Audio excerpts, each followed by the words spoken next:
a struggle. Nothing quite as rough as today.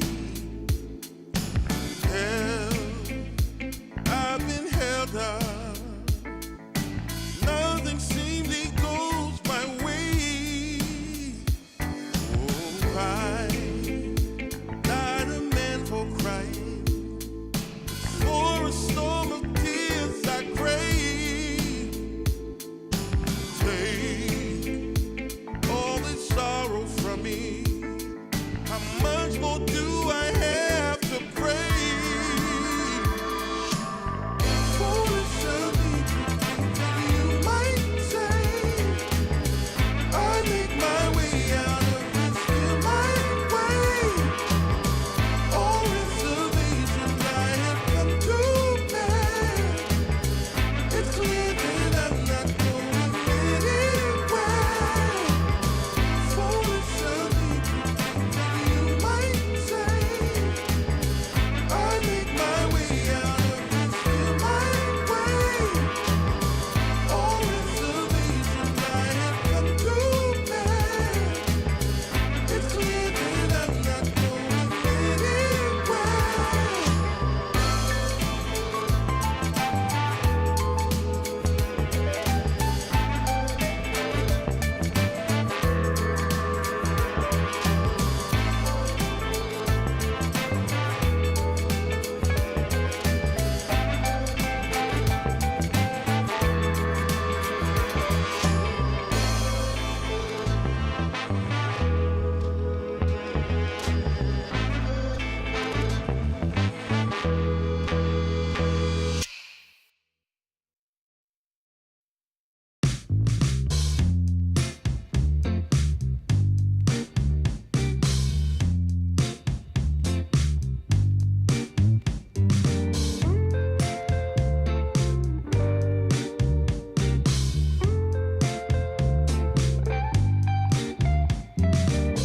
Well, I can tell just by the way that you're smiling that you're still unsure.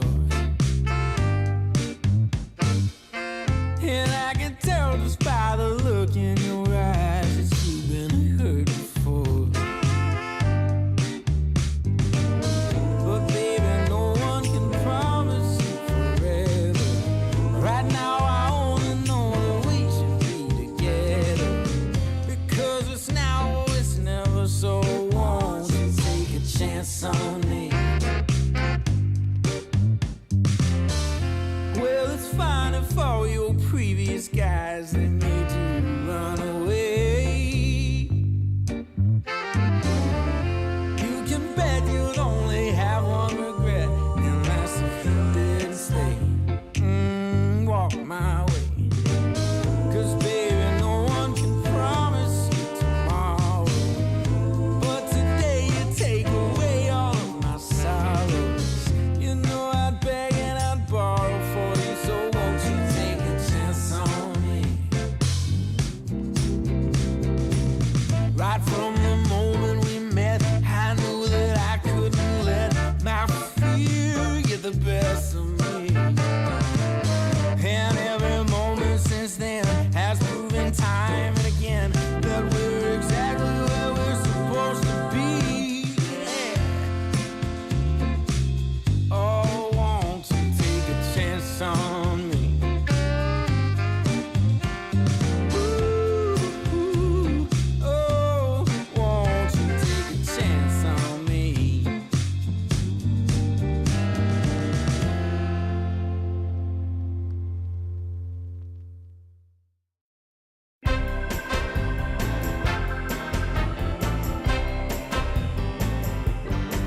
Well, there's this girl that I like, but I know that she's wrong for me.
You know she's gonna take your heart and you're never gonna get it back.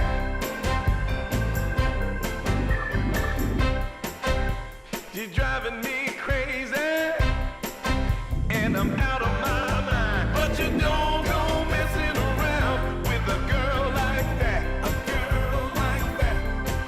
You know she's gonna take your heart and you're never gonna get it back. So don't go messing with a girl like that.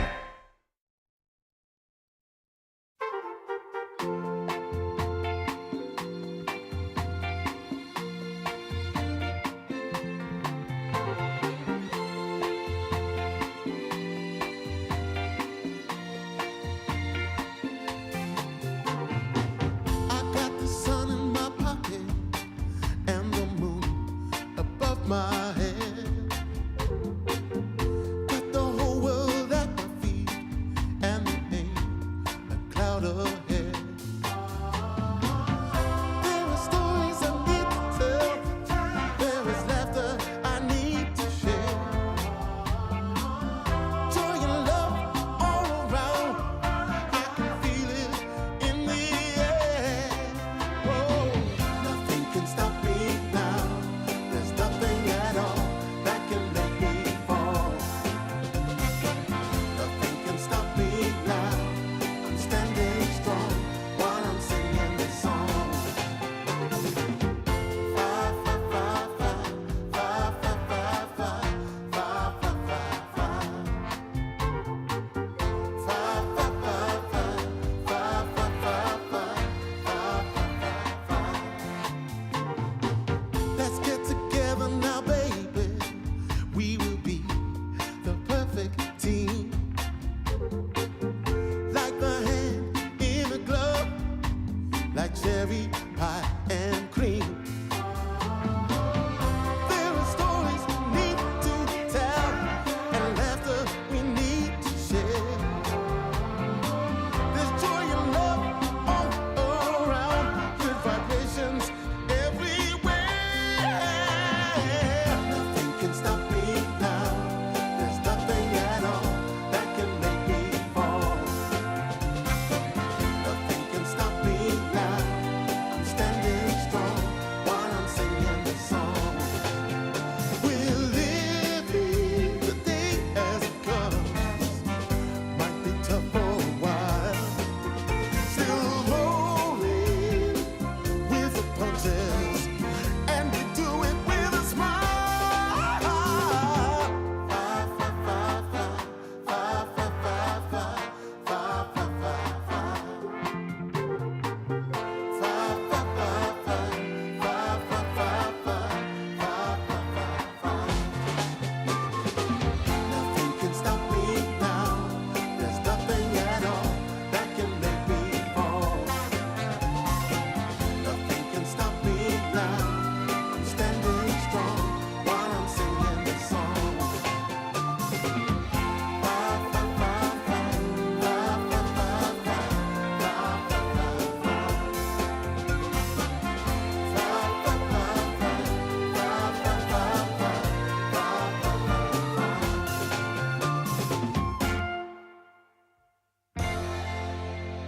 fa fa fa fa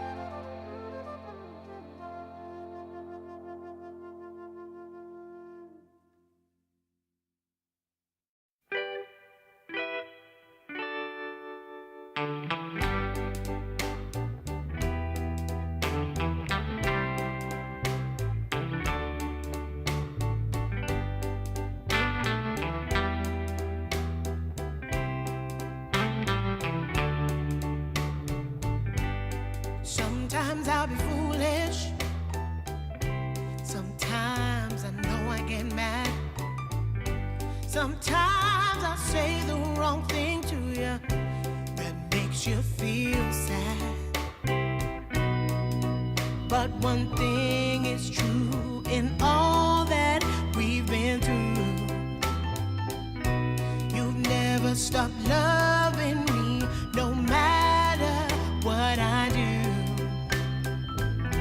So let me say, yeah, that every day I try to find the words, from my heart to say thank you. 'Cause you take me as I am.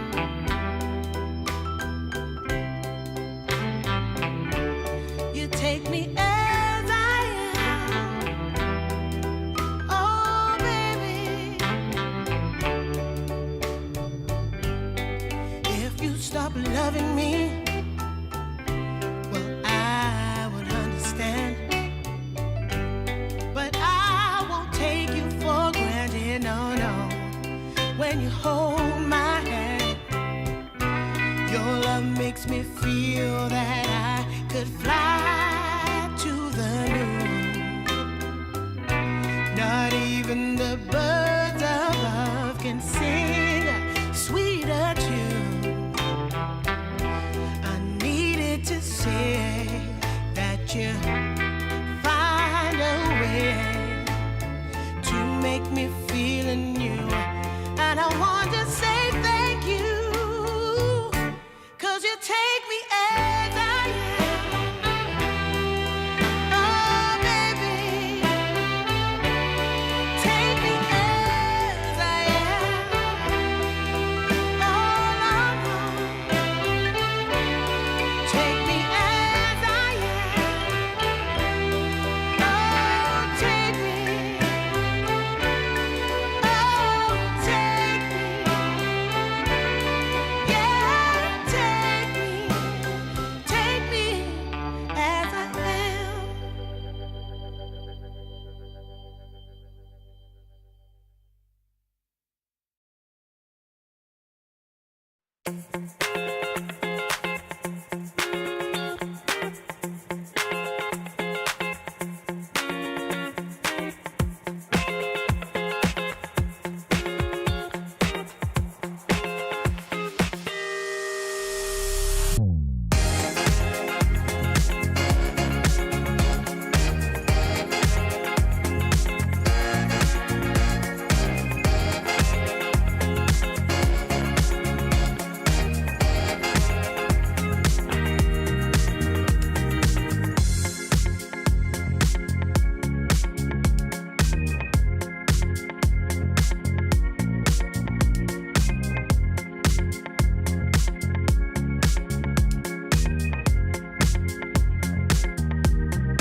Now I got worries pounding in my chest.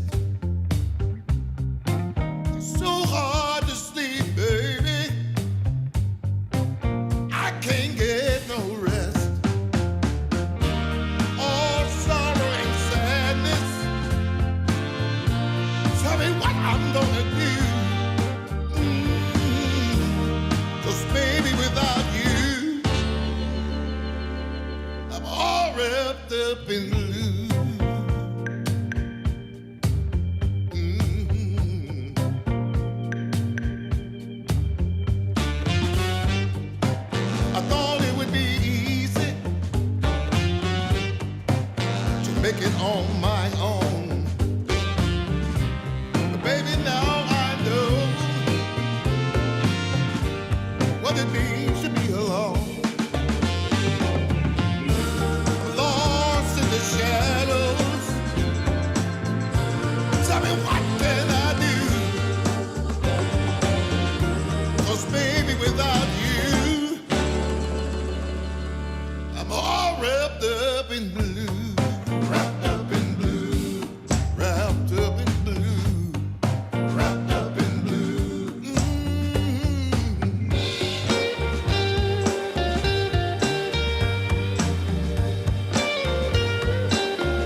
dry.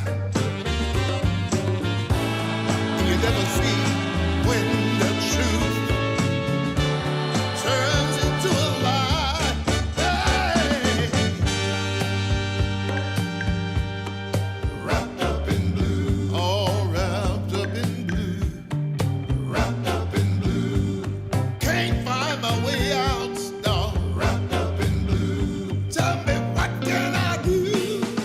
Wrapped up in blue, all wrapped up in blue, wrapped up in blue. Somebody help me now. Wrapped up in blue, all wrapped up in blue, wrapped up in blue. Somebody tell me what to do, 'cause I'm wrapped up in blue, wrapped up in blue, wrapped up in blue, wrapped up in blue, wrapped up in blue. Oh, yes, I am.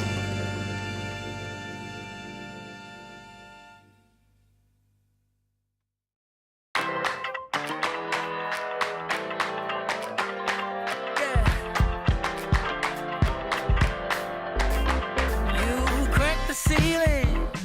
This love is an open sky. Can't shake this feeling. I want you know I can't lie. These doors are open. Welcome, darling, won't you stay? And you got me hoping. Forever's here, today's the first day. I wanna be closer to you. Closer to you, yeah. You to be all mine. I got all these choices, but I so made up my mind, yeah. There's nobody better, gotta be you.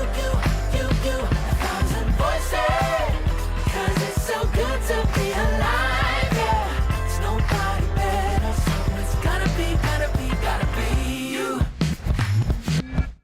These myths are busted, the grass is greener on my side. It's done and dusted, I'm never getting off this ride. 'Cause life with you is golden, so how can I go back to silver love? I'll be holding on, can't get enough. Wanna be closer to you. Closer to you, yeah. You to be all mine. Oh, yeah. Got all these choices, yeah. But I so made up my mind. There's nobody better, gotta be you. Got to be you. Thousand voices, yeah. 'Cause it's so good to be alive, yeah. There's nobody better, so it's gotta be you. You, yeah. You, yeah. You, it's gotta be you. Gotta be you. Woo.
Just ask yourself, am I ready for you? 100% now. I'm ready. 100% now. Yes, I'm ready. Eyes wide open. I'm ready to move. 100% now. Take a chance in a new direction. Any place you wanna go. I don't have all the right answers, but one thing I know, I'm so ready for you. 100% now. I'm ready. 100%. You know I'm ready. Yes, I'm ready. Eyes wide open. I'm ready to move.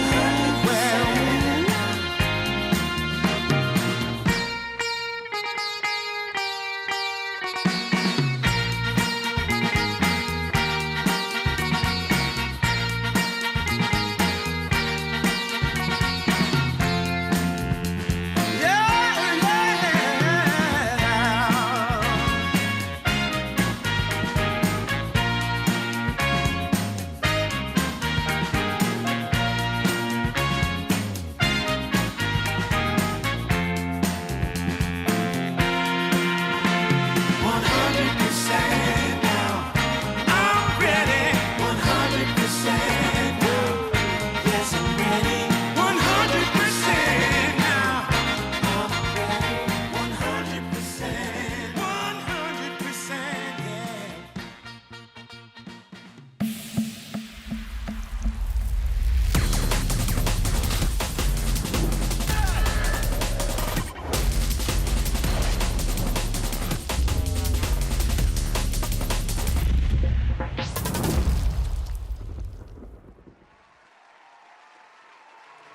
DreamLeague Season 26 is brought to you in part by DHL, 1xBet, and Anthros.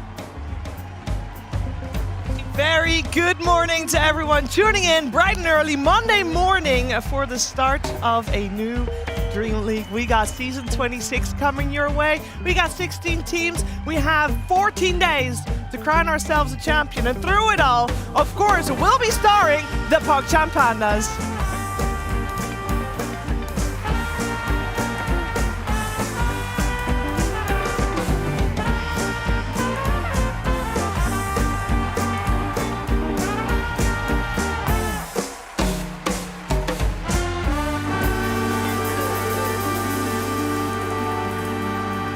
I can't wait to see what's coming our way. And I'm not just talking about the Dota. I'm talking about everything that you're used to seeing from Dream Leagues and more. We won't spoil everything just yet straight away, of course. Let's just start it off nice and easy with introducing my fellow team members right here. Jenkins, how are you doing this morning? I'm great. It's good to be here. I was excited to talk about Dota and sit down and talk about the Dota today, but then I sat down and realized Cinder and Suns fan are actually joining us on the panel, so That's right.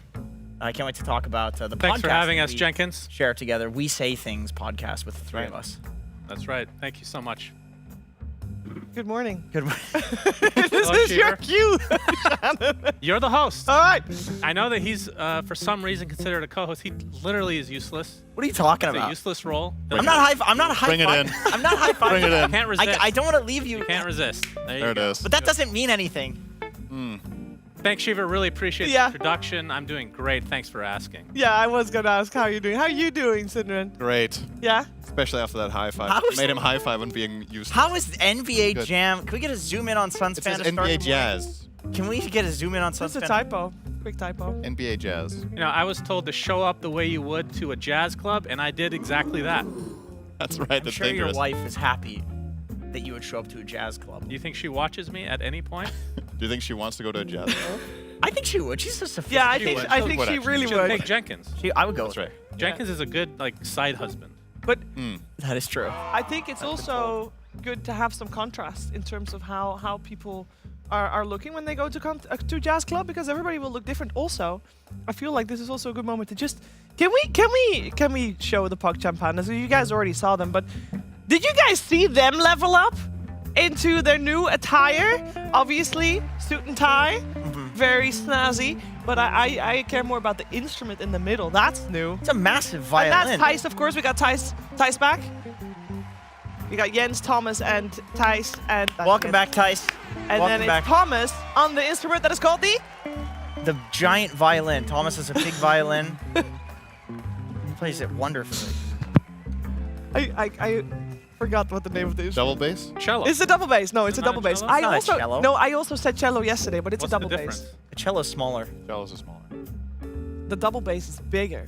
Can we You make know what the double bass is called in Dutch? No, I have no idea. But what I do know, we're talking Thanks, about Cindy. big. We should talk about Take it off camera. a big tournament.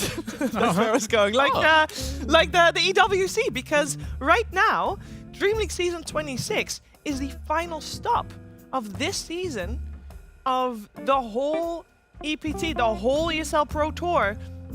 We're at the end of the road. Well, in 2 weeks we'll be at the end of the road. Let's take a look at how that road has looked, Jenkins. It's been a long road of escalating points.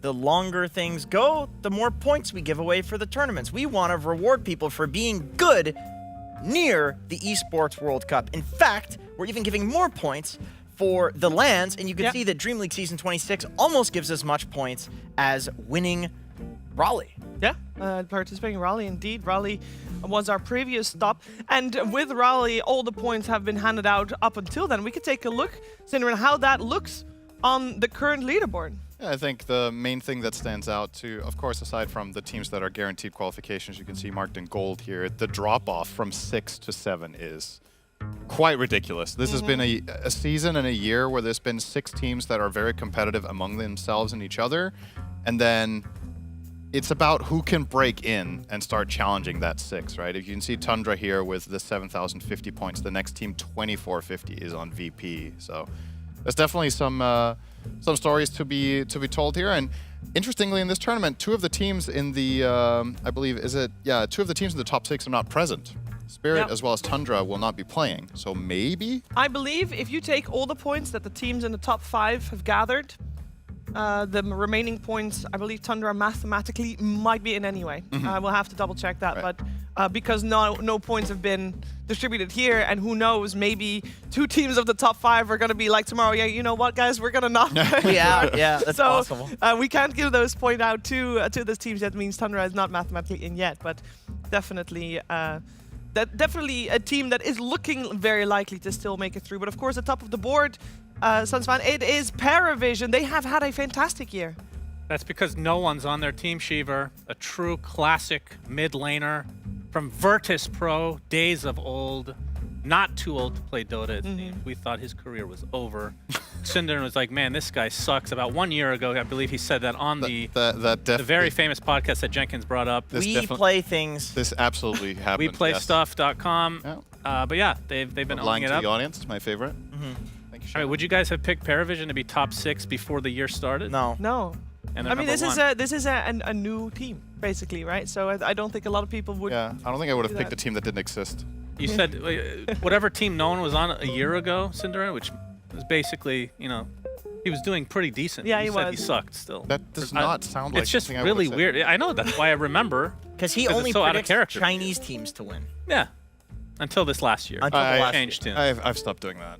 Yeah. It was a And they've had a great year, actually. They actually, compared to other years, they've done a little bit better. There's one thing we should also talk about, because this is a 2-week event, and DreamLeagues have something magical to them, and it's not just because we're all on it. Obviously, it's also not just because of the PogChamp Pandas, but also it's because of patches frequently dropped during DreamLeagues. Oh, I can't Massive wait. patches frequently dropped during DreamLeagues. Last time we had one, I remember the biggest one, obviously, with the one with the expanding map, was also during DreamLeague as well. And I can't wait. I mean, there's rumors that there might be another one. So we're going to keep up with tradition. And I'm just going to quickly walk over to our whiteboard, because it's time to see if we can make a wish list for Hell the yeah. upcoming patch. And there is a couple of things that are, or at least one thing that is rumored / standard. Let me. Do you guys have stuff while I write stuff I down? do. Do you guys have stuff? Oh, yeah. I got a big one. Who wants to go for it? You I got a big one? juicer, as they call it in the biz. Let's go with the juicer. So the juicer is essentially, make sure you pay attention, Shiver. I am. What they did to Invoker, Uh-huh. where the Ags and Shard are dependent on the facet, every hero gets that now. Every single hero. The Ags and the Shard are dependent on the facet. That is correct, Shiver. Jeez, that's such a. That's just a small thing that Valve can do very easily. Are you worried at all about No. Why would I care? Chaos. you play the game and have a job with the game? What's the worst case scenario? The worst if case they do scenario? that? This is for new players. It's very confusing. No, what? Since I have when no was All idea of the right Dota now. 2 new players, the young and upcoming players. Name one. What are you laughing Name about? literally one. Satanic is Satanic. gonna be overwhelmed. He won't know what to do. I don't know, man. No one cares about the new. Okay, just fuck it. Just learned go how to all read There's in. a it. certain point. There's a certain threshold in a game's lifetime that you just have to stop caring. Valve did that like 12 years ago. Did they ever care? I don't know if they care. I feel like that's Ice All Frog's right. thing, is not giving a shit. Jenkins, what you got? My wish list is very simple. I would like for Pudge to have a support facet, because I feel like both of the facets are core facets, and like Pudge support is iconic. This is like the most iconic hero of any game. See, his support facet will be the shard changing to eat your teammates again. You pick that facet, whatever it is. Oh, the and the shard and dismember Ags one? change to be support. Okay, I'm with you on your facets Oh. bullshit now, because this is Wow, good. that was really easy. This when is you, good. You just needed one example of one hero. You just The bribe. beauty of it is they have all this old material they can just recycle, right? They literally have these in the files. They You're don't have to do thinking any like a work. game designer now. That's good. That's All how you right, gotta do it. Cinder, what you got? Remove something. Remove what? Something. Yeah. Like what? Remove bloat. Blow What? Yeah, that's right. I'm gonna be that boring guy. Shannon's always like, is oh, bloat? oh, shut up, Stan. There's not bloat on the map. There's not too much going on. Well, you have to pick the thing to remove. What is? I have to pick one thing to remove. Yeah. Just say 1/3 of the map. Yeah, make the map 20% smaller. No, they just changed that. That's stupid. Yeah, You can't I pick that. already That's- wrote down All right. remove, so you gotta do what- something with Okay, that. I get to remove something. What do I remove? I remove. Neutral items. Oh, it's tough. Is it the neutral items or is it the wisdom? See, he's Well, not I was- taking this seriously. Oh, what do you mean? I'm actually really trying to think of your what. suggestions suck, though. All right. All right, I have bad. no idea, Shiver. Sorry. I'm sure we can think of You something. can remove worse both. than If the- he's adding these Aghanims things, then I think you can remove both. Oh, I get to Wisdom remove Shrines and something? neutrals. Oh. What did you remove? He wants to remove Wisdom Shrines and neutrals, and he couldn't choose between them. And which one did you choose? Wisdom. Let's remove neutral items. Wow. Because Wisdom Quite a Shrines are change. newer, so maybe we give them. Really? The Well, neutral I guess the items. new neutral items are kind of boring. That's true. Yeah, they are boring. But I think players would care more if neutral items were missing. And Just wisdoms. obviously the rumor that's been going on is that every single hero might get a model update. Yeah, that's Ooh. sure. I That's- believe that when I say That's it. an That is- interesting That is theory. definitely a wish list from everyone. No, I mean, think it's going to be a Morphling Arcana that you have to purchase in order to get the new model. That's the way to make money. Oh, and then when Morph turns into the other heroes, that's when you get to see the new model. But Yeah. only Morph gets to be them.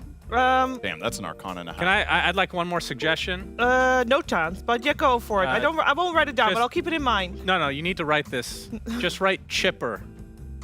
What? It's an old hero on. from Heroes of New Earth. It would be perfect for Dota. Chipper. Shipper? Squirrel, right? Chipper. CHIPPER. Yeah, CH, yes. It doesn't have to be a squirrel. It Wait, should be a squirrel. It doesn't matter what it is. I've, Or I've, it's a beaver. Because he chipped. All Actually, right. it was a beaver. It was I've been beaver. Well- reading the Dota 2 subreddit. They really like Hoodwink there, so I think Chipper will fit right in. We I don't know need if more they'll like- make it in. You know who did make it in? A lot of teams made it in to Dream League Season 26. Let's take a look at what we got here. We got 16 teams, and these 16 teams we very nicely divided into 2 groups. Jenkins. Yeah, there's a lot of teams here. I'm very excited to see Navi, of course, Navi Junior. This Yep. is the. I'm just gonna say it. I didn't check, but this is the youngest team in Dota. It is. They got a 16-year-old Yep. on their team. Speaking of new players, the Eastern European region, it seems to be one of the only ones that is developing new players. But Group A, Cinderin, OG, Latam. What do you think of these guys? They're on top of the list. That's right. They're gonna win. There They're you in go. first place. I think they're good. They got some legendary players. I mean, I think this This is literally in reverse order of how they're gonna do. No, that's not true. That's not normal OG. It's OG No, I mean, Latin Liquid America. was in 8th. They're probably going to be there, right? It's a dream That's league. true. That's fair. All right, what do who we they think make it about out. Group B? Because that is where Navi Junior is in, but it is also. I'm mostly curious how Game Gladiator is going to do. It's been a little while since we saw them. Obviously, they were at the most recent Blast Slam, but that's just one sample size. I will give some insider information into Gaiman. Quinn, I was talking with him a few tournaments ago when they weren't doing so great, and he basically said he had an epiphany. He like figured out Dota. I can't say exactly what he said, of course, because private situation. But after that, his team actually started performing, and he's kind of taking on more of a captain role on the team. And so it's cool to hear that he had some sort of Dota epiphany, and then he's like, I need to take the reins. He takes the reins, and Gaiman has since performed quite well at tournaments. Even when they get knocked out, they get knocked out by teams that are like in the grand finals. You know, like they will get unlucky. Perhaps I'm just making excuses for my boy, but I feel like they've done better now. But will he be good enough to beat Flipster Talon? I don't know. Talon is good. Flipster Talon is Flipster. S tier. I have not seen Flipster until. All right, well, we have got a lot of teams here, and that also means we've got a lot of games to play. And for that, we got a lot of streams. That's right. For the first 4 days, we'll have 4 streams going on at the same time. And for the Ember stream, because we have Ember, Storm, and Earth, and obviously the main stream. For the Ember stream today, you'll be able to see, and right now you'll be able to see them as well, John X Fire and MLP. I believe we got them right here. Hey, gentlemen, how are you doing?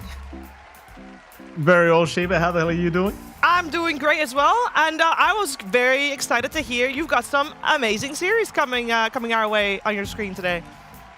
Oh, we sure do. I mean, we're starting off with Enigma Galaxy against Shopify Rebellion, followed by your Cold Brothers and Navi Jr., and of course Boom and Aurora and Navi Jr. versus Avulus. But my goodness, Enigma versus Shopify. Johnny, what a series to get us started.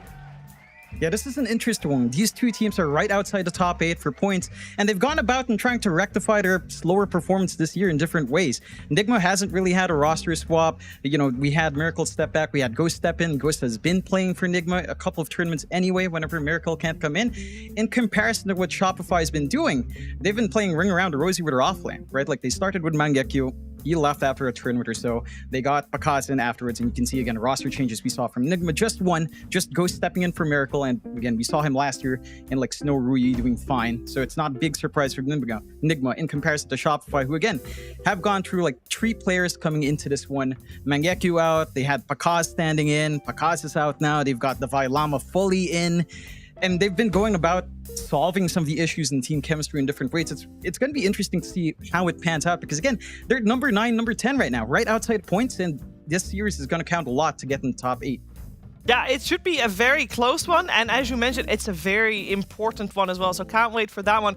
Enjoy the series, you guys. They'll be on the Ember stream. Thank you so much, gentlemen. As we're also going to check out, of course, who's going to be playing on the Storm stream, on the Earth stream. And let's go for Storm first, right? Yeah, let's go with Storm first. We'll go ahead and load that image up here. As we can see, Extreme versus Boom. We got Gaiman Edge.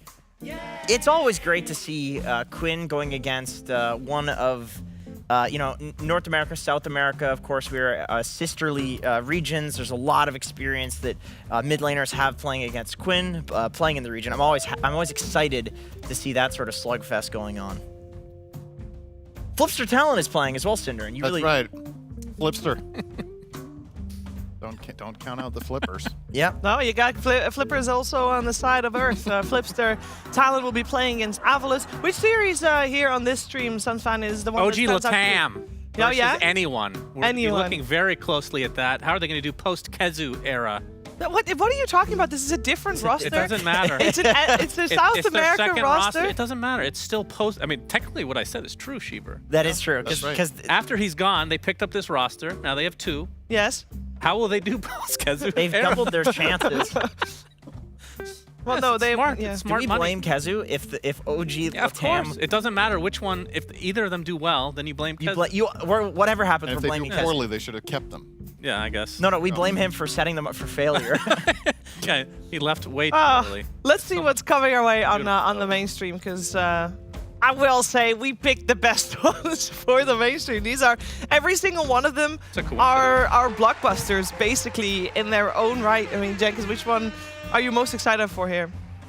Yeah, I mean, we talked about the top 6 teams in the world, and kind of always one of them wins a tournament. Like we pretty much have all of them here on the mainstream. Let's see, a Falcons Gaming. I gotta pick that one. I know it's at the end of the day. Bear Vision Falcons is good too, though. I'm excited to see Falcons. I feel like they did very well in Blast. They could have won the whole thing, and they finally are playing with a full roster. They've had so many tournaments this year that they've like. Somebody is sick or somebody can't get a visa or whatever, so it'll be great to see them play. Yeah, Sinrin, have you you've seen the club rewards before? You would like to explain to the viewers what that is? Yeah, so the prize pool is divided into 2 parts. The prize money goes to the players and the club reward goes to the orgs. And this is predetermined before the tournaments even begin, so whichever contracts the players have with their orgs is irrelevant for this. This is just a set in stone from the tournament organizer's standpoint here. So this is what you can expect. So technically the first place is 290k. Yeah. But the 250k is what goes to the players plus coach. Yeah, and you can see, I mean, that's a lot of points for first place, and that means any of the teams that is not in the top 6 right now, if you come first, that's a guaranteed invite right there, I believe, to go to the Esports World Cup in Riyadh. So we'll see which team will make it all the way there. Obviously, we're going to start the day with some fantastic series as well, but I believe, I mean, we have a little bit of changes for this season at DreamLeague. But actually, Jenkins, did you already check in with the new guy? I've not done that yet. Oh, I think maybe you should do it now. I think because he needs to be on, we should do it now. Yeah, we should. Yeah, we really should. Yeah, Thank you very much. All right, good luck, buddy. Let's get it. Great to see you, gentlemen. Okay. Yeah. Very good. Okay, so get Great to see you, Shiver. fuck off me. Good to see you too. So we have, of course, Misery joining us. Not yet, though. Not yet, because you haven't done the proper interview process. Oh no. We get a zoom. Yeah, Is that you? that's me. This is you. We get it. You are Rasmus Misery Philipson. Am I saying that right? And you're applying for the position of talent. Mm-hmm. You shouldn't drink on the job. You're from Daneland? Yeah. Then, Okay, you're from Daneland. How many internationals have you won? 0 currently. 0 currently. Okay, so I actually have a few questions for you, and then we're going to run a couple of tests to see if you can fit for this position. The first question is, what is your current MMR? I believe it's 12,500. 12,000. Okay. We're going to have to lower that. Do you have any dog shit friends? Yeah, a lot. You have a lot of dog shit friends. Okay. How many ranked games do you play? A lot. You play a lot of ranked games. Okay. We're going to have to prescribe you 1,000 unranked games with dog shit friends. You're going to have to lower that internal MMR. You're fine with that? Yeah. Because talent don't play ranked. Okay, sure. I mean, Okay. there's a lot of talent here, right? I can play Yeah. with. Yeah. Okay. Yeah. Now, can you tell me what your greatest moment, your greatest achievement is in Dota? I don't know. Maybe my my debut here, perhaps. Your debut here. Okay, Perhaps. that's the right answer. That's good. You've a 100% success rate on the test so far. To be a talent, there's a few things that you need to be able to do. So I'm going to run some tests here to see if you can do them. The first is people will say dumb things to you, and you have to continue the point as if they've said something good. So what I'm going to do is I'm going to make a point, and you need to continue it as if what I said was a good thing. Okay. Miracle is back. I think Nigma is going to win this tournament. Yeah, I definitely. Yeah, Miracle's back. It's good. It's great to see the GOAT be back in action here at the DreamLeague 26. That's good. Perfect. That's perfect. Thank you. The tone of voice, perfect. Okay, so the second thing is, I believe cannibalism is a good thing, and it's a waste of meat to not eat humans. Yeah, I mean, especially now where we have a meat shortage. There's in a the meat world. shortage. Yeah, for sure. Yeah. I think you're definitely right on that.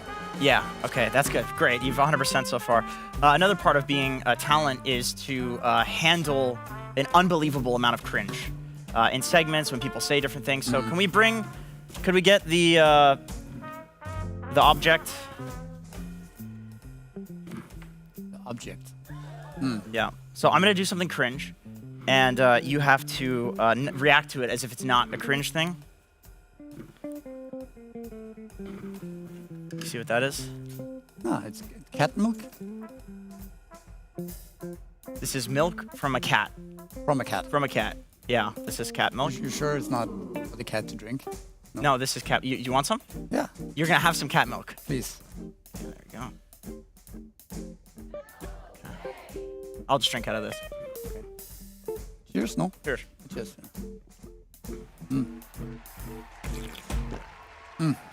That's good. That's very good.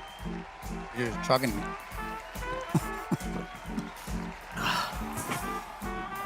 It's good cat milk, isn't it? I'm just curious. How would this be cringe? This isn't cringe to you? Of course not. Congratulations, you have passed the test. You are officially a Dream League talent. You have done a great job. Can we get a round of band playing a round of applause? Can you guys play claps? Woo. But of course, we now have an official talent for the broadcast. But for the broadcast, we also need to get into the game. So let's do that. Let's head into the game. Good. You want some cat milk? Welcome Cheever? aboard. Thank You you. want some Thank cat you. milk? Welcome aboard. No, Did you thank you actually very drink much. that? So good. Very good. Yeah, of course. Did you trust me that that was not? It was an unopened thing. Also, lactose free. Very good. As Brian will try his hand on that as well, and will also tell us a little bit more about the upcoming series. I don't know if to avoid this because it's cat milk or because it has Jenkins already drank from it. But yes, for our upcoming series, we do have, as we mentioned, Team Liquid versus BetBoom. And I just wanted to dive a little into the stand-in that Team Liquid's going to be playing with during Dream League Season 26. And we can go ahead and pull up the slide. This is Vtoon, who his last time we saw him was actually at the previous Dream League as a part of Nine Pandas. That roster has gone inactive, potentially disbanding. They did not have that great of a placement back there. They got absolute last place with a record of 0, 2, and 5. So last time we saw him, he didn't get to put on a clinic or the show that we would hope to see from him in Dream League Season 26. So why exactly did Team Liquid pick him? There's probably a decent amount of carry player candidates out there to replace Mickey for the tournament. So let's go ahead and pull up the next slide.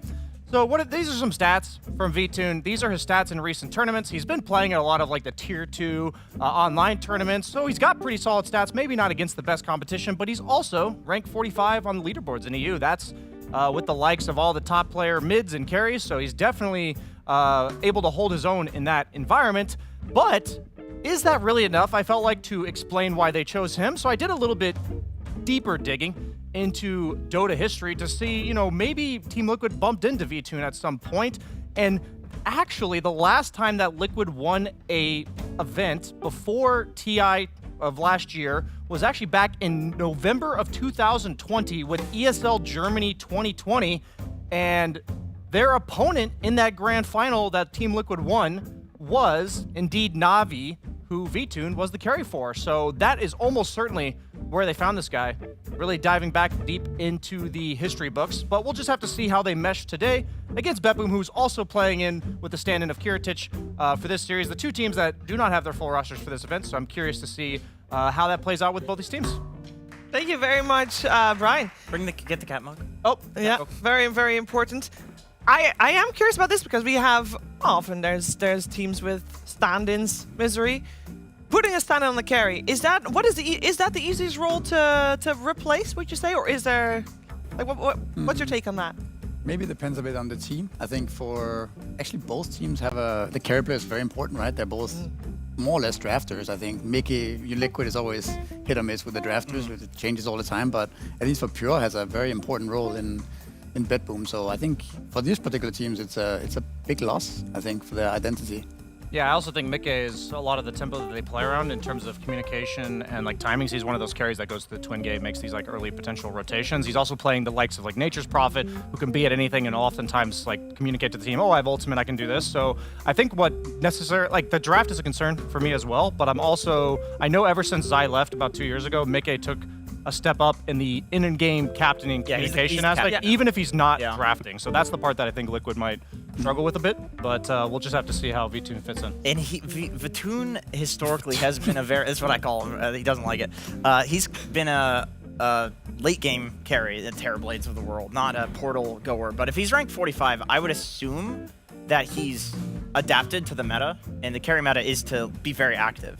But we'll see. Liquid is also a team that is well known for just adjusting to the player that joins the team. Yeah, they're really when good at that. 33 joined, Yep. they built around him. When Saberlight joined, they adjusted to him. So I think if there's a team that will make a stand-in work, regardless of what position it is, I do think Liquid kind of adjust the way they play. Like Nisha can do whatever. I always say Mickey was the one that could also do whatever. So we'll just have to see how that plays out. Since it's like they also have a Saberlight they have to adjust around. Yeah, well, Liquid has been doing fairly well with and without stand-ins as well.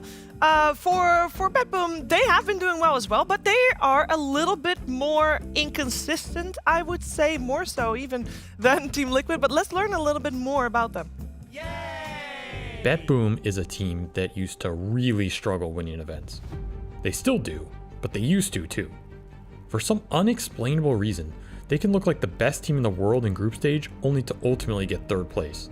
It has happened time and time again, and it really is the main thing keeping BetBoom from being a true force to be reckoned with. With a roster that remains unchanged in the past 6 months, BetBoom are still built from some of the best names in CIS Dota: Pure, GPK, Miro, Save, and Katayomi.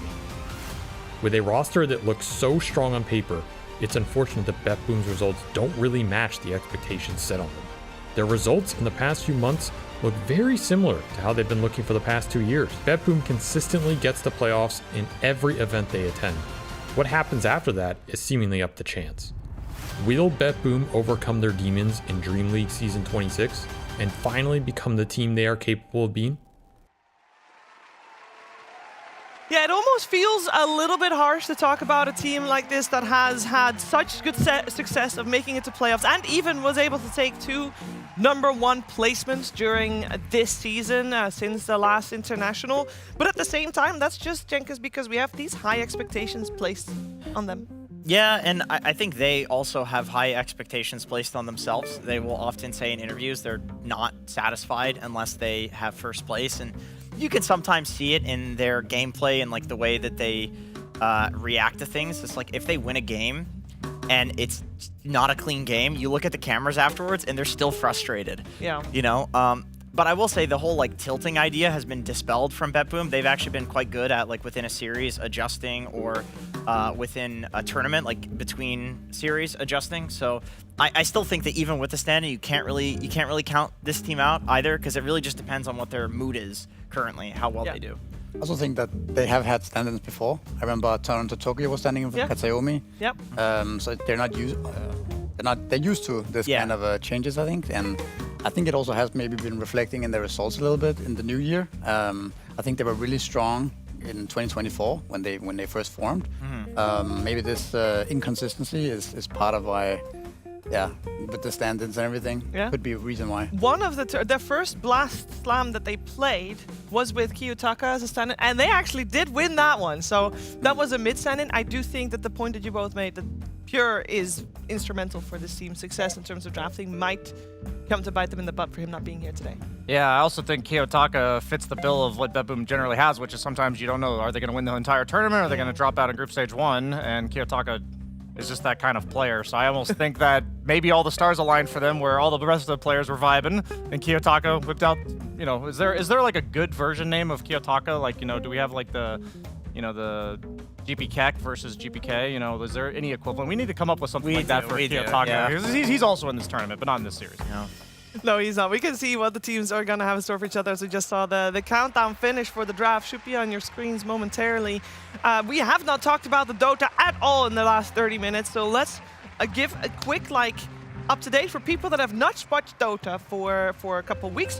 What should they know, Misery? You just come hot off the press, of course, of the previous Blast Slam that finished just a week ago. What should people know about the state of Dota 2 currently? Wow, that's a big question, I know. That's a good question. I think we saw Blast a lot of really close, really long games. I think that's been the recent development in the patch, that it's actually a lot of games make it to past 60 minutes. So I think that's one thing at least. The meta has also not shifted too much. I think it's a lot of the same heroes that we see. Like the heroes that are banned now are kind of the prime examples of the meta right now. Yeah. But again, I think the hero pool is fairly big, and teams tend to experiment a lot in the group stages, and I'm sure we're going to see something a little bit different going into today. I think so, because I think people are sick of the meta. Like, how do you guys feel about this? idea that I think the S tier heroes are so good right now that there's like an empty A tier and then B tier. Like I legitimately think that like Ancient Apparition, for example, is so insanely busted. TA is so insanely busted that when you ban like a few carries, like TB, NP, TA, what's left in the pool is all kind of crap. But it's like you have to pick it. I wanted, because I wasn't working that event, so I was curious as a spectator. I remember looking at the stats because it's like you watch the tournament, but it's very different as an analyst where you're following the meta and what teams are doing. What I noticed is a lot of these heroes that did really insanely well during Raleigh, like the Nature's Prophet, like the Ringmaster, like the Jakiro, who are still getting picked and banned a lot, all had like 40% or less win rates during Blast Slam. And my idea was like, okay, well, in a tournament like that, maybe the teams that were winning had figured out how to deal with these heroes, perhaps. Like maybe that's what stage of the meta we're in, where obviously these heroes are still dictating the meta and they're still strong. But is that something you perhaps notice, Misery? Or Yeah, I was talking about that as well. I think something that usually happens is when heroes become popular, people know about it in the beginning, but then they almost autopilot pick these heroes just because they're broken, right? They don't have an inherent plan with them or something in mind. They just kind of pick them, and then that's where they kind of fall apart a bit in Dota, where you need to have synergy, you need to have a plan with your draft overall, right? That makes sense, and I think that's why you see the reflection in these support heroes. They're not bad, like Jakiro, Ringmaster, like these heroes are still insanely strong, right? But when you pick them with no real idea behind it, then perhaps they're not as broken as they seem. Yeah, the Shadow Shaman, a hero that he won almost every single game at Blast Slam. This hero kind of came out of nowhere. He was 8-1, so I was thinking his stocks were just going to be rising.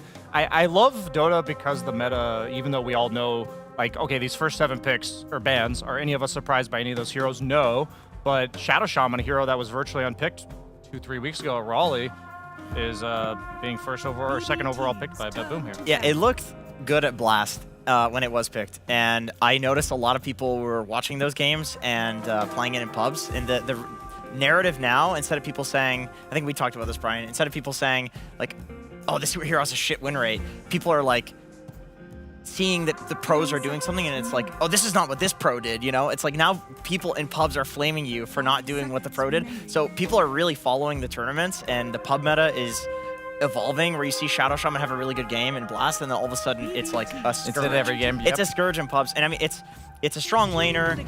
People are doing split pushing with the wards. It's got a break at level 15, so depending on what you're playing against, this can be really strong. It's overall a very, very good hero. Especially if he gets the Tumbler's toy. If he gets the Tumbler's toy, he's even better. Yeah. The gank potential. Yep. I guess one reason why Shaman was never really picked for a long time was the laning phase part. And then the second part is the Su aspect of Dota that is not really existent right now. There's basically no Su available in the meta. So I think that's why the hero is so strong. I think the laning phase has been fixed by a couple of buffs, like the Ether Shock is really strong level 1. The fact that he has the chicken fingers on the right click, and he kind of hits insanely hard. Like he hits maybe the highest base damage outside of tree, and I think in terms 1. of like a range, something like that. For sure. Yeah. So I think that's part of the reasons why the hero is so strong. And of course, having like instant lockdown is also really important in the meta right now. Not that many heroes actually have this type of insta lockdown that you can't counter it. Maybe Lincoln's, but there's no way to. Well, really he's got deal with He's got Ether Shock to break your Lincolns, and then so you have to have like a Lincoln's plus something to press, like either an ability like Waveform or something, or a BKB. But the thing about Shadow Shaman also is you mentioned Zoo. That's always been a problem for him. He's like shackling you, and then he's like dying to all of your other units. But I noticed I played a few games of Carry Terrorblade against Shadow Shaman, and the chicken fingers just kills your illusions. Yeah, it does. So not only is it in lane that it's like you just don't want to level or use your illusions, but on the map, since no summons heroes are super popular right now, and a lot of illusion heroes like TB were coming into meta, it's like a lot of times they're super annoying to kill an illusion, but yeah, Shadow Shaman as support will just walk up and click it. The regular Hex doesn't kill illusions? No, regular Hex still kills illusions. Yeah, it does. Oh, that's all hexes still hexes kill illusions. They just made like mana drain. The drain yeah. Okay, so you want the hexes against illusions? Yeah, so that like casual auto attack in the mid game where you just see a Terrorblade illusion pushing a wave, you just walk up and attack it. And you don't have to actually use your hex. So that was really nice, and I thought Liquid might go for a save. I was thinking either Ringmaster or Tusk, because as a carry, you mentioned Misery, like you're just gonna get insta disabled by Shadow Shaman. There's really no items that feel good to build against it, and so I thought you need a support that makes your game playable, where you don't want to have behind the carry. Yeah, you don't want to have to pop BKB preemptively. It feels so bad against the likes of like Lion and Shadow Shaman, and a lot of these long drawn out fights that have super tanky guys that you're like, I'm not going to burst them down in 9 seconds. They do have the AA, so maybe that's possible. But yeah, I think the Tusk makes the core's job on Team Liquid much easier. Speaking of the AA, I wanted to ask you guys about this because I saw Liquid actually pick Timber into AA in Blast, and I assume the thought process was you get Aghanim Scepter on Timber and you don't care about the healing reduction because it's a shield. And here we can see that they picked, I mean, the thing is I think they did win. No, they lost that game actually to Spirit. How is the AA Timber matchup? Like, is this really Timber favored or is this AA favored? Because Timber has to build Ags. I think it's less about the one-to-one matchup nowadays. I think it's rare to have a one-to-one counter like that in Dota nowadays. Because if you think about it, AA can kill the Timbersaw, but Timbersaw can also very easily kill the AA. Get a Blink right? Kaya, jump the AA. Yeah, and for AA to hit the Ice Blast onto the Timbersaw is not necessarily that easy as well. Yeah. So I think the interaction there is not always so clear when the game plays out. That's true. I do think I want to talk about Timbersaw in general because this is also a hero that we saw rise in Blast quite a bit towards the end. This hero looked really strong, I think, especially when teams have players that really like Timbersaw. So I think this is also a hero that we're going to see a lot in DreamLeague. It looks really strong. The fact that he has unlimited damage, it feels like, in the game, like pure damage, is something that a lot of heroes lack. So that's a really strong aspect of this hero. Yeah, and I think you're early on draft. First off, it's doubly nice that Shadow Shaman's like a pretty reasonable strain lane. But also, when you have Shadow Shaman, I think one of the worst feelings is, okay, I stun this guy for 8 seconds and we just don't kill him because there's no damage. So like you mentioned, this damage problem, you almost have like a guaranteed gank duo past whatever Timbersaw's first item is. You're going to have somebody who follows up the Shadow Shaman Hex for an insta-burst if they're on the map alone. So then it's going to come down to the Tusk save combo breaking, Liquid getting initiation of their own. But the Shadow Shaman off map now is like a huge threat. And also Timbersaw on map is something that you don't necessarily want to mess with because if I'm a carry or a core in general, I don't want to farm near him because if Shadow Shaman is there, I'll just die. Well, so. Timber also, if they do run Miro playing Timber, which I'm assuming they probably... That's what I thought it would They be, probably will because it's against Nature's AA. I don't feel like that lane does that much to a Timber. You're probably chilling, yeah. Then Shaman, you're chilling, and Shaman can rotate through the portal. Like he can go do stuff. Or let's say it's like a Ringmaster 4. Same thing. Like either of these supports, they can actually pair together with the Tiny, and Timber can just be left on an island, which I think is how you want the off lane right now. You want to leave them on an island, let them farm, let them just lane, and then play around everybody else while they're farming. I think Shaman is also pretty nice in this day that he can give away solo XP to the Timber. He doesn't need much levels, right? Maybe level 2, level 3, and then his toolkit is online in a way. He's already. good, Yeah. Can we talk a little bit about which lanes we are expecting? Because you're saying that Timber most likely being played by Miero, but we do have the Enigma getting banned out on the side of Team Liquid, so they probably have some question marks if that is indeed going to be the case. There is still a lot of flex potential for both teams. There is, yeah. I feel like this is one of those situations for Liquid where even if you think that it's going to be a Timber off lane, you still say, we are not giving Miro a last pick Enigma. Like, this guy is way too good at it. It looks like a perfect Enigma game. Like, there's nothing really to deal with him. So yeah, it's just a Miro. Like, you ban for the game rather than for what you think the lanes are going to be. I think the Tiny is also pretty flexible here, right? Both Kirchich can play it, but also GPK has been playing a lot of Tiny before. So yeah, I think Bedboom has a lot of flexibility. I think Liquid, though, are a little bit more locked. I think it's unlikely to see Fury off lane, Fury mid in this game, right? And the DK is probably going to be the mid as well. It's not a hero we see off lane nowadays that much. There's no real reason why you would DK. I mean, why do you think they actually picked DK? Is it just to get the Medusa stun with the AA? I mean, I think they wanted a point-click stun. I know Liquid loves their... Okay, so they have their support duo that pretty good damage, but until maybe Tusk gets a blink, there's really no setup. You have a lot of follow-up. It's like if they're smoked on those 3 heroes, it's like initially before the DK comes out, the Tusk needs somebody to let him land his snowball and shards before they disengage, so the AA blast lands. So I think the DK just makes their game plan solid lane as well, I guess. Yeah, it's a blind pick potentially because they're flex. So yeah, I think they're always the game plan about the mid lane and 2 supports having obvious kill threat. And I think that's also super important when you have Nature's Prophet on your team because you always have a +1. The worst feeling as Nature's Prophet is that you watch your teammates not have any playmaking potential and you're just getting hunted because the way to protect Nature's Prophet is just to make plays of your own. So. Oh, that is a great pick. What do you like about it so much? I was just looking at the heroes that do very well against Medusa. Monkey King is one of them because it gets a Diffusal Blade. You use the ult and you get all the Diffusal hits on Medusa, drain her mana. They're running mid Monkey into into potentially DK. No, it's actually carried DK. But this means that Nisha is going to play the Nature's Prophet, and we've seen Monkey versus Nature's Mid. It's actually not that bad for Monkey. Yeah. Like it's not at least from what we've seen in the recent tournaments, it doesn't go that horribly. Now maybe it's different when it's Nisha, but then this gives Miro lane against DK. Yep. It's actually kind of interesting lane setup now, right? Because now we have lanes that are a little bit unsure how they're gonna go. Like the DKA against Timber Shaman. I think that could easily snowball in either's favor. It could. Especially if Tusk comes top, because then he's... Yeah, and just the DK stun on the Timbersaw early on with the A nukes. Timbersaw needs to be There's a careful, lot of kill right? threat either way. Yeah, for so sure. and the mid as well, the Monkey vs Fury, I think also pretty fragile matchup. So that's kind of interesting. Is there any draft in particular you're leaning towards? I mean, the Medusa pick is also kind of nice for Liquid. It doesn't seem like there's a nice way to kill this hero right now. Anti-mage before is pretty much before the diffusal at least on Monkey King. Yeah. But I think maybe Bet Boom a little bit more for me. I'm leaning towards Bet Boom as well. I feel like I wanted to talk about Monkey King in general at the start of the draft because it had an 80% win rate in Blast. Monkey King has either been terrible win rate or high win rate. In this case, it has high win rate. They last picked it. Looking pretty good. All right, well, let's see how things are going to play out. It's time for our first game of Dream League Season 26 with Sunspan and Cinderin.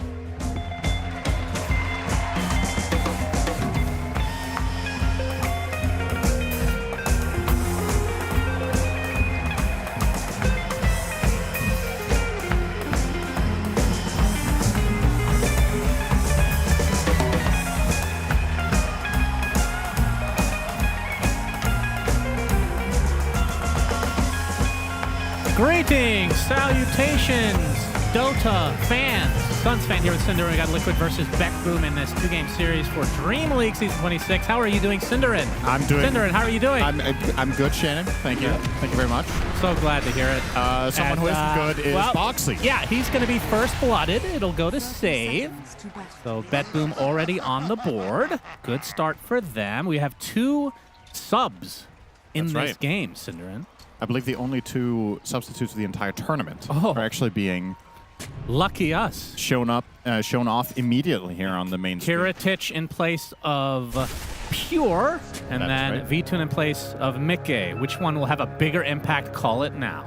Yeah, that's the thing that I'm mainly curious about, because for me, I think in this season, it's fair to say Mickey might have been the standout player for Liquid. I actually think, over the last couple of years with this Liquid roster, Nisha was getting a ton of the credit, very deservedly so.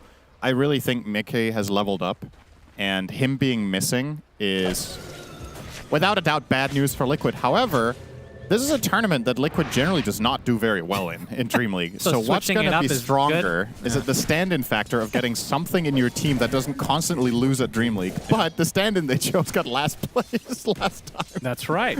So maybe they cancel each other out. Yeah, what is the stronger force? And then Kiritich, VP their team is very strong right now, and Kiritich is a very big part of that. So I don't think BetBoom could have got a better stand-in in this position, actually, for their team. I think this was the best option. Yep, for sure. Kiritich stuck inside the shards, going to fight his way out of it, though, as Kataomi playing the Ringmaster. And in terms of the facets chosen, Cinderin, unfortunately, it will be Carney Classic, so no unicycle to come. Yep. But the whoopee cushion, of course, we're all very excited about. Do you think this hero needs any changes? Or do you like where he's at, other than the facets maybe not being the same power level? I think his design overall is pretty satisfying to both watch and play. So, maybe a couple of tweaks here and there. It's interesting because when we were in Raleigh, this hero was being picked constantly. He was not good enough to be a first phase ban. Yeah.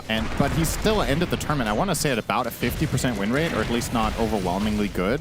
So in that tournament, he seemed kind of balanced for the most part. I think his facet choices are unique and interesting. So, I don't know. I don't think this hero needs to be changed much. Personally. Needs a third facet with a third set of goodies that you can choose, of course. That's all that's missing. He needs to... And in that one, it's a motorcycle instead of a unicycle. He just keeps upgrading. He needs to be able to set up a booth, a shooting range booth. Oh, yeah. I like that. No idea how you would implement that, but No, it fits the theme. That's all that matters. That's called the top-down approach when it comes to game design, Cinderin. I mean, can we just agree that that's one of the most fun parts of carnivals is the shooting part? Especially in America. So, Well, into that's, this bottom that's not lane. at all what I was going for, but, you know. It's, Fine. We can have our inside jokes that, of course, nobody will understand. And there is the Shackle in the top lane. V-Tune taking a decent amount of damage, but will live through the day. Of course, going up against a Timbersaw as a Dragon Knight can be a bit painful at times. What do you think about this lane, and who should have the advantage? Yeah, that was actually one of the most surprising parts of the entire draft for me, was the fact that Liquid picked DK into Timber and then choose to lane them against each other. Generally speaking, this is a very good lane for Timbersaw. There's two aspects of this hero that I think are the most important at a pro level. Number one is getting through your lane unscathed. There are some carry matchups that can be tough and support matchups that can be tough. I think this one's a really easy lane actually for Timber, so that checks the box there. And then the second part is, do you have good core matchups later in the game? And yeah, you do. This guy, Dragon Knight, doesn't really particularly enjoy getting wailed away by a Timber. So, oh my god, he had lived on 5 health there. Yep, that's pretty low. So I'm looking at this draft. I think this is an insane Timber game. I can't believe this is such a good game for the hero, considering Betboom picked it second overall. Watch him die here. And yeah, as the usual, Cinder 9-stick. Caster's Curse. Dragon Tail's there from V-Tune. He's got the Lotus from Save, so they're going to turn this around onto the AA instead. So Insania likely will drop to a casual right-click from the Rasta. Miero also had a salve of his own, so he's going to heal up nicely here and continue his progression. And this is one of Miero's best heroes. So you give this guy a game-winning hero as a second pick. Oh, Saberlight. It's, yep. He is going to tick out, has no mana to speak of. Oh, he actually pops the wand and will live as we have a spike in the Matrix here. Kataomi stuck inside the shards, has to try to fight his way out. Blood Grenade does connect on the Medusa, but will barely live. Unfortunately for Kataomi, not going to be the case. Yeah, he opted to whip the Medusa instead of the Tusk. He could have 100% saved his own life by using Tame the Beast on the Tusk there, but went for the big kill, did not get the reward. But at the very least, he does send Saberlight back to base. But good news for Liquid to get something going in this bottom lane, because Medusa is not having the best of times here to start off this game. Tiny, of course, a very, very strong safe laner in this patch. Tons of damage and a good attack animation, which is something Medusa can struggle against. Yeah, what do you think about that mid lane? You got the Nature's Prophet versus the Monkey King. Right now, it is favored by the Monkey King at the moment, especially in terms of levels. As Save is making his way to attempt to gank onto Nisha, but he is spotted. Although they're going to still go on him. GPK going to get the Jingu stacks up. There's a TP coming in from Boxy. The Snowball Save. Going to try to use this to kill off of Save. It's going to be a 1-for-1 though, unless the Ice Shards does finish the job, but still. Favor going the way of Betboom. GPK is going to be super happy with this exchange. Yeah, for sure. This is a lane that I would say in general I would just consider kind of even. The Monkey King against Nature's Prophet, and that was also how it was going until that gank came in. But that's the X factor in this lane, is who is easier to gank for is definitely the Monkey King. You come in with any sort of stun or slow, Nature's Prophet can't defend himself against the Monkey King once he does connect on him. Sprout is just going to get quelled instantly. And you continue, and you saw there, even with a Tusk save coming in from Boxy, that was not enough to salvage that situation. So, yeah, Betboom should be feeling very good about themselves right now. And of course, with that Tusk rotation force, they can also really try to put some pressure down here on the bot lane onto Saberlight to prevent him from getting a foothold. Currently the lowest net worth core by a decent margin already. Yep, and how are we feeling about the Medusa as an offlaner in the current meta? Super strong. Easily one of, in my opinion, the most overtuned heroes in the right game, which in this game you're not really against the most obvious counters. So in theory, this could be an incredible Medusa game, so I totally get why Liquid picked it. But it has some build-up time. You need to get out of your laning stage, you need to get your hammer, you need to get your Gleipnir, if you're going for that build, which I assume Saberlight will in this game. Starting with the 2 nulls, that is generally what you're signaling. But there's no obvious mana burn with the exception of Monkey King, but even that one hero can be enough sometimes, which I think played a very big part in Betboom's last pick choice here for sure. Well, Save will be able to get his Wisdom Shrine and Boxy the other, so it's a trade. Standard No stuff. shenanigans. Yep.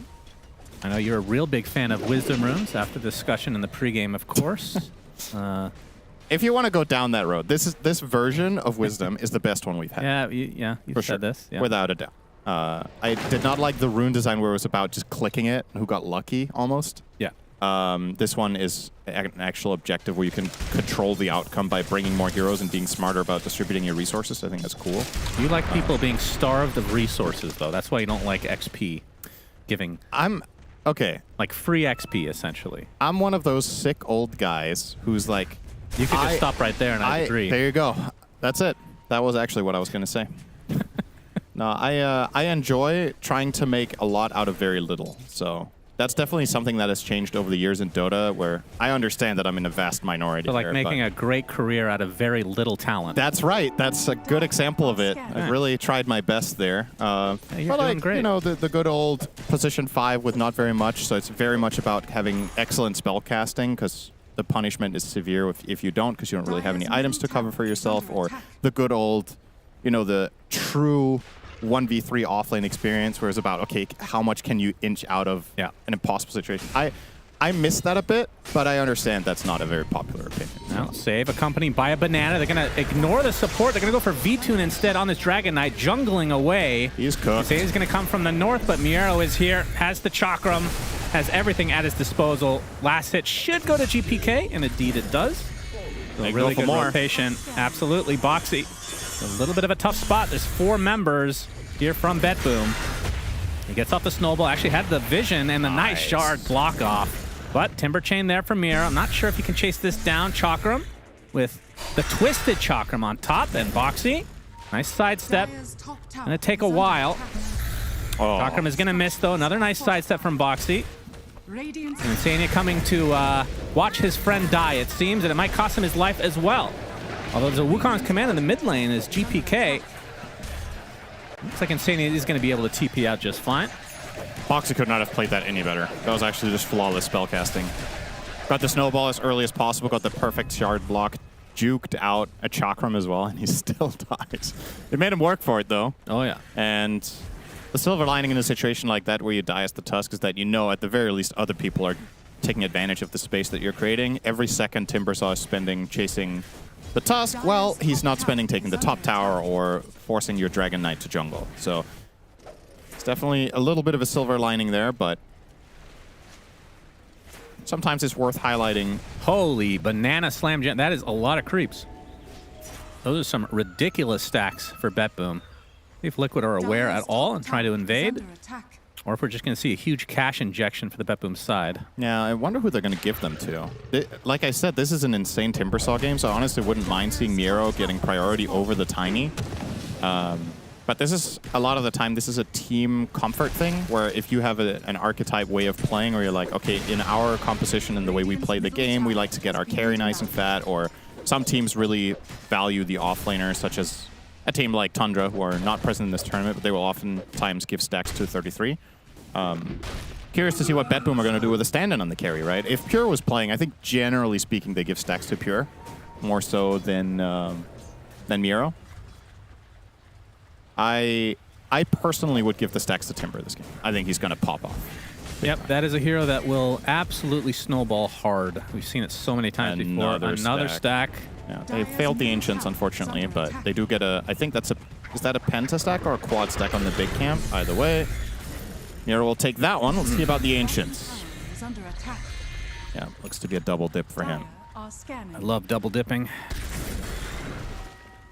Save's going to come to leech a little bit of XP as well, although are they actually going to commit to this? Still smoked up. Yeah. Something to keep in mind here from a drafting perspective as well. Liquid is the one team I would say in the last couple of months that if there was any team in the world I would not give Nature's Prophet to, it's this team. But a really big part of what makes them so good with this hero is Mickey, and he isn't here.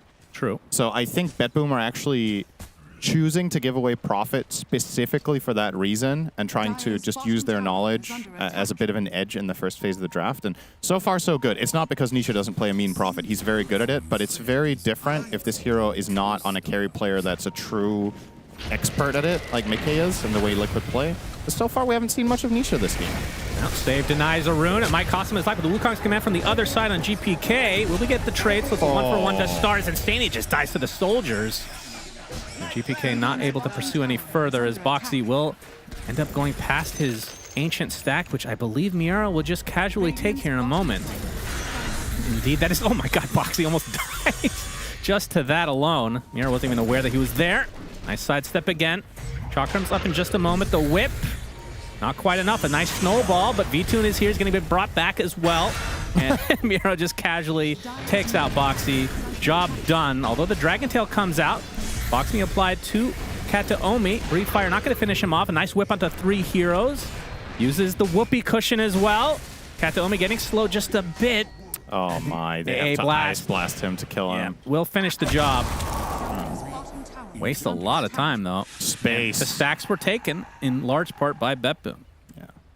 They're building a really big lead here. This number doesn't necessarily look that scary at 13 minutes, but you're seeing how the heroes interact with each other. A lot of Liquid's net worth is obviously going to be on a very static, very slow Medusa. This hero does not really thrive in games where the enemy team starts running across the map a lot and starts making cross-lane plays. And guess what? Heroes like Timbersaw and Monkey King are some of the best in the business at that. Medusa is going to be stuck in one lane with her 310 move speed, and you can just play away from her, really. Just hunt her team, and if it does come down to a tower defense at some point, you know you've got the Wukong's command with the Diffusal Blade to take that fight. So I think BetBoom are in a very, very comfortable position here, and now the challenge for Liquid is unlock your profit. Like, how do you make consistently successful moves with Dragon Tail, with snowballs, and hitting Ice Blast so that Profit can join and find kills? That's going to be the big question to answer here in the near future. BKB is almost there for Miero. Just a recipe away, effectively. Interesting choice that he opts to go for that first here. I actually was not expecting that. I think he could have rushed Axe. But he's going to be spotted.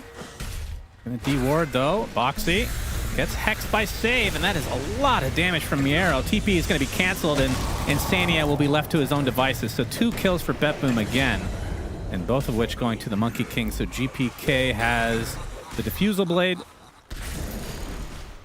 4-0 start for him. And we're almost at the 15-minute mark, so pretty good timing for them to be able to get to the old Tormy. Yep. Carrot Hitcher's already in position. He's going to need some serious help, though. Maybe they drop the Serpent Wards for this. Maybe they don't. Oh, do you have a 4th member? Okay. Don't think that was needed, but probably not. They will take it, and Save will be rewarded for his sacrifice. He gets the foul play. Big cooldown. The good old facet that was so good, or innate, excuse me, that was so good it was turned into a shard. That's right. I mean, it was upgraded a little bit too, but still. It's pretty crazy. So we are tougher not to crack with the 1.5 seconds of invincibility. Once on 1 health. And of course, you spawn 3 chickens instead of just transforming into the 1. And while you're transformed, you can use items, which is very interesting in some situations. Insania. Well, this is not interesting. This is a support being caught out by 2 members of BetBoom. 7K lead already. That is astronomical at 16 minutes. Liquid starting off where they left off last Dream League. Last 10 Dream Leagues, feels like. They can turn this around. First Wheel of Wonder used, and that is going to be used to take out Boxy easily. GPK with yet another kill. That is indeed the first Wheel of Wonder if you ignore the one he used previously. This was the first one. That's the first Wheel of Wonder I've seen in this you game. were definitely not paying attention, which is par for the course, but it's fine. It's fine. Nobody cares. Yeah, that's true, actually. Nobody cares if the casters pay attention. That's the secret. Yeah. It's the secret you gotta unlock in this industry. The sooner you realize, the better. Yeah, that's how you make it in esports. Just stop caring so much. 8K lead for BetBoom, and what do Liquid have at their disposal? Anything coming soon that you think could potentially turn the tides? It's going to be a Mjolnir for V-Tune, so we'll have a lot of the attack speed. I mean, the biggest problem I have for them is initiation, and there's nothing coming in that way, right? He's very far away from any sort of dagger on the Tusk, and Dragon Knight doesn't want to buy one because he needs to scale. So honestly, I kind of think Liquid are just caught in this awkward spot of running around trying to get farmed and big enough to take fights. but I think almost every single initiation we're about to see for the next 10, 15 minutes is going to be BetBoom selecting a fight. So playing Dota like that is very difficult where you're only playing reactive, but I just don't really... I don't see the obvious way for them to set up fights unless they're relying on this some sort of Atos play from Saberlight to set up a Dragon Tail, but I think you're already digging kind of deep, so Liquid's way to come back in this is a strong counterplay. It's got to be it. Bait someone, land your spells. Well, smoke from BetBoom. They got the Hex onto the Dragon Knight. TP's coming in, but he might be dead before it even comes. Indeed, that is the case. B-Tune dead just like that, but the big AA blast, Wheel of Wonders used to try to counteract this is Kiritich able to get the toss-up onto Boxy. He will fall. Question is, how many members of Liquid will it cost? That's 2 so far. Boundless Strike from GPK. Gets off his ultimate as well with that Diffusal Blade in tow. That is a dead Medusa. Double kill for him again. Feels like he's had several of those already. And now Boxy, seemingly always the one trying to run away, will make it difficult on the side of BetBoom. Nice fake out on the Boundless Strike, and now they will ensure yet another kill goes their way. Yeah, so that was an attempted counterplay from Liquid on initiation, kind of like expected, but it's just stupid hard, and that did not work out at all. If Dragon Knight is the primary target of the fight, I think Liquid are just running out of damage really, really quickly. And sure, AA, probably one of the highest damage output supports in the game, will net you 1 kill on the Tiny. It's going to cost him all of his friends in the process. A sacrifice certain villains are willing to make, but probably not Insania.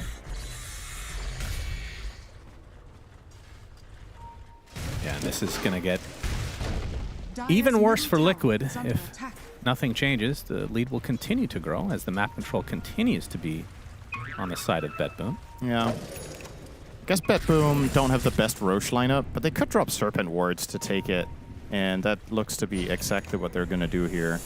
Oh, yeah. It's decently fast if you do use the wards, and even if Liquid know this, it's very, very difficult to contest it without Dragon Form. And yeah, they're just uninterested. So this will be an Aegis going, I'm assuming, the way of Kiritich here. Protect him from that Ice Blast.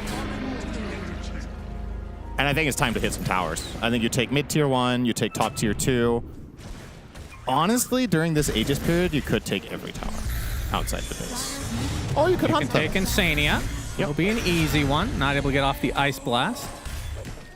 That is one less voice in my head. This game just looks too easy for BetBoom.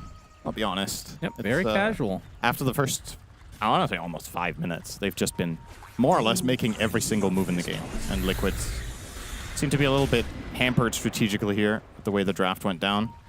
Unable to find any sort of momentum on the map, find any sort of successes. Sometimes all it takes is one good fight to, you know, snowball into more, to build some morale, to get more kill hungry, and maybe stifle a little bit of the momentum the enemy team has. But I don't think BetBoom has met a single moment of regret in this game. Like, every move they've made has worked. Yeah. So that's when you feel really good about yourself. That's when you're going to keep just doing what you're doing. Everybody in the team is happy. They're all enabling each other. There's everybody scaling. Especially, I think, crazy to see just how far ahead Save is of the competition. He's higher net worth than the enemy supports combined. Minute 21 Yeah, on Shadow Shaman of all heroes. So it's kind of unheard of. The guy's a master. So he is indeed. BKB almost there for Nisha. So they're going to have double Mjolnir on the side of Liquid. Maybe BetBoom can kill themselves on that. Kind of need them to help you a little bit. Yeah, I feel like, I mean, you do have 2 really tanky targets in theory in the Medusa and the Dragon Knight. But yeah, it's going to be a tough one. Oh, Nisha going to steal the Wisdom, but uh-oh. Is Save going to check for him? No, that was actually very close. Nisha went there late. He was 30 seconds late to this Wisdom Shrine, and if Save had been there 5 seconds earlier, that would have been a dead Prophet. So, close call. It does work out. And Kataomi in the tree line. Oh, V-Tune could be in trouble here. Boxy's here for a potential save, but we've seen this go awry many a time this game for Liquid. They will exit. Yeah, good read to not go for the wave. Just let the Mjolnir do it together with a Prophet ult. Push that out. So still 2 tier 2s up on the side of Liquid. And we'll see what BetBoom can get out of this Aegis.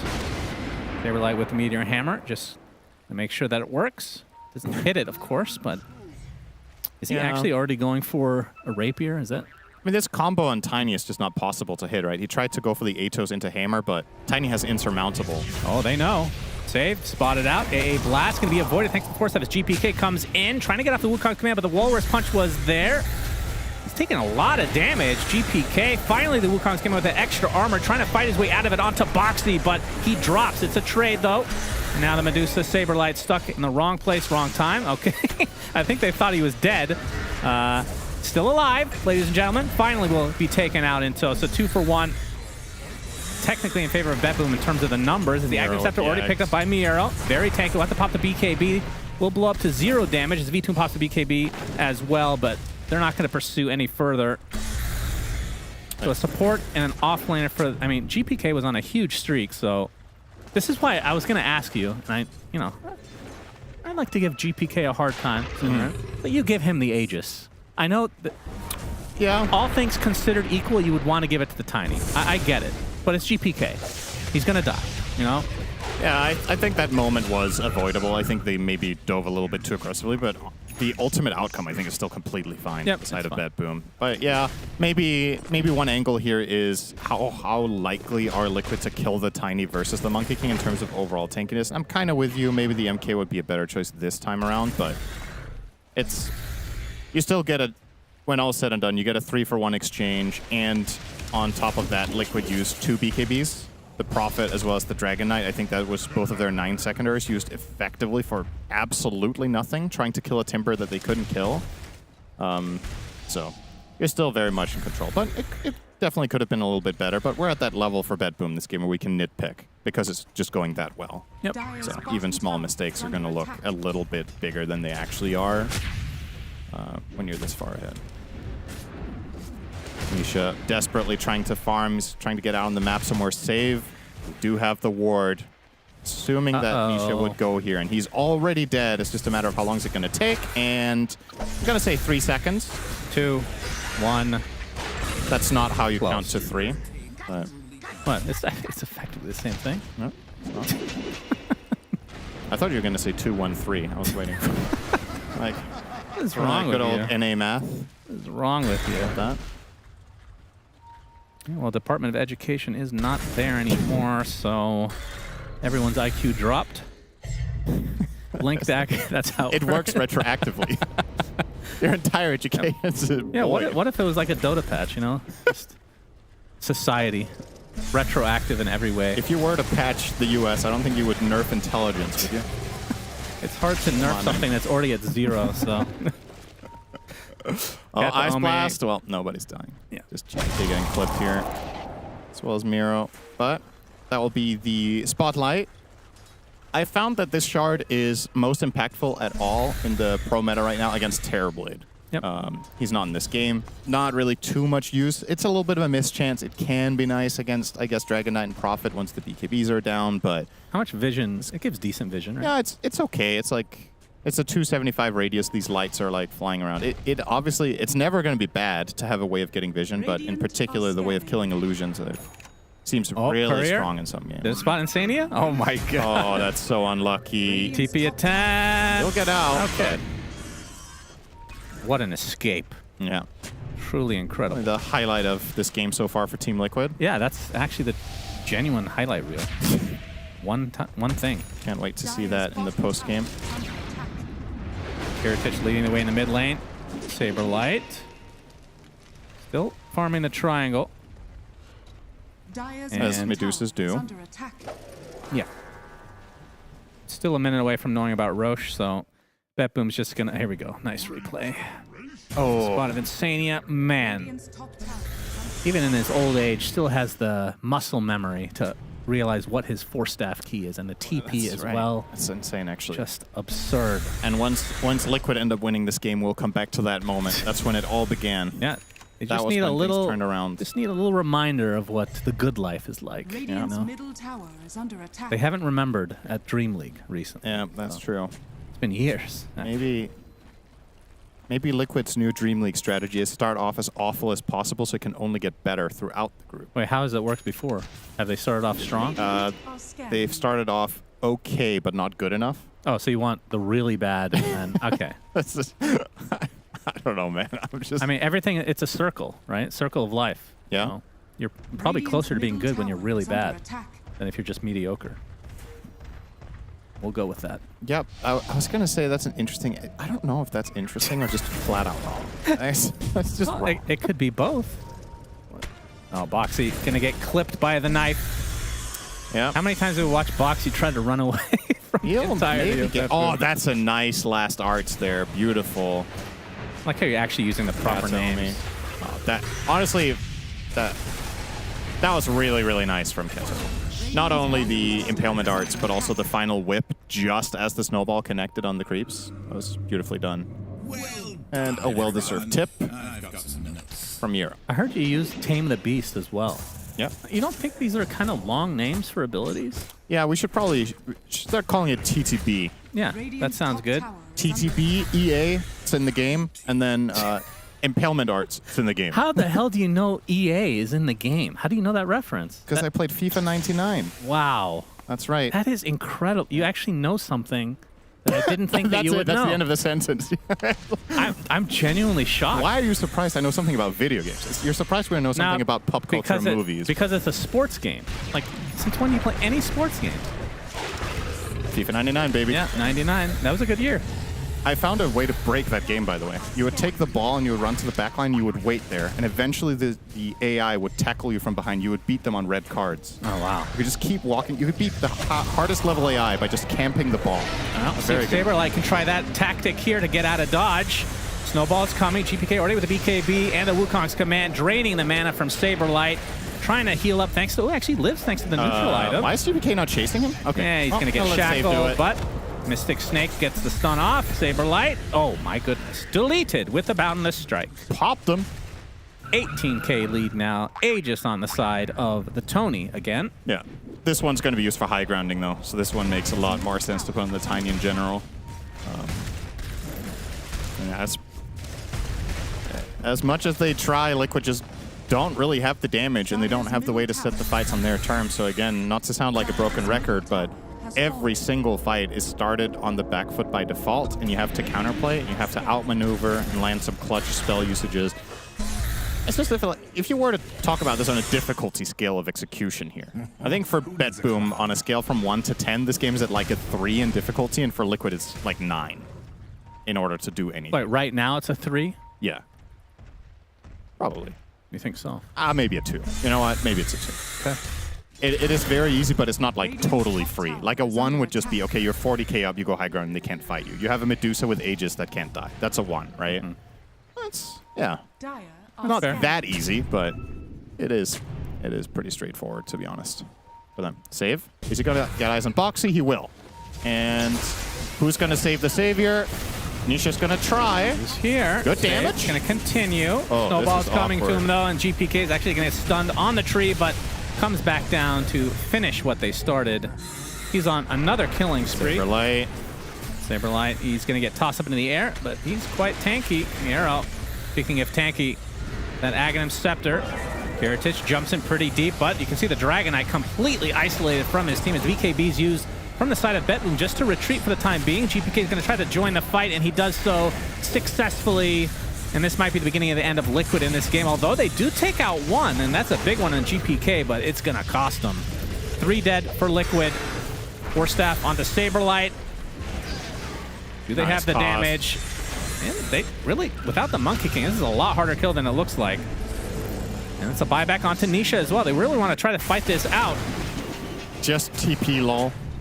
Yeah, the TPs are pretty successful. The Kiritich that's good. Gets taken out along with Kataomi, so the buybacks came out from Liquid, and there's the creep wave blocked. The creep wave doing a really good job of blocking, and I think Kiritich has to try to fight his way out of this, but he's going to be surrounded by both trees and enemy members of the side of Liquid. So I'm actually really interested to see what the fight recap is here. I think it's pretty even. The profit buyback is super expensive, so yeah, pretty much.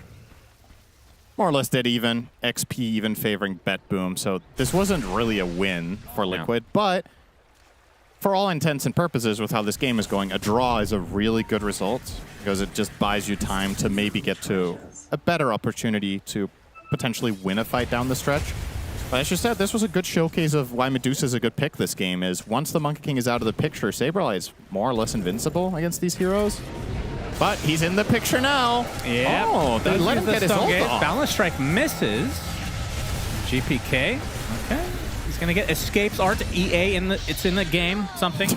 EA Sports is in the game. That's what was missing. Saberlight basically out of mana, but gets an injection all of a sudden. GPK has to walk away with the BKB. The Wheel of Wonder not gonna do too much as Nisha jumping in, wants to take out Save. Will be able to do so. Well, unless that shard will save him. Not going to be the case this time. That's a buyback now onto the Rasa as Miero. He's going to go in deep. Absolutely blowing up Nisha. And like you said, dieback for him. TP's not going to happen on the side of Liquid. And this is surround tactics now. On to El Saberlito, who's also brought to his knees. There should be minimum 1 lane of racks, right? Liquid cannot fight without their Prophet. You're just going to go straight down mid here. You have 5 heroes, nice and healthy. You have enough mana on the Timber Saw to try to fight if you want. He's got the fresh Hex picked up, so you have multiple ways of opening fights if you connect. I don't mind this from Liquid, though, that they're trying to press the issue a little bit because they kind of have to look for a moment of opportunity, but that went pretty badly in spite of Bet Boom kind of just botching the opening. They just missed on Medusa, right? They didn't get Shaman combo off, the Boundless missed. They wasted their Wukong, and they still won. And here we are at the high ground. Glyph will be forced, but the next wave is coming in, so this is only buying the few seconds. Miero, he's going in pretty deep. Wants to take out the AA, but Insania gets a decent amount of distance, and Miero will be stunned out. Nice cancel of the Timber Chain, although Boxy might cost him his life. Save is here as well, but close enough to the fountain to get away. I mean, either way, though, this is just 1 lane because the tier 2s are still up, top and bottom. Bottom tier 2 is definitely going to fall here as well. Kiritich take care of this very quickly. And then, I suppose if you wanted to think about it, Tormentor number 3 won't be too far away. The 35-minute mark is approaching, so you can get both Wisdoms. Wow, they're actually yielding here. This is very surprising. Like, Prophet's dead for another 20. And you do have Wukong's command. I don't think Liquid were going to be able to execute this defense, but they were trying for it. So honestly, credit to Bet Boom for making the read. But I don't think this was a fight they were going to lose personally. But maybe they just think, we're going to get this later anyway. He's going to tank the gank, the shard. He can we'll keep him alive a little bit longer. Nice Miero coming in very nicely. That's a lot of damage being applied through. They're going to lose the roster, though, so it's 5v4 advantage Liquid as the AA blast coming in.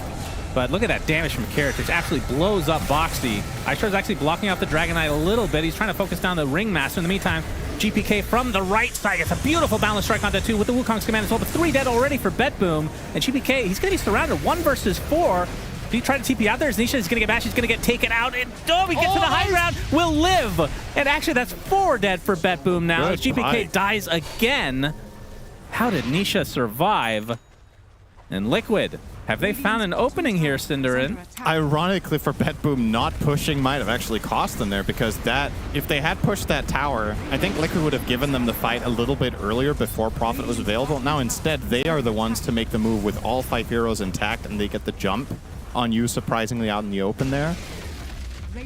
Damn. Okay, well, we may have a game. I'll be honest, I thought this was more or less a foregone conclusion, but when GPK's in the game, anything's possible, Cinderin. That's your angle as usual, yes. Glyph is available. This wave will be taken out, but there is another one connecting very soon. So I think Backdoor won't even kick in for a single second here.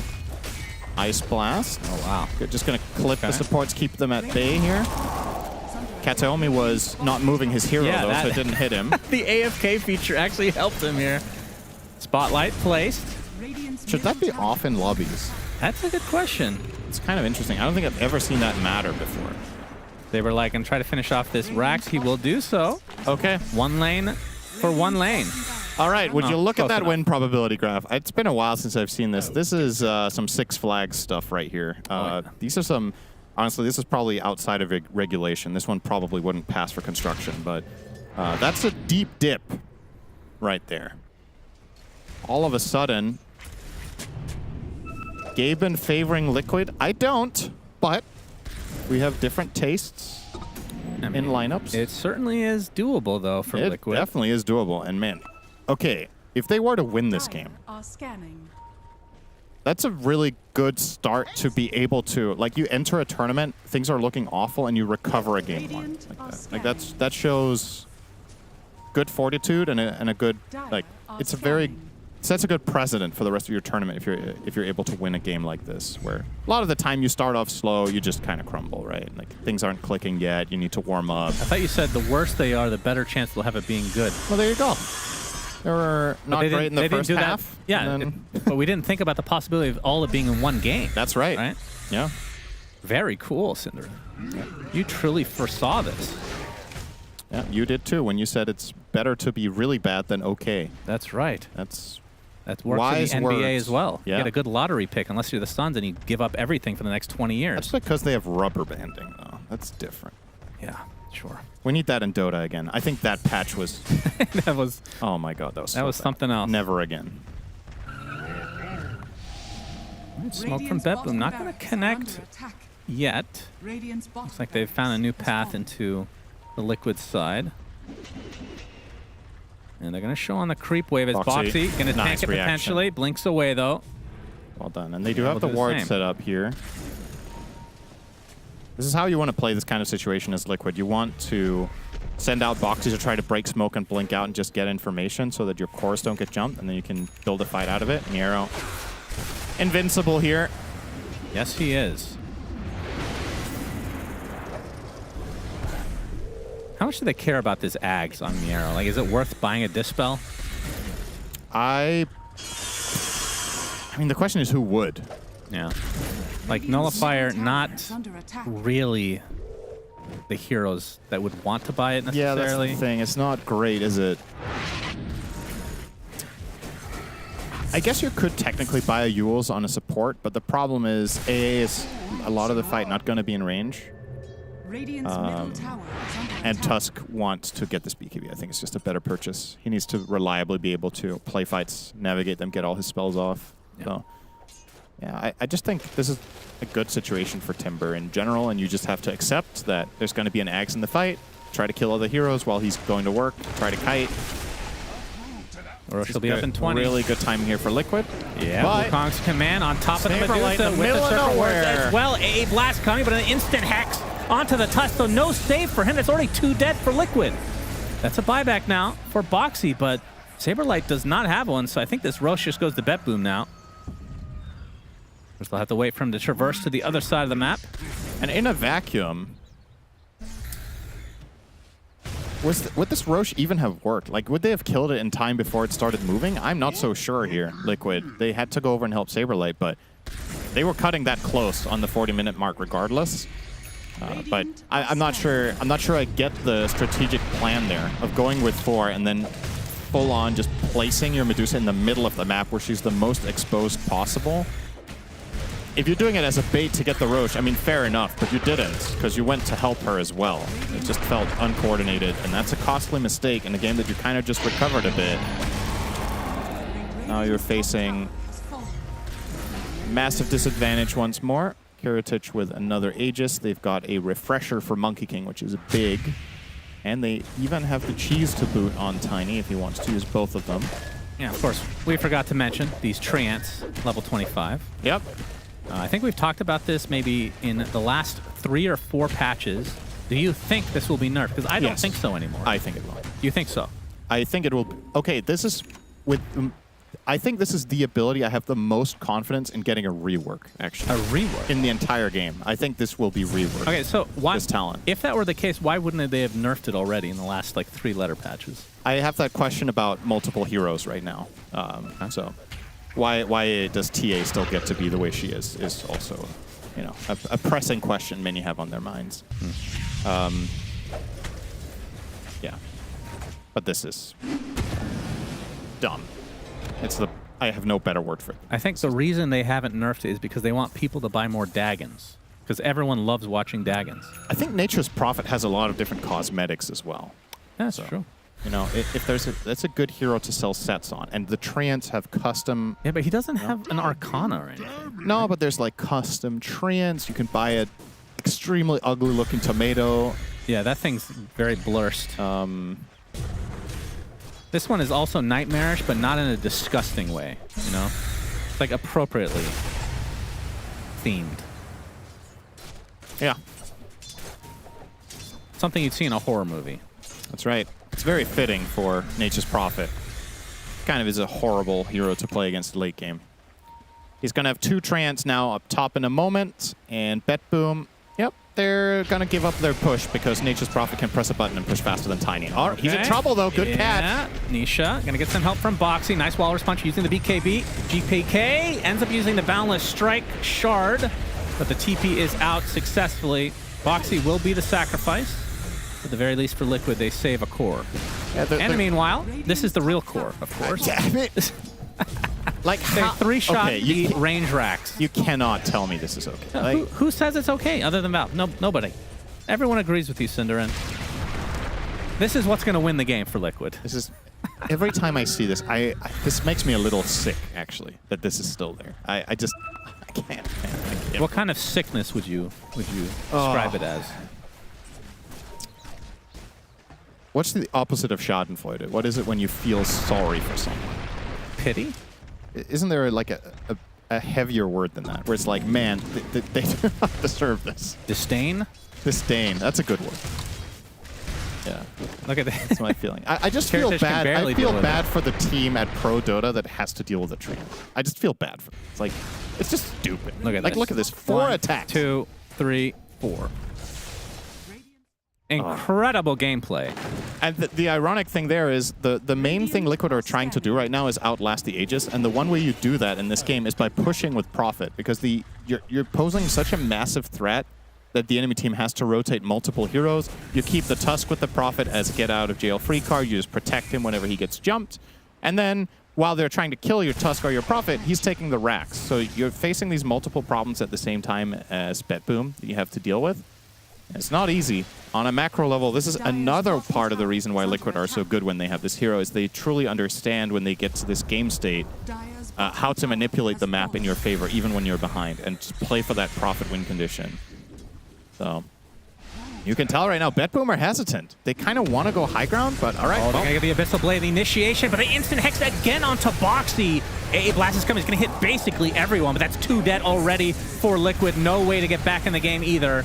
So now it's just about resetting. As Nisha is in really deep, he's going to get back mid TP. He is surrounded. Boundless Strike can apply a lot of pressure as well. As Nisha, well, he gets the Aegis, but it's going to cost him his life. He does have buyback this time, but look at that. V-Tune caught off guard again. Onto the low ground, gets tossed back into the fray. Completely surrounded, but he has the ability to get back to the high ground. Boundless Strike not going to hit, but still the buildings will melt here. Of course, the NP can get back in. Might have to do that right here, as that Avalanche is going to do so much work. And CNA gets 3-shot. Now the buildings will follow suit. Buys back, though. Has his Ice Blast as well. You can see Roshan's banner placed, so now the creeps will not be going anywhere. This is going to be a second lane in favor of Bet Boom. Yeah. In the meantime, one little boy did take the top melee racks. Oh. For Team Liquid, so it is a 2-for-2 on the racks, but the buybacks are big. Yeah. They're going to commit here. Bet Boom are kind of all in with the Shaman buyback, too. They just want to try to push an end. Ice Blast. Not going to really hit anything. It's going to clip Kiritich as he's going to get a beautiful stun into the Dragon. He's taking a massive amount of damage. GPK deletes him. Does have buyback here, though. They'll get Kiritich, I Wukong's think. command is placed, but on the outskirts is the Tusk. He's going to get taken out in turn. The buyback from the Tiny now. They were able to take out one from Liquid's side, as the Ringmaster is going to tick out eventually once V-Tune is unhexed, and in case indeed that is the case. You see the Tiny trying to defend his base as Miero and company. They're going to have to back away, so mission was not successful here for Bet Boom. As GPK on the tree line. They spot him here. He's going to actually jump on top of V-Tune. Trying to apply some pressures. The Wheel of Wonder not going to do too much. Boundless Strike finally going to be used. Not going to use the shard to get into better play, though, as GPK focusing all his efforts onto this V-Tune kill. He's taking no damage, though. GPK, he's Ice Blasted. He's taken out. He's dead. Buys back instantly. You have to be careful with their base as well. They did create a little bit of space, and that's a lot of burst damage from Miero on top of this Dragon Knight. Double kill for him as save. He's going to live thanks to the escape arts. And now the instant toss, the triple toss, the deletion of Saberlight. And surely that's going to do it. Ancient is exposed, only one member up for Liquid, and GG is called. It started out as an absolute mega stomp and somehow turned into a pretty exciting finish. Damn, this became a 47-minute game, and that wasn't that far off of being a Liquid win. If they somehow could have structured this last defense a little bit better and got, let's say, one dieback forced out on the side of Bedboom, every hero Liquid killed had buyback, one by one by one. So they never killed the same hero twice back to back. And we are, of course, seeing what we were prophesizing here, a flawless game from Europe. 10-0 and 24 on the Timbersaw, never died. Every hero in the game except him had at least 4 deaths. So he was a tough nut to crack. And I mean, credit where credit's due. I'm really impressed that Liquid made a game out of this, honestly. The way this looked at 15 minutes, I thought they were just going to roll over and lose. I thought we were going to see Nature's Prophet TP into the base, like in that super late game scenario, go for maybe even just Throne instead of the Megas, but... Yeah, he could have maybe forced finish. It's tricky because since he doesn't have buyback, if he ports in there, summons Treants, and then gets ganked, then Bedboom not only kill him and defend their base, they just end, right? So I think Nisha's play call to take the fight is probably the better option there. But it's true, the split push play was a potential way of trying to get this done. As it stands, Bedboom do come out victorious. I don't know if they're going to be too happy with the way they won, but they did get there. That's right. I think we can maybe go to Shiver here. That is right. Bedboom take the W in this game 1. I will say at some point it looked like they were going to get it all along because they were ahead for the majority of the game. Liquid making a grand comeback that didn't end up working out the way they wanted it, but it did make for a little bit of a back and forth game here, Brian, because before that it did look like Bedboom all the way. Competitive Dota always has a decent chance of coming back, especially when you have heroes like Nature's Prophet with these global buybacks. They overcommitted a little bit on the side of BB Team, thinking, oh, we can kill Dusa because it's 4v1, 5v1, but suddenly the ports respawn because the team fights take a really long time because everybody's tanky, Nature's Prophet buys back, and yeah, that one overextension, and then maybe the follow-up team fight that Liquid had looked like they had momentum, but even though that was the case, it did feel like BB Team had control of this game almost throughout. Yeah, they did. I mean, it's always a good sign when a team kind of does that, like, typical throw, and you see the gold lead swing by, like, 15K, and then they clearly had the talk where it's like, let's just take the next fight better. Like, let's get a better initiation. And they did. Like, they took the next fight, and from that, they snowballed the game. And also, they were dealing with the pressure of a Nature's Prophet. Good lord, those Treants. Yeah. What an annoying hero to deal with. Even when you're winning, it's annoying to deal with. I feel like we got something else for the wish list on the patch there, Mystery. Yeah, I mean, we were just talking about it, actually, how some of these heroes definitely need a nerf. I think AA is also a big part of why we see a lot of comebacks like this, because he can kill any hero pretty much from full HP, right, in one stun. So, yeah, it was a kind of a scary game in the end there for Bedboom. Yeah, what do you credit the Bedboom success on in terms of the first start? Because it did not look even before those comebacks happened. Why was that? I mean, we talked a little bit about it in the pre-game, how the lanes are a little bit fragile. It could go both ways, and in this case, it ended up going in the way of Bedboom, right? We saw the Timbersaw being top net was really early on. The Monkey King snowball was happening, so that was kind of what Bedboom was aiming at with the Monkey King last pick. So I think they just kind of won the lane and snowball from there. And then it was up to Liquid to try to claw their way back. Yeah, and we had Medusa being one of the bigger heroes of the patch as well. And Liquid get that as their last pick, Jenkins. I feel like it wasn't... It should have done more. I'm personally not a big Medusa fan. I feel like it's kind of like what we talked about on the pregame, where you have these heroes that people are just kind of throwing in there after they get figured out, or people realize how to play against them. And I think, in my experience in pubs, people have gotten a lot better at just not going on the Medusa. You just ignore her, and she doesn't do anything. And people are trying to build Radiance, so it's like you can't ignore her, but then you still can, and you only really go on the Medusa if you're in the perfect scenario. It's like Monkey King's on the trees, Medusa's walking, you can stun him, and you have all the monkeys hitting with the diffusal. Like, that's how they were killing her. So they're either ignoring her or killing her when it was literally perfect, and it worked out for them.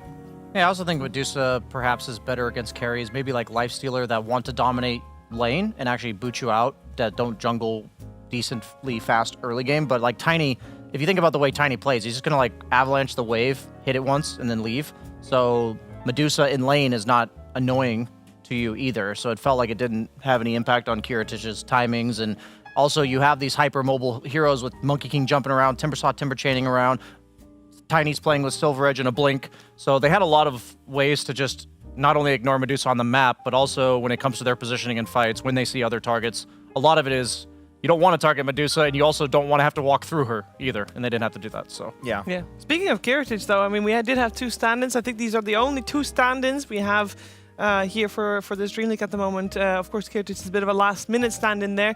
But how do we feel like V2 and Kiritich did? Misery, you happy with their performance? Yeah, I think they both did well. I mean, the Dragon Knight, I'm not sure if it was intentional that he ended up playing that. Like, when they picked DK, was it meant to be a carry, or was that like a last minute decision because of the Monkey King? Yeah. But it's not a hero that we see that much, the DK carry right now. So I think it would have probably been better to just keep the Furion carry and the DK mid. I think then we might have seen a more balanced draft from Liquid. Instead, you have these 2 heroes that both buy Mjolnir first item.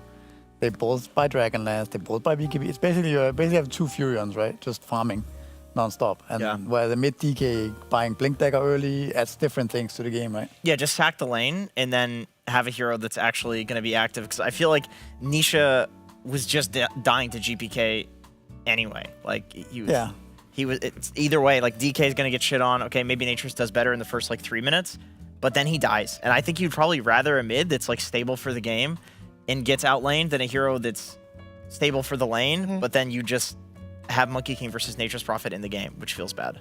I didn't consider it going into the actual game itself after they did the lane swap, but the whole reason I supported the DK in the draft was because it was a hero for the Tusk AA to play around in the mid game, and then carry DK just doesn't do that for you. So imagine you're a gank duo of of Tusk AA, and your one core is a Naturus who's farming, your other core is a Medusa. It's like not going to go to Medusa, and the other core is a DK who also isn't going blink until 3rd, 4th item. So yeah, I feel like it makes sense that Liquid actually had no plays. And Beboom, when they get out of the lanes like that, had a ton of stacks as well. I like the smoke play for Timbersaw, actually getting him off to the good start that we saw from Miro, as that actually is the player I wanted to highlight in my wrap head-to-head, the Wishlist Relic Arena, please, head-to-head here between that was an expensive thing. I had to pay him to say that. for the 2 offlaners in this game, between Miro and Saberlight, both the guys were super tanky boys, but Miro showing exactly how tanky he was with that early Ag Scepter after the Kaya Blink, and he went 10-0 and 24, as opposed to Saberlight, who's a bit more of a punching bag, quite literally, by all those Monkey Kings swinging their staffs. The hero damage, though, was pretty equivalent because of the fact that Medusa had that Radiance, had the ability to stay in the middle of the fights pretty consistently, casting a lot of his Mystic Snakes, and also the Shard, I think, got a lot of value. But I want to show clips from the game where it shows that Miro, he was pretty much a part of every single gank on the map. He enabled his supports to be looking for these kills, whether this time it was set up by Save, and the one we're watching now is set up by Kataomi. But we talked about the lack of playmaking potential from Liquid. Their supports had to do a bunch of funky stuff. You see Nature's Prophet farming in an odd area, and Miro was crucial to that happening. And then you see this fight, where Miro is also showing just how tanky he is, and he's effectively zoning all of Liquid. V-Tune maybe getting a little bit overzealous here on our bottom left hand of the screen, but you see how many spells are cast on Miro, and he just doesn't care. But we do see the power of Saberlight in this game, because this was after that fight where Nisha was forced to buy back. They all committed onto Saberlight, and he ends up setting a lot of kills up when they're chasing people. This is like the few times that Saberlight's hero really showed its stuff here. But at the end of the day, it just felt like, even though these were the 2 fights that gave Liquid a fighting chance, where Medusa's actually standing in the middle, a lot of control, DK picking his targets, Nisha just sitting in the back line, wailing on people. We saw the game plan for both teams as it played out. By the end of the day, we saw Miro 10-0 and 24, quite a standout performance from him. And despite the fact that Saberlight did his best, I don't think he was as set up for success as we saw from Miro, and took a convincing game 1 for BB Team, despite those 2 maybe not so ideal team fights. Thank you very much, Brian. And we're gonna see if maybe Saberlight will have a little bit of a better showing in terms of being set up for success in game number 2 of this 2-game series. We'll see you after a break.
a warm welcome back to the DreamLeague studios here as we are in the middle of our first series. And it is Team Liquid taking on BetBoom. BetBoom actually rather taking on Team Liquid because they took game one. And yes, Liquid did make a little bit of a comeback, but at the end of the day, it was BetBoom that was just a bit stronger than Team Liquid. Let's see what adjustments will be made for game number 2. Brian, it is mostly going to be on Liquid to change the tune of this draft, of this game number 2. What do you want to see? Yeah, I mean, I think we talked about the fact that we thought their lanes were locked in. Like, when we saw their draft coming out, we saw Nature's Prophet, like, that's going to be carry, DK's going to be mid. I think making sure you stick to the roots of the plan. Like, I think overly adjusting and trying to compensate for the heroes that the enemy picks is a potential trap you can put yourself in when you have a stand-in. Can I ask a question? Shiver. Yeah? Brian, I can't believe you didn't take that. She said changing the tune of the draft. How do you not? You didn't take Is that that. actually what you were alluding to? He didn't take that. I didn't take that. You gave him a I thought that was like a jazz reference. That's what I thought. I thought she was like going along with the theme of the... Because I think they need to change V-Tune's hero, actually. Like, Tune of the V. It wasn't a flame. No, it was a free setup from Shiver. I thought it was a jazz reference. It was a multi-layered. No. That was really good, Sheaves. Yeah, totally intentional. I mean, yes. Oh no, he's on your screens right now. Were you guys like looking at each other the whole time I was talking? Like, we felt it. Just utter shock. I mean, I feel like that was meant to be a mid DK. I think it's what you said. The Monkey King really surprised and shocked them. And I'm a little surprised and shocked that Team Liquid puts Nature's mid, alters what their game plan maybe was, because usually they're the type of team that says, like, we don't care about one-to-one counters, we care about tempo. You can make our window to win the game smaller, but we're so confident in our ability to win within that window that we're going to do our lanes regardless, you know? So that way we can have a blink initiator on the mid lane. Yeah, I think also just the fact that they have a Medusa off lane makes it even worse, right? It makes it so much more punishing. Like, none of your cores are doing anything, yeah. And you can't play around mid because it's a Furion. If you had the DK mid, you had potential to kill the Monkey King, right? With the stun into Tusk, A, setup, something like that. But the Furion, there's just no way.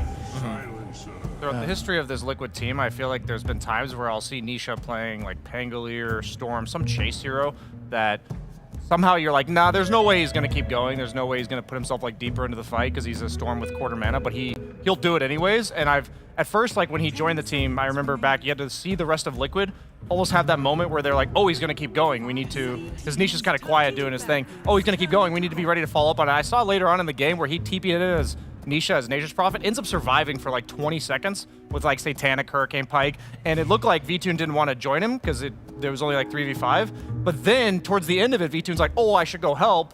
But by that point, Nisha was dying, and then V-Tune also had the Save a Buddy syndrome, used his BKB, used his ult, and ended up being useless in the rest of the fight. So I just think it's really funny to watch somebody play with Nisha without being a Liquid. Yeah, because I feel like they've all adjusted to him for now, because he's kind of like the silent. Yeah, he pushes his limits so well that I think the only way to learn is to just play with him. I think the heroes you mentioned, though, are a lot easier to go deep on. Like, if you don't have a team that is going to join you with Nature's Prophet, he will feed. Whereas if it's Ember or Pango, or Tiny, like these heroes can kind of do it on their own or with the support of like a couple of heroes. Like the amount of times I've seen Nisha on Ember, 10% HP, like remnanting into base and just TPing out. You can't really do that on Nature's Prophet as much. So I hope they go back to picking Nisha, something that's a do-shit hero. You know, one of these Tinies or Embers. Well, the Tiny's already on the board here, of course, still very much a flex potential on their end, but slight adjustments made anyway, as we have the Ancient Apparition from previous game banned, Liquid banned out the Nature's Prophet themselves, Monkey also removed from the pool. BetBoom still opens up with the Shadow Shaman, though, once again.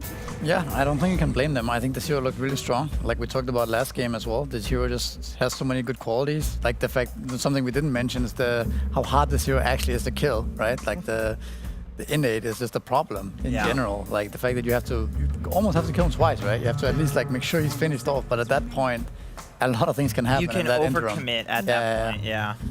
Abaddon is kind of interesting pick. So here's I wanted to talk about this because it pertains to the Abaddon pick. So I know a lot of you are a coach, and that's why I'm asking you, Misery. A lot of Pro Dota is you pick heroes that block stuff you know, so you don't have to worry about it in the draft. It makes the other team's options limited, so you have a bit more predictability. So like Silencer, I was looking, is on Dota Buff the best hero in the game against Timbersaw. So perhaps they went with Silencer this game because they didn't feel like Timbersaw was worth banning, but it does block it. But then if you go to the Silencer, like, okay, who counters Silencer? Abaddon is the second best hero in the game versus Silencer. So I'm wondering, anecdotally, is this something that you guys would think about when you're like looking to draft strategically? Are these like, is it that simple, like one-to-one counters early on in the draft? Do you know what I mean? Like later on in the draft, I know it's more a bigger picture, but I think for sure Liquid picks Silencer as a response to the Shaman, and then they debate whether or not they need to ban the Timbersaw. And Insania is probably like, we don't need to ban Timbersaw. Silencer's really good against Timbersaw, right? I mean, he can't really cast spells unless the curse will just continue to, you know, extend forever.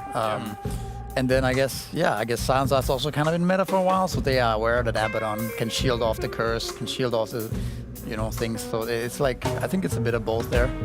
It blocks Ringmaster as well. I mean, I know they pick it anyway because it's save Ringmaster, but it combo breaks the saves. Right? Yeah, you don't have to go on the backline. You don't have to jump the backline saves if you can just global silence and then go on one of the frontline cores, which of course you can't do against Abaddon. I think Silencer though, it's too easy to like not pick a lot of heroes because of Silencer, if that makes sense. Like there's a lot of heroes that has problems against global, and curse for that matter. But if you have to take that into account with every hero, it's very difficult to pick. So I think almost just ignoring that this hero exists and then just pick what fits for your lineup is a good approach. And play around it instead. At least in terms of supports, right? I think we saw some games at Blast where people overreacted to the Silencer, where they ended up picking heroes that were not really meta, instead of a range support like the Ringmaster that actually enables the lane and is strong in the game overall. Yeah. Terrorblade, Shaker. I would like to see them just keep it simple here, maybe. Like throw the Nisha tiny mid, the Terrorblade on the carry, and then I guess the Shaker. I would expect this to be maybe a Boxy Shaker here, potentially. So. I guess it could be Tiny Boxy as well, but I think the Shaker 4 is a little bit less risky than the Tiny 4. I agree. They experimented with it like a month or two ago. Like I know one of the major patches, Boxy started to try the Shaker, and I agree. I mean, Terrorblade versus Abaddon. This is a very hard matchup for Abba. You spawn an illusion, and he curses himself. He can dispel it. He can dispel it, but it's also like a radiant. More often than not, we've seen the matchup go, because I remember we had this debate before when first Terrorblade and Abba came into the meta. It's like which one actually counters which, and it seems with the new Aphotic Shield facet, the Mephetic Shield, whatever, that it works. Terrorblade is much stronger than the Abba in this matchup.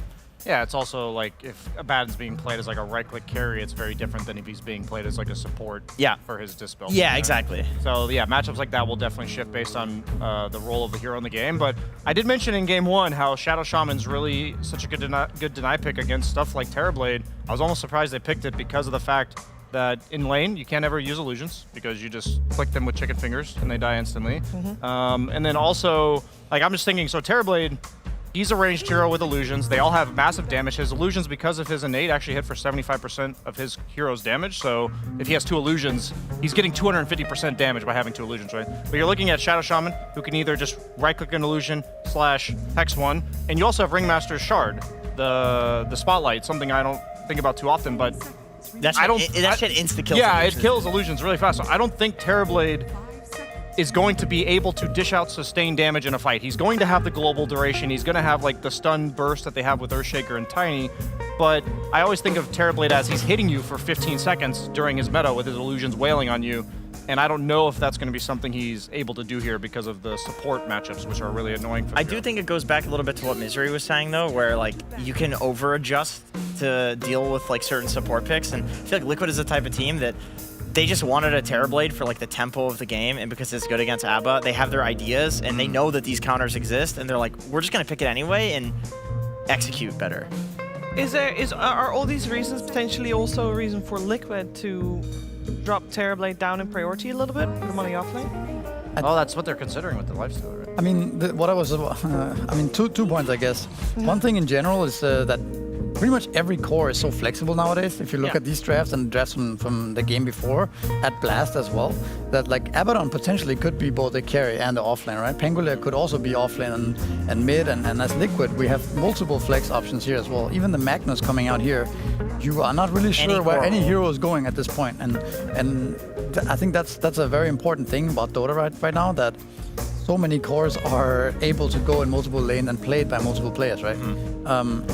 I think as for the Terrible versus the supports, I do think it matters early on, but eventually, you are gonna have this supports just die instantly. Yeah. If they try to walk in and chicken finger an illusion, that's not gonna happen, right? Yeah. Even the spotlight is like, that might have an effect, of course, but I think in general, as the game progresses and heroes get more and more items, positioning is so much more important than being able to kill that one illusion. So I think similarly to how Timber saw counters A and the other way around from last game, I think it's a little bit the same here, that it doesn't have to be that one-sided. Well, let's take a look. Team Liquid has very limited time available to decide where they want to go with their final pick. It will be a Wraith King. That is, I believe, a V2 special. That's a hero I always believe in more in the offlane myself, but I do believe as a carry, you don't mind building him to be kind of utility initiator with like Radiance, Blink BKB, when you have an offlaner like Terrorblade who's going to dish out that sustained physical damage. So I always hate it if I see 2 magic utility cores plus carry Wraith King. Like for me, You need a basically other carry. Yeah, is what you you're do saying. need another carry in your team, I think. So yeah, it is a V-Tune special. I think it is a zoo hero of sorts, like in lane versus Shadow Shaman could be really annoying for him with the Skellies. Yeah. I like this draft better for Team Liquid than I did game 1, but I think I might still be leaning towards Bet Boom team. I like the carry of Baden. I think GPK will have a good chaotic contribution to these fights where he breaks the Earthshaker silencer combo. It's not going to be obvious when to cast global. What are you guys thinking?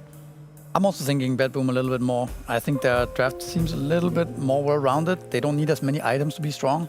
I also think often the Pangolier comes out on top against the Tiny, from what I've seen. It feels like Pango plays a little bit faster, whereas Tiny needs some more time to get the Blink Dagger and get the levels to deal damage. So, but I also like Liquid's draft more this time around. More stuns, more options to play the game. So I like it. Yeah, and Jenkins, why don't you get also some extra opinions from the gentlemen to our That'd be great. right. Can we get a zoom in, please, onto Sunspan and Cinder? I forgot who was casting, of course, wasn't listening to the last game. Can we just zoom in on Sunspan and Cinderin?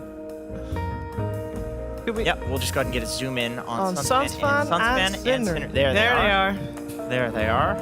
Yeah, they do sit and watch the entire panel. What do you guys think about Nisha being on mid-Tiny instead of Nature's Prophet this game? You can talk. Okay, well, with that being said, great insightful stuff. Thank you so much, gentlemen. It's time to head into our second game of this 2-game series, Liquid versus Bet Boom, via the PogChamp Pandas.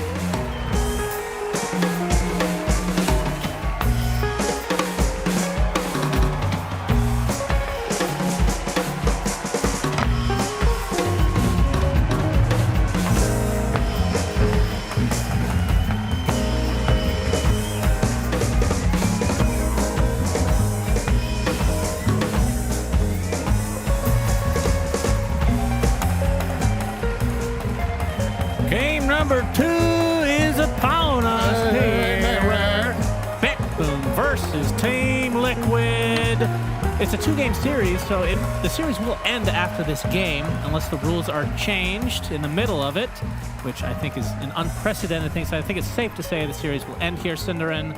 Yes. Do you agree with the panel? I wasn't listening at all, personally. Did you listen at all? I did, and I would agree. I kind of. Oh, hang on. Or no, we're good. Okay. Are we? So Because V-Tune is dead. Oh wait. Oh, Yes. he actually is. He is Oh, dead. Last shot from Katsuomi. Oh, great start for How Bet do Boom. you, how do you like the Wraith King this game? They got 3 bounty runes on the kill. Yeah, so So like the panel was saying, they seem to be pretty much in agreement at least. They slightly favored Bet Boom based on draft, but they think Liquid got off to a better one this game than the last one. But, well, there's a lot more to wish for. Oh, that is the miss. It's not really going to matter here. Surely Surely he gets run down eventually. Why are they both chasing Whoopee him? cushion, because it just feels Okay. good. Anyway. So stupid. I'm so stupid. Stupid. That is a good voice line. I like that. All right, so 2 kills already for BetBoom. Yeah. Okay, then. I like BetBoom a bit better here as well for mainly the reasons that Misery was bringing up about. Oh, I thought it's because they have 2 kills. Well, that's also good. Okay. I think the mid lane matchup, the Tiny versus Pango, is actually very good for Pango. This lane usually ends up in somewhat of a draw, but Pango activates faster. And I'm looking at a lineup for Liquid that I'm a little bit unsure where the plays are going to be coming from except the Tiny. Like, yeah, you have stuns with Fissure, you have stun from Wraith King, but these are not, like, strong mobile heroes that are going to make moves very much. But at the very least, they find a kill up here with V-Tune plus Insania onto save, so that's good news for the Liquid side here. I'm not a particularly big believer in carry Wraith King on a pro level. I like the hero more as an offlaner in concept, and I wonder why they chose to do it this way instead of vice versa, since they have that and Terrorblade that are interchangeable. I think They Wraith have King, the specialists in front. that's right. That's probably the reason, honestly, that V2 was just like, I want to play Wraith King this game. Peace be with that. It's one of the best carries against Magnus in the sense that you can outlast RP because you have 2 lives.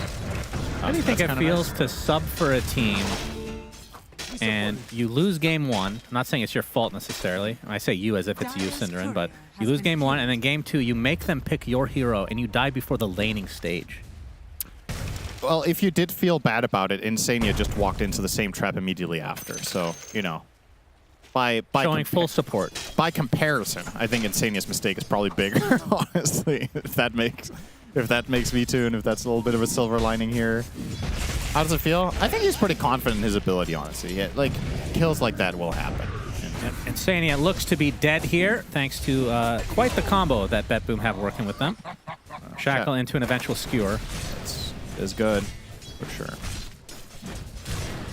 And another good a head start for BetBoom. Similar to game 1, they come out the gates the best. I think my biggest worry for Liquid is minute 10 to 20. It's like, how are you going to play the map? Your supports are Silencer Shaker. These heroes inherently do not do that much damage and don't offer the best setup, with the exception of some nice Fissure blocks. But what heroes are you blocking? Abaddon's going to have ults. Pango can jump across it, and Magnus can skewer across it. So the amount of plays that are inherently obvious for Boxy is very limited, which puts a lot of pressure in my mind on Nisha to get stuff done. Because once again, I'm not a big believer that Wraith King is going to really pull his weight until later in the game. So that stage will be tough, while BetBoom is going to ramp up the aggression with their Pango running around the map with Shaman, with their Magnus looking for potential Blink Skewer plays all around the map. And yeah, you'll feel confident going for them too, because the counterplay from Liquid's not that easy to pull off. Jackal? They're not going to turn this into any follow-up, like you said. Insania, even if he was there, can't really provide that much yet. No. Especially with the level advantage being the way it is for BetBoom. Boxy already roaming a bit. He's going to ensure that the water rune, he's being able to deny it of sorts by taking it himself. Grab the other one. Yeah, this will send GPK back to base. That's pretty big. It's good news for Liquid. GPK was starting to pull a little bit ahead of Nisha in the mid lane on the Pango versus Tiny matchup, but now that he has to retreat, Nisha with a full bar of resources should be able to get ahead now. Oh, V-Tune summoned the skeletons, but couldn't get the stun off on save. Yep, has no mana. He's going to get skewered out. And it's going to take a shock to his system as Miro actually has to walk away because the skeletons are going to finish him off if he's not careful. But Save, as we see, does get the last hit on the V-Tune. It will be a trade. One int goes the way of Insania. So 1-for-1 trade, but obviously if you're Liquid, you're still not going to feel too good about it.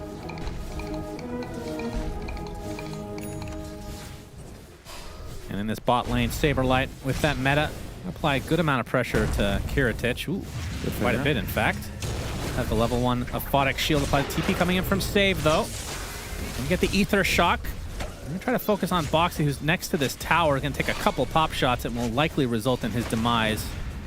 In the tree line he goes, but one more right click will suffice. Gets off the Fissure, but the whip is enough from Kataomi. Damn, Save was really adamant about conserving resources and cooldowns there. Not using anything on the Shaker the entire time with a full mana bar. Just ends up being Kataomi to finish it with the Tame the Beast and effectively running out of resources himself now. Oh, he has 11 on the wand. He's actually going to be okay. Now, what's Save going to do with this? So now we make this TP rotation. We're closing in on minute 6. There's going to be the first power rune of the game. Looks like he will try to contest for the bottom one. Boxy will be happy to meet him there, potentially with a little bit of a tiny combo. Can GPK break 6 before the rune? He cannot. So this will be no Pango ult fight if it were to break out. A lot of heroes here. Oh, yeah. I just got 6, actually. Clip just one. now. GPK, like you said, Rolling Thunder at the ready.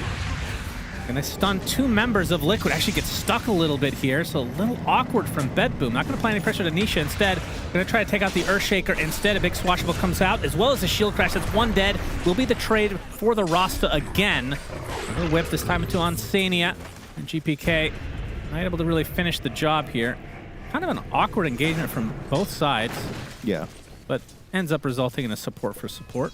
It's always fun to see Pango against Shaker. It makes for some interesting moments with, you know, you have like your muscle memory of how you're rolling, and then there's a fissure kind of in the way, and can get a little bit dicey. Oh, Insania. He's not going to outlive this. Yeah, he might deny himself, though. He's trying, but GPK patient. As bottom lane, Kill Saberlight too. Again, pretty good start for BetBoom. 8-3 advantage. It's only a 1K lead, though. But when it comes to the mid game, are you expecting a super aggressive build from the Wraith King?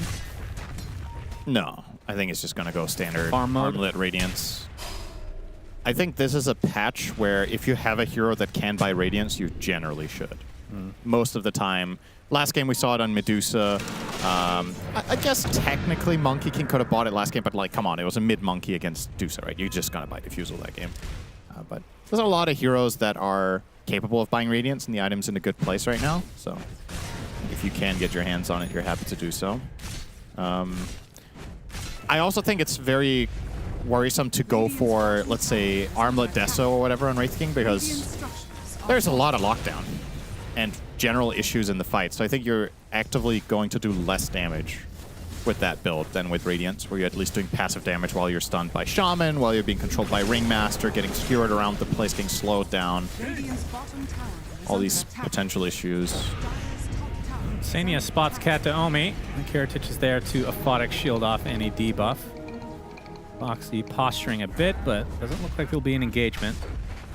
Vtune showing off the best taunt in Dota as the RP comes out from here. This is a solo RP into the arms of 2 more members of BetBoom. He can skill his ult here, he will. So he will eventually come back to life, but the Rolling Thunder from GPK, double shield crash as well. Earthshaker's actually going to cancel the TP, and that means they are going to have to give up this death on the Vtune. So if he knew this was going to happen, would he have skilled his ult there, Cinderin? No. I don't think so. Trading that for Pangold is terrible. Yeah. The Wraith King ulti is super long cooldown. Now, it isn't the old 3-minute. Obviously, Reincarnation has been changed quite a bit over the years. Now it goes from 3 minutes to 2 minutes between level 1 and 3. It used to be going from 5 minutes to 40 seconds, I think. That's pretty ridiculous. Katsuomi getting caught. A sandwich with the fissure. The Liquid have good control of the Radiant bottom side jungle right now, which is very good news for an offlane Terrorblade. You take good advantage of all this farming pace, or this area, because you have the Conjure Image, which he is maxing out as the offlane TB here. He's maximizing that farm, going for an Orchid Rush to try to combat the Pango as well as Magnus plays, but there is the Aphotic Shield that you're going to have to deal with the entire game as well. So it's a little bit of the classic, is the bottle half full or half empty? Generally you say that with a glass, but today it's a bottle apparently. I like Saberlight's idea to itemize for a good aggressive fight. Because I think if you have enough utility coming from your offlane Terrorblade, you do have the damage. An Orchid can definitely have a big impact on this game. Yes, GPK not able to get the rune here. Boxy will be taking the Arcane. Nisha might not be too happy about that. Angry with that. Yes, he is. Fissure can actually isolate the Tiny a bit, as the Rolling Thunder is going to be used to full effect. Actually puts him on the other side, but it doesn't look like it's going to matter. Kiritich ends up netting himself a very valuable kill for BetBoom.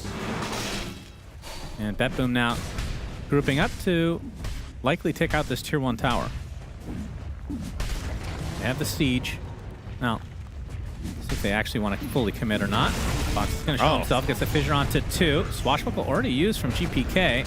Damn, he's the in shield there. crash as He's well. calling the bluff. Yeah, Boxy's dead. Insania, the only member of Liquid in the vicinity, so they're not going to be too scared, although I say that. Also dying. 2 TPs here. Like you said, Saberlight getting taken out by Kiritich in the meanwhile. Nero. They have the toss from Nisha, but was tossed on a teammate, and GPK trying to get into the pit for a little bit of extra maneuverability. Not going to be the case, though. So a kill finally going the way of Liquid in this very long and awkward engagement. Miero, no skewer for 8 seconds, so he's going to be food for VTune. When all is said and done, these couple of kills for Liquid, obviously great news. They needed to get something going here, and it will be Tiny involved in a lot of the action, which should be a somewhat imminent dagger for Nisha. That is the item of the game for Team Liquid to look forward to. Now, RP was unused in that entire sequence, so if BetBoom were to look for something, they might just find it, and they might just do it without him. Nisha. Yep, Wheel of Wonder forces him to look the other way, and that is really weird. Is Nisha they actually just going to walk away from this? You know, another big swash, but a beautiful avalanche to keep them back. And yeah, Nisha will actually get away as a result. Wow, that was super awkward. I mean, anytime we see Fissure, like you talked about with the Rolling Thunder, weird things can happen.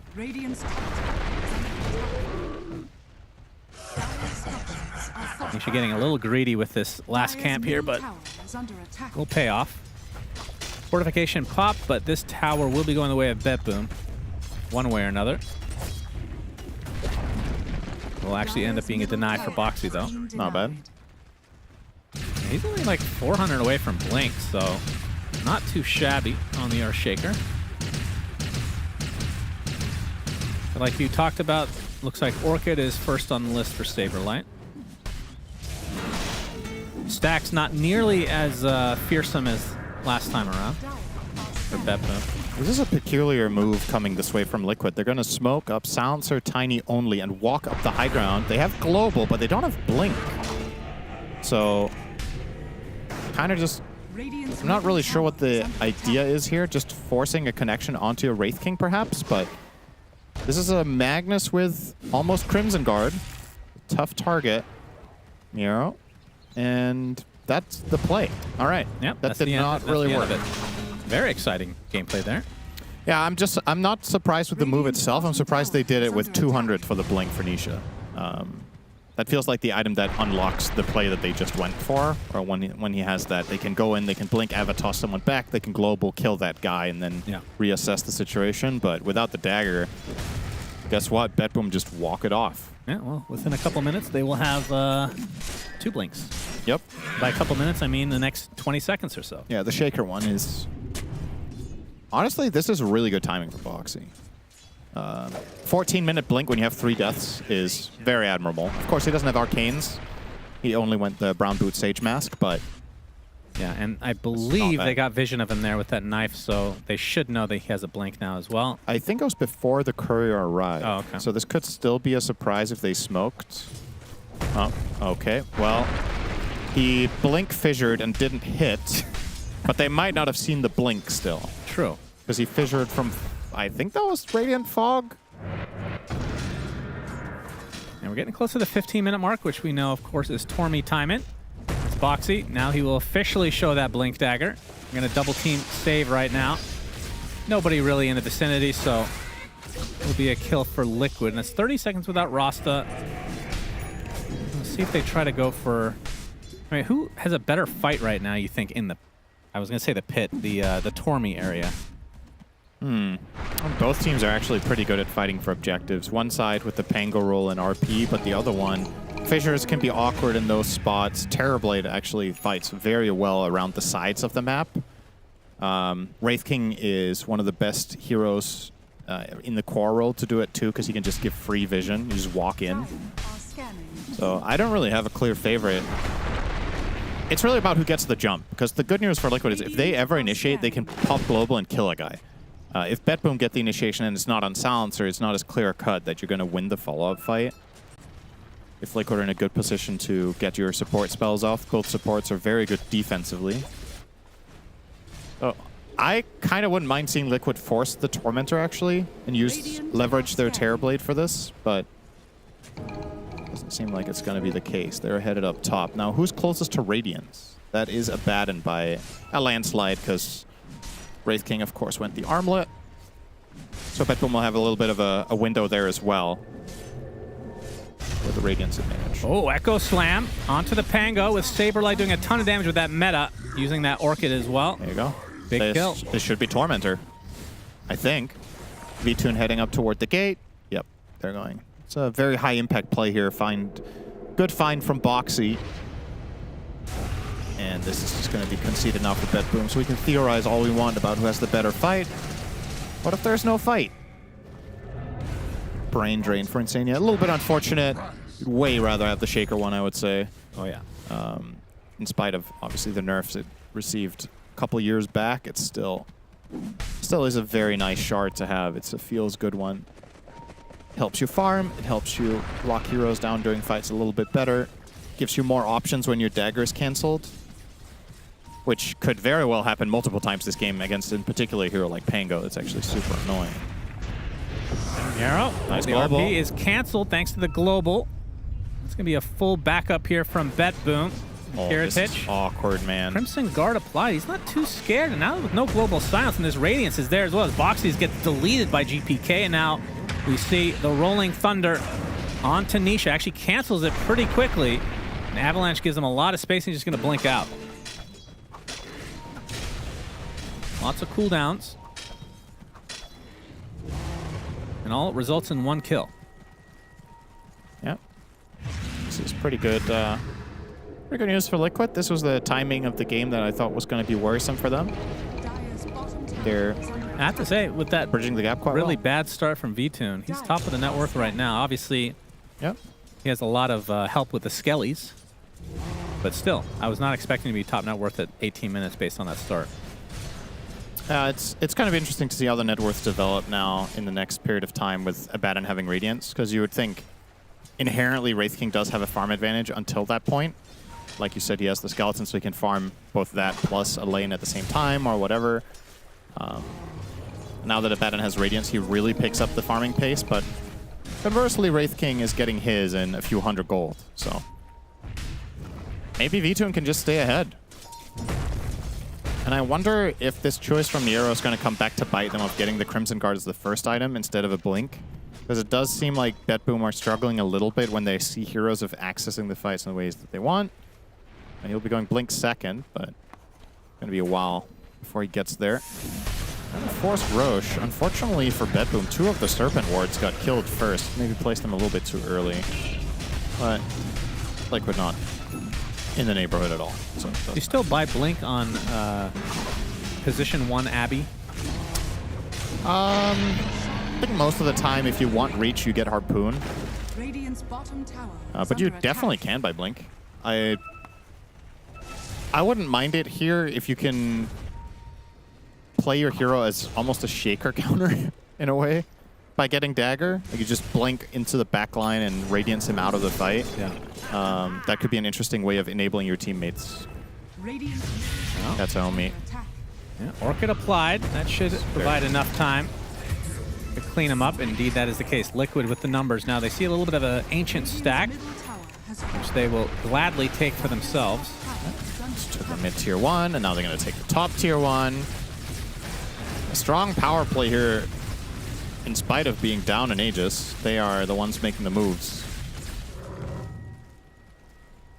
And if last game is anything to go by, BetBoom had a big lead and almost dropped that game. This time around, now they're playing on the back foot in the mid game. So we'll have to see them from a completely different perspective here in the second game. Radiant's top tower has fallen. They can pull this back. Now, GPK is only 100 away from Ag, so that's good news for them, and they get the Magnus Blink. This was probably the timing that they were waiting for. These 2 items combining and then getting to work. I don't think you wait for Kiritich to get Manta before you get involved now. I think it's going to take too long. You want to use your Aegis, you want to try to take a fight. It's going to be brought to you, it seems. Miero. Yep, Orchid there again, but save is here. And of course that Crimson is going to buy a lot of time. And Nisha actually gets Serpent Ward trapped. Wheel of Wonder now onto the Terrorblade. There's a big RP onto 2. That's Global late Silence global. a little late. The Rolling It Thunder still is worked, already though. placed, but Saberlight able to stay alive thanks to the Sunder. And now Liquid trying to turn this around, but a big swashbuckle comes out, and that is a dead Nisha. Saberlight follows suit. So despite it being kind of a back and forth now, firmly in favor of BetBoom as the Echo Slam comes out, and that is enough to eventually take out Kiritich. 3 dead though for Liquid. They're going to be able to take out the Rasta in tow. Miero with the skewer. That is life number 1 for Vtoon. He will tick out the Magnus with the Radiance. And now Vtoon versus GPK as Katayomi gets deleted by Boxy, and this is 1 by 1 they fall. Now GPK in a 1 versus 2. Shield crash in 1 second. They get the Aegis. Not enough mana for Fissure. Using the Horsey. Has Shield Crash again and the Swash, so miss times that a bit as Boxy's there with the Enchant Totem, but he gets to the high ground in time. Uses the Fusel Blade, but he's going to get run down eventually. Big kill for Liquid, and that's a full team wipe effectively. Cost them a lot, but that was a really back and forth fight. Getting a ton of value out of the Wraith King in this fight in particular. Just Vtoon able to do so much damage. He dwarfed everyone. He did 8.3k. The second highest of that fight was actually Boxy with 4.2. So your mid Tiny did almost nothing and died. And you still won that. That's a very good look for Liquid. And of course, a big part of the success in that fight is getting off the global from Insania and finding the Sunder, so Saberlight has 2 health bars there. Because BetBoom had to use so many resources to kill the Terrorblade, and they kind of have to. You can't not account for this hero in a fight. You have to make him a priority in spite of him just being an offlaner. The hero just does so much damage per net worth and has the Orchid that is causing you issues, so don't blame them for picking that as their primary target. What a nice turnaround play from the side of Liquid there. Oh, Boxy spotted. Able to get... Oh, he actually gets stuck in the trees. That's a unfortunate spot for him. Eventually taken out by BetBoom. Good attempt, though, from Boxy. Middle tower is under attack. Yeah, BetBoom, despite losing that fight, it wasn't... Dire's bottom tower. They did take a lot of members beforehand, so... Still a very close game, I feel like. Even though it's a 4K lead for Liquid at the moment. Yeah. Tier 1 taken out in the bot lane. And this shard for GPK should be coming. Actually, redirects this into a blink instead. Yeah, this definitely feels like a lot less of a one-sided affair than the first one. Now, definitely both lineups have the potential to just snowball completely from a one fight. I would say both lineups push pretty quickly. One side has Terrorblade Wraith King, the other side has potential Serpent Wards plus Abaddon. Once Abaddon has enough items. Sure, you don't push as fast as when Curse of Avernus did damage to towers, but still get, you know, good attack speed when you push and you hit very, very hard by virtue of being a universal hero. But it'll take a while before any high ground gets attempted from either team. You would imagine you're going to fight over the next Tormentor, or maybe Liquid pull one on them again. They find a pick off and just grab it. I think BetBoom this time around will be more interested in maybe taking some precautionary measures in the bottom half of the map. Yep, smoke doesn't really materialize into too much other than some warding. Save is spotted in the bot lane, and he's a little awkward there, but they'll find him eventually. Nisha will get credit for that. As Insania, he's spotted, actually uses the global. It's not going to save his own life. And now probably regretting the choice. Yeah, that's not a good global. That does not look good. Oh, that's right. If Liquid were just a little closer, they could have maybe taken advantage, but yeah, I mean, a couple seconds away. That's probably why he globals there, right? He's kind of optimistic that it can lead to some sort of follow through from his team. He knows he won't be able to buy back global in that situation, but not nearby enough on the rest of their side. Air of fishing here. He will actually connect. Yeah, the Yule from Nisha, though, will get him out. Delayed, and we'll blink away to safety. Their utilitarian build from Nisha. Yeah, you have the luxury of doing this as mid-tiny, of going the Yules when your 2 side lane cores do this much damage, right? When your offlaner is Terrorblade, there's less pressure on you to really get there with high damage output, and you can play more of a like setup, catch, control type of build. And you could tell he's Almost going like Octarine next. It's like a support, but you have fun. Yeah. Radiant's middle tower is Kind under of. attack. It's a scaling support build in a way, yeah. Yeah. Dire's bottom tower is Looking at under attack. Octarine Wind Waker. right Saberlight, that's instant Orchid. Good box, Rolling though. Thunder from GPK, though. And Saberlight's going to get diffused. Heritage already going to have to use his ult.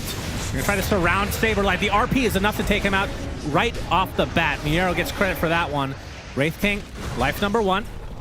Boxy has no mana to speak of as Nisha comes in with the Avatos onto the Pango, but he gets to the other side of the Fissure. Yules will keep him in place, though. And now the Shackle onto V-Tune. I don't know if they have enough follow-up here. GPK is going in really deep. He gets the kill onto Boxy. It's going to cost him his own life. And with Abaddon having very low HP, they are able to find Wraith King, but the armlet toggles are there from V-Tune staying alive. Will blink away, and now just farming in the midst of this battle. And the TP out from Miero is successful. Nisha mules onto Rasta, so another support bites the dust. And the Aphotic Shield, and okay, the heal comes out from Kiritich. Save. The toss is there. Eventually they get the kill that they came for. Will cost them a support though again, as Kiritich, he actually had enough time to get back to Fountain. Yeah, has his ult again. And Nisha, they're burning to this Radiance. V-Tune continuing to armlet toggle to a high degree. Nisha gets to the high ground, thinks he's safe, but Kiritich with the Blink Dagger will finish the job. And now Saberlight has to be a bit careful. Gets off the Sunder, though. Inside that meta as well, but the Blink in time. Man, these are some... Everybody's so aggressive. It's awesome. You know what would have been good that fight for Liquid? Global Silence. Yeah. Now imagine they had that. But it was on cooldown almost until the fight was... That fight lasted forever. But would the fight have materialized? That's a good question. Like, BetBoom might not have... Exactly. If Global was available, BetBoom might not have even offered up the fight to begin with. But yeah, a lot of high-skill plays coming out here with just the margins.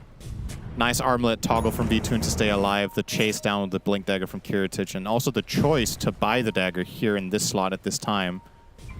Really paying off. This is a great game. I don't really have any favorite right now. It feels dead even. It feels like it's a matter of who gets the right opportunity and who gets to just flat out outmaneuver the enemy team that little bit better. And that's where you could give perhaps a bit of an edge to Liquid's side, if you will, just from the build Nisha has. If this becomes a kiting game, having a Tiny with 4 staff Yules is quite interesting. The Shaker also has a Yules now, so they have 2 of those against the potential mag fishing. Against Pango in the fights and get rid of his shield crash shield, they can keep him in place. But conversely, BetBoom, Aphotic Shield is going to keep them alive and kiting. Ringmaster and Shaman have tons of utility. So, very, very nice game in our hands right now. Smoke up from Liquid, save Global. Smoke. Oh, that's a big Echo Slam onto 2. Baby. GPK dead, save as well. And just like that, it's a 3 versus 5 as they attempt to run away. Crimson Guard already expended. Kataomi surrounded. This will be a 3rd kill for Liquid off the back of Boxy Echo Slam initiation. Yeah, the fight was over the moment he pressed 1 button. Blink Echo and they global. And you can just tell BetBoom have no chance anymore. You can't even... You can try to manta off the global and get a save off, but you can't, right? So you still have the reverberating silence to deal with, which was irrelevant there. Abaddon wasn't even in range, but entertaining the idea of maybe Blink Manta saving someone with shield, not going to happen. Yeah, and that could be the turning point. That could give the advantage that you were just talking about to Liquid for the rest of this game. As put the Aegis onto the Terrorblade here. Yep, the off-lane Terrorblade, but of course, as we've seen many a times, scaling into that position one effectively. The Wraith King has the 2nd life, the mid laner, utility build. Yeah, Nisha. I think it's very good to put this on the Terrorblade. Also because BetBoom have shown a prioritization in fights of getting on the TP. He has been their #1 target, so... Yep, true. removing that option from them in the coming fight is going to make things a lot trickier for Bedboom, because that's kind of been the obvious angle to start the fight, is get on the Terrorblade, kill him so Sunder doesn't find an impact. Now, if you can't go on Terrorblade first and you go on someone else, well, whoever you go on has coverage. There's going to be Global, there's going to be Fissure, and there's going to be a defensive Sunder potentially if you try to find a hero like, say, the Tiny. If you try to kill him and you give him 2 health bars with TB's Aegis. In a way, when Terrorblade has Aegis, everyone has Aegis. Think about it. Wow, that's really deep. That's right. That's why I'm here. The build Radiant's from... bottom tower is under attack. Wait, who was it? Oh yeah, it was Nisha. It's going to be Octarine into an eventual Wind Waker. And Nullifier in the quick buy too. There's no, the Tormentor taken out by Betboom, so Save will get his shard. Radiant structures are fortified. And that means Radiant's Ringmaster will have to bottom buy tower his is under own attack. Cinderant, which this Yeah. game is much more useful than the last. I think you should buy it. Especially now that Saberlight is starting to scale into effectively a position 1. Yeah. It's unfortunate for Betboom. In the same vein, it was also unfortunate for Liquid on the first one, so maybe it's a draw. Because Liquid would have liked the first one to go on Shaker, that one went on Silencer, and then vice versa. Now, there has been a couple of good fights for Insania, so slowly but steadily, he has stolen 27 int. And this does mean that Refresher is already a possibility. Oh my, tossed a box. Amazon would be proud of that. Miero, BKB TP, the Nightfall successful. Well executed. Got Omi with the TP as well. Is under attack. And everyone will live, it seems. Oh, Save got a little greedy. Everyone but Safe will live, it seems. They're going to wait for Silencer to get here. Yo, Insania, get your int! Bro! Unbelievable. All right, that's actually triggering. That's Trigger warning, Silencer Enjoyers out there. He ran out of range. that is not okay. He forgot. I mean, the silver lining is he has enough int to support the Refresher already because he stole 27. Yeah, but he wants to turn to the carry. That's what we all want to do. We've seen the position 3 turn into the position 1. Why not the 5? Yeah. Well, because he's playing Silencer. Yeah, infinite scaling. Yep. Wait, is it actually infinite? No. You don't get int if you can't steal it, right? Right. So technically not infinite scaling. GPK will have to use the roll up. Well, they're actually going to use the Echo Slam. Now they've got the Rolling Thunder. He's bursted down.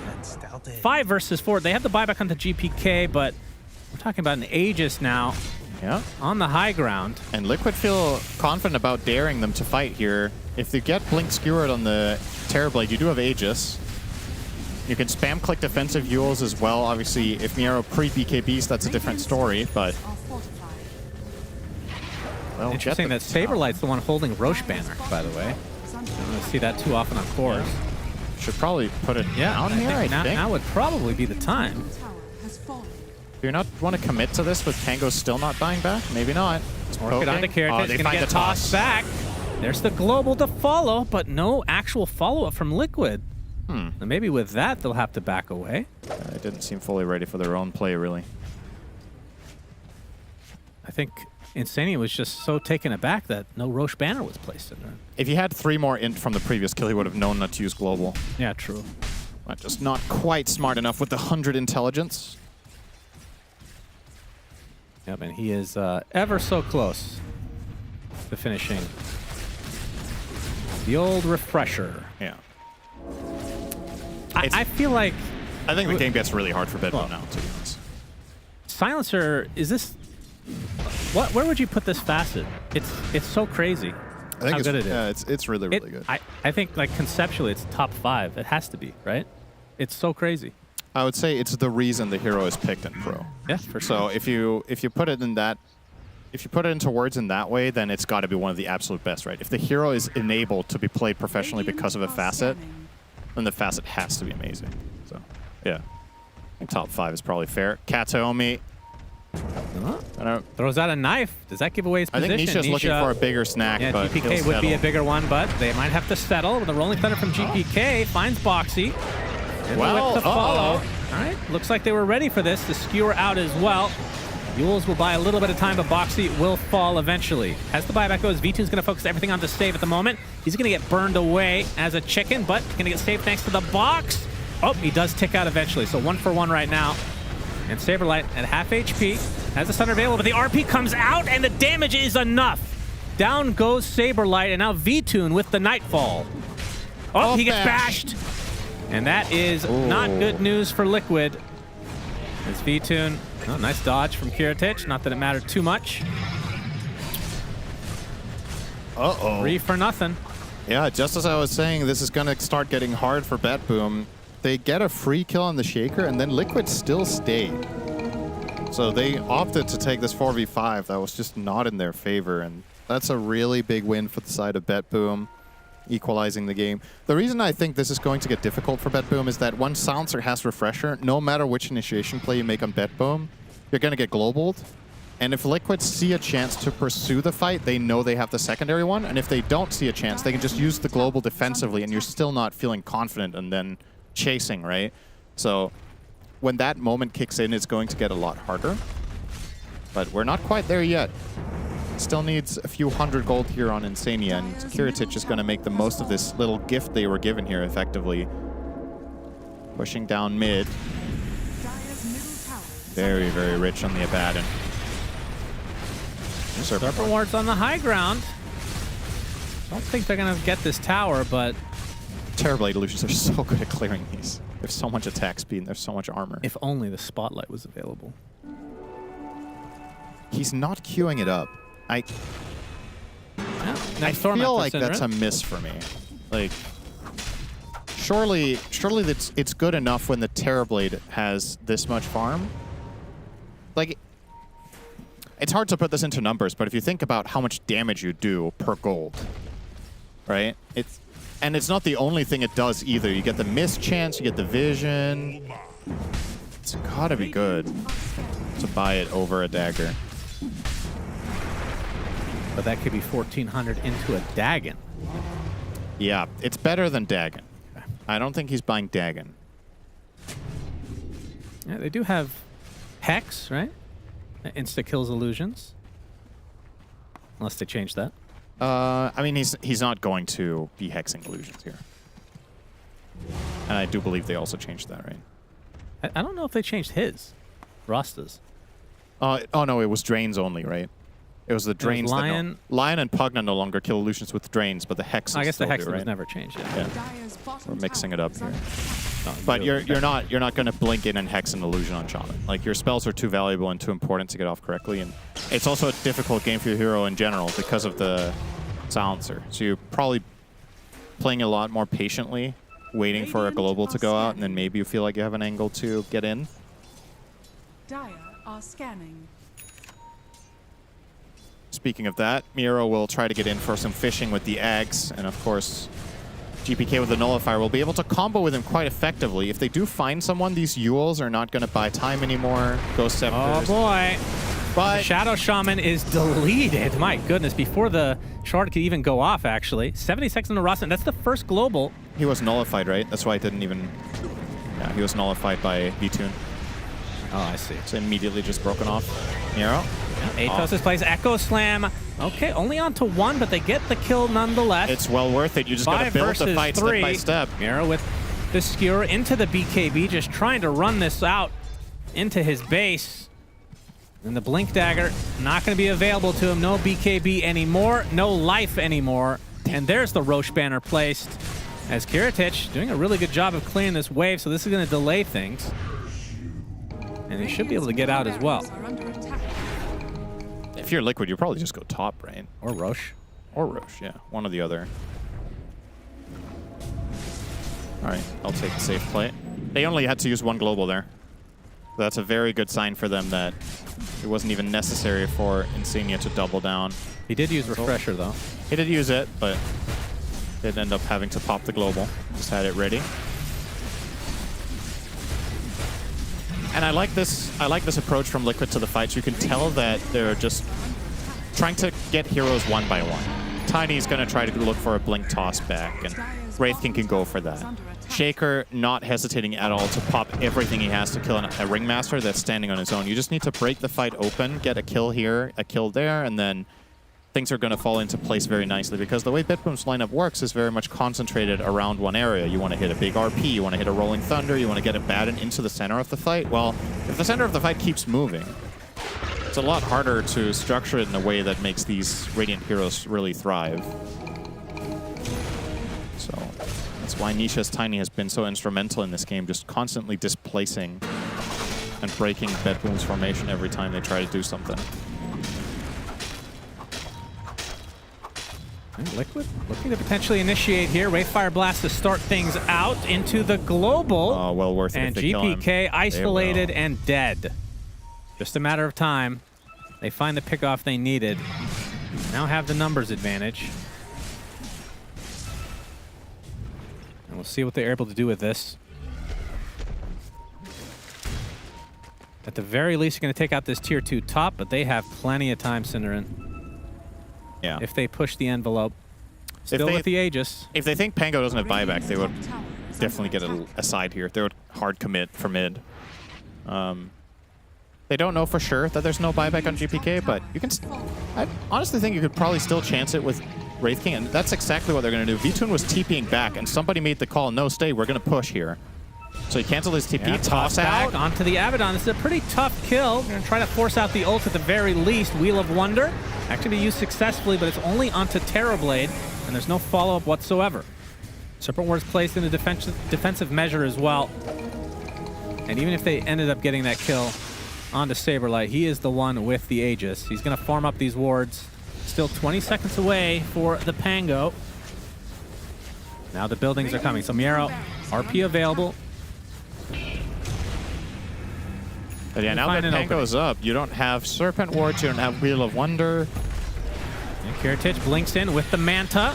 He's going to get Orchided. He's taking a lot of damage. Finally, the ult will go off, and he gets the full HP. That big Horde Toss onto 2. But a nice Yules from Nisha, avoiding the RP as a result, but he still has it at his disposal. The one Wraith King ult down, but there's the Global Silence for the follow-up. And now, looks like BetBoom have to back away, at least temporarily. Vtoon trying to get out of dodge. The BKB is gone.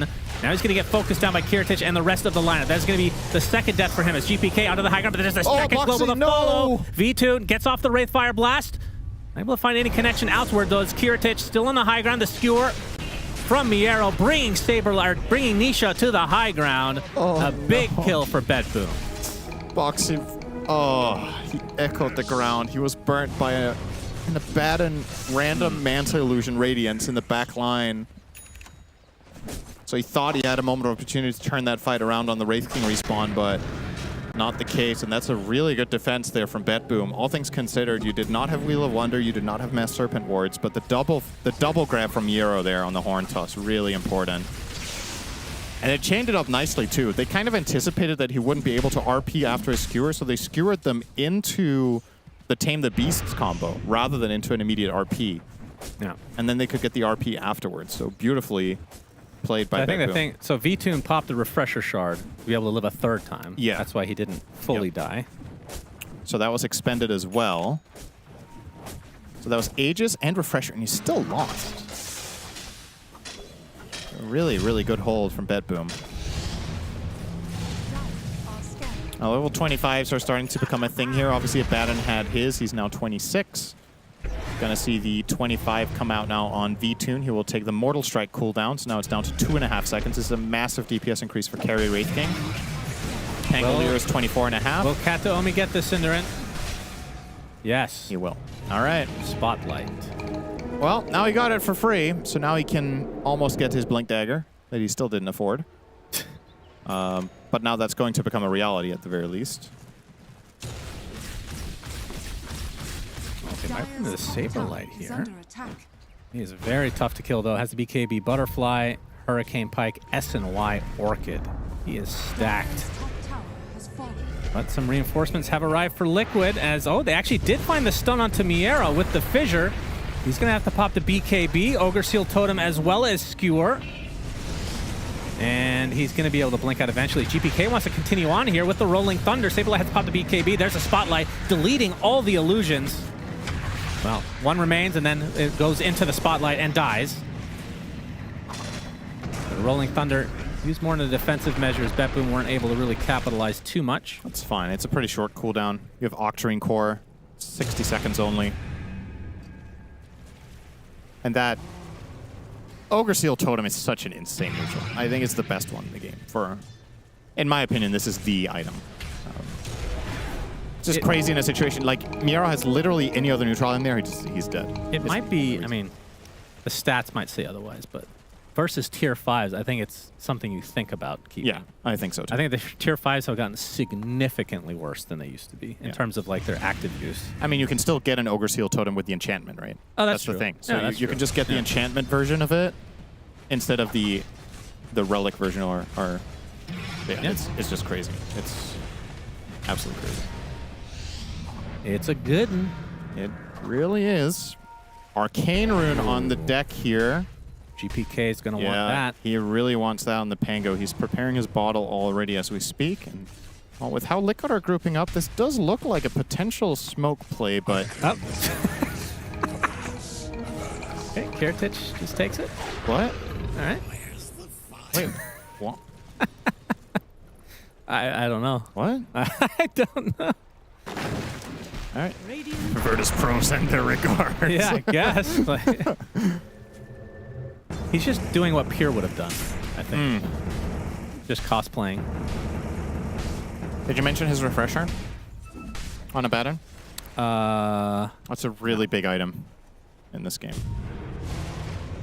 Liquid can't reliably prevent him from getting his ulti off. They don't have a break yet, right?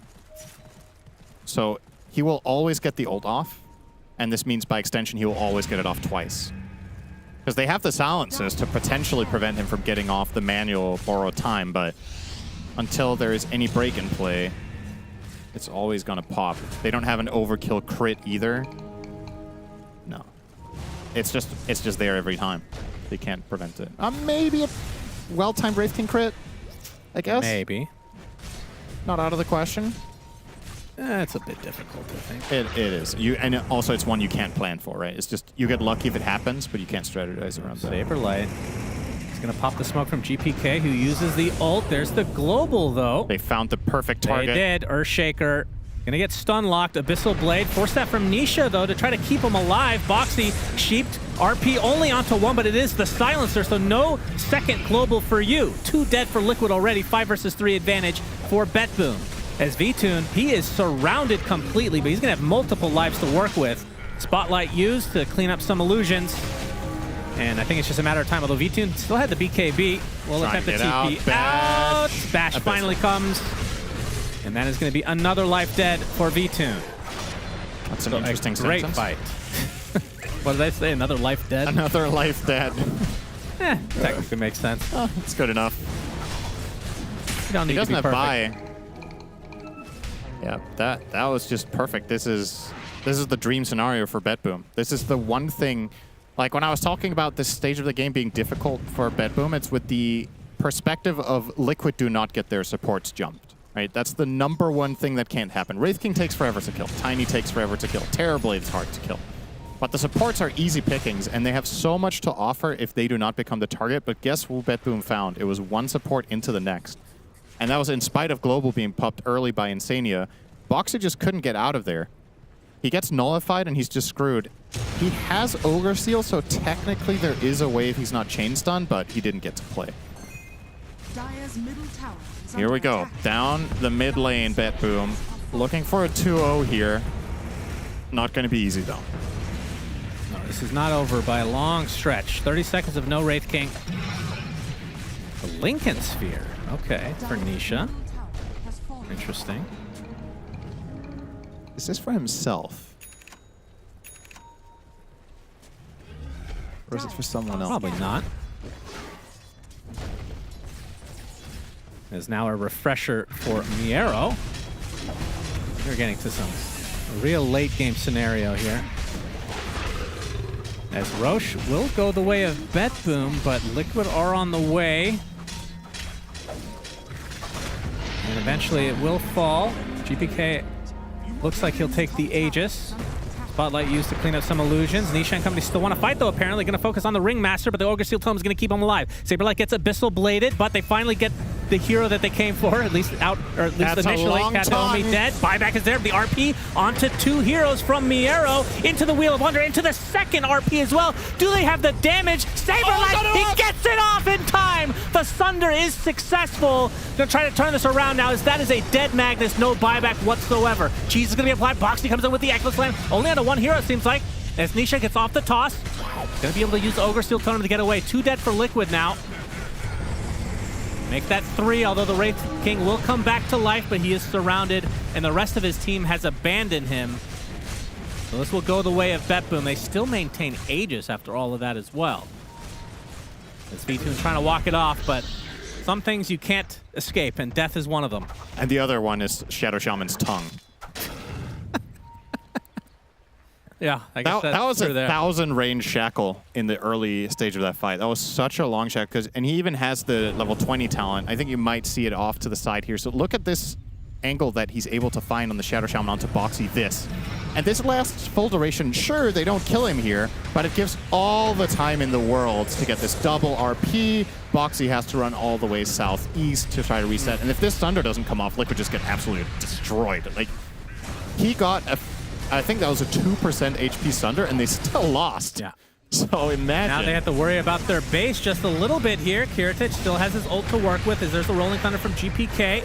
Gonna try to focus things on the Earthshaker. Boxy's dead, no buyback, and still no Wraith King for 40 seconds. Global Silence finally comes out.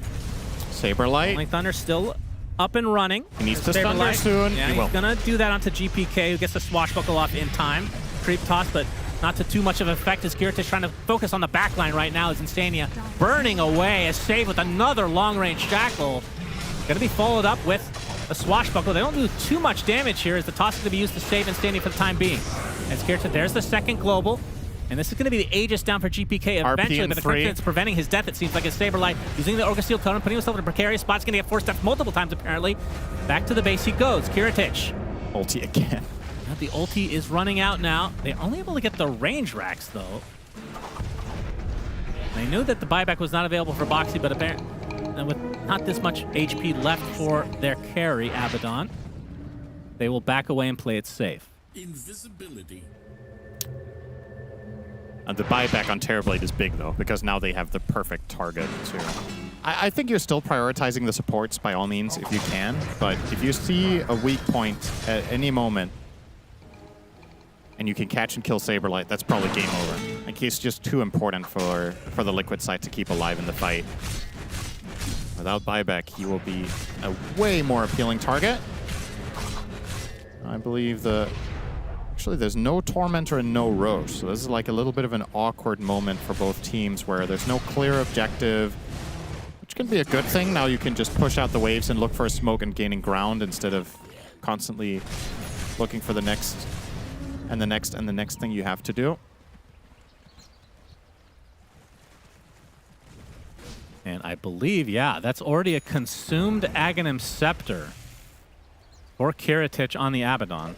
Oh, that's a big one. So Borrowed Time lasts longer now, and you already have multiple of them because of the refresher, and the Mist Coil will be applied to teammates nearby based on the damage that you're taking. And Liquid have no healing reduction, so he can actually use this to try to save his teammates. I think he's going Rapier as well. He's going to take apart the Radiance. Oh, yeah. He's virtually unkillable. I mean, he could burn his first ult as a save a teammate measure, but I think he has to reserve the second one for himself. He's not really saving for buyback Liquid either. they can't go on this guy. They know he's there, but there's just no way. The GPK, on the other hand, very gettable. There's the global to help continue this pressure, as GPK will lose his life. Has buyback, though, and Kiritich is going to jump in. That's a buyback now from GPK. Kiritich, I mean, that's probably not the hero you want to focus on. This is going to be the first ult coming out. Refresher still available. Wheel of Time.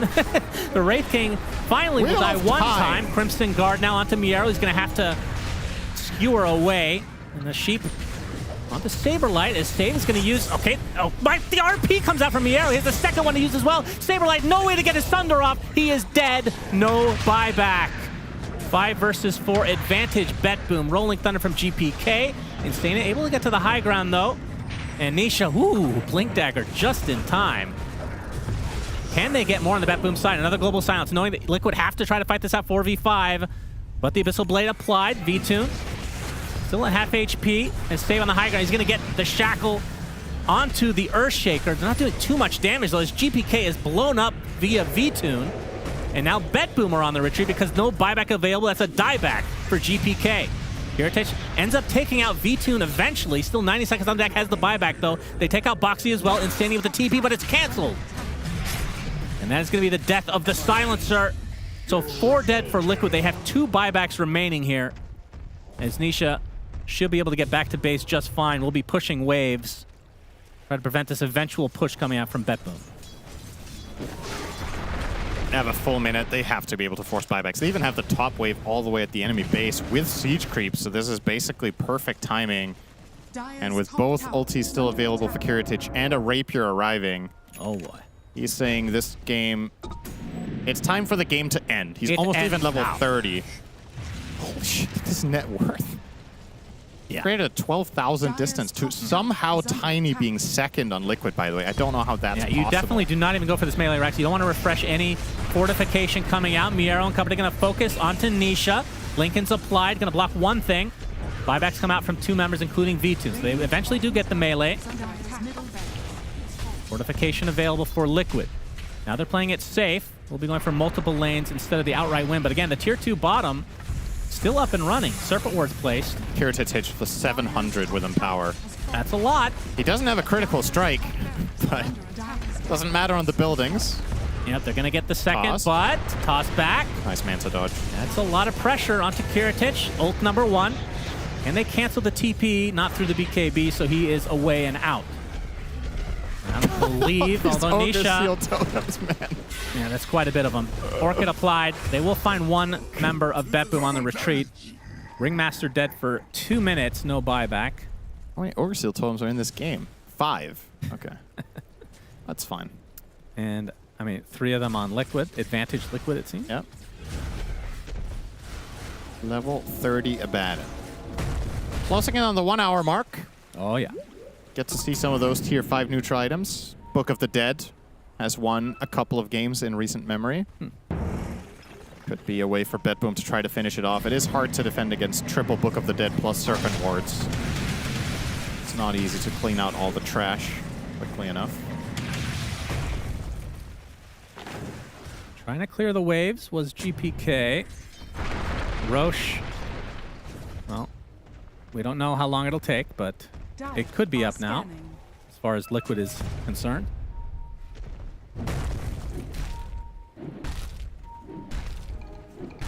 So who has advantage at this stage of the game? With this many refreshers before the tier 5s come out. To me, it seems like the biggest X factor in this game is that Liquid don't have a break. I'm still... Until they have that, I really like Bet Boom more because Kiritich has total freedom. He's 16, 1, and 8 for a reason this game. And would you look at that? Liquid have recognized this, and they're buying 2 Silver Edges, 1 on V-Tune and 1 on Boxy. At least he's getting Shadow Blade. But yeah, V-Tune just... It's like, we can't kill Abaddon. I have to buy a break. And there are 2 options in the game for that. One is to buy Silver Edge, and the other one is to buy Conda and therefore lose. So you're going to buy Silver Edge. Have you seen Conda? I have not seen it. So how do you know it'll lose? That's fair. I genuinely think since the item got reworked to have the break, I've seen it 0 times in total. Yeah. 0 pro games, 0 pub games. Just never. Literally gone. I literally forgot it existed, to be honest. Like nobody buys it. So Roshan attempt, Bet Boom, they're going to get here not quite in time. Saberlight will take the Aegis, all the goodies for Liquid. So Bet Boom likely going to be, well, I'm going to say play a little bit defensive. 30 seconds away from tier 5s.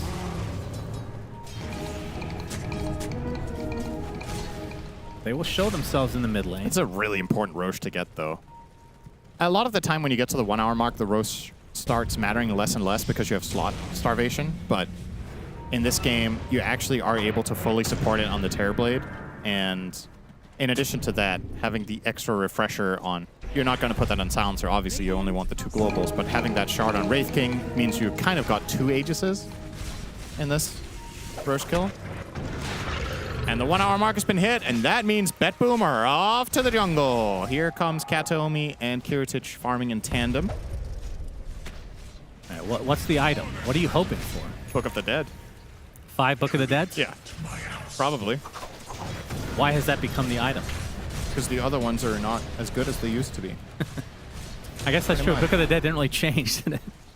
Let me see. What would be nice here? I mean, 1 Deso would be nice, of course. Yeah. For both teams, you would want 1 Deso.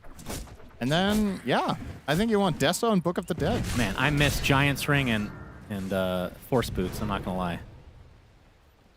Spider Legs is like a poor man's version, I guess. Yeah. Very poor man's version. All right, let's... It's funny that we get to this mark and everybody's like, all right, let's stop fighting. Everybody can be allowed to jungle. Let's get these tier 5s and discuss them. I mean, Magic Lamp is solid. Yeah, that was the other one I was looking at. It is Abaddon, and you're not really dying. He's going to take it anyway, just as a fail-safe, I suppose. Combines it with the extra stats as well. I guess this one can't be broken, right? So he now has this if they get Silver Edge.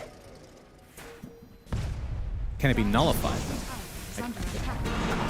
Dire's bottom tower has fallen. Good question. Valve? I would assume yes. I don't think so. I feel like you would assume always, no. I feel like this always goes off. But I guess it's not. Yeah, it's just like it's a binary thing, whether it's on or off. PPK. Saberlight, Rolling Thunder applied, along with the bash. Saberlight able to get off his ult onto the Abaddon. Magic Lamp goes off, and now the full reset likely, although Vtune is in really deep. Miara's going to fake out the RP. Spotlight applied right now is Vtune. Trying to get to the low ground. Going to take a knife and a save. Looks like he's going to get brought down eventually. Is the RP not really going to do too much here? That's already 1 dead, but the Rasta buys back instantly. Going to focus everything onto Insane. Tries to get to the high ground. He's dead. No way to get back in the game either. Aegis advantage still on the Liquid side, but the numbers are down. Kiritich getting really low. Echo Slam onto 2 from Boxy. And Vtune getting extremely low in the meantime. Gonna get the shield crash off his Boxy. Getting really low, but the Stunner's gonna keep him alive a little bit longer. There's the RP finally coming out again from Miero. That's 2 dead though for Liquid. They buy back onto Boxy. Finally, a member of BetBoom dies without buyback, and that is the Rasta. Nisha being applied a lot of pressure from the Abaddon. Fissure onto a couple heroes as Boxy trying to get the high ground with that shard. There's the break, but it is on the Pango. Not gonna do too much, but the damage is there. Buyback down to GPK. Gonna try to apply more pressure here as the creeps are in their base as well. Nisha, a toast up. Just need a little bit more damage, but the Thunder's going to keep him alive.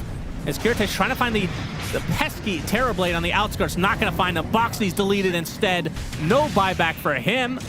And that's only 2 members left without any other buybacks here for Liquid. Can they defend in a 2 versus 4 situation? And Kataomi pretty low, so they are going to try to delete him. The Magic Lamp's going to keep him alive. Nice bait from the BetBoom side. Wind Waker. Nisha just constantly doing things as apparently the Ancient is exposed. Will be fortified though, but Kiritich and company should be able to take this out as Saberlight has nothing left at his disposal, and that is the Ancient down. And BetBoom take game number 2. I'm just sitting here. I cannot remember the last time I've seen this free of an Abaddon game. This is actually unbelievable how much work Kiritich is able to do in this game. I need to see his damage numbers. This is ridiculous. He's literally just free. He was playing. It looked like he was playing PvE the whole game. 105k damage. The second highest in the game. Saberlight with 55. So he doubled up the highest enemy hero on his Abaddon. Ends the game 19-1-8. That's impressive. Just a full-on masterclass performance. Like and they needed him to come up big because the game started looking kind of grim. Yeah. But I feel like they didn't respect it, Cinderin. They're like, oh, Pure's not playing. We don't have to worry about Kiritich. Oh, he goes 19-1 on you. And yeah. Did they end up getting a break eventually? Yeah, they got the Silver Edge. They did finish at the very end. So but Nisha got one at the very end. Didn't really see it used on Abaddon from what I remember at least. And I genuinely think this game could have been completely different if they had got the Silver Edge 15 minutes earlier. I feel like the problem that Liquid ran into the whole game was that Kiritich was invincible. It felt like he was playing with cheats and just ran into the fight, canceled all their blinks, hit whoever he wanted to, and they couldn't fight back. So he was literally just a brick wall that was dealing a ton of damage nonstop. And if you make that call and recognize that earlier, perhaps that could have been the solution for Liquid. But all right, BetBoom. Shut up, Cinderin. Shiver needs to talk. Okay. Hello, Shiver. Hello, gents. Thank you very much for that cast. That was a long game, quite the banger, quite the back and forth as well. 19-1 is what Kiritich ends on his Abaddon, so great showing from the last minute stand-in here. But Misery, you already warned us. The first question I asked, you know what to expect from the games. You said, long games. Here we got one. Yeah, for sure. I mean, even game one also dragged on, right? I think that's just the theme right now. It still feels like it's hard to close out the game. Maybe it's the nature of the heroes that are being picked, or team just being a bit more conservative when it comes to the mid-late game team fights. I'm not sure what it is, but it does seem to be happening over and over.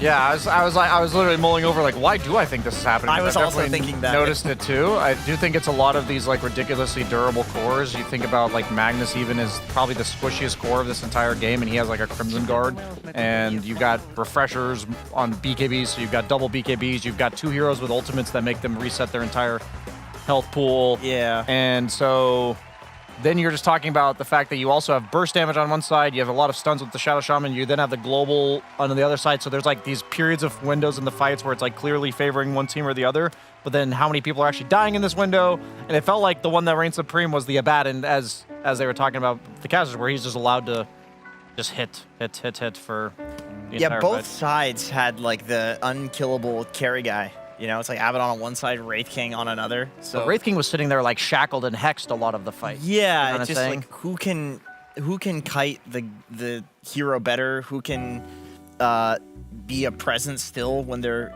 being kited. And Abaddon, of course, he was more than able to. Like ignoring him, it doesn't work like ignoring a Medusa, where she just doesn't do damage, because Abba actually does damage, especially if you have the balls to go for a late game rapier. Like, they tried to ignore him to the point he fucking throned. Like, he literally was throning them with the rapier. I'm just trying to think, like, the difference in the two drafts, right? Because it's not like Liquid doesn't have disables, that they could also disable the targets and Wraith King could hit them. Yeah. I think the main thing is that Liquid's heroes needs to commit to stun people, right? They need to. The successful fights of Liquid was when they echoed some 2 heroes and took them down instantly, right? Whereas Bedboom's heroes are much more. They can kite the fight much more, right? Pangoliers jumping in and out. You have all these saves from the Ringmaster. You have the, playing 4 staffs, right? You have the Abaddon shields. Like, there's so much more kiting potential from Bedboom's drafts, whereas Liquid needs to fully commit with their heroes to stun people, right? When Wraith King, he's in there trying to hit people, right? And he can't get out again, right? Same for Tiny to some extent. I mean, the new Tiny build with Wind Waker is a bit different, but it's the same idea. Yeah, you have to build to get yourself out, pretty much. So I think that's kind of what ended up happening in late game here, that it was just too hard to fight. Like, it's hard to bring anyone down, right? And then when the buybacks on top of that, you have to commit so much to kill somebody, and then they're back with another life. It's problematic to take team fights late game, I think, for Liquid. Maybe this is a big reason why we don't see Earthshaker picked that much in this meta, is that these fights go on for so long, and it kind of does feel like you have to play around the Echo, because like the Shard build has been nerfed over the years so much, and committing is just... Yeah, I mean, especially if these fights last so long. If you're a Shaker, you have to weave in and out and be very mindful of your positioning. If you're a Baron, you just stand there, and I don't feel like anybody else could just stand there and do stuff. It's also, if you compare the Abaddon and Wraith King, like, it's hard for Wraith King to deal damage late game, it feels like. It's hard for him to stand there and hit, right? Abaddon's just in there with the shield on, with the Radiance. You can't really disable him that easily. He has his ult, he has this constant shield. I think it's just much easier to play Abaddon in a way. Not to take anything away from either of the carriers, just feels like that hero naturally deals damage by just existing in the fight, whereas Wraith King actually needs to hit people, right? Yeah, all these like kiting items like the Wind Wakers, like the Ghost Scepters, 4 staffs, like I think that something we've seen throughout this entire patch, like not just this tournament, is that you have to buy Nullifier on at least 1 hero per team. And I think it was a pretty crucial difference between the 2 carries that Vtune had to disassemble his Radiance and be the Nullifier carrier, and so the times where he's hexed and stunned for 10 seconds, that's actually a lot of damage you're missing, because it's 60 AoE damage on everyone around you. While on the other hand, Kiritich held on to his until that Rapier purchase 60 minutes in, because of the fact that GPK on Pango is like a hero that is nice to build Nullifier on. You can't do that really on Terrorblade, you can't do that on Tiny. So I actually think that it's something these teams can consider moving forward, because this Radiance meta, I think, has been something pretty consistent for the last month or two. Who's going to end up keeping the Radiance longer, and how does that play into their ability to actually have presence in these team fights? Because that AoE mischance, the burn, did seem like Wraith King had virtually no place in terms of damage output. Yeah, a little bit of an itemization issue then, or a draft, or what was it in the end? Is there one thing we can pinpoint that on? I do actually think, I feel like Saberlight could have gotten a nullifier. Like, if you're in that game and that's the draft, I don't think you just say, like, okay, we had no hero that can build a nullifier, it's over. I think you just say, okay, maybe it's not the best hero to build it on, but I think it's an easy bait as a carry to say, I have this Radiance, I'm already 6 slotted, I might as well just, like, we need a nullifier, I'll conveniently buy it, but I also have found in my own experience that it feels really bad to disassemble a Radiance in order to buy that nullifier, unless you have like a really clear burst combo, and you're dealing maybe with like the likes of Storm Spirit type heroes where they are burstable, they're not these like strength cores with tanky items, so Yeah. I just something to consider, not as much in the draft, but as you said, like, knowing that the carry doing it is a sacrifice, like a meaningful one. It's not convenient, which it often appears like it feels like it is, and then you bait yourself into it. Is there any extra things that you wish for us to consider regarding this game number 2? Absolutely, Shiver. As I was already talking about the Radiance purchase between both carries, and I wanted to talk about how the Radiance actually plays a role in how these teams are executing their entire like aggression as well as timings in the game. Because in this game we saw both carries going for that Radiance, but the Abaddon Radiance actually came out just a bit earlier than the Wraith King, and I wanted to show just how much that dictates. 45 minutes ago in the game, as we know that game went a really long time, as we pull up the first clip with the timing that BB had their Radiance, and you see that they're smoked up 17 minutes, and we're also going to see that even though V-Tune's #1 in the net worth, that he's up in the north part of the map. We're going to check on him in just a second, and he doesn't quite have that Radiance, 500 gold off. And what happens here is they are actually ahead on the side of BB team looking for a play, and they end up getting a row shot off of it. This was their way of saying, okay, we've got our Radiance, no matter what the game state is, we're going to get the objective. But then, at this time, Liquid has now smoked up, despite the fact that BB team has that Aegis, and they have the Radiance of their own, because he just completed his on V-Tune. And this is going to lead to taking a mid-tier 1 tower, as well as the stacks and the Ancients, actually giving Liquid some solid momentum in the game. And I just think it's really interesting to see how an item like Radiance has been playing such a large role in the meta right now, that teams are literally dictating their entire strategy around this timing, and one team getting in a bit earlier than the other can have a significant impact in how those mid-game objectives play out.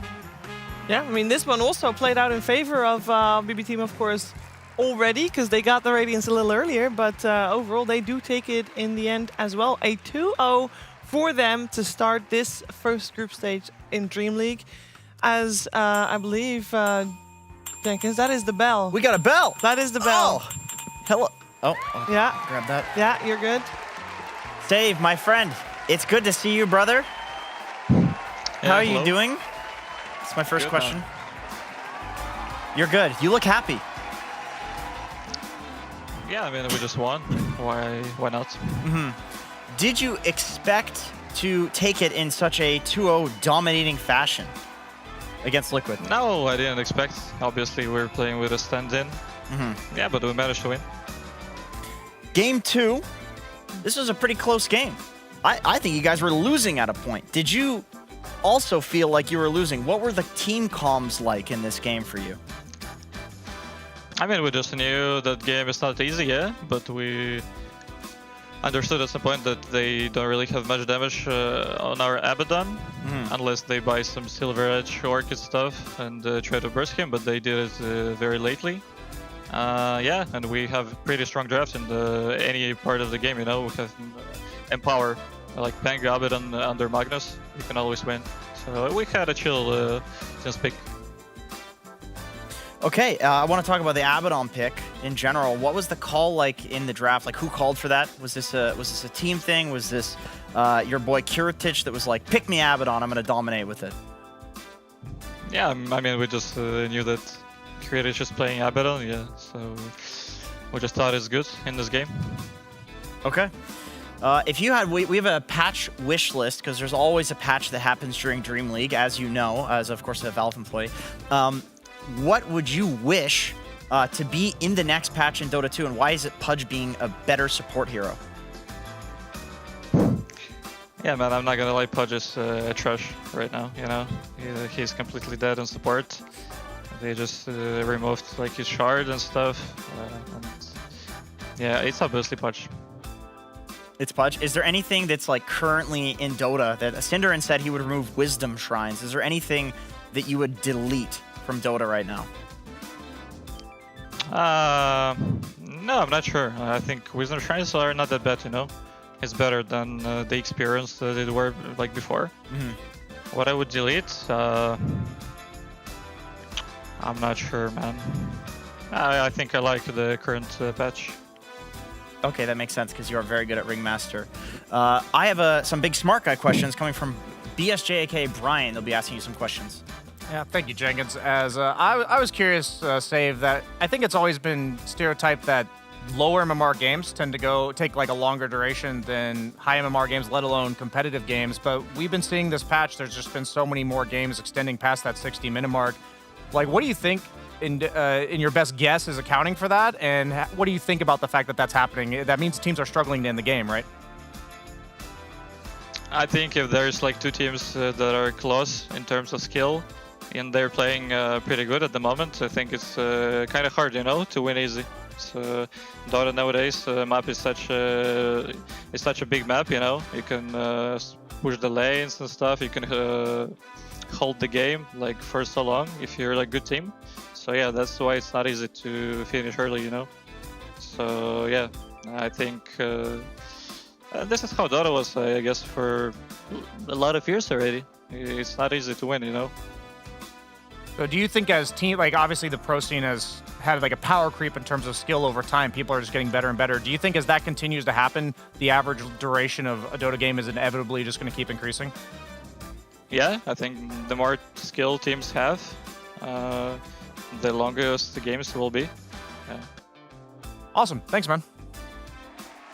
Question for you, Save. This is the number one. We actually use AI generation and use Twitch chat, and they want to know what's your favorite vacation spot in the world? What's your favorite country or place to go to relax?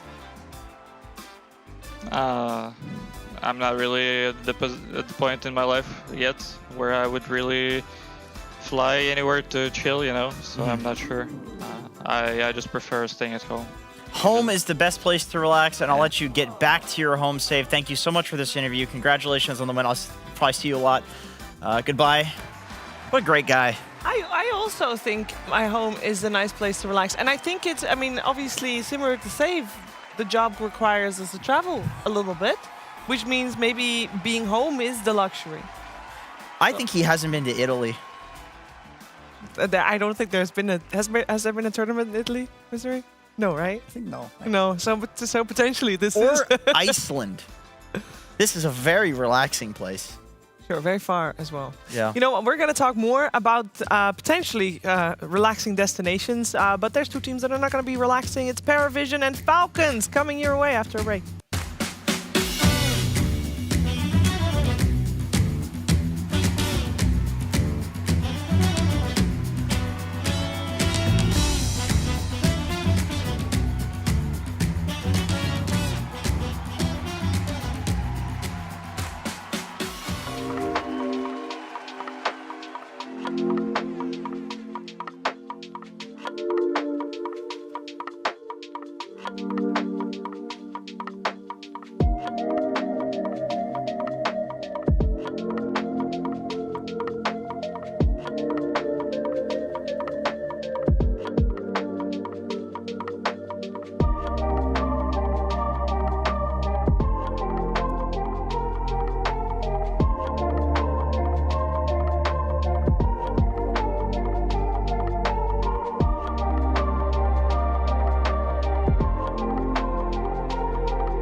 DreamLeague Season 26 is brought to you in part by DHL, 1xBet, and Anthros.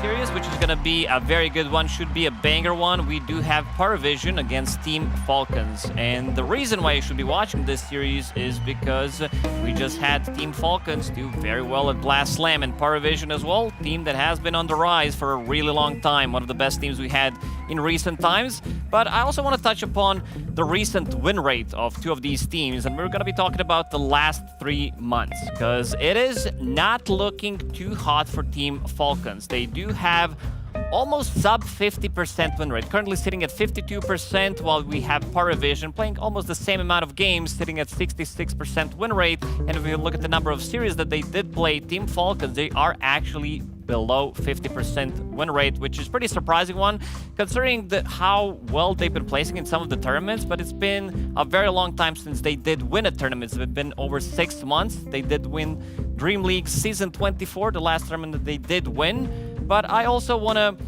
show you some other things about how these two teams have been doing, and it does feel like I'm sitting a bit too far away, and it's gonna be their head-to-head results in the Fisher Playground, which Paravision did win, and they did also win in Blast Slam. But when we're talking about best of threes, it is Paravision who kind of have their number, and this is gonna be a very interesting one, considering this is a best of 2 or a 2-game series. But there's something I also wanted to touch upon is these two supports, Crit, 9 class. You see that there's not many overlapping heroes. These are their two heroes that they did play at Blast Slam. There's not going to be much overlapping. One thing I do like that 9 class does is he does cover some of the bases, and they have this flex potential. We're talking about Slark, we're talking about Terrorblade, Gyrocopter, Tinker as well. These are all the heroes that can be flexed to different roles. While on the other side, you have Crit, who's pretty much playing the heroes that can't really be flexed. Both of them are very annoying. I do like to call 9 class 9 ass, considering his playstyle, because he is one of the more annoying ones. It's very difficult to play against him when he's playing his Ricky, when he's playing his Slark. I'd say that in this current meta, it is the most obnoxious style to play right now, and very interesting to see the drafts, how they're gonna go. And I don't know how you feel about this one, Shiver. Well, I think one thing, Lacoste, that you mentioned is the inflexibility of potentially Crit versus the flexibility of 9 class, and then I take that together with the win rates that these two teams have against each other, and I can't help but wonder, I think at the moment, Misery, everybody has to be able to flex everything that you literally talked about in the previous game. We talked about it in relation to cores, but of course it goes for supports as well. Inflexibility, I know Crit's a great player, but it seems like that might just be a little bit of a gap they have at the moment. Potentially. I think you can also, when you start to extend the flexing to the supports as well, it might go wrong more often than not, I would say. I think the original flex team is kind of Falcons, actually, starting with the like everybody can play the same core roles. Like you see, Pangolier, these type of tiny, like these type of heroes that can be flexed to between all 3 players, right?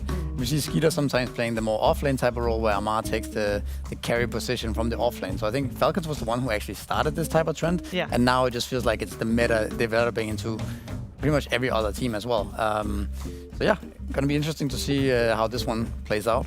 Yeah, I remember asking, this was maybe last year when Falcons was during the middle of their 5 first places in a row, or however many it was, where I asked Amar and Malrine, is it just coincidence that you both play the same heroes? You play your Razors, Timbersaws, Vipers, like all these like really annoying guys, and you just pick them no matter what the patch is. And he said at one point where they used to play on Creepwave, I believe it was, a couple years before that, where they're like vice versa. One of them would be like, I'm grandmastering this hero, or like I'm playing this a ton, you should play it too. And I think they both kind of had this idea in mind, and I think they were the pioneers of saying like, we'll just open Razor every game, and you don't know if it's carry, mid, or off lane. It will be played similarly every game, but in terms of lane matchup, it has a lot of potency. But for 9 class, I feel like we saw his TA one time, Terrorblade, Gyrocopter. He's more like, we're gonna give ourselves the draft advantage in the sense that we can open up with a strong laning carry, that if you counter it in the game, we'll just move it. And 9class's job is to make it not useless, basically. Yeah, and for Paravision, obviously they've had great success this year, as Lacoste already pointed out. But just to give a little bit of a recap of what Paravision's been up to, we have got something prepared for you.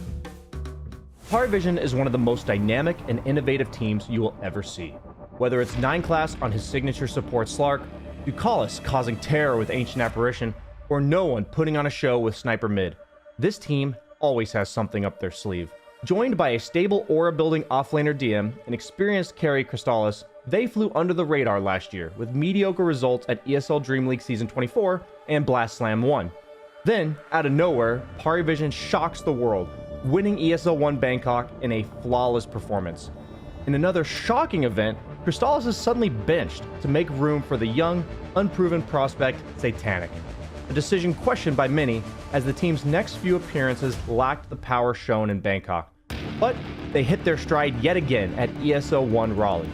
With their unique builds, unpredictable playstyle, and crazy off-meta hero picks, Paravision takes gold and are crowned back-to-back ESL 1 champions. Paravision are pioneers, unafraid of the unknown. Whether they win or lose, they will smile and laugh. What new, groundbreaking ideas will Paravision bring into Dream League Season 26? Thank you very much, BSJ, for that wonderful voiceover as well. And I think Paravision, they win when it matters, you know, getting first places at the two lands. They are also on top of the EPT leaderboard, and they are the ones that have pioneered a lot of flex picks here, Lacoste, as we are already started out with the draft here. Yeah, this is the team that kind of plays pretty much anything. One thing I don't want to see is 9class playing some Tinker, which he turns into a core, suddenly goes for Kaya, Blink, Aghanim Scepter. I think it's a bit too greedy. I was trying to check the numbers when it comes down how much percentage of the farm they take. But him and Crit are taking like between 12 and 13% of the total farm. The big one, there's a big difference between the offlaners. DM, he's sitting below 20%, while we have Amar, who, and we all know that he is heavy farm-oriented, takes almost 24% of the whole team's net worth. So we'll see what they're going to be playing, and Falcons will open up with this Bristleback. On the other side, Paravision, Terrorblade. As we said, this is a flex score for them. This can be played pretty much from 3 different roles. Yeah, I think one thing that where Paravision kind of excels at, you could say, is that they are very cheesy in the sense that they will pick something early and then with the intention of last picking something very cheesy. I think that's something that has kind of fallen off in Dota. You don't see it as much anymore. These type of gotcha last pick. I mean, Falcons has been doing the same with Huska, but that's a bit more predictable, I would say. I think why Paravision is good is because they have these. They are willing to take the risk on certain picks, right? Like we saw with the TA+4, like we saw with the Gyrocopter a bit, and Tinker to mid, stuff like this, that, yeah, it's very unpredictable. And I think that's why they're winning a lot of games too, and they're like, able to kind of catch your opponent off guard. I think the support role is an interesting spot because I think any support that offers a lot of vision in the 4 position, like Terrorblade with like his illusion scouting, Slark with just the ability to de-ward, it offers a lot of utility in like the current map setup. And so whether it's helping you control farm, take fights in a manner that benefits you information-wise, it just feels like unless you're playing maybe Ringmaster or Shadow Shaman or like one of these like 4 best supports in the game right now, everything else is kind of fair game as long as the guy playing it just does weird things on the map, and that's exactly, as you call him, 9ass. That's just what he does for their drafts. That's why I think it works for them to be able to have these like gotcha picks and weird adjustments that they're making. Super difficult to play. In the current meta, why would you pick like any of these like weird heroes? You can cast your spells pretty much perfectly, for example, on a Grimstroke, and your impact is gonna be much lower than some position 4 Ricky, scouting you out and providing vision, setting things up for some of the global presence as well that we see from Nature's Prophet. So pushing out the waves, having this Terrorblade from position 4 that you mentioned. The waves are always gonna be in a good spot. And I also want to talk about stacking a little bit because Falcons, they are a team that heavily rely on stacking. This is the pick that I like a lot. It does give them the strong lane. If we go a couple of tournaments back, they've been pretty much the only team that was picking Crystal Maiden. When it's paired up with another strong laner, it gives you a kill threat at every single stage of the game. Yeah, I think it's also one of the only teams that play Crystal Maiden right now. It might be one of the heroes that we will see come back into the meta a little bit. But it is working out for Snaking quite often. He usually gets a lot of farm, right? Able to buy multiple utility items for his team. So that's definitely something that is not the typical position 6 Crystal Maiden who just feeds and does nothing and is a creep all game, but he actually gets so much farm on this hero when he plays it. That is big enough for you to get that amount of farm, especially for Snaking. Him being like the position 4, transitioning to position 5, and also being very heavily farm-oriented guy. Plus, also, it shuts down some of these heroes that are still very popular from the offlane, like a Darkseer. You don't want to pick this hero into Crystal Maiden. Makes your laning stage quite difficult. With the idea that you might want to keep the flex open on the Terrorblade, what kind of roles are we expected to see picked up around this time of the draft? Probably for definitely pick a mid, I would say, if that's your goal, is to keep the. But they also Terrorblade have flex. overall last pick. But yeah, I was gonna say, I guess you can just pick offlane since their flex is often to 3 or to 4 as well on TB. So they definitely did the thing we've been saying, which is that Terrorblade could be 4 or 1, that Tiny could be 2 or 1. So technically, this last pick could be a 4, 2, or a 1. Yep. For Power Vision, and I'm probably leaning towards the Terrorblade being. I don't think their last pick will be for 9 class, so it's either going to be a Terrorblade 4, or I guess the Tiny could technically be 4 as well. So, at that So point, we don't know anything yet. I'm Yeah, just saying. Other they- than the Darkseer and the Jakiro, we know that that's an offlaner. and that's a nice combo as That's well in the important. game. So they have a lot of Yeah. team fight, a lot of aura buying, and I think they could be running into some damage issues on the side of Falcons. You don't have the likes of like an AA type support that just gives you the ability to focus these pipe, Crimson, Greaves targets, and they've also got Terrorblade Tiny, who are generally just going to build to be very tanky. So yeah, I'm wondering what Falcons does to potentially address that future issue that Darkseer always poses. One hero that was countering now they picked. Oh, there you go. So Damage, nice. I was gonna say one hero that counters the Darkseer quite well, at least in Blast, was Ursa. I don't know if we're gonna see that potentially last pick here for Skeeter. But again, yeah, Falcons, their supports are a bit more standard, but again, their calls are flexible, right? Yeah, So I think like that their Ursa suggestion because you're playing against Darkseer as well, not because he's only good in the lane with Crystal Maiden, always gives you that kill threat, but also the illusion that you make out of Ursa is not really that big of a deal. I would say also if you want to go for something that also doesn't care about creating illusion is something like a Sven. If you're lacking extra bit of a damage, some explosive damage, I think this is a hero that Skeeter plays really well, and I think there's a possibility for them to pick it because you want to be able to clear those illusions. Right now they do have Timbersaw, they have Bristleback, so some of that is already covered, but if they need that explosive damage to lock onto a target and immediately kill it, I'm down for it. Would you guys hate carry Bristle here? Did we see any of that at Blast? Because I did watch like some games, but it's like, was Bristle ever flexed? I think it was only Ame who played Carry Bristleback. Might have been a couple of more incidents, but I think it's not the most common thing right now. It was curious. banned a lot, to be fair. Yeah. Because the hero isn't a good illusion. He builds like natural sustain to go through the Ion Shell in lane and stuff. And then this could be a Timbersaw mid off lane. So then it could leave the option for Falcons to pick a 2 or a 3 left in the draft. Yeah, exactly. I mean, that is where they are so flexible, right? And you do see the Paravision actually banning out the mid slash, I guess it's the Shakers mid, Pangolier can be off Yeah, lane the and team mid. fighter AoE guys that lock them down for the Timber, they don't really have lockdown other than Shackle right now. I think it tells a lot of where Paravision are at in terms of they don't care if Falcons picks up another carry, because then they will have a very big lack of team fight, where Paravision feel like eventually they can just go as 5 with the Darkseer, with the Jakiro and Terrorblade, and Falcons will not be able to team fight them, come 40 minutes or whatever mid-late game. I was thinking Mars might be nice. I know the hero hasn't had the highest success rate, but it is a Mars. And A Mars. That's a Mars, yeah.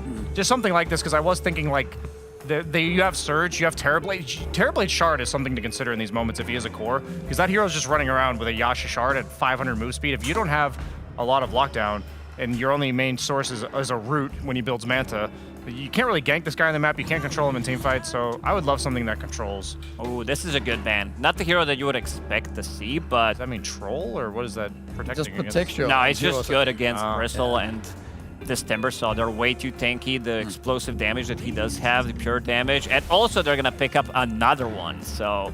Yeah, that would have been a god tier OD game. Yikes. Yeah, OD sucks against like mobility silence people that get on top of you, and it's just a bunch of melee guys that he can feast on. So yeah, that was a The great. carry Tidehunter, I think. Do you think they know for sure what it is? You know what I'm saying? Like, could it be flexed based on what the carry pick is? I think there's a chance that they will change it, but I think it's most of the time going to be You carry mentioned Tide. Ursa for Falcons. What about Ursa for Power Vision? Do they want to run it? I mean, it's good against all three cores. Yeah, it looks good here. Could be. They have so much bonus time left, or no, like, yeah, bonus time left actually. 1.5 minutes to decide if that Ursa is the right I think pick. Falcons don't care about the... If they pick Ursa, then they have to put Tiny mid, right? And then they have the free lane for Timbersaw in mid lane. I think so. They don't mind that. Leshrac is kind of interesting. The hero is not that good. I think something like Queen of Pain could also be working. Oh, The hero is yeah. not that good. But What about it's like, some, if they're looking for mid, Mhm. what about some Mage Slayer from mid lane? Great against Bristleback, great against Timbersaw as well. The way we're talking about this There's last a- pick, by the way, it feels like Paravision has so many options. They do. That's not good for Falcons. But it's not necessarily that all their options are... It's not like Falcons have a huge weakness in that draft either. So it's not like those picks will demolish and break the draft. I don't think. I think Falcons' draft is overall solid. It's not necessarily that easy to deal with these heroes, but I do think they have some picks that are strong, right? Like I think the Queen of Pain. What did you suggest? I suggested Leshrac. The Leshrac, yeah. Or the Tinker Tinker is in the still. It's, Is that Tinker mid? I think that's Tinker I mid assume it's based Tinker on... mid. Yeah. Oh no, No, it's 9-class Tinker Tinker. 4 mid. Oh, they did give the tiny Timber matchup. That's a bit so surprising to me. They don't actually abuse the last pick to the full extent, I would say. I mean, Tinker, a last pick obviously is... All right, I said it before that I don't want to see 9 class going for super greedy. This like Kaya into Blink Dagger into Aghanim Scepter. It's a really good Aghanim I actually Scepter. want to see him do Yeah, it. I want to see him go full greed this game. Yeah, I think it's gonna happen. I actually think this is where Tinker +4 is heading towards the more... I'm gonna just become a mid. Yeah, why not? eventually. Like, because the game extends and you don't want to buy Holy Lock, it's Solar Crest, Glimmer Cape, buy all these items and then there's no fighting, right? So I think you just scale like a real Tinker. This just reminds me of an interview of No One at Raleigh where he's just like, yeah, I just become a support like half these games. And I was going to say, Unless if you have you play Sniper. Yeah, if you have a hero like Tinker as support, you need a mid who's not going to farm very much. And Tiny's like a 1-item, 2-item hero that can run around. So I think we're going to be effectively seeing 9 class as like the 2 position for the way Power Vision's going to distribute their farm. Synderen, what do you think about this this Tinker? Is it going to become a core, 9-class core Tinker incoming? You think he can't help himself? I think he can't help himself. I think even if it isn't a good game for him, he's going to do it anyway.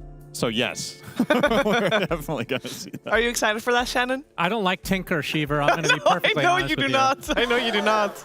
Do you? In my games, no. No. Watching is different, though. Is it?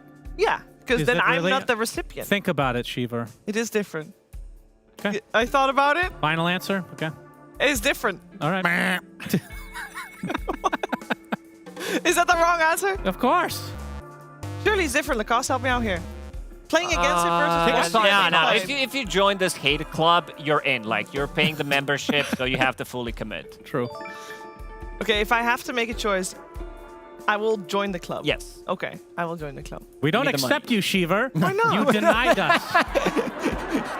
Well, I'll prove my worth at some point that I can be on the Tinker Hate Club. But first, let's see if 9 class can reinforce people's feelings about Tinker as we're heading into game number 1 of this 2-game series.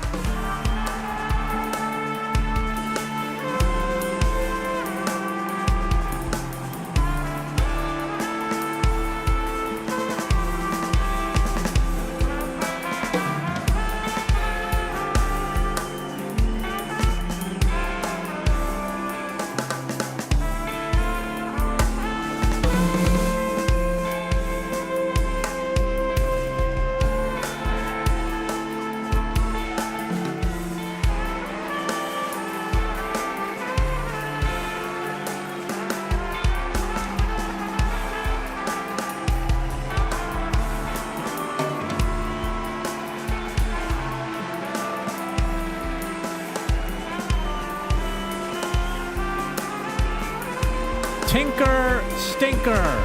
Game number 1. Paravision versus Falcons. Sunsfan here with Synderen. Are you a Tinker fan? I'm not in the hate club. Really? I'll put it that way, yeah. But I also, I'm trying to remember if I was in the hate club with the old Tinker. Because even that one I didn't really mind as much either. I know some players absolutely hated playing against old Tinker. Do I think the new design is better? Not really, it's just really different. But I don't mind playing this hero, I don't mind playing against it. It's the complete opposite of the old version, but just as suffocating and annoying. Okay. Let me give you some let me give you some worse heroes to play against, okay? Yeah. Broodmother. Lion, that's true. Good. When you're Lion. Would you rather play against Tinker than Lion? Yes. There is something wrong with you in that case. If you think that's... All right, first blood will go Falcon's way, by the way, and so will second blood. Yep, that is a very good start for Falcons. How many bounties did they got? And they got 3 bounties. He's going to survive thanks to that facet as well. So already a 1K lead, and we just started the game. Imagine starting the game with just a 1K lead, Cinder. And here we see the replay of Satanic dying first. It's getting walked down. You're going to do his TV. Does any other team play carry Tide? Definitely not as often as Falcons. It feels like they really believe in this, but no other teams are trying to copy it, really. Not very much, anyway. A player that comes to mind that I remember seeing run this was Ame, but I don't think he's been playing it for quite a while since that particular game. And I believe it was picked in that game because there was a Brood in the enemy team. But Falcons just run it, even when it doesn't know its matchup, which I find to be really interesting that they rate it that high. I mean, it can mix and match the 1, 2, and 3 with all 3 of these heroes, though, right? Yeah, but you would just think there's some overlap. The panelists talking about this as well, right? You're picking Tide with Timber Bristle. It's triple melee. It's, yeah, sure, Timber is, well, it's triple strength as well, right? So you're kind of pigeonholing yourself into an archetype of 3 cores that you would think are countered by similar heroes. They were talking about, like, Ursa. I think OD would have been insane, but I think maybe that got banned. You know who would have been a cool hero if it still existed in Dota? Is Axe. God tier. Yeah, that hero is not. I mean, Kraken Shell doesn't even work against Berserker's Call. So, pretty hype stuff for Axe fans out there. That means that Axe will be buffed in this next patch. Surely. Yeah, I'm an Axe enjoyer. I've always liked the hero, but I have to admit, I've barely picked it for half a year. Because wow, that was an ass. Oh, you missed it, huh? Oh, can we see it again? Can we get a replay? Cinderin missed it. You replay it if it was a good ass. Otherwise, you can keep it. There it is. Oh, I said if it's good. Hey, baboon. That's just how they look, Cinderin. Don't judge. All right, we need some eye bleach now. Show us a good ass. 9 ass. Yeah, this could go off the rails really quickly. Pauses, of course, are our specialty. That's why you come. That's why we're hired. That's right. They make sure that they put a certain amount of, or we ensure that there's a certain amount of pauses per cast for us. Which team is it that always started with a pause? It was Tundra, right? The last tournament we cast, 33 paused every game in the beginning. Do you know why? I think it was because of Light. Yes. Yeah. Lights are his counter, apparently. Yeah. So if you come to an event with Tundra, just bring a flashlight, and you're set. Pick Coddle against 33. He's going to pause constantly. Oh. So coming into this matchup, who would you like without the lineups? I know Falcons have been faltering a bit, but do you still have faith? Oh, I think they're still a great team. I think they could easily take top 3 at any tournament they play in. Yeah, but in this series, I mean, against Parvision, you saw the match history in the pregame. Definitely heavily favoring Parvision overall. I do also consider them a favorites, and I think their playstyle is one of the tougher ones for Falcons to crack, but I would never put these 2 teams against each other and say one is like a 2-to-1 favorite, for example. I don't think there's enough of an edge among this top. Oh, that was another good ass right there. Pretty sure those were eyes, not to be confused with other. We looked in different places on the image. Always look somebody in their eyes, Cinderin, when you're talking to them, all right? Well, it's hard if they're looking the other way. Yeah, that's true. DM will be playing the Darkseer in this game, and in terms of He doesn't really have any good illusions to make later in the game. I mean, how No, much do you care not about really. that kind of stuff? Is it just the laning stage that you care mostly about and then back into whatever you have at your disposal? I would say the most important things for Darkseer is, in order, the most important thing is getting level 5.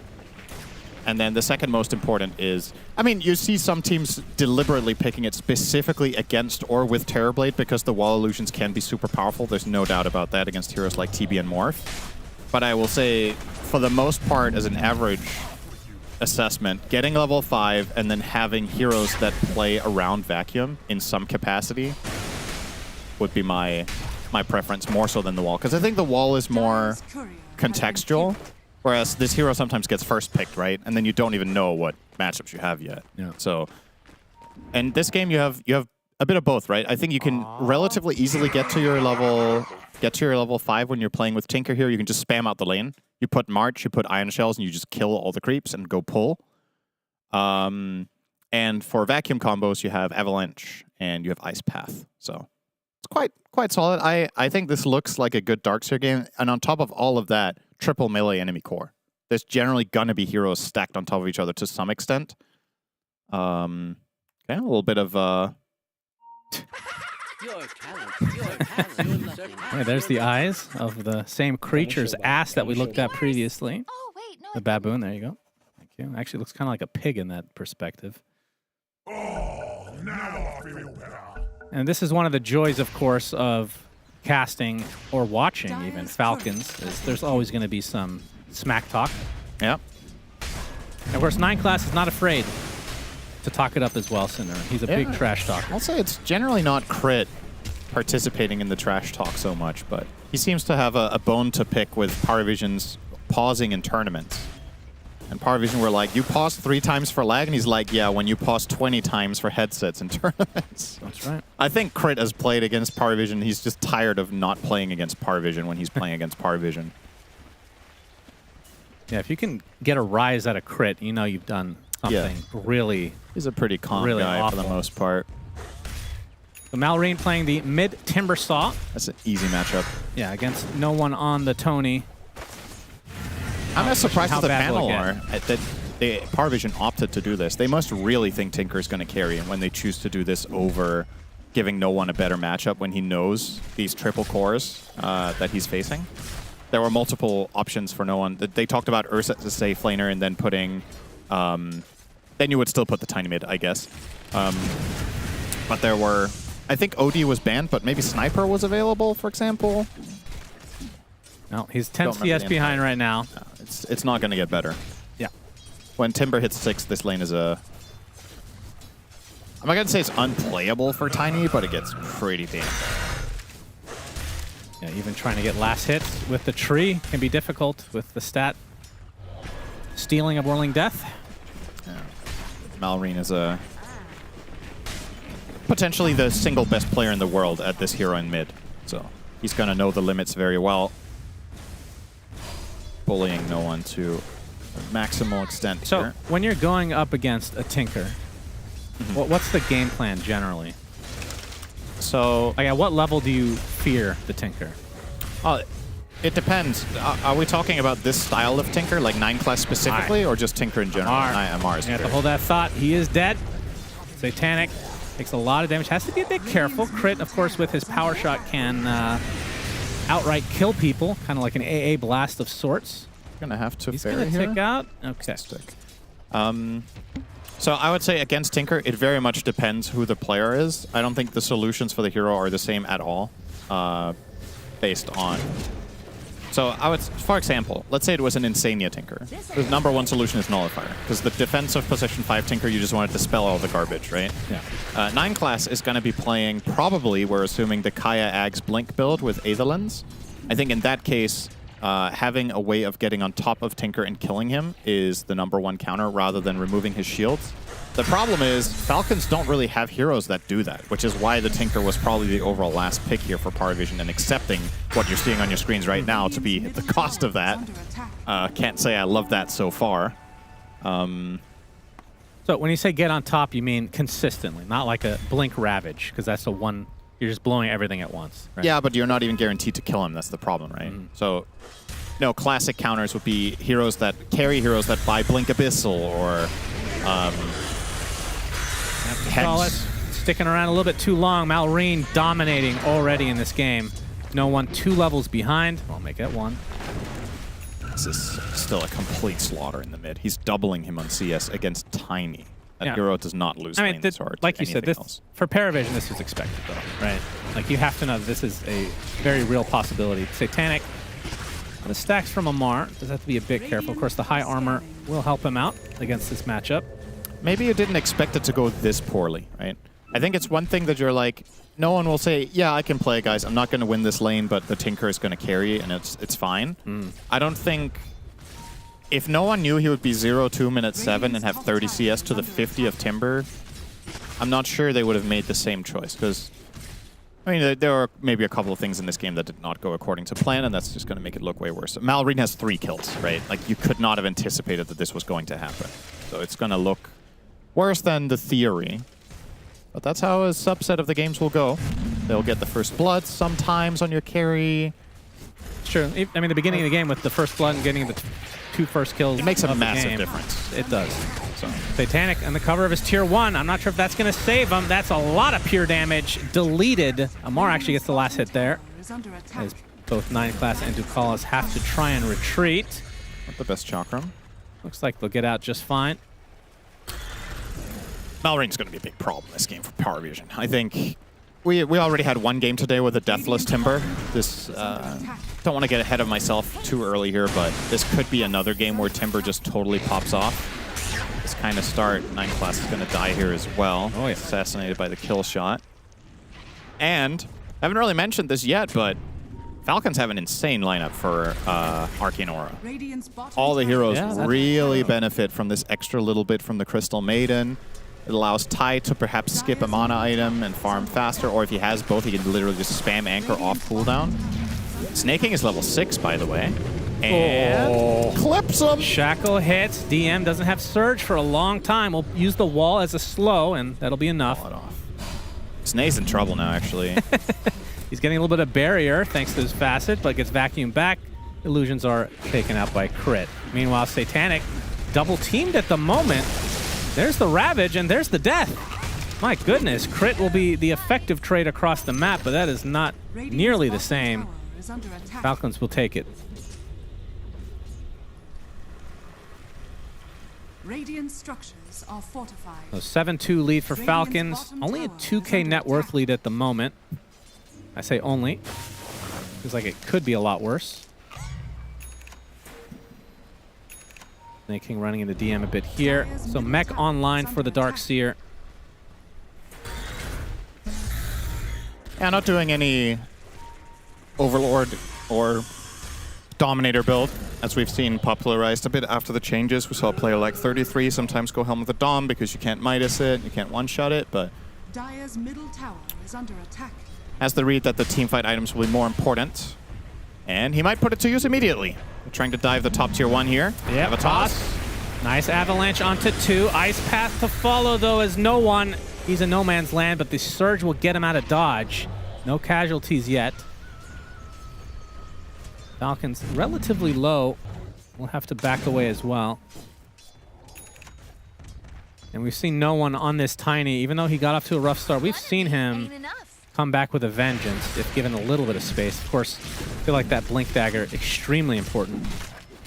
He's very, very far away from it right now. Yeah. Of course, the Surge is kind of like, you know, a baby version for the time being that he can try to use. Yeah, it's level 1 though. Level 1 Surge has a very long cooldown. So if you do Surge in your Tiny, surely not surging anyone out after. The 24-second cooldown level 1. This spell has been nerfed a lot over the years. It's very noticeable. And it's why players a lot of the time, even in good vacuum games, will still go 1-4-4, just because each point of Surge makes the spell like almost twice as good, right? Like it goes from... I'm hard-pressed to find spells in Dota that scale better than Surge does. From level 1 to 4, it gets double the duration and a third of the cooldown. That's kind of crazy, right? But it's just level 1 Surge was just such an incredible ability that they just nerfed it so much over time. Snake King will get a Dragon Toss on his head. Oh yeah, that's scary. And yeah. Unlike in Crownfall, Crystal Maiden does not win at that kind of dragon chess. I had my wife do that for me, so I actually barely understand that reference. It was really difficult. Yeah. The timer is just it's too much for my heart, you know? Yeah, match 3 is not a game for everyone, Shannon. You gotta be able to see shapes and sizes. Yeah, I struggle with that. Yeah, we talked about your education earlier last series. He's gonna be found out as the Blade Mail, but he will tick away nonetheless. A couple of good picks here for Parvision to stabilize this game a bit. It was starting to look very solid for Falcons, but these picks here and there, good rotations, the movement from playing the Tiny and Jakiro together now in tandem for a couple of kills is helping out a lot, and they might even get this bottom tier 1. Satanic gonna pop the Metamorphosis. I think Falcon's just not looking to defend at all. They're trying to get the trade from mid. Will they get it, though? There is Glyph for both teams. And nobody's going to use one. Well, okay, that was uneventful. Fair enough. Oh, there it is. As the tower is falling. Kind of pointless, but hey. Unless, Vlad's is there for Skeeter. Needs to be delivered. Actually missing the recipe, isn't he? DM is rushing Greaves. I did not expect him to do that. I think the early mech is fine, but I thought he might go a different route after Dispel the mech. Frostbite, pretty good. Yeah, that's definitely solid. You can dispel goo stacks on yourself as well, but Darkseer is just one of those heroes that could buy, in theory, almost anything. So if you're valuing rushed Greaves first, that tells you something about what he feels the threat of the game is. It also shows you it's not a good pipe game, right? That's why he's probably not even considering that. Like, Maiden's damage it's nice to have against, but Timbersaw is just pure, so pipe does nothing. Bristleback's physical. The pipe does nothing. So yeah, he's probably not getting a pipe at all, but that's where sometimes Darkseers can think outside the box a little bit and maybe go early Blink Dagger or get an Ags if you think, but we established the illusions aren't good, so probably that path wasn't that interesting either. And he is going Blink, but he wanted the Greaves first. Not that he would go this early, but this is a really good Shiva's game. Oh, he absolutely could have done that too. I wouldn't have minded that at all. I would have actually liked to see that. Just mech into Shiva's straight up. I assume he will eventually get it. It's just looking too good this without a doubt. It is very, very good this game. Wisdom time, nobody's there. Instead, we might get a fight with a really, really nice rune here for Malrine. He's about to hit level 12, gets the Arcane. He has an amp damage rune running still. If he were to fight anyone right now, he would be a total boss, but that's where Tinker comes in and places the marches. And for all the carry Tinker we talked it up, so far, 9 class has a Holy Locket. Okay. So he is not at all going the aggressive route, which further brings into question, why did they pick this hero then in this slot with all the info that they had? There's some questions to be answered. Oh, comfort picks. Locket Force Staff is Shackle not going to connect. The Skeeter. Oh, they can actually find the Darkseer. That is a lot of damage. Ravage is placed, and DM still getting bursted, able to get to the outskirts of the other side of the trees, healing up thanks to the neutral. He's fine, actually, as Malrine using that Arcane rune, but he's in a bit of trouble. Satanic doing a ton of damage. 9 class surrounded with his own illusions from the Terrorblade, saving him. They're not going to pursue any further, and Skeeter left all alone. And this is just an eventuality for the death of the Tide. Watermelon Man goes down. 2 dead for Falcons, and Paravision lose nobody. Yeah. They were so close to killing the Darkseer twice over, but DM just barely staying afloat with the Wand, with the Greaves, with the Polywalk Charm. Just lacking the last 5 to 10%. And it sucks extra bad when you pop the Ravage for that kill. Because then when the follow-up fight starts developing, Paravision have so much freedom knowing that they don't need to worry about the Ravage. I mean, you saw the Greaves, Cinderin. Yeah, they were good there. No doubt about it. That extra HP regen you get, pretty solid. Mar and company, they want to fight this. Tormentor is really low. It's going to go to 9 class, but they take a lot of damage as a result. Healing up a decent amount. A lot of damage coming from Malrine, but not able to finish the job. They TP out. Ducal is stuck inside the corner. Chakram will finish him off. As Satanic, he has to be careful. Gets off the Sunder onto a Mar. As no one gets a beautiful avalanche onto 2, but he is surrounded by members of Falcons. Deleted by Malrine. I have to look at the fight recap for that, because with the Tormentor, which I don't think is... Does that actually I don't think it goes into that formula for the fight recap. I don't think it does either. I mean, this is still... oh, well, it definitely does not. This is still a win for Parvision. Without a doubt, getting that. Getting the Warp Flare here. So that is actually really nice against Bristleback. In particular, that hero just wants to stick on top of targets and just keep running in, and you can just keep pushing him away and just be annoying on this support Tinker. Yeah. So I think, I don't know, there was no bad outcome. The Jakiro one is also great when you have 4 points in Liquid Fire and Liquid Frost and Ducalis, so both of them are great. But I think more often than not, you would probably rather have the Jakiro one, but Warp Flare is very nice this game. It's also good against Timber, it's good against Tide, Carry, so he needs to, you know... These heroes need to run it, Pete. Yeah. You just keep displacing them. You think they'd rather have Jakiros? I don't know about that. No, I'm saying in this particular game, maybe not. I think generally speaking, you would rather have the Jakiro one in Pro Dota, because the trending build has been to max Liquid Fire at level 7 and 8. So if you get that early shard, it's just such an insane power spike to have level 4 Liquid Fire and Liquid Frost minute 15. But yeah, the Warp Flare is just amazing here, so there was no bad results for Parvision. Even game by the numbers. The question now is, we had our thoughts about what the Tinker was going to do, and now that that is not the case, maybe potential damage issues down the stretch for Parvision. And he survived this. He's going to activate his Kraken. Okay, DM is actually going to be applied some pressure as well on the other side of the map. Nice blocking from No One and company. Looks like this will be the inevitable death here for Skeeter on the Tide. Good pick off for Paravision again. DM bought the shard too, by the way. Seen that become more popular. Felt like since its implementation, it almost never got bought in Pro Dota, and then in the last couple of months, it has really become a lot more of an interesting purchase. Can't tell you exactly why. Please try.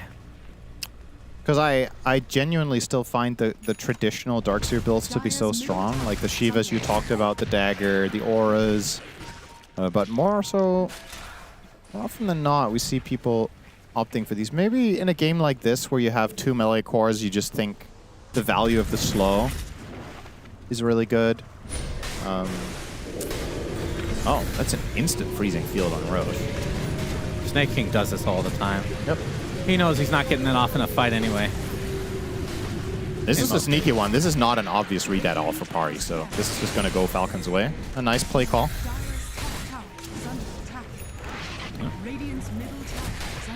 Yeah, looks like it will go uncontested. And this will be a blink for Skitter as well, the kill gold. Mar will claim it. Free enough. If he wants to buy it. He hasn't bought it yet. I wonder if Skitter is considering other options. Warp Flare is so stupid. 9 class. Gonna get surged. He's fine. I cover his machines. Okay, he will go Axe now, by the way. So you can take so it's 9 some class support. out of the... Yeah, okay, never mind. You can't. Whatever. Yes? What? Yes, Sunsfan? What were you saying? I was gonna make it you can take the line out of the jungle, but not the jungle out of the line, or whatever, how the saying goes. Something like that. I was trying to make one with 9 class. It didn't really work. Rest in peace. Terrible joke from Cinderant. Yeah. 20, no one will 25. ever get to see the light. It's unfortunate because I don't have many of those, so I would have liked to hear a bad one. I believe he does have his blink, and they're does. going to find DM. Oh, he just surged. He gets off the Greaves. To cover the tier 2. Oh, And that's actually, it's a really nice wall. Wow, very nice. All 4. Wow, that is okay. A very unexpected turn of events, I have to say. I thought he was mega dead. I mean, this is going to be an important game for Skeeter to get the shard, of course. Dire's bottom tower is under attack. Oh, mission Looks failed. like he actually is going for that next. Yeah, picture perfect wall. Really nice.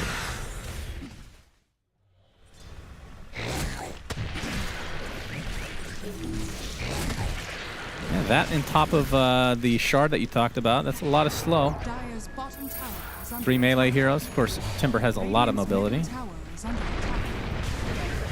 As top lane, a Macro Pyre is going to be used just for Snake King. He is donezo. Baked. TP's coming in, though. Skeeter available to fight. Tier 2 tower in peril now. No one ready to counter initiate if need be, but the fortification's popped, and with that, Paravision will back away. Can't help but feel like Paravision is just step by step getting toward their game plan goal, right, with this Tinker pick. So he went for the early utility items to assist his team in this phase of the game. Maybe the logic was, we think this is where Falcons are going to try to punish our greed right now. So I'm going to buy the early utility items that bridge that gap, and then once we've overcome that hurdle, I can go for my greedier build after. So he's gone Locket, Force Staff, and now is going Ags. And at this point, it just seems like an inevitability that 9 class is going to get stacked. So what is Falcon's solution here? We mentioned, you know, a lot of the time getting on top of Tinker and bursting him is the way to go. That seems kind of difficult. Buying multiple Dispels against Ag's Laser could be a thing. Like, you can get Lotus Orbs, BKBs, obviously. Radiant's top tower But there are plenty of problems that Paravision are presenting down the line. And at what point do they get a Silver Edge? Radiant's top tower is under Yeah, true. Both Bristle and Tide.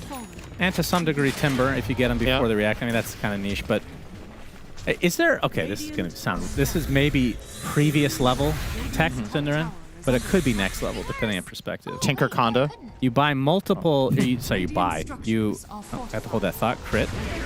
Ice Path is going to hit him. Macro Pyre as well. He's going to be tossed back. And Avalanche ensures that he will eventually tick out. I got off the... No. But maybe part of the strategy, Cinder, if you get more than one hero that can be broken, you can't break all of them. You have to choose one, you see. It's like the Lincoln's dilemma. The good old Doom counter of picking 3 cores that you don't want to Doom. That's right. Or that you do want to Doom. That's sure. That's the Aghanim Scepter from Malrine, keeping him tanky. Warp Flare roots him in place, and he's dead. 50 seconds on the deck, and this is with an Aegis on a Mar that's not really going to be used, it feels like. He TP's out just in time. Yeah, this Aegis, it feels like, actually, yeah, they've lost. They've lost money since they picked up the Aegis. It just seems very difficult for Falcons lineup to make anything happen. The only catch they have is Frostbite or Blink Tide Anchor. But speaking of Anchor, as long as the fight is just in a controlled setting, I think Paravision just has so much counterplay. Tinker with the saves, Defense Matrix, Locket, and March. You've got Greaves. And you have this insane threat of the Wombo combo whenever Falcons start stacking their heroes. Honestly, when I look at this on a strategical level, I just feel like they're a little bit out-strategized in general, and they need to compensate for that with really good laning and then strong mid-game plays. And they did the laning part right. Malrine was enormous, remember? He looked like he was going to take over the game, and I really thought so too. But nothing happened since then. Look at his power play. What a power play, boys. Minus 5k gold. I don't know if I've seen that. I don't think power play is the word for this. Paravision power play by giving away Aegis. Yeah, apparently. It's more like it. Now, Paravision's heroes will be that little bit tankier. DM with the 25 talent, or excuse me, 15 talent. 250 max HP on Ion Shell. It's a good one. Used to be even better. I think it used to give 400. It was insane. The first version of that talent was bananas. Bananas? Or 350 or 400. It's crazy. Smoke from Falcons won't connect on anything. We should be getting close to the next Tormy. That would be we should have put that on the list for things that we'd like added to the next patch is Tormy time. Oh yeah, for spectators, the timing of when Observer or if right above Roche. Actually, I guess Roche should be on top still. And also fix the Roche so that you can tell when it spawns as Observer. Yeah, we can't read down analog to the second. clocks, please. Thank you. I mean, we can, but we can't read them perfectly because there's no dials on it. That's right. Or there's no numbers on it, rather. Skeeter and company. Torment time. They will get the Tormy. 9 class gets his Aghanim Scepter, though. And Malrine will get the Flamethrower. I'm guessing the shard is on Skeeter now, right? Yeah. He's had it for a while. He just hasn't used it a single time. which feels really bad because then you could have bought something else. This does absolutely nothing for you if you're not fighting. It's just dead gold. I'm going to say it does nothing for you if you don't use it, which I guess is effectively the same thing. Dire's middle tower is under attack. No one in company, they're posturing as if they have the Roche advantage. Oh, they're even popping meta. We don't see this all too often. They're going to poke at the high ground. They're going to force out fortification.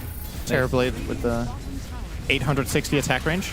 They see Falcons bottom trying to take out their tier 2. It actually makes such a big difference to have the vast serrated Shiv here. Like if you look at this 110 extra range, you're standing so much safer while sieging. You can They even get the stand tier on the 3. stairs. My. Okay, Skeeter jumps in, gets off one anchor smash to get some damage mitigation onto Satanic, will be surged away. The Illusion's doing a decent amount to this range barracks. It looks like the defense will be mounted, though, successfully for Falcons. But still, Paravision, they get the tower. They do have to be careful, though, because if Falcons find a connection, they're going to be without the meta. All right, Shannon, which 15 talent is Tinker going to take? Laser damage or shield? Laser Defense damage. matrix. He has Ags now. He has not chosen yet. He's having the same dilemma right now. He is going to choose laser damage because he's a young man. Okay. Who's selfish inherently, because humans are selfish inherently anyway. Okay. Was not expecting philosophy. You have to learn how to not be selfish. That's like life's long goal. Of course, I have not learned that yet. Okay. Personally. So it takes one to know one. So he will choose the other one. No, no one's in his team. Great joke. He hasn't chosen yet, Shannon. Skeeter, toss back. That is a watermelon, though. You got to be careful. Doesn't have teammates that nearby. He has the Ravage, but he won't use it. Awful. But he's dead. Oh, no. And he gets tipped for his transgressions. Oh. And we'll see if Paravision can find anything else. No one surged up. Snake King's going to get blocked a bit. Avalanche is there. They should be able to find him very least. So 2 for nothing. And that's Roche on the table if they want it. I think they get Alina Rax. That was the most important spell Falcons have. But maybe they can even get both. Like, go Roche first and then straight down mid. Probably have time for it. Like, the Skater Death is one thing, but him popping the Ravage is really the final nail in the coffin on that play. Like, now you have no... There's no silver lining to that situation. That's just pretty much the worst thing that could have possibly happened was him getting caught and burning his ult. Teammates were not even close to saving him, so that just felt like a complete waste. 9 class is still not taking his talent, by the way, Shannon. I'll keep you updated. Yep, thank you. I mean, this is obvious. He's asked his team. Skill point. His team told him to take the other one. And he's just going to wait long enough that they forget, and then he's going to level it. Oh, wait, he doesn't have the skill point. Okay, thanks, Cinderant. He's already placed 15 points. All right, now he's getting 16, Shannon. Let's see it. It is going to be... Left. Laser damage. You're Come right. on. There it is. Is there any question? Not really. Tinker players are a different breed as well. I forgot to bring that into the equation. Okay. There's nothing needs to be said, though. Tell me how you really feel about me. Everyone knows. Say it. Anytime you bring up Tinker, everybody has the same thought in their mind, Cinderella. Okay. Just pure disgust. I have that with Brood. All right, I have that with you as Timbersaw already at half HP. Malrine pops the BKB. Agony Scepter goes off as well. They want the Tinker Stinker. Getting up to the high ground, surged up as well. The heal from the Greaves. And that's going to be a dead Timbersaw. And guess who survives? Tinker, Amar, Yules, but the Lotus is going to reflect. And try to focus somebody else for the time being as Skeeter on the outskirts of this fight being chased by Satanic, but it looks like no one will find the Bristleback and get the kill. That's 2 cores dead for Falcons. Aegis advantage, Satanic and company. That is such a different fight if they Ravage, right? But again, will the target be even chosen in that case? But they could have killed Tinker there with Ravage, and then maybe they can build a fight around it, but they spend all their resources on Timber and on Bristle. They know they have to go on this Tinker. So I think the play call from Falcons to go on him in the fight is correct.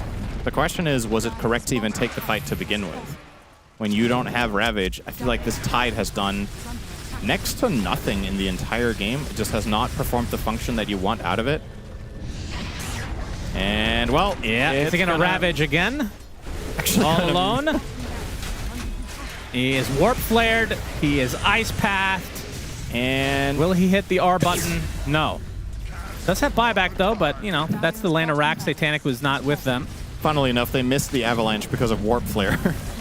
So that made the kill a little bit more complicated, but doesn't matter in the end. That's 2 lanes. They can only go for Throne though, unless they want to push out the top lane. Try to force out this eventual buyback that I'm sure is to come for Skeeter. Indeed it is. Okay, Malrine already low HP, but gets the BKB off along with the Agnosceptor as well. The Ravage finally comes in, but not gonna have too big of an effect. A nice Thunder for Satanic, and down goes Watermelon Man. Remember, Aegis is still there for Satanic after all of this. As Amar, they will get a couple of heroes, actually 3 in fact. Paravision, very nice Shackle shot as Satanic, not able to get deleted by the power shot this time. Surge away. See if they can get away with that 2. Oh, that is not a good meta. Yeah, meta and then dies, but there's not going to be any fault from Falcons, so I don't think it's going to be punished at all. Interesting. That's a funny situation because that is such an Amar moment. Because in this patch, at this point, most offlane Bristlebacks go for the Snot Rocket. But courtesy of having the other facet, Amar actually did a ton of damage with the back quills. And at some point as players, you kind of get used to what's meta, right? So maybe in your mind when you're fighting the Bristle there, you're perhaps not anticipating that you're going to take that much damage. I feel like to an extent, Paravision might have kind of killed themselves a little bit.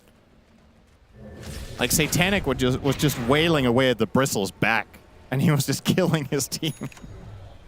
But hey, they have some leeway. 2 lanes of barracks, 30 minutes in. Yeah, they can make a few more of those mistakes if they want. Yeah. Oh, 9class has a BKB too. Like, he's getting an item every 3 minutes, it feels like. This is. He has 4,000 more net worth than the enemy carry. That is, wow. I did not look at the net worth in a while. And, honestly, Tide has been. Wow. This is the most pitiful I have seen carry Tide look, I think. Yeah. It's just been absolutely pointless as a hero. And they didn't even have to prioritize breaks this game. That's crazy. No. They just upped the pace. Tier 2 tower down, so now Megas can be achieved if they push down the top lane. Yeah, they're wasting no time, it looks like. They know 9class can take care of the trash lanes, and you can just stay strong as 4 together. If Falcons want to kill 9class, they need to bring probably 3 or 4 heroes because you can just BKB shield TP out. And the only stuns, you have no instant stuns. You have Ravage and Shackle Shot, so he gets to react in both cases. There's no Hex. There's no stun from Fog. So he feels pretty safe doing this. Oh, he also has Ghost Scepter, by the way. So he has both defense. It's always nice to have... I mean, 9class plays some very interesting support here. It's not that Tinker's that crazy of a pick, but he plays it differently than a lot of these other teams do. And I feel like the ceiling for that is so much higher. And the fact that Paravision is already, like, pretty much right off the bat, feels like they had that chemistry with this Tinker, and it's only going to improve with time. Avatos back. Amar is melting. Oh my god. He did so much damage, though. You see that? It's not enough, Cinderin. He did like 4 or 5k there. They're going to smoke up. They have the buyback. He did 3 times the damage they did. Or 2.5. He has buyback. They're going to try to pounce on them here from the Falcons side. They are smoked, but hard to find an angle when you're stuck in your base. Satanic, okay, they use a 4-step aggressively into the Ravage, but Satanic is very healthy, pops the BKB. Amar gets off the buyback, and now Satanic in the midst of all of this. They take out 2 members of Falcons as Malrine trying to get back to base with the flamethrower, but it is not to be as GGs are called. And Paravision relatively easily take out Falcons in this game 1. That's the fastest game of the day by 13 minutes, I think. Yeah, that wasn't even remotely close. And it's kind of funny to think back on the game state 25 minutes ago where we were like, damn, this Timbersaw, he's going to pop off. He's having such a good game. And then nothing. Literally, Malrine had such an amazing setup to really pop off, but they never found the fights they needed. There were a couple of times they tried. Paravision played around it really well. DM had a couple of close calls where he escaped and got all his spells off. And a lot of Paravision's momentum in the game just got broken immediately. Then Paravision get a couple of key items, and their team fights they're just stronger. And the man on your screen there, Skitter, understandably so, with a little bit of a frown on his face, didn't really get to play. I wonder how much hero damage he did on Tide. I'm actually kind of curious now, not to dig into him too hard, because I'm not to even beat gonna a dead horse here. He had the lowest hero damage in the entire game. 9,300. It's just like, sometimes off-brand picks like that are going to look like that if things don't go right. Back to the drawing board for Falcons. You just, call a spade a spade. That was just a bad game. I mean, we've cast a good number of their games where they pick Tide and it looks really good. Right. So this, of course, an outlier of sorts, but maybe, maybe think of something different here, because Paravision definitely has that figured out, at least for the time being. But of course, that is just game number 1. Let's see what the panel has to say.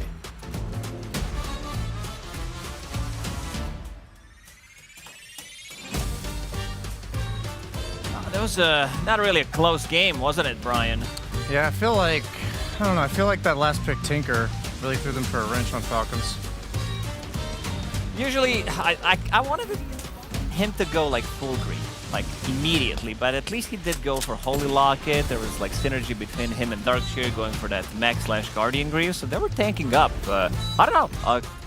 A lot of times we've seen them do really well with this carry Tidehunter, but this time around it wasn't really working out for them. What do you think? I feel like there's a lot of conflicting identities in these heroes. I think part of this Tinker build is you gotta give your team the emotional support that they're like, oh yeah, that guy is a support. So like 15, 20 minutes into the game, everyone's like, I gotta pretend. Yeah, they feel like it's a normal Dota game for them, and they don't realize until it's too late. You've got the axe. Oh, trust me, I experienced that. I lane with Fogged all the time. Like, he's giving me the fake support. He's like, okay, I'm supporting for a couple of minutes, and then I'm gonna go away. Suddenly he shows up with some MKB, some Maelstrom on his position 4, but yeah, they weren't really scaling. There was like one moment in the game where Tidehunter did go through the Twin Gate, got a kill on Satanic, but that was pretty much it. That was pretty much the highlight of the Tidehunter we've seen. Yeah, I feel like, okay, there's a lot of carries that can go through the Twin Gate, and a lot of times it is, in the current patch, the carry doing it, but at the same time, it's that first 15, 20 minutes where the Tinker makes you feel like, oh, he's actually supporting us, but as a carry,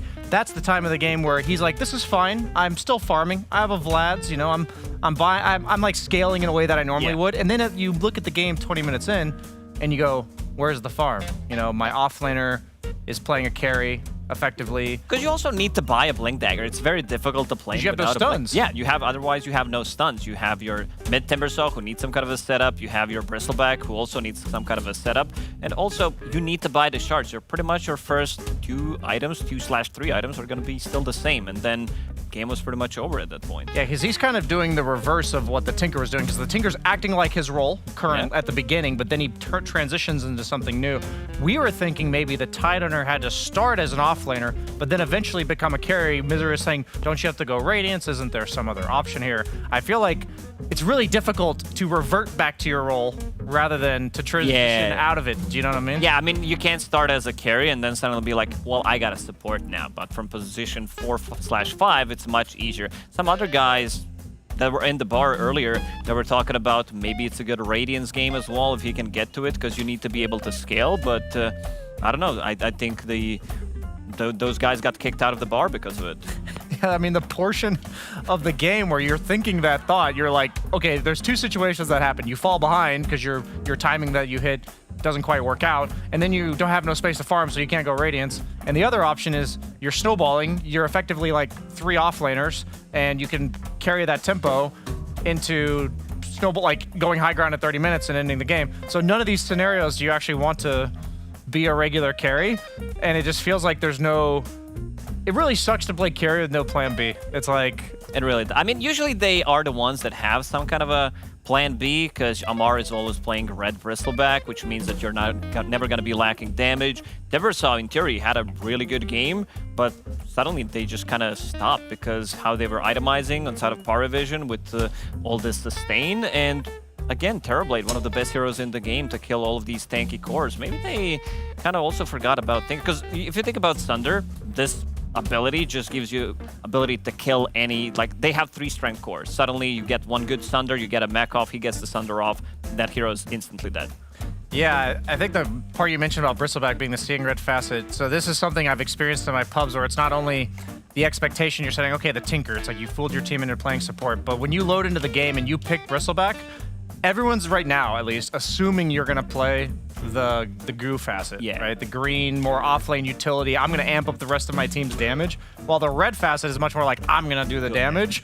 And so I've tried it myself in pubs because I was like, if Mark can do it, like this guy, he doesn't give a shit about I the can meta. do it as I can well. try it as well, Yeah. you know? I've also loved my fair share of Bristol, so I go into my games, and what I've noticed is it's also a problem sometimes where I may not play it well, but my team expects me to be a goo Bristle when they pick as well as when they play. It's usually around that 15-20 minute mark where you're in the team fights where I get bursted, but they all take 1,000 damage, but they're not slowed. They don't have minus armor. And my team is pinging my facet because they're expecting it to enable them. They expected you to play good, but you only played a part of it. You only played goo. You didn't play Precisely. Yeah, I love, especially it's really good when I'm in my pub if they're disappointed in me for me to make a funny pun because it really makes sure that I'm showing validation and I think respecting it. in this meta, it's relatively easy to go super greedy because we've seen like Sanking being the first pick, first ban material. We call these camps, me and Fogged had a deal that we're going to call these camps in the outer ones on the ring. side. Yeah, these are Yep. Sanking camps because you want to be stacking them. He's kind of a guy that wants to farm it immediately. And I think Tinker farms that really well as well. He does go super greedy because you're playing as a Darkseer against Crystal Maiden plus Tidehunter. You don't have to care about dying. Like, Gush is not going to stop you. You can surge away. The only thing that can stop you is pretty much Frostbite, and you don't have enough damage. Yeah, that's like one support hero later on. Those camps are, I remember is Insania talking about how Tinker loves these double farm camps. I think right now the camps are positioned in a way that buffs all of these heroes indirectly that are able to farm with Sandstorm or whether it's March. I'm curious if the letter patch, the wish list, is going to actually just move these camps, you know, just a little bit further apart.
another ocean.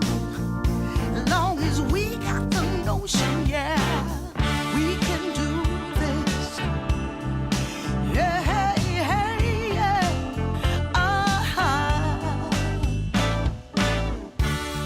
Sometimes you just can't see your way through the dark. And sometimes you're deeply hurt by some innocent remark. Oh, well, I know that this too shall pass, though I don't know exactly how. Yeah, 'cause as long as we stand together, there's not a thing can stop us now. Oh, we can do this if we have to climb another mountain. 'Cause baby, who's counting now? We can do this if we have to cross another river. Got to stand and deliver now. We can do this. Hey, hey, hey, hey. Yeah, we can do this. We can do this. Woo, woo, woo, woo. We can do this.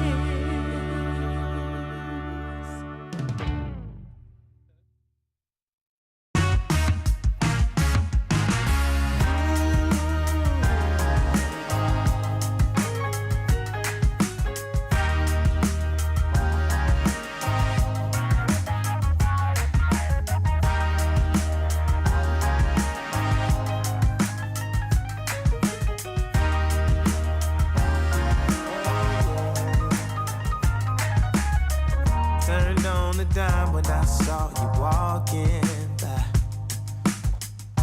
Something about you caught my eye. Yeah. Ain't trying to waste my time, just standing in your line. Gotta take a shot for you, pass me by.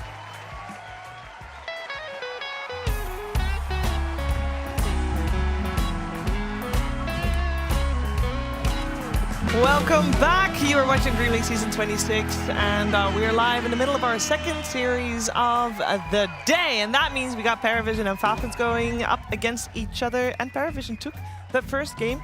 And I'm here with Lacoste, with BSJ, and with Misery. Misery, this first game that we saw, it was pretty one-sided, I want to say. Yeah, it felt like we talked about in the draft, it felt like Falcons didn't really have the means to team fight. Once the aura started coming out, the March and the machine with the Holy Locket, it just felt like it was too difficult to 5-on-5. And I think if you can't 5-on-5, it's hard to win Dota nowadays.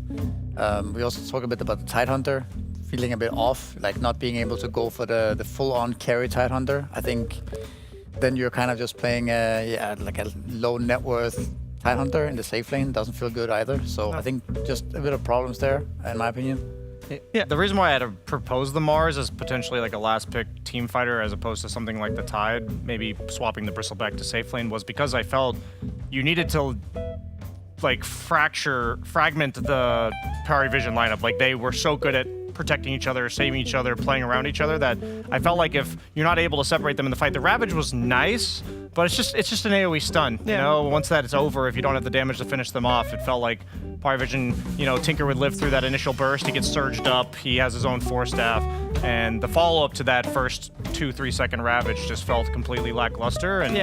And that was a problem that I think they tried to address with the Timber, having that pure damage that pierces all of these auras, but that's like a tall order for one hero to solve. At the end of that game, they had 4 BKBs. I mean, this was not even a long game, 35-minute game, all 4 cores plus Tinker. I mean, we can say that all cores were kind of having a BKB, which made it very difficult for them to actually play the game. So if we're looking towards this second game, and Lacoste, you painted a pretty grim picture for Falcons at the start of the series in terms of their track record. How do we feel Falcons should be adjusting here? Because obviously, and it's not just this one game we just saw, but every time they face Paravision, other than the best of one they played in Blast about 2 weeks ago, it's just not happening. It's also a clash of some of the like different play styles, because when you talk about Falcons, this is the team that will go to super late game. They will drag out the game, and then you have Paravision, a team that will close out the games. They are not too afraid to go for the high ground. One thing I always say about Paravision, they will make one mistake. This is a team that kind of always has a very strong laning team, and they will have one big mistake between 15 and 20, which you need to punish. They overextend, they don't bring enough members, and then they go back to like playing very, very good. But something like that always kind of happens in their game, and I think Falcons should be able to exploit that, find that weakness in the armor. Find the weakness, and I mean that's a tough ask here for Paravision, as they have looked pretty solid. I think the worst result they had recently was at Blast 2 weeks ago, but it was also the one that they played without Astini, their coach, and I do believe he's helping them again, remote, obviously, this time around. So that makes a big difference, I would imagine, as we are in game number 2. We do have the swap around with Paravision, this time on the Dire side with first pick and Falcons, second pick Radiant. But the Bristleback, once again, making an appearance, Misery. Yeah, I think another thing we didn't talk about the last game is that Amar's still playing with the red facet, seeing red, right? And I think this facet is outdated. It doesn't seem like it does anything anymore. The fact that when you turn your back, you spray quills. It feels like the quills don't do enough damage anymore, and the green facet is just way superior. So I think that's also a big... I don't think we're going to see Paravision, for example, take the seeing red. No, DM would never dare. There's no way. It's pretty much only Amar doing it, and I really think that's a weakness of Falcon's Bristleback right now.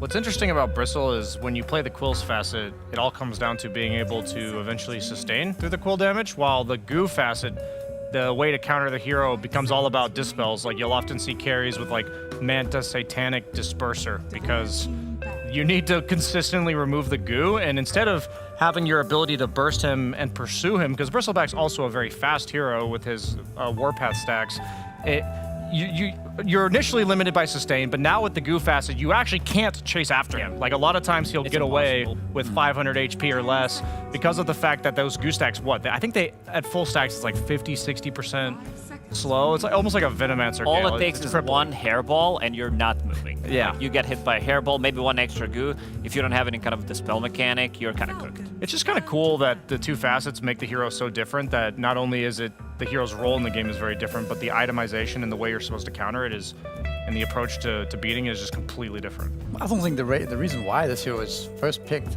in general is the green facet. Yeah, the red facet is nerfed. The Aghanims doesn't really work anymore. The Bloodstone got nerfed. There's no real incentive to go for the red facet anymore. Amar still does it. I think he likes the idea of going in and right-clicking people really hard and becoming a carry, quote unquote. But I think it's just not the way to play the hero right now. Even if he did go for green facet in the previous game, I'm not sure if it would work out, considering the other heroes that they did have. Like Tidehunter, sure, he has extra minus armor, but he's not really a physical damage core. There's not much synergy between him and Timbersaw. So I think you need to build lineup around that green Bristleback to be able to make him work. Get some like Morphling, some TB that utilizes that extra minus armor that you're getting from Bristle.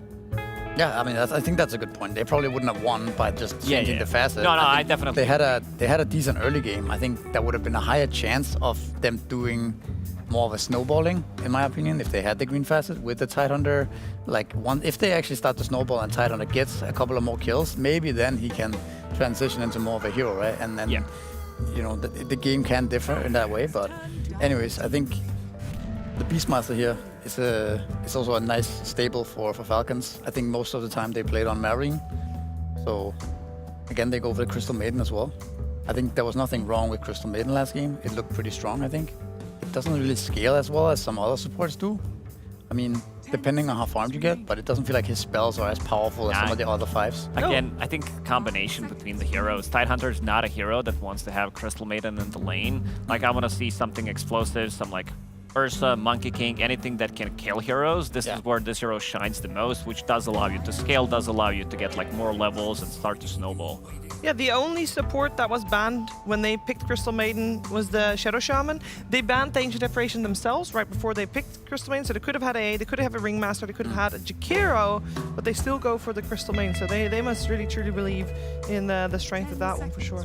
That's actually kind of interesting to think about that they choose to ban the A and pick the Crystal Maiden when they could have just taken the A themselves, right? Arguably, A is the stronger hero in this patch, but maybe Snaking's kind of bored of the hero, or I'm not sure what it is that makes them feel We've like been on this patch for a really long time. Yeah. But also against Bristleback, I mean, A is a nice hero to have, right? Of course, the Crystal Maiden can punish the Bristleback more in lane, perhaps, than A can, but less so in the game. Yeah, it's also, like Lacoste said, it's the hero that you pair it with that allows it to punish, right? So it definitely needs a bit of enabling in a lot of our eyes to warrant picking it over the other super popular 5s right now.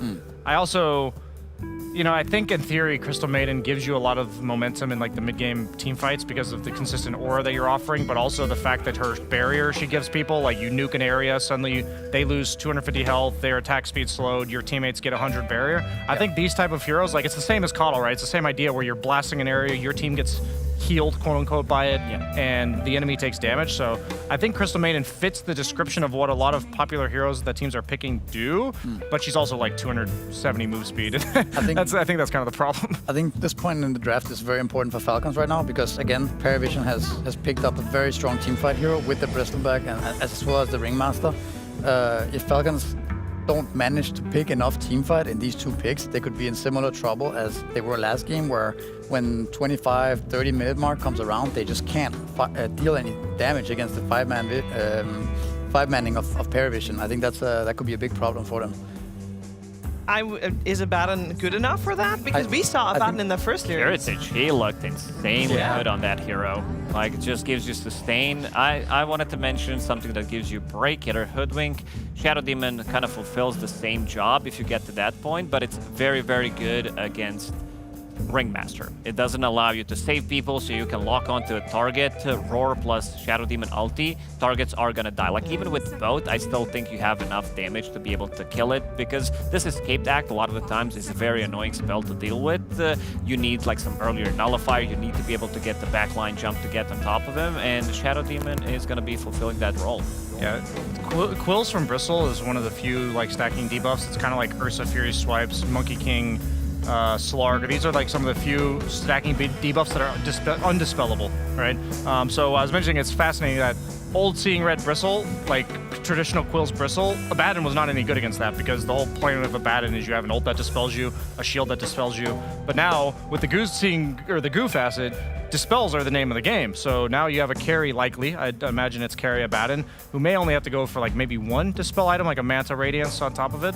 But I also want to see them have some nullifier builder that makes it so the Abaddon himself does not have to buy nullifier. Maybe that's what the Shadow Demon offers, is it saves you that item purchase, but I feel like despite that, you'll always need one. There's going to be Glimmer Capes. There's going to be multiple targets using things on each other. How do you feel about this Medusa pick? You just kind of gave a grimace there. Yeah, I really think I think Team Falcons is a little bit in trouble here, in my opinion. Ooh. It's similar to last game, really. Like the fact that Paravision have all these tanky heroes, all this team fight backing it up. Like, how are you going to kill any of these heroes? I think the supports of Falcons deal basically no damage after 20 minutes. The Abaddon can deal some damage, same with Beast, but I just don't think it's just not enough, you know? I think that it's slow damage. It gives Paravision heroes time to help each other. It gives Ringmaster time. Bristleback runs away. Dusa gets his ult off. I think it's very hard for Falcons to break Paravision's formation with this draft right now, and I think they're a little bit in the same spot as they were last game, where now they have to make up for the team fight with the last pick, or snowball the lanes really hard to win. Oh, they're definitely going to be in the same spot. There's Kunkka with X marks the spot, so that's going to keep them in place. There's a there's a lot of team fight as well. A lot of cheap ways to disengage the fight as well, whether you're throwing the boat, whether you're using Medusa, ulti, Ringmaster, Escape Act. There's like 4 different abilities where they can choose how they want to take the fight. Do they not think this is a Medusa carry? Because I feel like this could easily be just a carry for Satanic, right? Satanic also loves to play carry Kunkka. I think it is, and I think they could just pick another, like a replacement for what we saw with Tinker last game, another hero that gives them this more team fight, this more sustain, this more 5-manning.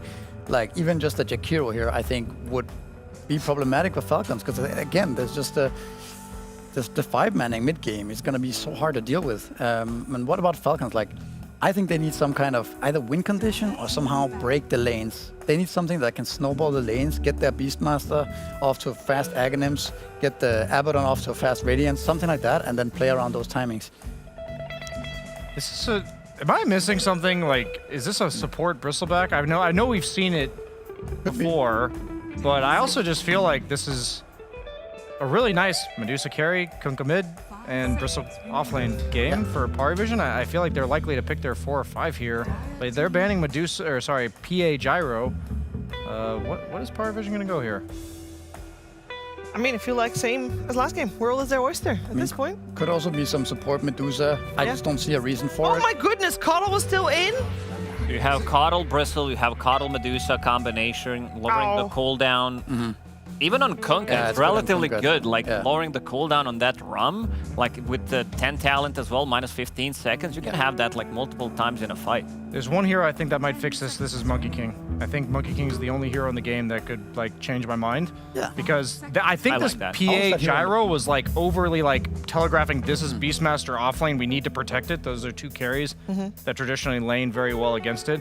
They banned the Huskar, who was like the other cheese, blow up the game. And I think if they do manage to just make this Kunkka's game a living hell, then they need a hero like that. That could solve the problem. They need a hero like that for sure. That can break the early game for Falcons open.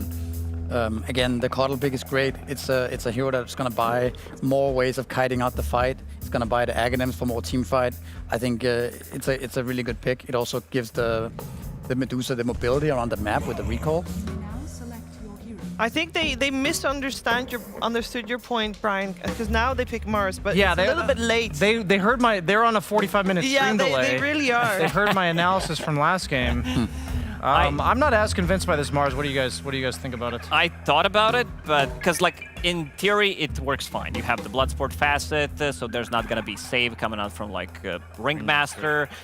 You can also turn Bristleback at every stage of the game, so at least you have something. You don't have the break mechanic immediately, not until Shadow Demon gets Aghanim Scepter, but there's a lot of random spells that you can throw on the ground. If somebody says, I'm in trouble, I'm dying, you don't see anything, Boat, Torrent, Medusa ulti, you can easily disengage against the Mars ulti. Does Coddle's Ag Scepter provide vision inside the arena? I think nothing provides vision. Well, you can ward it. Like you can ward it. You can put You think it does? I think it does. His Axe? His Will-O-Wisp? Yeah, that's what I'm wondering. I'm wondering like if Coddle just places it in the middle, can the whole team see it? Yeah, I believe so. Okay, we'll test that out, because I was like, maybe that's a pretty big oversight.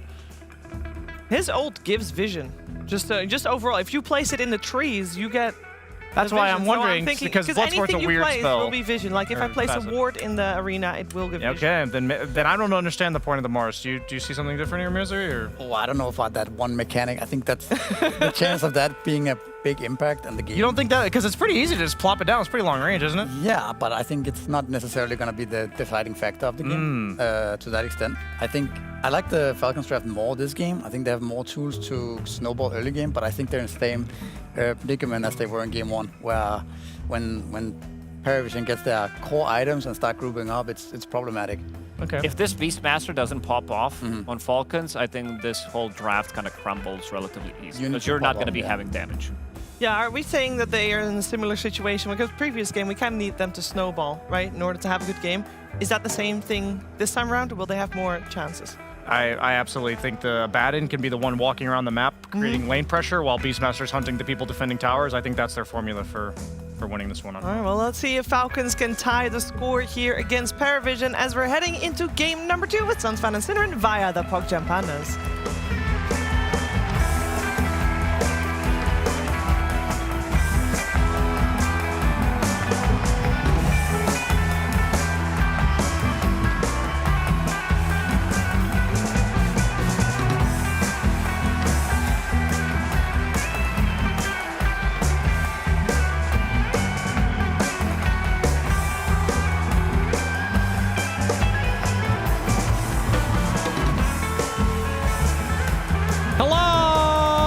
Welcome to game number 2 here for DreamLeague Season 26. We have quite the matchup, Synerin. Quite the predicament on our hands, Synerin. Game number 2 between Parivision and Falcons. Parivision dumpstered Falcons in game number 1. Will this be a repeat, or have Falcons figured something out after being pummeled. Just embarrassed in this last game. Definitely made major adjustments, right? They're doing 1 repeat pick on the side of Falcons and 0 repeat picks on the side of Power Vision. So this is almost an entirely new lineup. All 10 heroes here, just 1 repeat, with the CM, of course. I'm a little bit worried for Falcons, I'll be honest with you. I see the same problems that the panel does, which is, let's see if they get Ducalis. They will. This is a good start. Yep, Disruption sets it up. Ducalis will fall, but to whose hands? It is Crit, of course, the one you wanted on, the Shadow Demon. So here's my worry. I don't think Falcons have a single hero that's very good at killing Medusa. And maybe there's a build here where you can go Diffusal, Manta, and Abaddon or something. Like, perhaps that can work after Radiance. I don't know. And the Medusa, on top of that, has Coddle backing her up. And they have good teamfight presence with Kunkka and Bristleback with the Goo.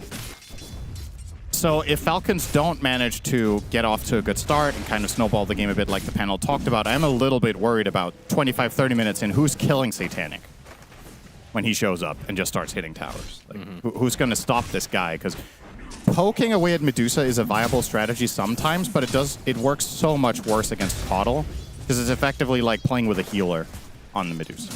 Every Chakra Magic, every recall is so much EHP that the amount of damage you need to propose is just not existent for the Falcons lineup. But if things go well early and they snowball, Beastmaster is one of the best heroes in all of Dota right now at running away with games. You can play relatively fast with a carry Abaddon once you're ahead. And the support duo of CM Shadow Demon, they want to take skirmishes. So see if Falcons can set up that condition for themselves. So what you're saying is if we get to late game, Paravision have this on lock. I personally heavily favor them in late game. Okay. I don't know, maybe it's a little bit of an outdated way of thinking about Dota in general, being like this lineup is truly on a timer because so many heroes scale in so many different ways and you can itemize your way out of all sorts of problems, but inherently there will still be certain heroes and certain lineups that just are better late game. Medusa is one of those heroes that I tend to look at as like the ultimate late game powerhouse. Satanic getting pretty low. I'll get the stick off though as Crit and Amar will both take a beating for their troubles. Of course, this is one way to deal with a Medusa, is early game apply a lot of pressure before she gets out of hand. Of course, we saw the position 3 earlier today with Liquid. This time around, position 1. So, you think she'll be able to get off to a decent start? Yeah. Any reason to think otherwise? I don't think so. I don't think Mars Shadow Demon is a particularly great lane against her, but they are playing to their strengths, which is that very early timing, level 2, 3. Is when Mars's D can perhaps get under her skin, but if she shows up with full mana at level 3 and onward, I have a hard time seeing them truly killing her. That's where a Crystal Maiden rotation could become interesting, and Abaddon, one of the easier carries to just leave alone for a little bit. That might be part of the plan here on a grander scale from Falcons with the Abaddon as a carry. Viking will easily take the Lotus. They will actually get both of them here in the side lanes for Falcons, so very nice advantage for them. Yeah, that's one that's pretty important to take away from the Medusa, no doubt about it. The best Lotus here in the whole game, in my opinion. Io might disagree with you. Yeah, I guess if Io is with Medusa. Okay. All right. One specific instance. Lion Class taking some pressure here from Skeeter. He doesn't have Blinding Light, and they know this. Yeah, he looks to be dead. He will tick out to Skeeter. Easily run down. So playing the Abaddon. So still the tanky type of position 1, but I see this being a better game for the hero than the Tide was. I think in general, it's just more often a better carry than Tide, right? If you think about what the heroes bring to the table. This is more stable. I think Tide carry, you need to have a very good reason. I don't think they had a very good reason last game. That's my 2 cents, anyway. Well, Malrine, we talked about it. Falcons are going to be relying on him this game to up the tempo, as we're seeing some stacks in the Falcons triangle right now. Malrine sitting on 25 and 7 versus no one on the Kunkka, 20 and 1. So advantage Malrine for the time being. He has Crystal Maiden Aura as well, and the Beastmaster can spam those axes that little bit extra. They keep stacking these Ancients plus hard camp with crit as well. We're going to see a switcheroo here where Malrine can go and take those stacks and crit can take mid, and they can both get 6s. Fast level 6 on Shadow Demon is really nice for the Radiant lineup to be able to stick on their target for the Baton in any sort of fight. And of course, a farmed SD in this game will want to get his shard. He probably doesn't want to buy it as DM. Yeah, he's in a bit of trouble. He is dead. Looks to be. Oh, nice. Nice steal. He was there Wow. for first blood, and he shows up for a little tick of damage there. As Malrine gonna get whipped after the X, just being annoyed a bit. There's no one. More stacks of the axes on you. Got to be careful. Oh, Crit's even stealing the enemy stacks. Under a ward, though. They do know it's happening. Here comes Bristle. Is it too late? Oh. Oh, they're going to lose some of this. Yeah, he does take some of them. This is a really good start from Falcons. This is what they need in this game. And what is Malrine opting for this game? Is this an Ags game? Yeah. It's mid Beastmaster. What else would you buy? I guess, right? You just have to. That's true. The item's just too good. Likely going to get nerfed in the next patch, I would imagine. Either the Ags or the hero itself. It's been very popular in Pro Dota now for a couple months. It seems to be the... We used to have a phase where there was a bit of variety in the off lane, where people are sometimes buying Helm of the Dominator, sometimes buying Ags. I feel like it's more leaning Ags now, significantly. And if they can protect this stack, man, Shadow Demon is the best stacker support. So crazy. Correct, Shannon. The best one is Naga Siren. I guess that's kind of true. But then you have to nobody play plays Naga Siren. support, and you have to be really good at it, whereas this is a lot easier. Yeah, crit's not very good, obviously. So. No, that's exactly what I was saying. Foul is trying to leech a little bit of XP, but the gold will go the way of Falcons. And they get the D ward as well. His crit, he'll be found out though. Disruption? X from no one. He lets them finish it here. And the Yeah, boar... the torrent is going to be avoided as well. Crit to the high ground. Malrine just ignoring everything, and it works out for him. Because he gets everything that he wants. Crit does eventually die to no one, but obviously the cores of Falcons don't really give a shit. Yeah, the 7-minute Wisdom Shrines are upon us. Snake King very low right now, but most of the damage being applied to DM at the moment. Trying to walk away, it's not going to happen. As 9 class and Skeeter, who wins this 1v1 battle? What do you think? That's an easy one. Although, wait! Oh, that was close, Cinderin. You almost ate your word. No, there is no way. 9 class. Oh, no quelling blade. All right, that was pretty sexy. That was not gonna lie. Watch him die now. Yeah, that would be really funny. After pulling that off. Well, why are you trying to run back the same way? You just planted the tree, 9 class. It's blocked. If it blocks the one way, it also blocks the... Okay, he was just waiting there for 10 seconds for it to despawn. Maybe there was nowhere else to go. Maybe he felt like it was unsafe to go back. I feel like you backseat a little too much here. That's right. He's really good at the video game. Oh, he is. It's just funny to see someone AFK at the tree he planted himself. He obviously knows it's going to despawn. It's all good. Just a funny moment. Time for Rune of Power, minute 8. It will be bottom for no one, fortunately. There were 3 Falcon zeros on the top one, so he was definitely not getting that. But grab himself a nice little Arcane, some faster farming with the lower cooldown on Tidebringer. I'm a little surprised that Oracle's not played more just because of that. Being able to know when the runes are coming. Yeah. Or where they are going to be located. I think the hero also has some really good matchups against specific heroes. I think if magic damage was a little more prevalent, we would see it more for Fate's Edict. But Oracle still falters in some lane matchups and can struggle in later portions of the game with finding good positioning and getting your spells off in a meaningful fashion. But I would like to see it at least sometimes, and I think it's very telling if Insania never plays it, right? Like, you would think, okay, once in a while there will be a game where he's like, oh, give me Oracle, guys, it's really good here.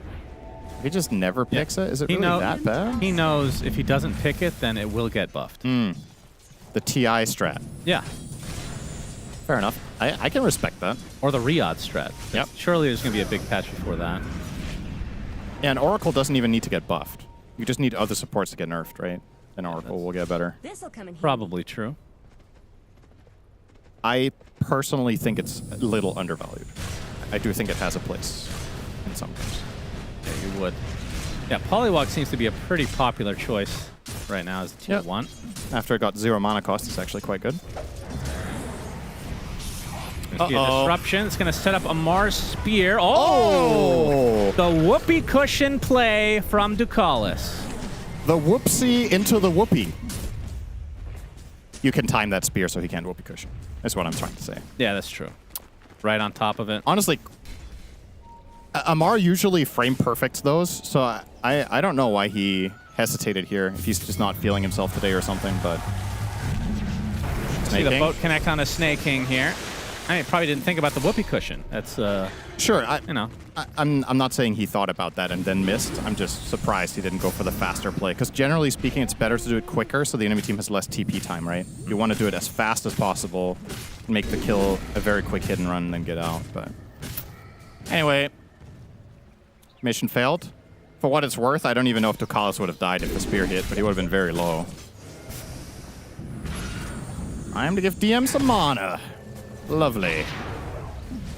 Satanic, he's going to get arena'd, and more TPs are coming for Falcons. Amar a little bit low here, but this 4 members, surely they'll be able to do this. Skeeter shows up. Satanic almost out of mana. Skeeter going to finally get his borrowed time off. There's the box to save Satanic for just a little bit longer.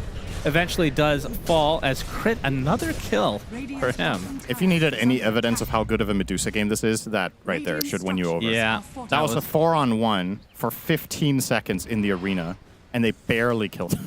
Yeah. Eventually, sure, he got boxed for a second and a half, but like, come on. Like, that was... If he had ulti, he would have lived. I don't know if they called his bluff and just assumed he doesn't have it skilled, but with a point in Stonegaze, he's fine and dandy there. He's just getting out. Yeah, that's true. Obviously, Medusa cannot be slowed by Demonic Purge. So... Oh, is that the facet he took? Oh, sorry. Excuse me. He has Venomous Volley, so he can be slowed down. Yeah, you're right. He does not have Undulation. That would be kind of weird on carry. Yeah, I was going to say, that one... That's not usual. Well, Amar looks like he is going to get X. I thought he was on the outskirts, but brought back. Boat is there. Goodbye, Amar. Skitter almost walked into the boat AoE. He might have been in trouble too, because he doesn't have ulti ready after that top fight. All right, Malrine, a point booster away from Ags. So we'll see if Falcons turn up the pressure at that point. The rune is taken by 9 class, and Crit looks like he will fall one way or another. Will it be to the creeps? Negative. No one claims it. Yeah, and similar to game 1, Falcons are off to a pretty good start in their lanes, and then Power Vision find a way to make a couple of moves with their supports to stabilize the early game and not fall too far behind, and now we are going to be approaching that mid portion of the game pretty soon, where it becomes a bit of a numbers game this type. 3 tanky cores on Power Vision versus 3 pretty tanky cores as well on Falcons. Who has the damage is kind of a simplified way of looking at this, is who can kill the other team. Yep. And it might get a little bit awkward where we have a couple of team fights where almost nobody dies, or maybe one guy, but well, the support. That's how it goes, and you get to late game, right? Support should die here. Coddle can be kind of annoying to deal with, but yeah, the other 3. There's a lot of little things, right? There's disruption and shield on one team. The other team has blinding light and box and rum. You know, even supports can actually be kind of tricky to kill in a game like this when you have that many different tools across the board. Yeah, right now, no one is leading the net worth in the game as the Kunkka. Medusa not too far behind, but the game is still very, very even. And we are approaching the 14-minute Wisdom into the 15-minute Tormentor.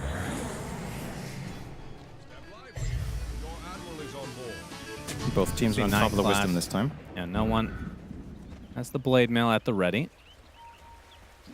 Yeah, good standard build. Blade Mail Radiance. Obviously, the Medusa will not be buying Radiance from the carry position. Middle tower is under attack. So, Radiant's top tower is under we get to it on the Kunkka. Have we seen much Bristleback Radiance as an offlaner when there's no other Radiance buyer? like maybe that's something that could be explored a little bit more. And I don't think teams seem to favor that very much. Yeah, not so much. Like, even if you're playing Snot Rocket, in theory, it could be quite good. It's a quick Roche here. Falcons at the 14.5-minute mark. Beastmaster. They're going to have Aegis going into the Tormentor, so they should have the advantage there. This is actually really important that they managed to grab this for that exact reason, because in a game that has very little action, the objectives become just that much more important. If there's no other fights happening, you really want to make sure you get the stuff that is worth fighting for. And Falcons with a good setup for that. I wouldn't mind seeing them just going straight for it now, honestly. Like, daring Power Vision to get down there and fight them before they truly unlock their damage. Like, Medusa doesn't hit hard yet. Bristleback is an offlaner with Snot Rocket, and you have a mid-Kunkka with just a Blade Mail. Damage is lacking right now for Power Vision if they were to break out into a full-on fight. Now Arena onto Deanne. As Malrine shows up with the help of Snay, that'll be the death of the Bristle. No need to roar. That's true. They retain that. Now 9 class running under a ward. He'll get disrupted here. Oh boy. Or purged, one or the other. And, well, that's a naive TP to say the least. Make him use his mana. Yeah. Very important. 1,000 away on Skeeter's Radiance as he's going to pick up a kill here. So Crit, first time not stealing a kill this game. I mean, okay, I guess they're taking the tier 1 and then Tormentor, right? They're all leaving the Tormentor area. They absolutely have to get in here. Yeah, I'd be shocked.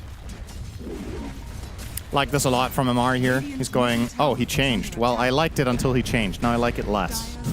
He had his Yules queued up. I actually think it's really good this game. It's a multi-purpose item here. You're able to combo break the Bristles constant stacking up of goo. You combo break the Kunkka. You can stop him on defensive X-Mark plays from being pulled back. But he decided against it. Wonder why he's opting for the BKB now. As Crit will get the shard. This was one I wanted to talk about earlier. The Demonic Cleanse against Snot Rocket. Really nice. Yeah, to have. Continuous Dispel means a big part of DM's hero is ineffective. You have the offensive Dispel of the box, and you have the defensive Dispel of the goo. And the defensive Dispel of Blinding Light. I guess if you have Demonic Cleanse on you, Blinding Light doesn't even knock you back. I think. Because I think the knockback is dispellable, just like Force Staff is offensively dispellable. So I think you actually can't even blind people while they're being cleansed. If I had to guess. It does the damage, but nothing else, right? That's what I would think it would do. That's an interesting one. I mean, definitely the blind won't work, but I don't know about the movement. I see what you're saying with the Force Staff, but keep in mind, this was put in before the Force Staff changes. This is the reason I'm not saying it with full confidence, because this is Dota, and therefore you can't assume anything. Yeah, but no doubt about it. But yeah, that's pretty valuable if all of that works. Which most of it does, of course. No one trying to delay the push. He's even throwing out the Ghost Ship, so this is a full-on tower concede. Not interested in fighting into this Aegis, and I think this is a great play call from Power Vision, recognizing that this is when Falcons are at their strongest.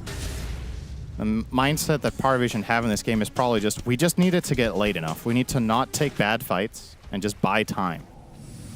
And our Medusa eventually will become a huge problem. You see Satanic in this game. He's opting for the Manta into Maelstrom and then Axe. So he just very quickly wants to get the split shot upgrade on all of his attacks. Don't mind it. I think perhaps you could make a case for getting the Mjolnir first. I think he already committed, right? Yeah, he bought the blade. Oh, we're going to see the roar come out. Oh, wow. That was quick. Beastmaster does a lot of damage. Crit again takes the kill. Is he on a killing spree right now? Or did he die at any point? He died. Okay. He died in between. I think he got 2 kills, died, and then 2 kills again. So. What a beast. Never had one. What a beast. Well, Radiance on the side of Paravision out with the Kunkka, so that'll help no one out quite a bit as Amar will get off the arena. The boat is there, though. Doing a lot of damage to Amar, but no one... He is outnumbered for the time being, but the illusions of Satanic show up, and no one will be able to walk away. Now the X onto Skeeter. Uses the borrowed time, so will survive a little bit longer. Now the disruption. Right now to Satanic. As Crit not able to TP out, the whip will cancel it, and it looks like he will be the death that we see after a very long fight where not a whole lot of damage was done. I'll say it right now. I hope this does not become the meta for the vast majority of the games of this tournament. How many games have we had so far today? 4, right? So this is the 4th game, and I feel like in 3 out of 4 of them, the cores are just so hard to kill, man.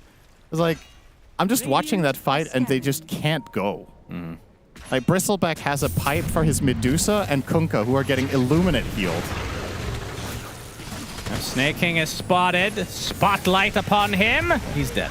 It's the supports in this game that feel mortal right now. I think all the cores are super hard to bring down. Probably the least tanky core, isn't it ironic? That's Mars. Yeah, that is true. He's the least tanky core in the game. Oh, man. If only he had well, I guess it's still the same Ags, but the Ags used to be good, right? On Mars. You used to see a Mars like rush that with the soldiers. Yeah. And then he went that and lifesteal, right? And he would be really tanky. Satanic with the Ags. Yeah, that was quite obnoxious. Didn't they change that so that the Bulwark Ags doesn't use orbs? Wasn't that the change they made? Or am I imagining that? I don't remember. I think that's why the build fell off, right?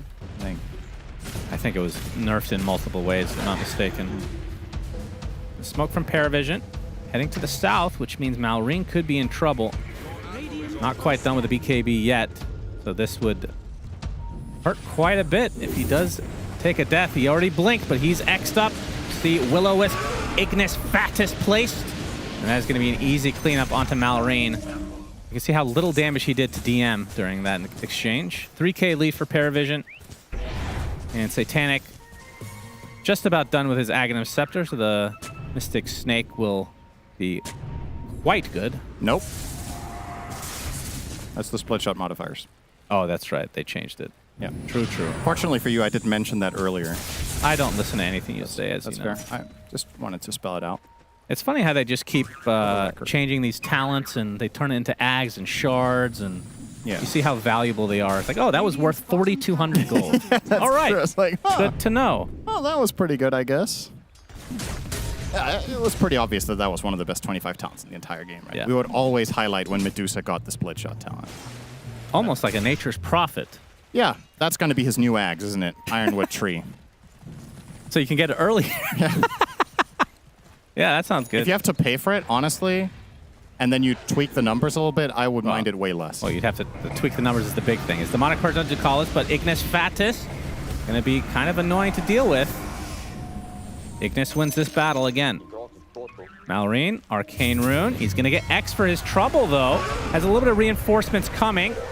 But the Wheel of Wonder place. He has been stun locked for a long time. Crit with a nice disruption. For once not trying to steal a kill. But Malrine still will fall nonetheless. And Crit, TP out, successful.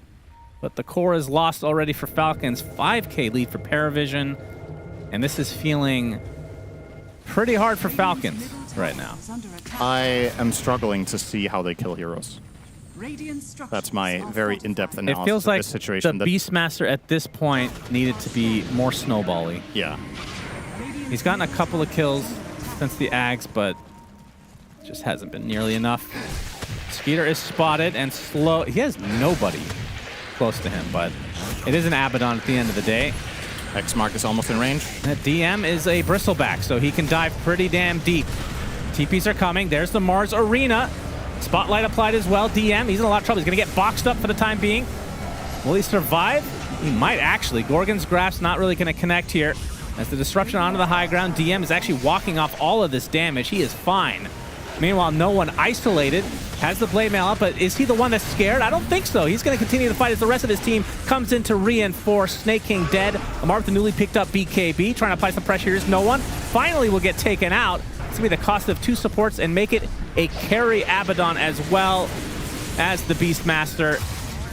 4 dead for Falcons. They do get a couple of core kills in Paravision, but still, fight 1 as Satanic gets a good old-fashioned ultra kill.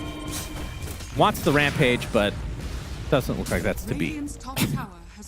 A Marcom Rampage negative. Well, here's Satanic. All right, he's not here anymore. He's going back. Oh, well. I thought he was going to hit the high ground a little bit longer, but, you know, he's having fun. He'll chill and keep farming up, Top tower is under scaling even further. He's currently 7,000 ahead of the enemy carry. 200 additional CS will do that. Yeah, when you see a Medusa with a 6k net worth lead on the closest member of the opposing team at 24 minutes. You're in trouble. Things are not looking good. You're in very big trouble here for Falcons. And I wish I could give you some sort of like, okay, this is the dream fight. This is exactly what they need to do. But I genuinely am at a bit of a loss for ideas except jump the support. That's honestly the only way I can imagine Falcons winning a fight. And I don't have any sort of, okay, if you stall the game for 10 or 15 minutes and you get to this item timing, I see a different outlook on the game. So I genuinely think that it's kind of a catch-22 here where you kind of have to go, but you don't want to. That would be my overall opinion here. You got to find the Coddle. You got to kill him off so he doesn't spam heal the Medusa, spam heal everyone with Illuminate. Great replay. Really important to see that. Was there something on the courier? Is that just one of the few highlights for Falcons, maybe? All right, they're going to force the issue here. Yeah, they have to get something Grabbing out the of this. smoke. Going to Will run lead the straight way up the high ground here. Their kill leader will lead the way. Onto the high ground they go, but Will-O-Wisp to counteract this, and Malrine and company have to try to run away. Although, Bucalis does tumble to Skeeter. Now Satanic, he is fearsome at the moment. X, not the disruption to counteract it, but Gorgon's Grasp, not quite connecting, but the tidal wave. Skeeter's just getting bounced around left, right, and center. Finally, the borrowed time is there, but he's not going to get a whole lot of HP after the fact. And that is a dead position 1 Abby again. And there's the Arena. Wow, he had Arena this whole time. And it's going to be used in the defensive measure as Amar tries to run away, but it is inevitable he will fall. So 3 kills, 4 Paravision, and this is snowballing out of control. You cannot open the fight like that for Falcons. That's a pretty disappointing jump there from Malrine. He just blinks in and roars Medusa. That is a 0% chance play. They do get Ducalis because they managed to isolate him with the Abaddon off on the side, but if you want to blink roar anybody, it's got to be the Coddle. Like, jumping on Medusa is actually just... It's not only a bad roar for you offensively, it's also a bad roar for you defensively, because you can't stand there either. So you're effectively putting your fight in a bad position rather than not taking it at all. So that was kind of the worst attack angle I think Falcons could have found there. So considering that, at the very least, it didn't go worse than it did. Snake with the TP out. Oh, that was close. Yeah, being able to recall, pretty damn incredible as a support. It's honestly kind of crazy that Coddle is 9th pick this game. I think this hero is super powerful. Yeah. And especially when you consider what heroes were picked earlier in the draft, right? You had a first pick Bristleback on Paravision, and then it still gets left in the pool. You have a Kunkka, you have a Medusa, and it still gets left in the pool. It felt like Falcons forgot about it, honestly. Yeah. And it's making Paravision's game feel very smooth and easy right now. Yeah, Roshan's banner used as well as they can try to farm a bit in the enemy base. Snake King will survive, but the buildings won't survive for too much longer. Tier 3 taken, and I just don't see a way for Falcons to fight back right now. They can't kill Satanic once, so now that he has Aegis, honestly, I don't even know if he should have taken it. I think I'd almost rather have seen it on the Kunkka. Disruption, make but that tidal argument. wave. Tidal wave onto Crypt, but the Aphotic Shield to get out of dodge. Fortification already used, so this lane is gone, although you can see Amar using his ult. He's all alone, although Malrine comes to play as well, and they're able to take out the Coddle. But can they get more? And now Scotty is delivered to Satanic. And with that Aghanim Scepter, able to take full advantage now. As Skeeter, despite being at a number disadvantage for Paravision, they are not scared at all. Roar applied to Kunkka, but there's the box to save him. TP, or the buyback from the Coddle now, as Malrine stuck in a horrible spot. The Wheel of Wonder destroying BKB's Pop Galore as Amar TP X. Oh, that was close though. But a lot has been expended for Falcons, and now their base will continue to fall because Satanic still has the Aegis, still has no way to really die. And Malrine just seems desperate as well, right? He once again just blink roars a core, and there's no follow-up, and there's no way of killing that hero to begin with. So it's just they just don't have solutions. It's a really straightforward game for Paravision if things don't go better for Falcons early, and we're seeing it step by step here, just how beautifully crafted this lineup is on the Dire and the way it interacts with Falcons. Just beautiful. Paravision are not challenged at all in this game. Well, they can't go for Megas because of the Tier 2, but they can just finish the game. They feel very confident right now. Still 2 minutes on this Aegis. It's not like it's even close to expiring. The Will-O-Wisp used just in case somebody wants to jump in. Snake King trying to keep them at bay, but there's only so much a CM can do when you're down 15k at 30 minutes. One Tier 4 down. Second will fall shortly after, surely. And there's the jump in. Malrine with the roar onto the Kunkka. Do they have the save? Do they even need it? The arena is used. They take him out, but that's a buyback now for no one. And now what can Falcons do? Amar and company just being destroyed in their own base. Crit is dead. Snake King follows suit. No supports left for Falcons. And soon, no cores as GG's are called. Paravision 2-0 really easily. Yeah. This game, too, was somehow even cleaner than the first. After the landing stage. I mean, I honestly, I absolutely love their draft this game. I think this was probably out of all the series we've had today for me, or out of all the games we've had today, to me, this was the most one-sided draft, personally. I just don't think the Radiant has tools to deal with Paravision's lineup unless they run them over. And at this level of play, with how Paravision play their early mid game, it's not really... Maybe it can win you one game, but let's say if this were a best of 3, I think it's really hard for Falcons to ever find 2 wins off of that recipe. You gotta dig deeper and find a better solution than that. You even saw in that last fight, they dropped absolutely everything on the Kunkka. They do kill him. Guess what? He buybacks and gets recalled. Yeah. It's just... It's tough. I mean, Coddle in the hands of these top-tier pros is super scary. I think this hero is crazy good. I had the theory that it was going to become an overall first pick, and it started really going up the list in the previous 2 tournaments. I thought it was going to become first pick. And then today, we haven't really seen it much. It's been banned a bit. This game, it gets 9th picked. Yeah, got to be on the lookout for that hero. It's crazy good. Yep, so Paravision 2-0 against Falcons. Shaver, was that expected? To be honest, yes, it was. Thank you very much, Sunspan and Sinner. And this was especially expected after the draft was done, right? Yeah, Misery, you were the ultra skeptic, I'd say, about they're just in the same predicament as last game. That's kind of what I heard from you. And this game, for me, I think we all agree they had a timing on the side of Falcons, like that they could have won this game. But okay, we said the caster's indicator at 12 minutes how long it took to kill Dusa. That's just what it looked like for the rest of the game. Satanic just walking around freely in these fights. I really like this Axe Mjolnir build when you're dealing with like Darkseer or Shadow Demon, these illusion-creating counters of you, because you're really strong when you right-click, but your illusions are god-awfully useless, so those counters are no longer relevant. Really like the adjustment from Satanic overall. Clean execution on all Paravision. And how many times did we see in this game they drop the arena, they just don't have enough damage to kill the heroes. Blood support does absolutely nothing. You're playing against Will-O-Wisp, you're playing against Spotlight, Medusa pretty much runs in, you have Kunkka using the boat inside of it, so nobody's gonna die. It makes it very, very difficult to play the game. They needed to snowball pretty heavily with this Beastmaster. I like the idea that they did go for Crystal Maiden Abba. There's a lot to it in this lane with the Photic Shield, with the Facet on Crystal Maiden, so the turnaround potential definitely is there. It's just that they were unable to snowball and get what they wanted from the lanes. It's like the lanes were actually pretty good for Falcons in both games, right? It's just not, they have to win the lanes so hard to win the game. It feels like they have to snowball so much, take all the towers, keep being ahead. They can't afford to make any mistakes, it feels like.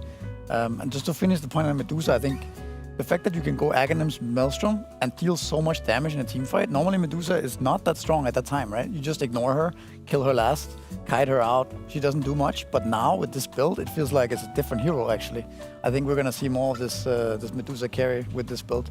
Yeah, and we said that after the draft was done, we said Beastmaster on the side of Falcons really has to pop off in order to do really well here. And in my head is when a Beastmaster pops off, I'm thinking 33 Beastmaster, and I'm thinking he's going to be top of net worth the whole time, but Lacoste, that just didn't happen at all. No, like, he was doing good. He was doing okay, but you know, he wasn't really going in and killing those people. Maybe there was a pick-off, people were getting recalled into the fight, which makes it more difficult for him to actually deal the damage. Kunkka shows up, he uses the boat, the target doesn't die. Makes it very difficult. Like, he didn't, again, have that extra explosive damage that they needed to kill. Like, he needed to be paired up with Tater Mars. Abba's damage is very slow. Two supports, they don't really deal that much damage, so it's a bit of a slower damage buildup, which doesn't work against what Paravision had. Yeah, and I think here, Brian, I mean, we said 2 games, similar playstyle, similar outcome. It feels like Falcons overall has a little bit of an issue dealing with Paravision. It's a stylistic problem, it feels like. Yeah, it feels like a live by the sword and die by the sword approach for Falcons. Like, they win the same way they lose. You've been watching a lot of anime, yes. haven't you? Yeah, yes, that's exactly. anime I was trying to be philosophical because this is normally Jenkins' chair. But that too.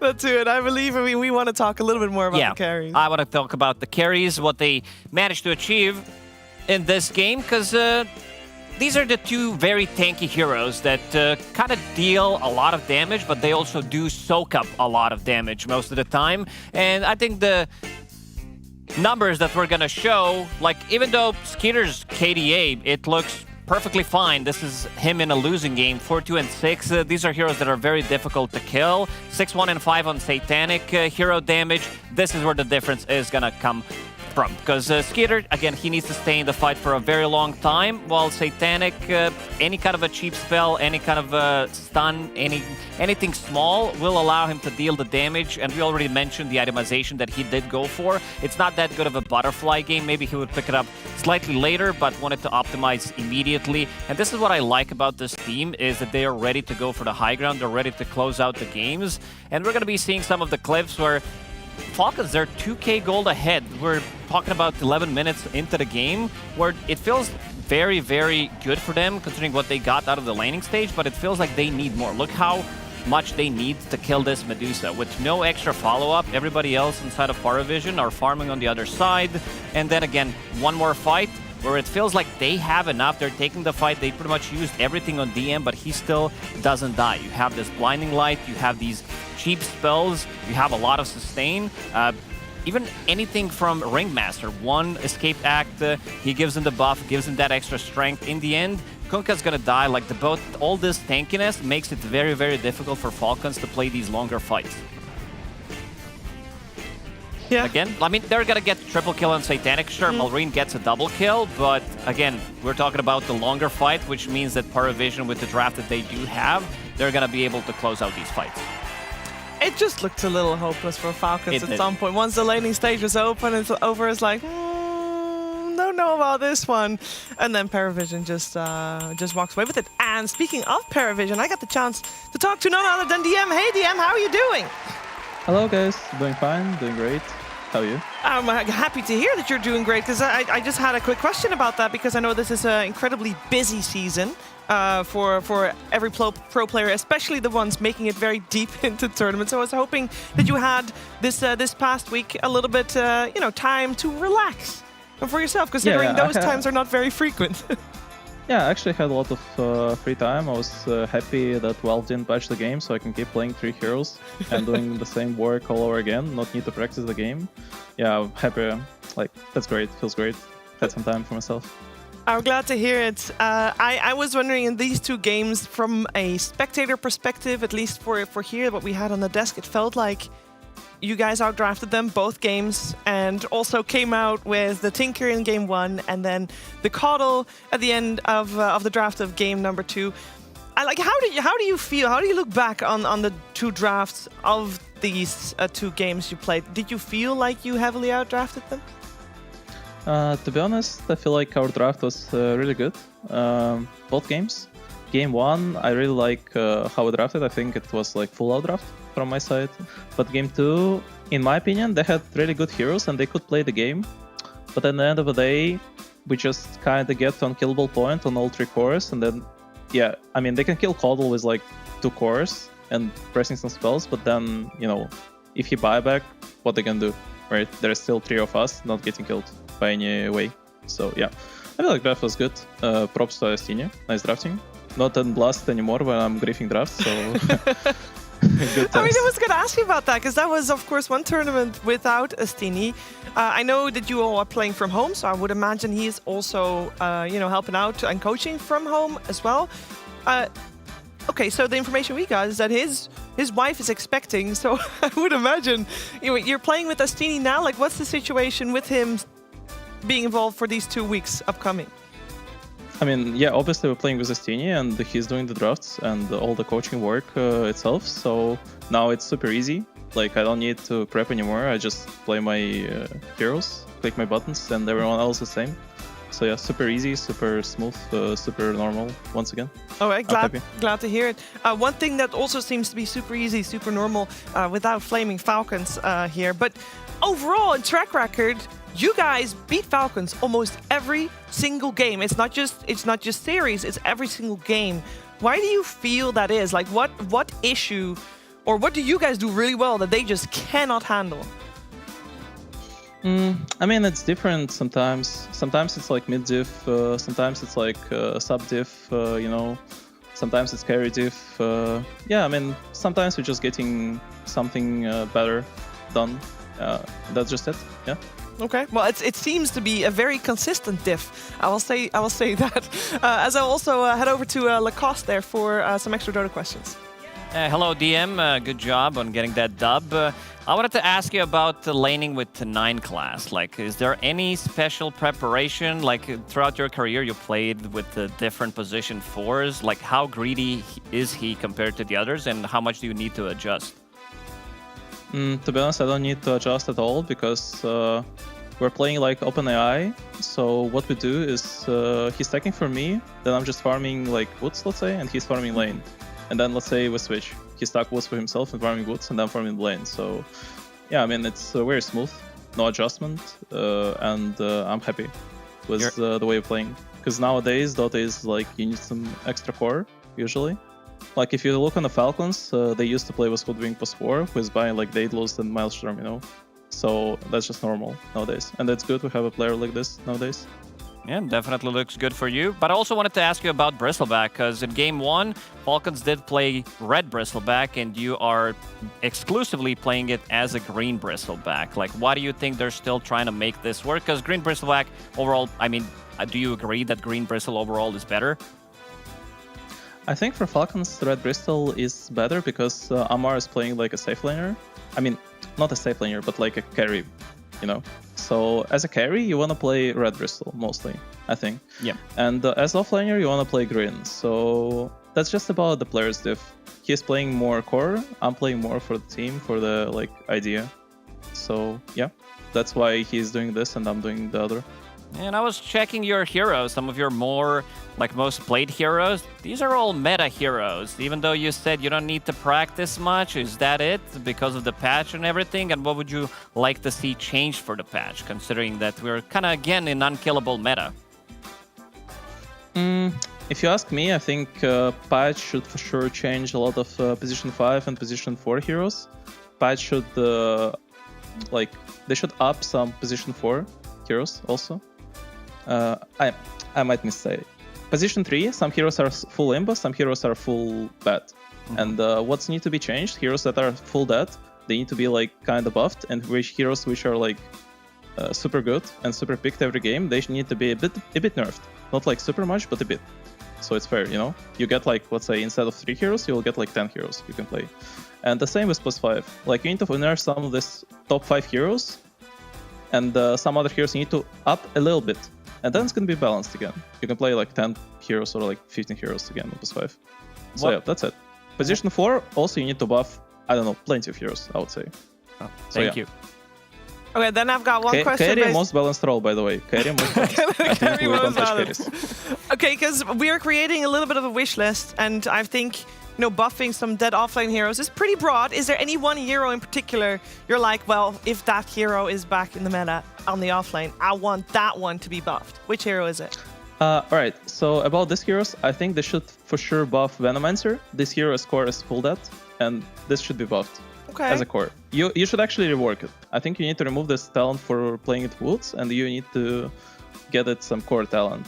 I mean. And the other hero is Death Prophet. I think Death Prophet. Prophet needs some buffs, and then this hero is like full shiny in meta again. Yeah, this too. Okay, I'll write it down. Well, obviously on the wish list. I don't have any say on that myself. Send T Governor. Send it to T Governor. We'll send the list of T developer Governor. work. I'm sure that he'll make it work. Thank you so much for taking the time to talk to us, DM. Of course, congratulations again on a great you. start to this season of Have a DreamLeague great day too. also. Yeah, See you as around. well. See you. Ciao, ciao. And we are going to check in with Jenkins to see what he has cooked up for us. What you got, Jenkins? Hello. Hello, Shiver. Hello. Hello, panel. Hello. I was just listening to the segments. Wonderful paneling from you guys. Oh, thank you. You guys are truly experts. It was great to hear from you. But I was very confused by some of the things you were saying. I think you guys, maybe there's a potential you don't even play Dota now. This guy plays unranked with Fogged all day. So I wanted to take a look at some patch notes, speaking of patches, and see how much of an expert you guys are in Dota patch notes. Okay. So what I've done is I've dug up some patch notes that are real, that you might not believe, and I've dug up some patch notes that are fake. I made them up. And you guys need to discuss and tell me which ones are fake and which ones are real. With this iteration of, I've not decided the title yet. So let's pull up the first image. Please, computer. Inhibit now deals 400 damage to Roshan from Diffusal. I don't think that was ever a thing in No. Dota. Inhibit did kill Warlock Golem. Warlock Golem. Misery knows. Back in the days, you could insta-kill it. And Warlock was still first picked as a hero. That is how good he was. I don't think this is real either, but Roshan is an ancient. And Warlock Golem is an ancient. Wait, how long ago Are we talking how about? big is it actually? Is it only Dota We go 1? deep. Dota 1 Dota is 1 included. Dota 1 is Okay. included. Okay. But there's a hint dangerous on the then. image. Can we bring the image back up again? There's a hint on the image. The picture? Bring the picture back up. Picture. It is on. Look at the background. This is from the Dota 2 patch notes website. Is it because of the little corner thing? Or Oh, what background yeah, am I looking see. at? Yeah, there's details in there. Oh, so you guys that agree? is a screenshot. You still think it's fake? well, now you're trying to You're allude to the trying fact to that it's allude real, to but it. I still think it's fake. Is that this? Okay, let's pull up the answer. It's fake. You guys are right. This is the next one. It's fake. So this is number 2. Nether Swap replaced with Magic Missile. Obviously, Vengeful Spirit. Is this real or fake? Dota 1. All right, I'll give you looking at something. I'll give Misery you a for that. story from back in the days. Yeah, do you that. could not use Blink Dagger on Pudge back in the days, and you could not use Blink Dagger on Vengeful Spirit because you couldn't get out of the trees with most of the heroes. Misery remembers. Well, now I do, but apparently you remember these things better than I do. I definitely remember That's the for lack sure. because But- this was still in Dota 2 when I started playing. You couldn't buy Blink Dagger on Venger Pudge. So what was the thing again? Magic Nether- Missile Yes. Replaced with replaced with Nether Swap. Other I way think around. Magic Missile used to be her. I think her ultimate was swap, so I actually think this is. I real think patch I note. think I this is can't real. remember the time when her ulti wasn't swap. I Maybe she had. I think she had something- swap as a non-ulti. I at some think she point. had something with summon, something from Warcraft 3, where because she was the model, right? So real or fake? I'd say fake on I'm that. gonna say real. I'm gonna say real. I think it's fake as well. It's 50-50. Yeah. I'll give you the point for that. This was fake. Yeah. You guys are right. This was fake. I made that up. 2 fakes. What if all of these are just fake? That could be. That could be. No, can we bring this up- one has to be. Can we Like, bring the- up the third picture, please? Computer? Replace teleportation with metamorphosis. Yeah, I think fake, Jenkins. No, Shiver, let me tell you a story. Is there Dota backstory? 1, back in the days, there was a lot of OP stories do you abilities. have? I have a story for every single hero.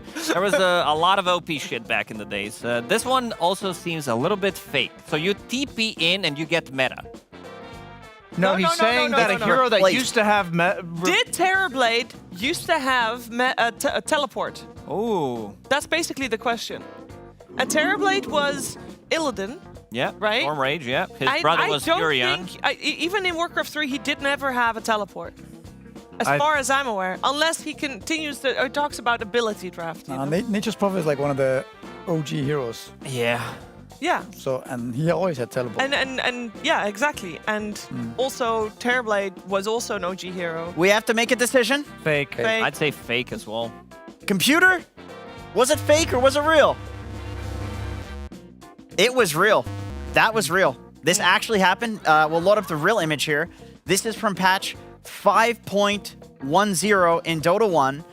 Teleportation was on Terrorblade and it was replaced with Metamorphosis. And I think this was his ult, actually. I think his ult was teleportation. Okay. Yeah, his son, like he had some life drain as well at one point. At one point. Yeah. I led you astray, team. About. We'll load the next picture so we can get into the next series.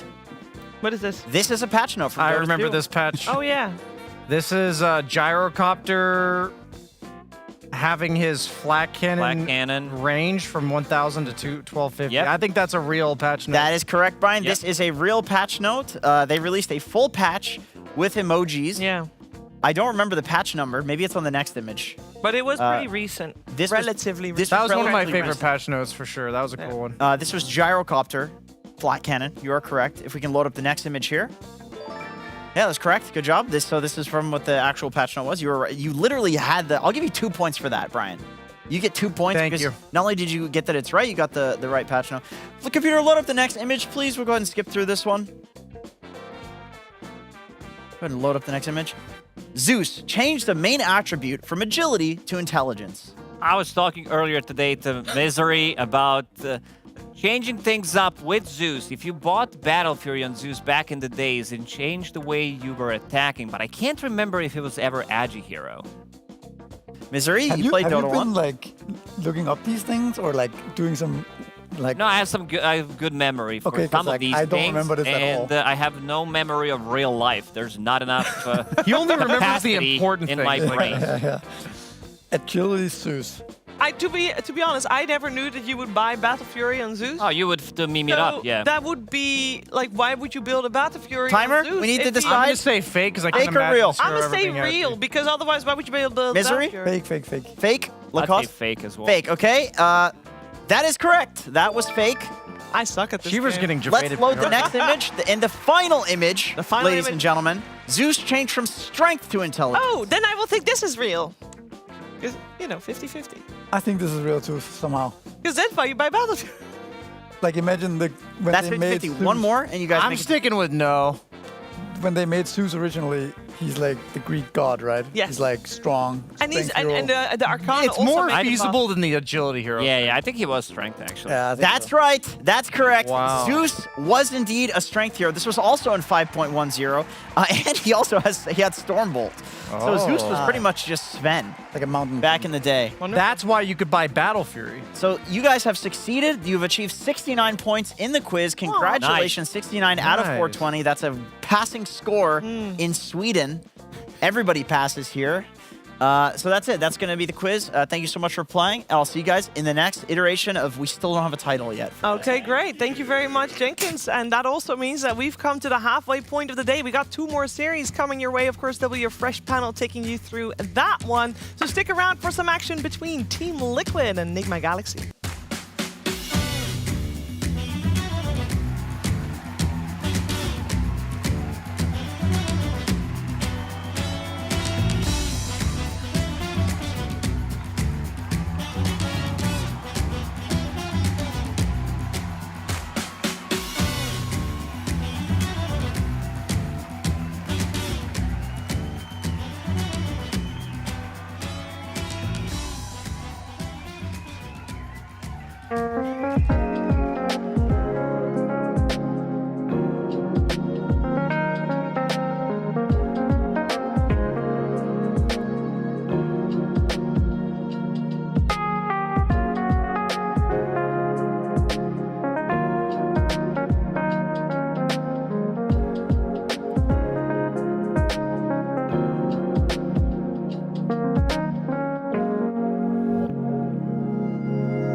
found the one.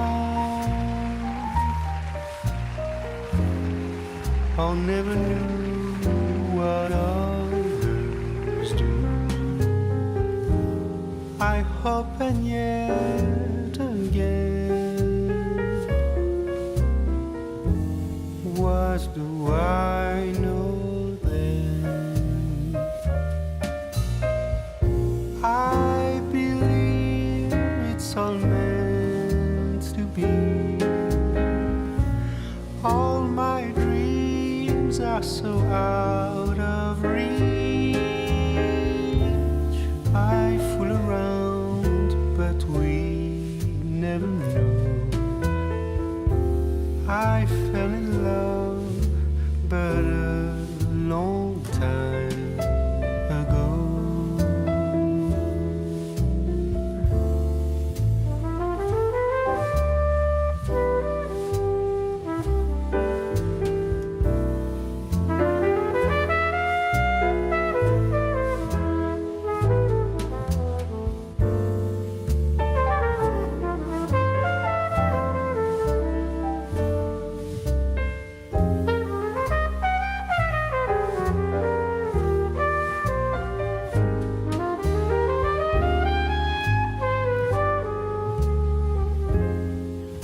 I sing the same old song, been going on for far too long. I hope and yet again,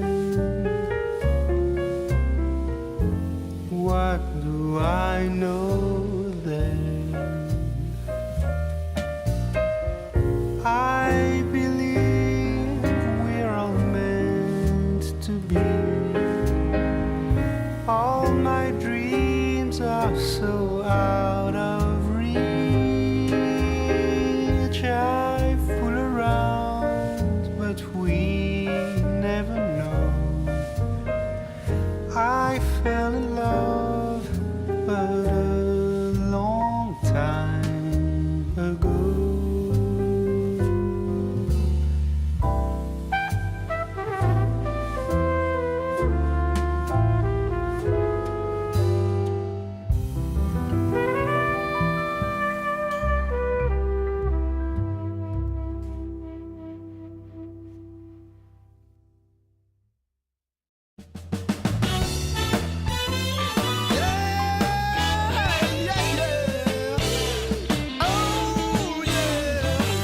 Take away my bag of bud, my camels and jack.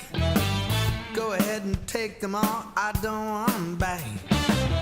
Those nasty things mean really nothing to me, 'cause lately it's so plain to see. All I want is you, honey, is so true. Give it to me, baby, all I need is you. Yeah, yeah, yeah. Come on, you can take away my mint Cadillac. Take my Harley too, I don't need them back. I got an engine, Lord, it runs so right.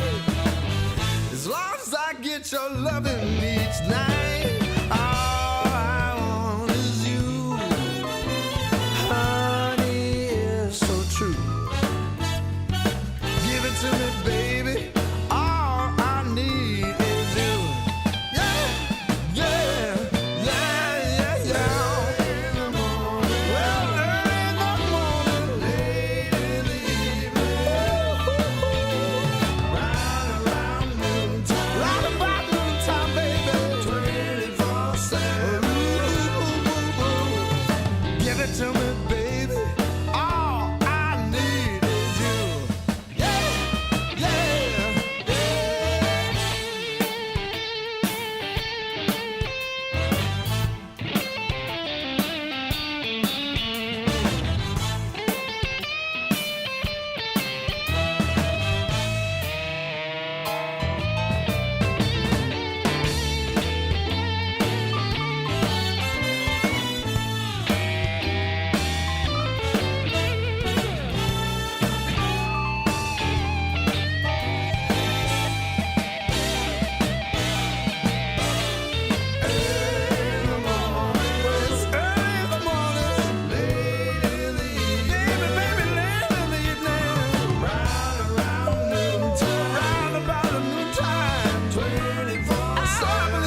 camels and jack.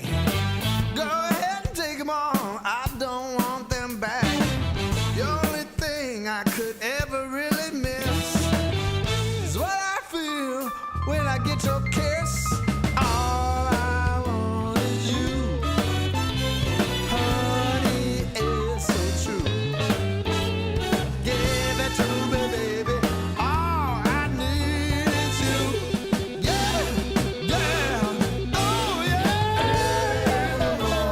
Early in the morning, late in the evening. Well, it's about late in the evening, baby. Round around noontime, 24/7, 24/7. Give it to me, baby. All I need is you. Oh, how, oh yeah, yeah, yeah.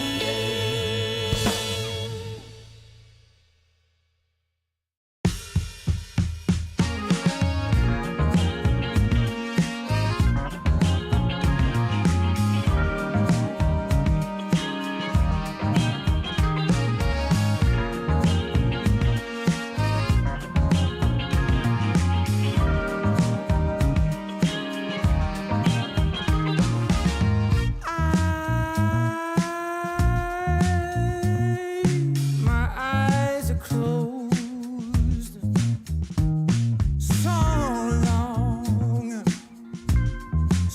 long after the sun comes up. We do a dance in the dark, down the hall, pictures fall, even the neighbors call. But then you rip out my heart, every artery, a part of me.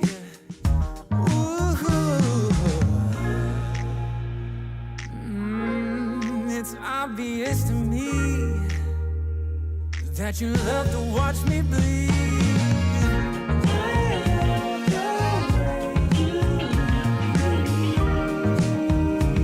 But not half as much as I love when you leave. I hate to see you go. But I love to watch when you're walking away from me. Walking away from me. Yeah, yeah. DreamLeague Season 26 is brought to you in part by DHL, 1xBet, and Anthros.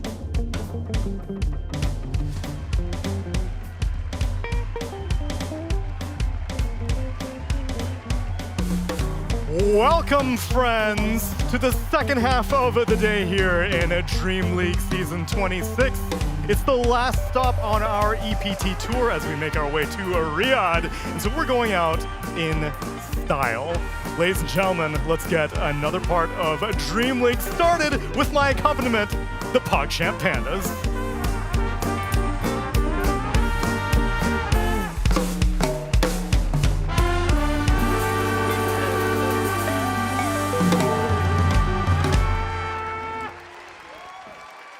Welcome, one and all. So happy that you could all join me for this, the penultimate part of the EWC tour. What do we call it? Whenever it's like do we call TI the end of the season, or is TI? Yeah, it's the end of the season. It's the end of the season. Yeah. So that would be like the second to last thing would be the penultimate event of the season, right?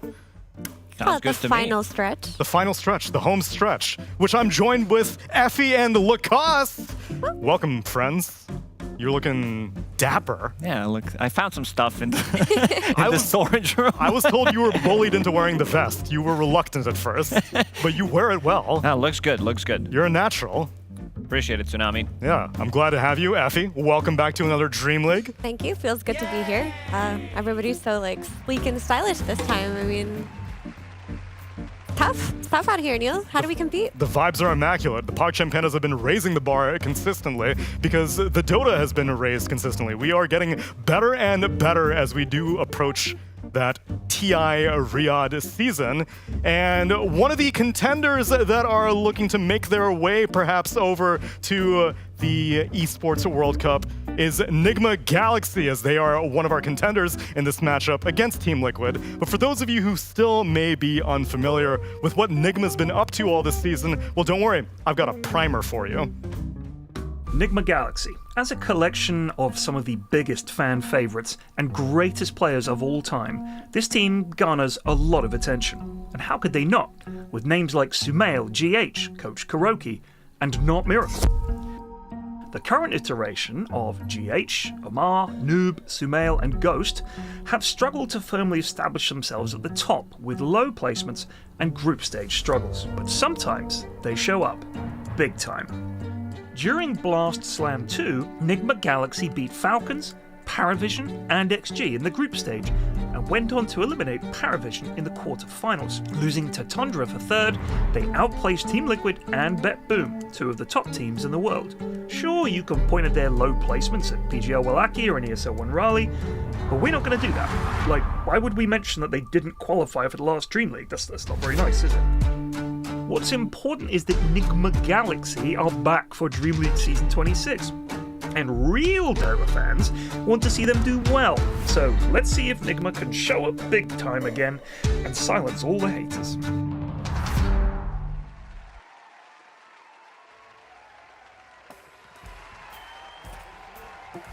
Yes, it is. And their results are, I think, worth investigating to see what we want to do with them. Their results at Raleigh may be a little disappointing, but they did have some moments of success. Some heroes they did very well with, so I'd love to pull up some graphics for you guys to just revisit what they were exploring here.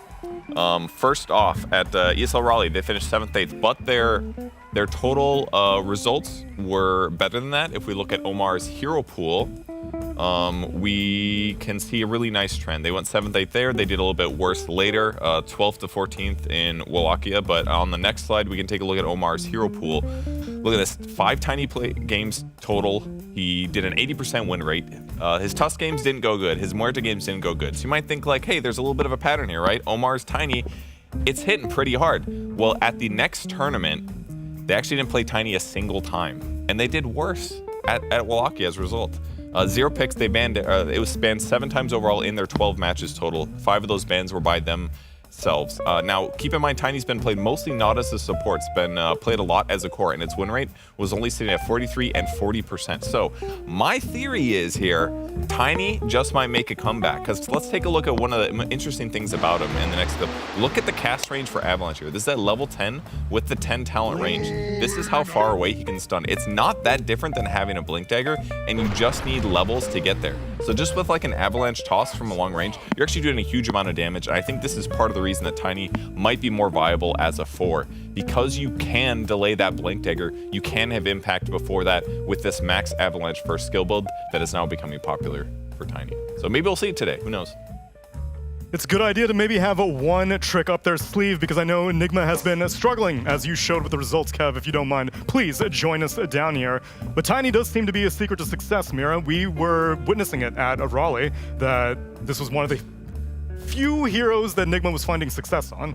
Yeah, for sure. I think the key to Tiny, or being a good Tiny team, is being able to play it on multiple roles. Like, while they have been consistently running it on 4, picking it early in the draft is just not viable if you're unwilling to play it mid or carry, and that's what the best Tiny teams, like Liquid, who they're playing against, have been doing, and that's why that hero gets consistently banned against them. But it is something that I am looking forward to seeing if they do get their hands on it on Nigma, because maybe that is the secret to their success. They haven't been doing so hot. And for Liquid also, I imagine a lot of that flex was dependent on having Mickey, which if you tuned in earlier today, you would have seen one of Liquid's games. But if you're just now tuning in, you should be aware that VTune has been standing in from 9 Pandas for Mickey for this tournament, as Mickey's unavailable. And so potentially, Lacoste, that some of Liquid's old favorites might not be as viable. I know they tried to do Nature's Prophet earlier.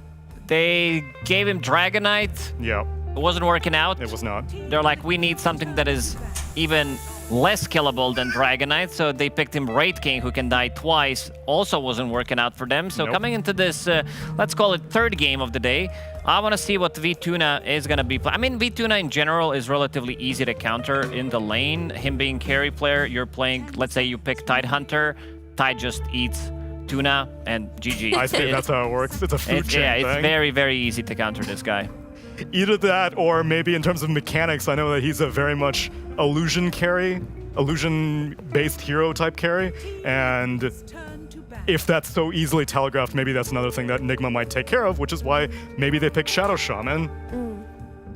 I think Shadow Shaman has really seen an uptrend, especially at the most recent last tournament. Like, he was one of the most contested heroes by far. And the reason for this is he does have good laning guess, but if the game goes really late, this hero provides like 10 seconds of disable, if not 15 seconds of disable sometimes. And in the ultra late game, when BKBs are like really low at 6 seconds and you have to play perfectly around that short BKB timing, heroes like Shadow Shaman are so destructive. There were so many moments where it looked so good for a team. It gets to the late game, Shaman just locks down the carry and he's dead. He's also anti-illusion, because he has chicken fingers, instantly kills the illusion if you want to hex it as well. So some of these matchups gets pretty difficult. I'm just going to throw it out there. If there's maybe a good game for Rubik, I hate this hero unless you're playing against Underlord, maybe Shadow Shaman. So maybe... But Shaman's been trending, and I still don't see any Rubik. The Shaman this morning actually was the reason that B-Tune's Wraith King didn't feel that good. Because you don't really want to buy a BKB on Wraith King, but if the Shaman is still alive in the fight, you're hexing and you're shackling him for like 8 to 9 seconds per fight. He just doesn't get to do anything, so it's gonna provide that potential too. It's just so much lockdown, and the ability to take objectives with Shaman as well is a really big reason why he's been trending. Like, you drop the Serpent Wards, you get a Tormentor. You drop the Serpent Wards early, you get Rosh. Like, it gives you that ability from a support to play for key objectives, which makes it so that you're more flexible in your carry picks. They don't necessarily have to provide you with the ability to take Tormentor.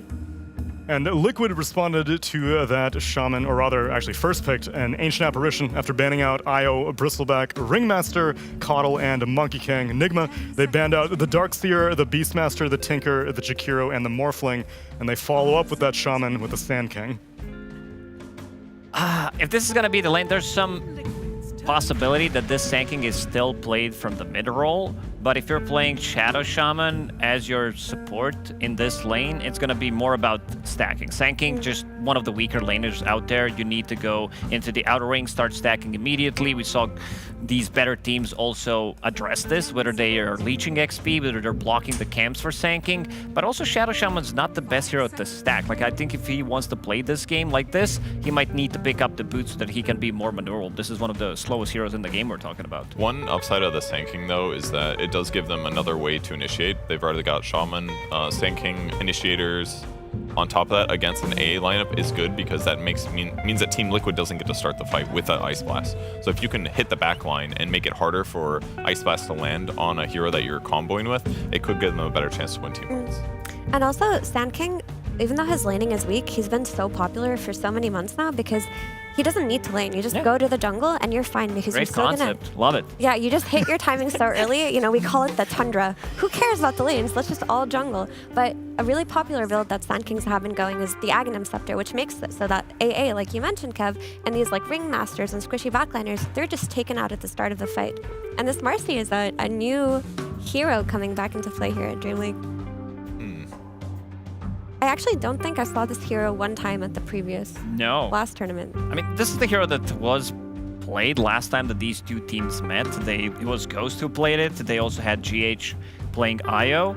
But this time around, it is solo Marcy. There's no Io pairing. This is also, I want to touch upon that series as well, because that was the game that Nigma Galaxy kind of already won the game, but some really questionable buybacks. This is Wallachia Season 4 we're talking about. And they kind of threw the game. It kind of gives me the same theory as the Sand King. Hit the back line, gives you someone that can deal with the Shadow Shaman and make his life difficult, because one of Marcy's benefits is you hit the back line and you are going to kill one guy for sure. Maybe you'll trade out some Shadow Shaman disables, but once you get BKB, I feel like you can kill him every time. Yeah, but that's the thing. Marcy can't hit backline stunners without a BKB. Like, if you're running this hero as a support, which I would rather see because there's no pairing for her, like, you're going to rebound in, you're going to get impaled. You're going to get hexed by Shaman, you're going to get shackled. So the utility for Marcy in this draft is going to come out of the lane. If they're not winning whichever offlaner they pair this Marcy with, then I don't see that much value for this hero yet. Elder Titan's kind of interesting here. Tiny has 0 base armor, so it won't be increasing the damage he takes, but they do have a ton of magic damage already on the lineup. So it should be pretty good against that. It's a good scaling lineup as well from Enigma Galaxy. This lineup you'll always have control, you'll always have damage. Sieging the high ground's not gonna be the easiest. You one stun from Sanking, stomp into Hex, you could easily get the kills. And in terms of saves that they have maybe Pick Me Up. I'm not sure where this Marcy is gonna go. I assume this is gonna be Boxy's hero. This hero had abysmal win rate in the last couple of tournaments when she was like popular. Can't remember which one was it, but I think she was sitting at like 13 or 14%. This number is just stuck in my head. Yeah, I'm not a huge believer in this hero right now, so I am excited to see what Liquid have cooked up here. Like maybe they want to run some kind of like Visage or Enigma, which is like pretty old school, but at the same time you're playing into Gyrocopter. That is such a strong lane. Well, it probably isn't going to be a carry because now Lifestealer is on the board. Is this a Tuna hero, Lacoste? Yeah, definitely does. Builds into Radiance, comes online, I would say, relatively quickly. You have Infest Bomb with Tiny. I assume this is going to be Tiny now played from the mid lane.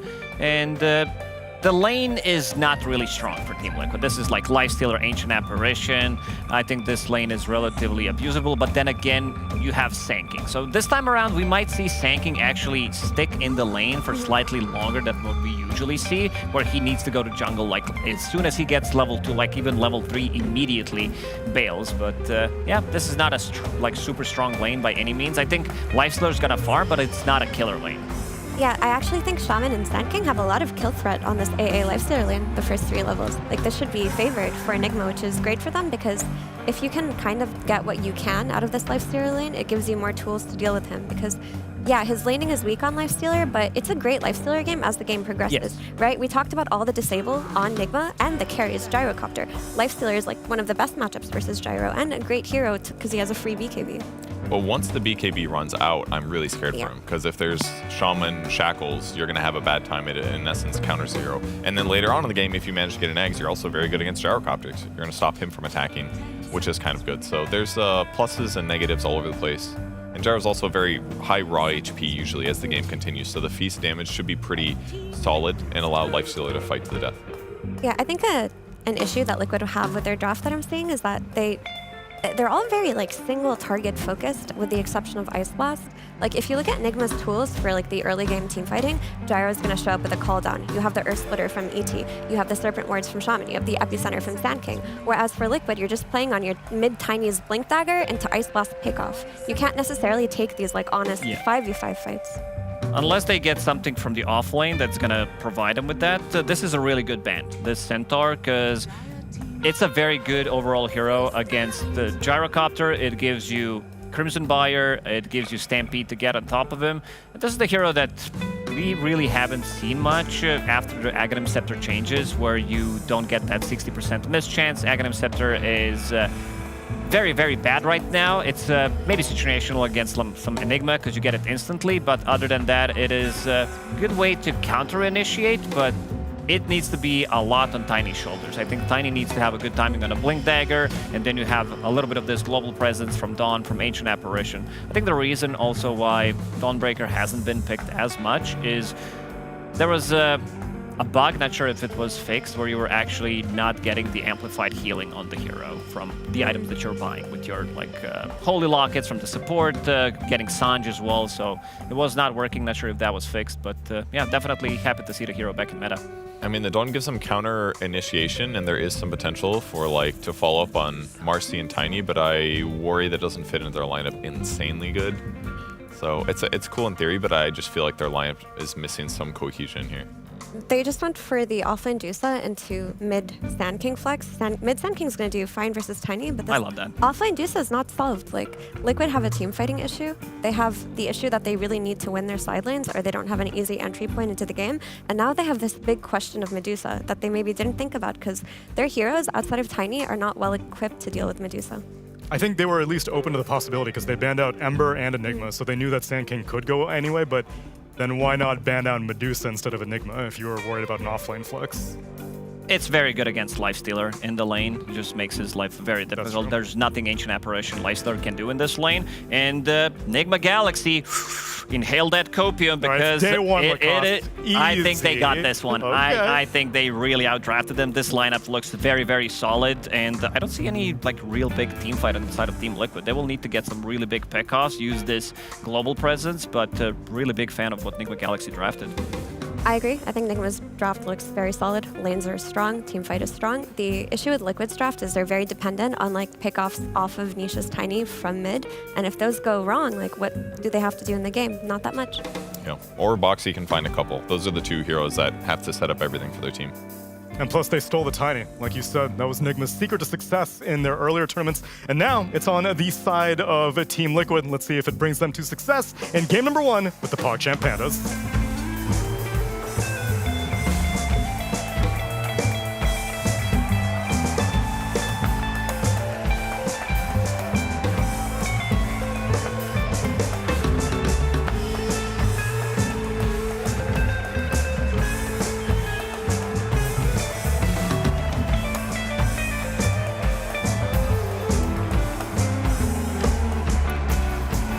Is this the one? Is this the tournament that Nigma Galaxy shows up at and proves all the promise that has been sitting there in this roster for oh so long? Avery, welcome to another season of DreamLeague. How you doing? Oh, I am doing fantastic, Austin.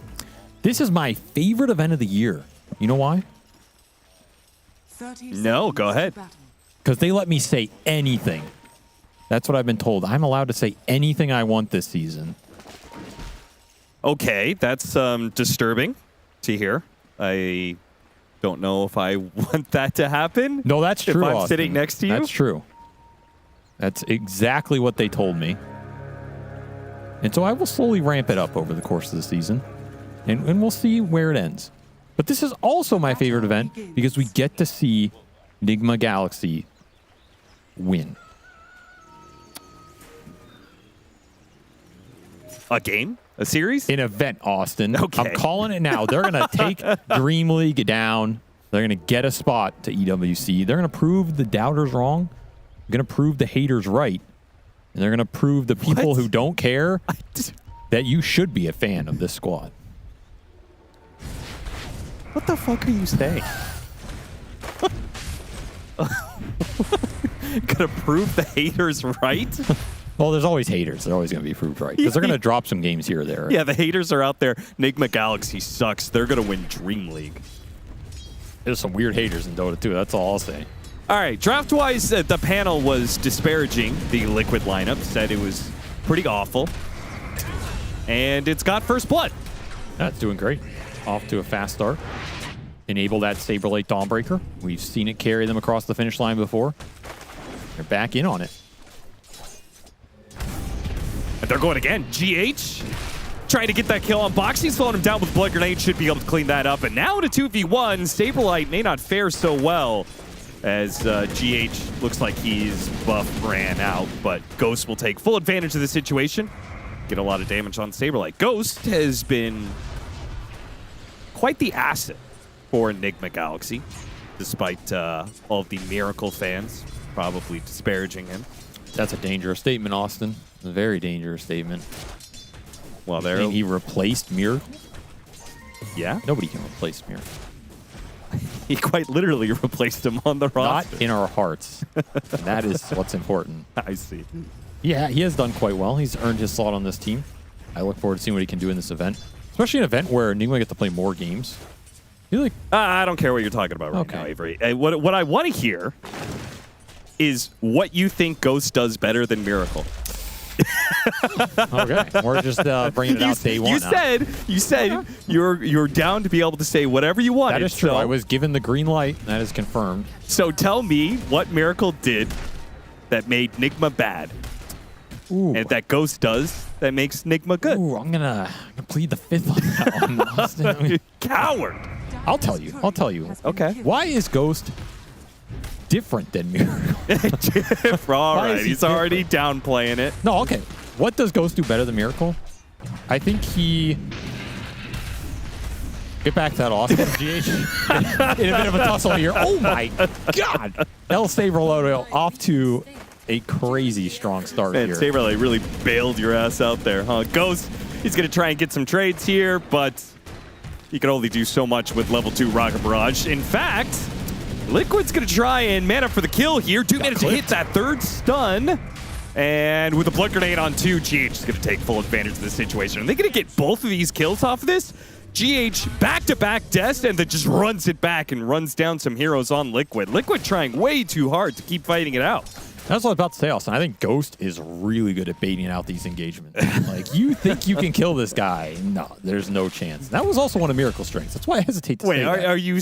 I'm sorry. Are you saying that basically he doesn't have the same aura that Miracle does, so therefore people think that they can actually kill him? Exactly. That's such a bullshit statement. You know what I actually think the biggest difference is? Okay. Is that the team knows he's not Miracle. Uh-huh. So they don't protect one him. Okay, yeah. They just play with multiple cores. It's great. Okay, so the problem still comes down to Miracle has too much aura. Yeah, I think genuinely he does. Okay. And I think they've played with him for so long and they believe in him so much. Okay. It's hard to undo some of those habits, you know? So you're also in favor of replacing Kuro as coach. Is that what you're saying? Anyway, this Liquid draft this is really all over the place. We need to talk about it, Austin. All right. There's a lot of stuns in here. There's a lot of aggressive potential. Was this a Blitz draft? Is he drafting for this event? I have no idea. Nobody knows. Does he know? He doesn't know. GH, you bit off a little bit more than you can chew there, son. What is all over the place about it? I see Initiation. I see Ancient Apparition. I see Tiny. It seems fine to me. I mean, they're going back to the Marcy. They're going for another V-Tune Classic with this Lifestealer. Not a hero we saw Mickey playing a lot in the last year or two, though. This seems a little unconventional for me. Okay. I think they're just trying to get really aggressive. Stadium coming through the gate to try and help him out. This 2v3, but GH with alongside Ghost, they're going to be able to get at least one of these kills. And if anything, with the teleport coming in, Liquid have to back away. A bit of aggression that goes horribly wrong. Yeah, that's not Miracle. So you got to be careful in these 3v2 ganks. Yeah, seriously. You know, they only pick up one there. Miracle probably would have killed all 3 of them. Right. Of course, Ghost only capable of bringing down 1. Bleed Blitz is drafting. I remember I was talking to him about V2. Is he? I asked him why they picked up V2. Because I was just like, that's so random. Nice pickup there. Yeah, really nice gank. This is the power of the Marcy. This is a super good hero for Boxy. I think it fits all the check marks, all the check boxes with check marks that you would want out of a Boxy hero in order to lead the early moves, lead the aggression, set up the ganks, and then he doesn't have to farm a lot either, which I think is something that actually worked for Liquid in the year that they won their TI. And going into this year, is they figured out they can distribute the net worth between the supports a bit more evenly than it all being on Boxy and Insania being super sacrificial. And I think Marcy's another hero that can enable that playstyle super well. But it is not the strongest hero in the meta. You really have to execute well. You have to get these mid games going. You have to get some pseudo tri-lane going. Because this hero does not find levels on the map and does not farm waves. Yeah, and we've seen these roaming 4 positions have been extremely underwhelming for the last year. Trying to pick up the kill on Omar, and they still might be able to as turns into a chicken, won't survive. Boxy will get run down in exchange, but that's kind of what you're looking for as Marcy, right? 100%. You just have to run around, get kills, and probably get killed in the process. It's like a clockwork playstyle, right? You just want to get the XP before you die. Yeah. If you die without getting the XP on this hero, it's real rough. Radiant are scanning. Really need the levels to get to your ult. You can do something more as you enter that mid game, and the stacks are coming through for Enigma Galaxy here, man. They have a lot of net worth to claim. Likely for that Sand King. I want to see it go to him and not the Medusa because he is your big playmaker here. Yeah, I have to imagine Sumail is looking to use steal? the epicenter on it, but Liquid are going to continue to invade here, not giving a freebie whatsoever. GH is going to be the pickoff here. Sumail trying to come back in with the epicenter. Will use it outside of Insania's area. We'll hit him with a Burrow Strike finally, but the damage is so slow to come through. They do manage to have Ghost come in, though. Ghost with a huge rotation that Miracle wouldn't have made. He might have made that one. I mean, He might have. It is a good chance he makes that. Nisha, he'll TP out. He'll be fine. Enigma Galaxy successfully protecting their triangle stacks. That pushes this gyro to the top of the net worth chart. Really nice position for him in tying with that lifestealer. Picked up a little bit. Really good start to laning phase here for Enigma, despite Boxy making these aggressive moves. Hasn't converted that much actual value. Yeah. GH very aggressive on that rune. Yeah, he's going to pay for it. Tries to snatch away an amp damage. Okay, never mind. No tree available to toss. Meanwhile, top lane, Saberlight's been playing it solo for a little while and has gotten his level 6, but has also received another death. 2 deaths now for the offlaner of Liquid. Sania Courier Snipe with Ancient Apparition. Did not have that on my bingo card. No. Sumail is currently taking the stacks. Nisha knows, obviously, Sand King's not defending his tower. He's got to be up here doing the stacks, and he's going to arrive just a bit too late to take all of it. Maybe they'll be able to pick up a kill. Boxy tossing him out of the avalanche. Little oopsie-daisy. Saberlight will come through to help ensure the kill actually happens. I feel like that was what Liquid wanted the whole time while the stacks were up, is get this Dawnbreaker in there with the level 6. Yep. The timings were just a little off. Saberlight was getting killed top. Then he has the ult up that game previously fails to convert on the stacks. Really awkward sequence for Liquid. They eventually get something out of it, but it feels like they could have gotten a lot more. And GH is running around just fighting nonstop and dying nonstop. This is a very fast-paced game. Very chaotic game. But you got to remember, this Marcy, gives you the flying couriers. Not insignificant in these super fast-paced games where you're playing a lot on the early lanes and the rotations. I guess so. That instant recall. Okay, if he's using the instant recall, sure, that's something. But I feel like how much faster do the couriers actually go? Well, it's just the fact you get the extra levels early, right? Top tower is under attack. Something. Why are you just counting it, man? All right, we'll count it. We'll put a notch on the board, okay? Just for that. Boxy sitting behind Nisha will be able to get him out of there. Sacrificing his own life to be able to do so. Insania spotted, though. Perhaps another victim. As Ghost tries to run him down underneath the tower, twisting and juking through the trees is not going to work out. Not up against the exceptionally fast gyrocopter. It's got that afterburner facet, so... He's put it to good use this game. He's been involved in 8 out of the 11 kills. Ghost, 4-1 and 4, highest net worth, defended the ancient stack area for Sand King, converts on the nice lane advantage that GH helped create, and now he gets a mid-rotation in there. He's doing it all. Almost level 9, just going Dragonlance. He's going to fight. He's going to brawl. Liquid ready for the pace this carry can set right now, because your Lifestealer, he's on a way slower trajectory. He has the gold, but this hero's just not going to ramp up in the team fight until that Radiance is done. Ghost outpacing him right now. Outpacing the haters right now, Austin. Well, he may be outpacing the haters, but B-Tune is still sitting neck and neck with him. And what does that look like to you? It looks like a heat image of Ghost movements around the map. Looks like a stingray to me, which of course is Miracle's favorite aquatic animal. Only the true Miracle fans know the true Miracle trivia. Yeah, I'll leave the significance of that to you. What's his favorite land animal? The rhinoceros, of course. Of course, the rhinoceros. What else could it have been? Because they're going to... I couldn't make the joke. I couldn't make the joke. I apologize for that. They gave me the green light. I did not want to say that. I did not say that. Yeah, I mean, you did kind of interrupt yourself. You made the joke and then halfway through was already apologizing for it. I mean, Saberlight's... He's getting hunted right now, but he does have V-Tune with him, so... You gotta respect this ET Spirit gyro combination. This is such a nice combination. You don't have a lot of points in the natural order, but even the early amp, it's a lot of damage. Sumail gets bursted. Once again, the Dawnbreaker ultimate used just to make sure, but it does get used for a kill that they probably already had in hand. Still, though, the Dawnbreaker being here will help pressure the mid tower. I'm surprised he goes down that easily. Got a toss back. Nisha found an opening on just a sliver of mana to work with. He uses one spell to be able to find an opening here, and it looks like it's killed Saberlight. Yeah, that setup is got the infest, sure, but V2, there's no saving that man. He is dead beyond belief. Can't get anything else here. These spirits have been on point. Really hard for Liquid to fight in this Elder Titan right now, especially if you're not starting on him and GH has a free fight where you go on these tanky frontliners. You're gonna get stomped on 1, 2, 3 heroes, and man, the amount of spells they can use that to set up for is insane.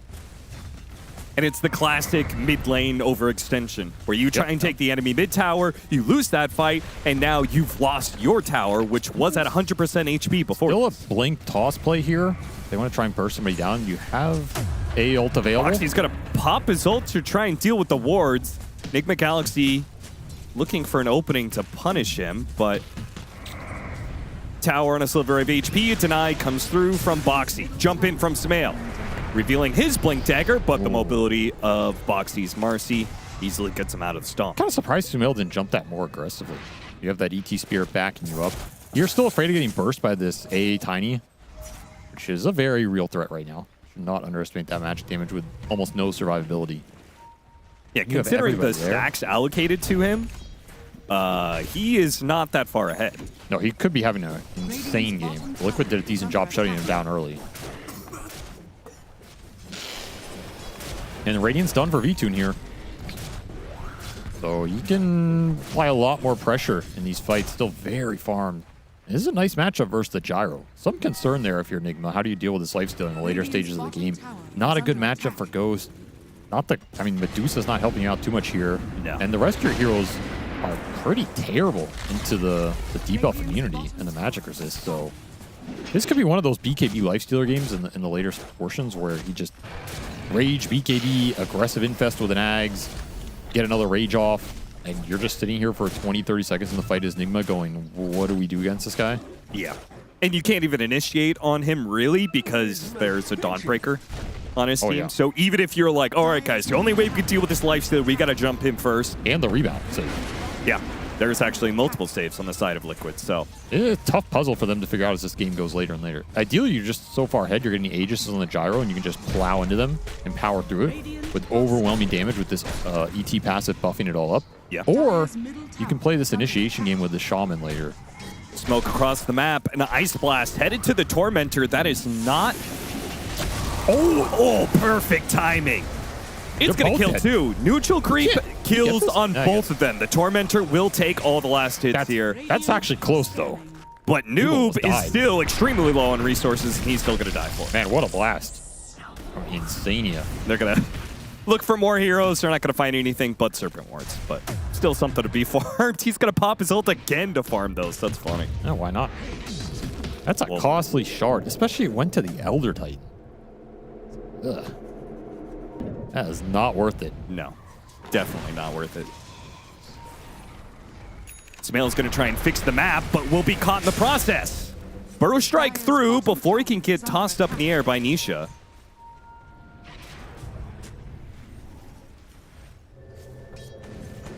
I'm surprised this mid tower is still standing.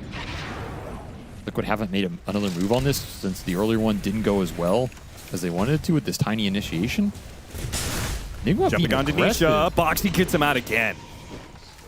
So hard to find the gap close with this Shaman right now. You don't want to go too far in because this Dawnbreaker ultimate is always waiting for you. Really tough hero for Shaman to play to in the early game where you have some sort of mobility or cast range. So there's just very little follow-up. Dire's top tower is under attack. Boxy causing problems, Saberlight causing problems. These initiations are not easy. Whereas for Liquid, you just play this toss-back game. See how much they commit here. Good snake. Epicenter being threatened, got off the stone case, but he will not be able to stone V-Tune before the damage comes through. And now Liquid are just going to try and run down as many heroes. Samail's trying to make up his mind whether he's going to pull the trigger. Oh, what a save from Boxy! Does it again? Got the ulted just in time. The Dawnbreaker ult comes through to help him out as well. Samail, he's now stuck. He has committed everything he had, and he whipped out the initiation. Nice Burrow Strike TP out, but the toss is there from Nisha. Boxy just picture perfect timing. Man, he is destroying Nigma's team fight. They do not have an answer for this. If that Burrow hits both of them, you're looking at a very different story. But Boxy is a little faster on the trigger. That makes a world of difference. That was a really nice mid lane ward that Nigma were fighting around too. Yep. It's just you lose your frontline Dusa for nothing, and then you miss that stun. That's all she wrote. I don't think you can let Noob be that far up with the toss back threat and not be willing to back him up. It is not a recipe that's going to work out for you. Even if he gets out there, that fight's not looking as great as you want it to. You need to get some value out of this Deuce's HP pool in a game like this.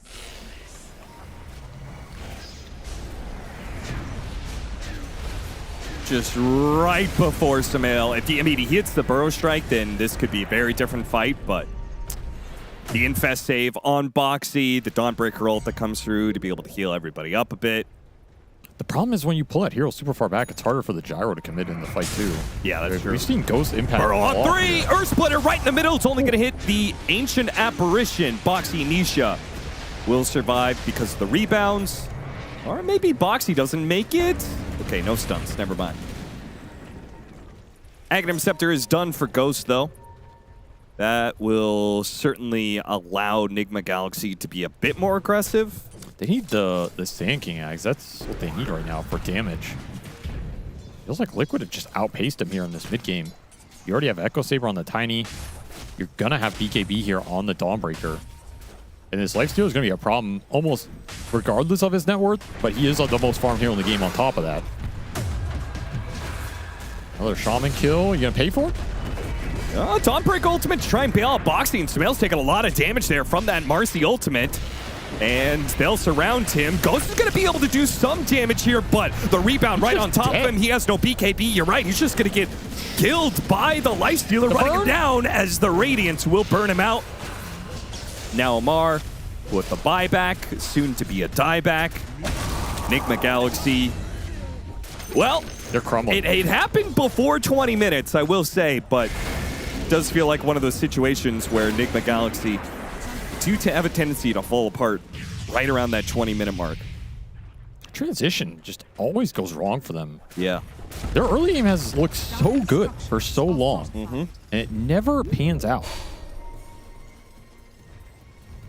Dire's middle tower is under attack. That'll be Liquid taking a tier 2, up 5k, and climbing. That Shaman dieback hurts so much. This is not the lineup where you want the Shaman to be the most sacrificial hero in the game. If you're pushing buildings and taking Roshan and all this stuff, okay. I can kind of buy into that, but it feels like you need him to have a larger impact in the fight. Especially when your lineup struggles against the BKB plus the Rage here.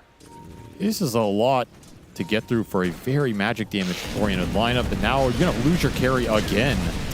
Samael, he's going to try and bail him out here, but the BKB is up on Saberlight. Now the rebound just means Samael's going to die as well. I mean, double kill for the Lifestealer, and they're right next to the Roshan pit. It feels like Nigma is so close to some big items, and they just cannot get there. And they have been punished so hard for not having the extra damage on the Sand King. They've been punished incredibly hard for bleeding a couple of core key kills around the map. Is this Sand King Axe ever going to arrive in this game at this point? Oh, Insania chases away GH from their own Wisdom Shrine. Liquid have played this lineup really well. They've been very aggressive, looking for all opportunities because they know you have Solar Guardian to bail you out. They know they have this rebound to bail you out. So the more aggressively you can play with this tiny lifesteal, the better the fights are going to go for you, and it's just catching Nigma off guard. Dire's bottom tower is under attack. Now this Lifestealer can kind of do whatever he wants with an extra life and to BKB on its way. I will say this is my biggest criticism of the offlane Medusa. Yeah.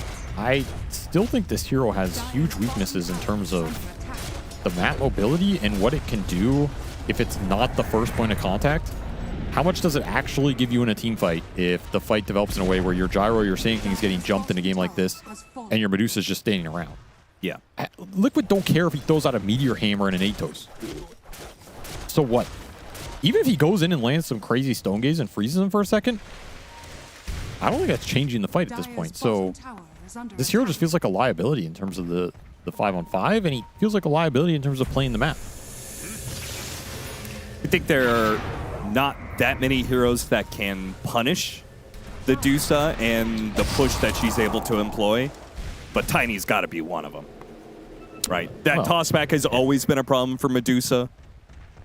You're sieging these towers, you get toss back. You're so far out of position, it doesn't matter. You're super tanky. Pudge can do it. Pudge. Waiting for that. Bat Rider. Yeah, that hero's... He's dead. Yeah. What are some other ones? No, that's it. Okay, so 2... There's only one hero that's in the meta. Those other 2 are not. So... And one of those heroes is not like the others. Radiant's middle tower is under attack. Yeah, Tiny is really overpowered. You're right. One of those heroes has been in the meta for 10 years. Avery was looking off into the distance, seeing things that I didn't see. He had this sort of like slack look on his face with this intensity in his eyes. Look, I'll tell you something. I'll tell you something straight there, brother. You never had to play against the Jerax Tiny, okay? When the hero had toss back for 1400, 8-second cooldown bullshit. You never had to play against that, okay? This guy's on some random cliff. Why? Why is he there? It doesn't make any sense. And then you get haunted on. Nobody likes this. 10 years. But one day, there will be justice. What? There will be justice. Is there going to be a tribunal for all Tiny pickers of the past? One day, mark my words, Austin, one day there'll be a week where Tiny's bad. That'll be a sad time for Dota watchers everywhere. You'll miss him. You'll beg. You'll beg to have him back in the meta. As the siege commences, 2 minutes left on the Aegis here. This there's a beast. Liquid disguising their movement. The siege up top and a smoke back and through the right side of the map, but runs into Smail. Smail a little bit too slippery. I mean, you're not going to catch the king. Like, come on, man. Yeah, you're not going to catch the king. You're not going to catch the king. Again. 2 and 5, you're not going to catch. You won't kill him a 6th time. Man, he knows where you are. We don't gotta bring that up. I'll tell you who you won't catch this Tiny. Nisha, deathless game so far. And looking to stay that way. It seems like with a BKB. Is he the best mid Tiny in the world of like the last year? I think he is. You had to give mid Tiny to a mid player. Yeah, but there's probably a number of heroes that applies to Nisha. Got him on the edge, Saberlight. Man. Good read of the situation, knowing GH was going up the stair step. Nisha does have his BKB. Let's see if he can get it off, though. Mark gets here with the Hex in time. Can they all in? Burst him down. Shackled up. Saberlight's getting good hits in. Nisha finally gets off the BKB, but he finally dies. Avery is wrong. Deathless for what? He is not the best mid Tiny. I retract my statement. Well, he did give a triple kill, perhaps an ultra to Saberlight as he clips him on that final hammer swing. A Force Staff trying to get Ghost back to the high ground. A blood grenade at 26 minutes to slow him down. And the Radiance burn. Well, it'll do its job. Oh. Wait, no, he's got another Force Staff. Gets back to the fountain in time. So they turn back to kill the Medusa instead. This is classic Medusa to me. I don't know. He just shows up some point in the fight and then just gets killed. Feels bad. They do get the Tiny, though. That's a big kill. That's a big kill. A lot of momentum. Radiant's The morale. Aegis will expire. under attack.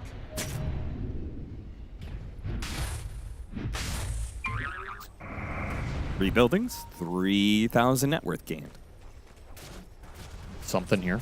Not an Aegis. I think Liquid we're expecting to end the game with. One they will happily use well. As GH is once more out on the map. This guy is always flirting with danger. His spirit is going to reveal him. They know where he went up to. They know where he's trying to TP away from.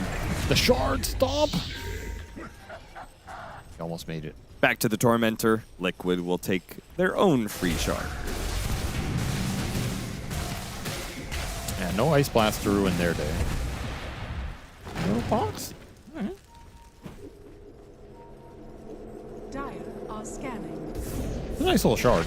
I don't think he's going to use it too aggressively this game. He's mainly been using the rebounds for the the saves and getting his own team in there. You never know.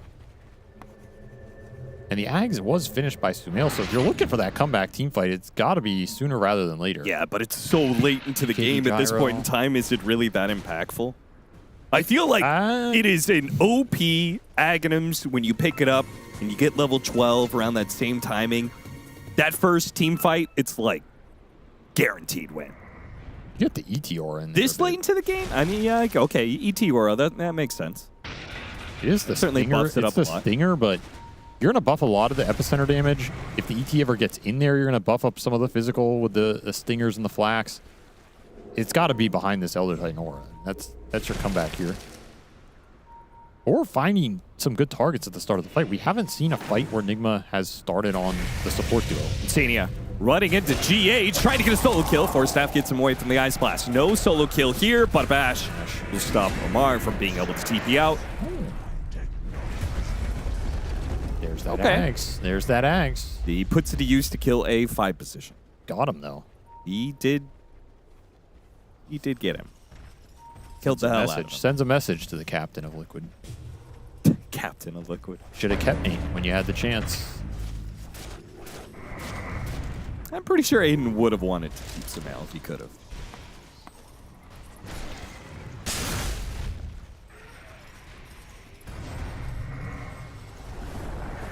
Worked out for him in the end, though.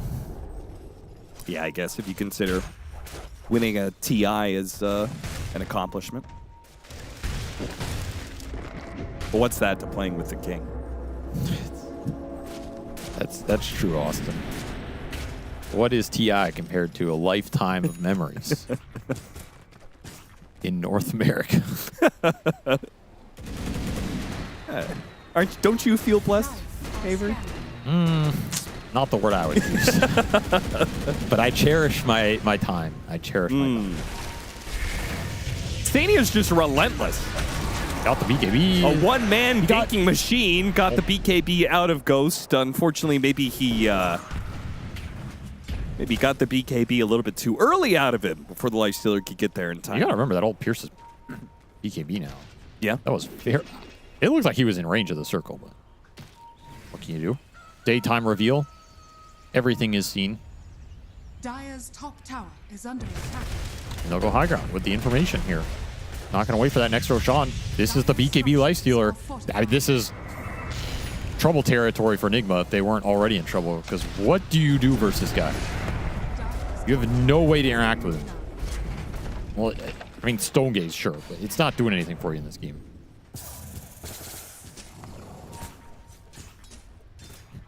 You really hate this offlane Dusa, huh?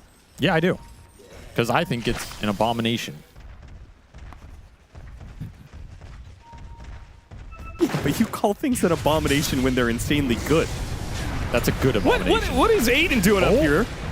Omar does manage to get a lockdown of Insania, but Forstaff so far away, he's going to survive. Now the Ice Blast that's coming in will be the end of Sumail. That's why I didn't keep you. Maybe Saberlight dies for this, trying to get a toss back on him. Does manage to do so. Oh, rebounded in onto the Shadow Shaman with an avalanche on 3. Insania gets a triple, and Liquid clean house. That's over, man. I mean, the second that triple stud lands, you're tagging out of this one. That was just nasty. Dude, Boxy, he's good.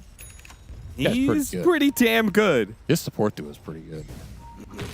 Just hasn't really been able to shine so much in this season. Yeah, I mean, because a lot of 4 positions have struggled. They've looked really good at the events that Blitz hasn't been at. True. So that could be, there could be a correlation there. I'll leave it up to you. But Just when they're the right heroes. when they are clicking, it looks damn good. Dire's top AC flying in for this Dawnbreaker. There's just no way to stand your ground in this game if you're Enigma. If you can't stand your ground with a Medusa lineup, you can't take the fights. Your backline is put in such an awkward position. You're getting jumped by Marcy, getting jumped by Tiny. Can't commit on these heroes. You don't have the damage anymore. That early game was strong, but it led nowhere. And you just finished BKB for the Sand King, but now it's way too late. There's too much HP to get through here. I mean, this AA has 2,000 HP with a Solar Crest Gale Guard. You got a full combo this AA to kill him. And you could even infest this guy. You can Solar Guardian this guy. You can That's rebound what him. that Aghanims from the Sand King is for. Infested Tiny. That is a lot of HP, man. That's some A beef lot of right HP. there. That's almost 5,000 HP at the 30-minute mark. Radiant are scanning. Funny part is he's built for damage too. The Crystallis. He doesn't even have like that Wind Waker build. Oh, he's gonna swing the club. Someone's getting hit. Biding their time, waiting for a better opening to come along that is not a Medusa. I honestly think they could just jump the Medusa too, but yeah, I think so too. They are being disciplined about it. I mean, you have 2 lanes, so you can just wait for these lanes to go in as well. There's no need to force the action here if you're Liquid. Amp damage in the river. You want to go back for that? And I assume as somebody shows in the base, then Liquid's just going to take Roshan. Oh, you can absolutely just wait for Roche as well. You could also just walk down bottom lane, take the base fight. It's an amp damage and Roche's up. Yeah, it's a little too tempting It's here. a little too free. Or amp damage and game. Now, Omar did get behind them and has a really nice ward to contest that Roshan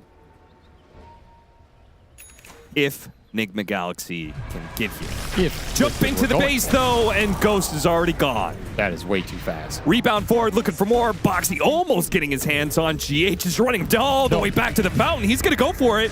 Really wants this kill on the Elder Titan. They will have it. Another one. Saberlight, he's got the BKB. Doesn't need to use it. Rebound forward, catches Medusa. Now puts Boxy a little bit too far forward.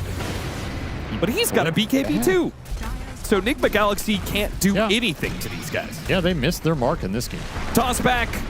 Toss him straight to the hands of Life Stealer. Use those claws to rip through the Mana Shield pretty damn quickly. Godlike for V2. And a Dagon from the Medusa, because you need some damage. Need anything right now. What? Okay, I guess. Yeah, Dagon. He's having fun, you know. Living life out here. He's living his best life, Austin. He's trying really, really hard to bait things for Samael to hit some kind of epicenter. Samael keeps on pumping it. He's never going to pull it because Nisha instead makes the initiation. He's had his number this game. And Samael just left in the sandstorm. We'll have to watch as his off-lane duo dies without an epicenter actually used. Now trying to use it again, but the Infest jumped on a Ghost. That epicenter is never going to come out. He didn't do Samael is anything just in 2 edging lives. it the entire time. Oh, God, he finally uses it. Well. And he got an Ancient Apparition. He got what he came for. He was looking for Insania. You know what they say, Austin? The road to championships is paved with stumbles. I don't think anybody has ever said that. Well, it sounds pretty good. Either way, Liquid, they do not stumble here. So they're not going to get a championship. Perhaps not, but perhaps they will break their Dream League curse because they don't have the full roster. Therefore, they're not as pressured. All right, slow your roll. It's like a 1-game victory in the first group stage. Omen. We have 2 group stages to get Omens. through. Yeah, of course, there's a lot of games, but you want to start out strong here. You want to. Well, they should have started out stronger this morning when they played against Beppu. Oh, that's fair. Yeah, they did not look great in that series, but they're kicking it up a notch. I like this draft. Very aggressive, very map movement heavy. These are Liquid strengths. Give Boxy a playmaker. Let him shine. He owned this game. What a monster. You said it was a pretty out there draft, but you like it? I do like it, yeah. Okay. Well, I mean, you it's not like that out there. I'm just saying it's different from what they have been playing recently, and I think it's a good direction for them. And I like the Dawnbreaker. I think this hero still has a place in the meta. I think it's a very good matchup versus Medusa. People always forget about this matchup. Yeah. Liquid switching things up on us by winning.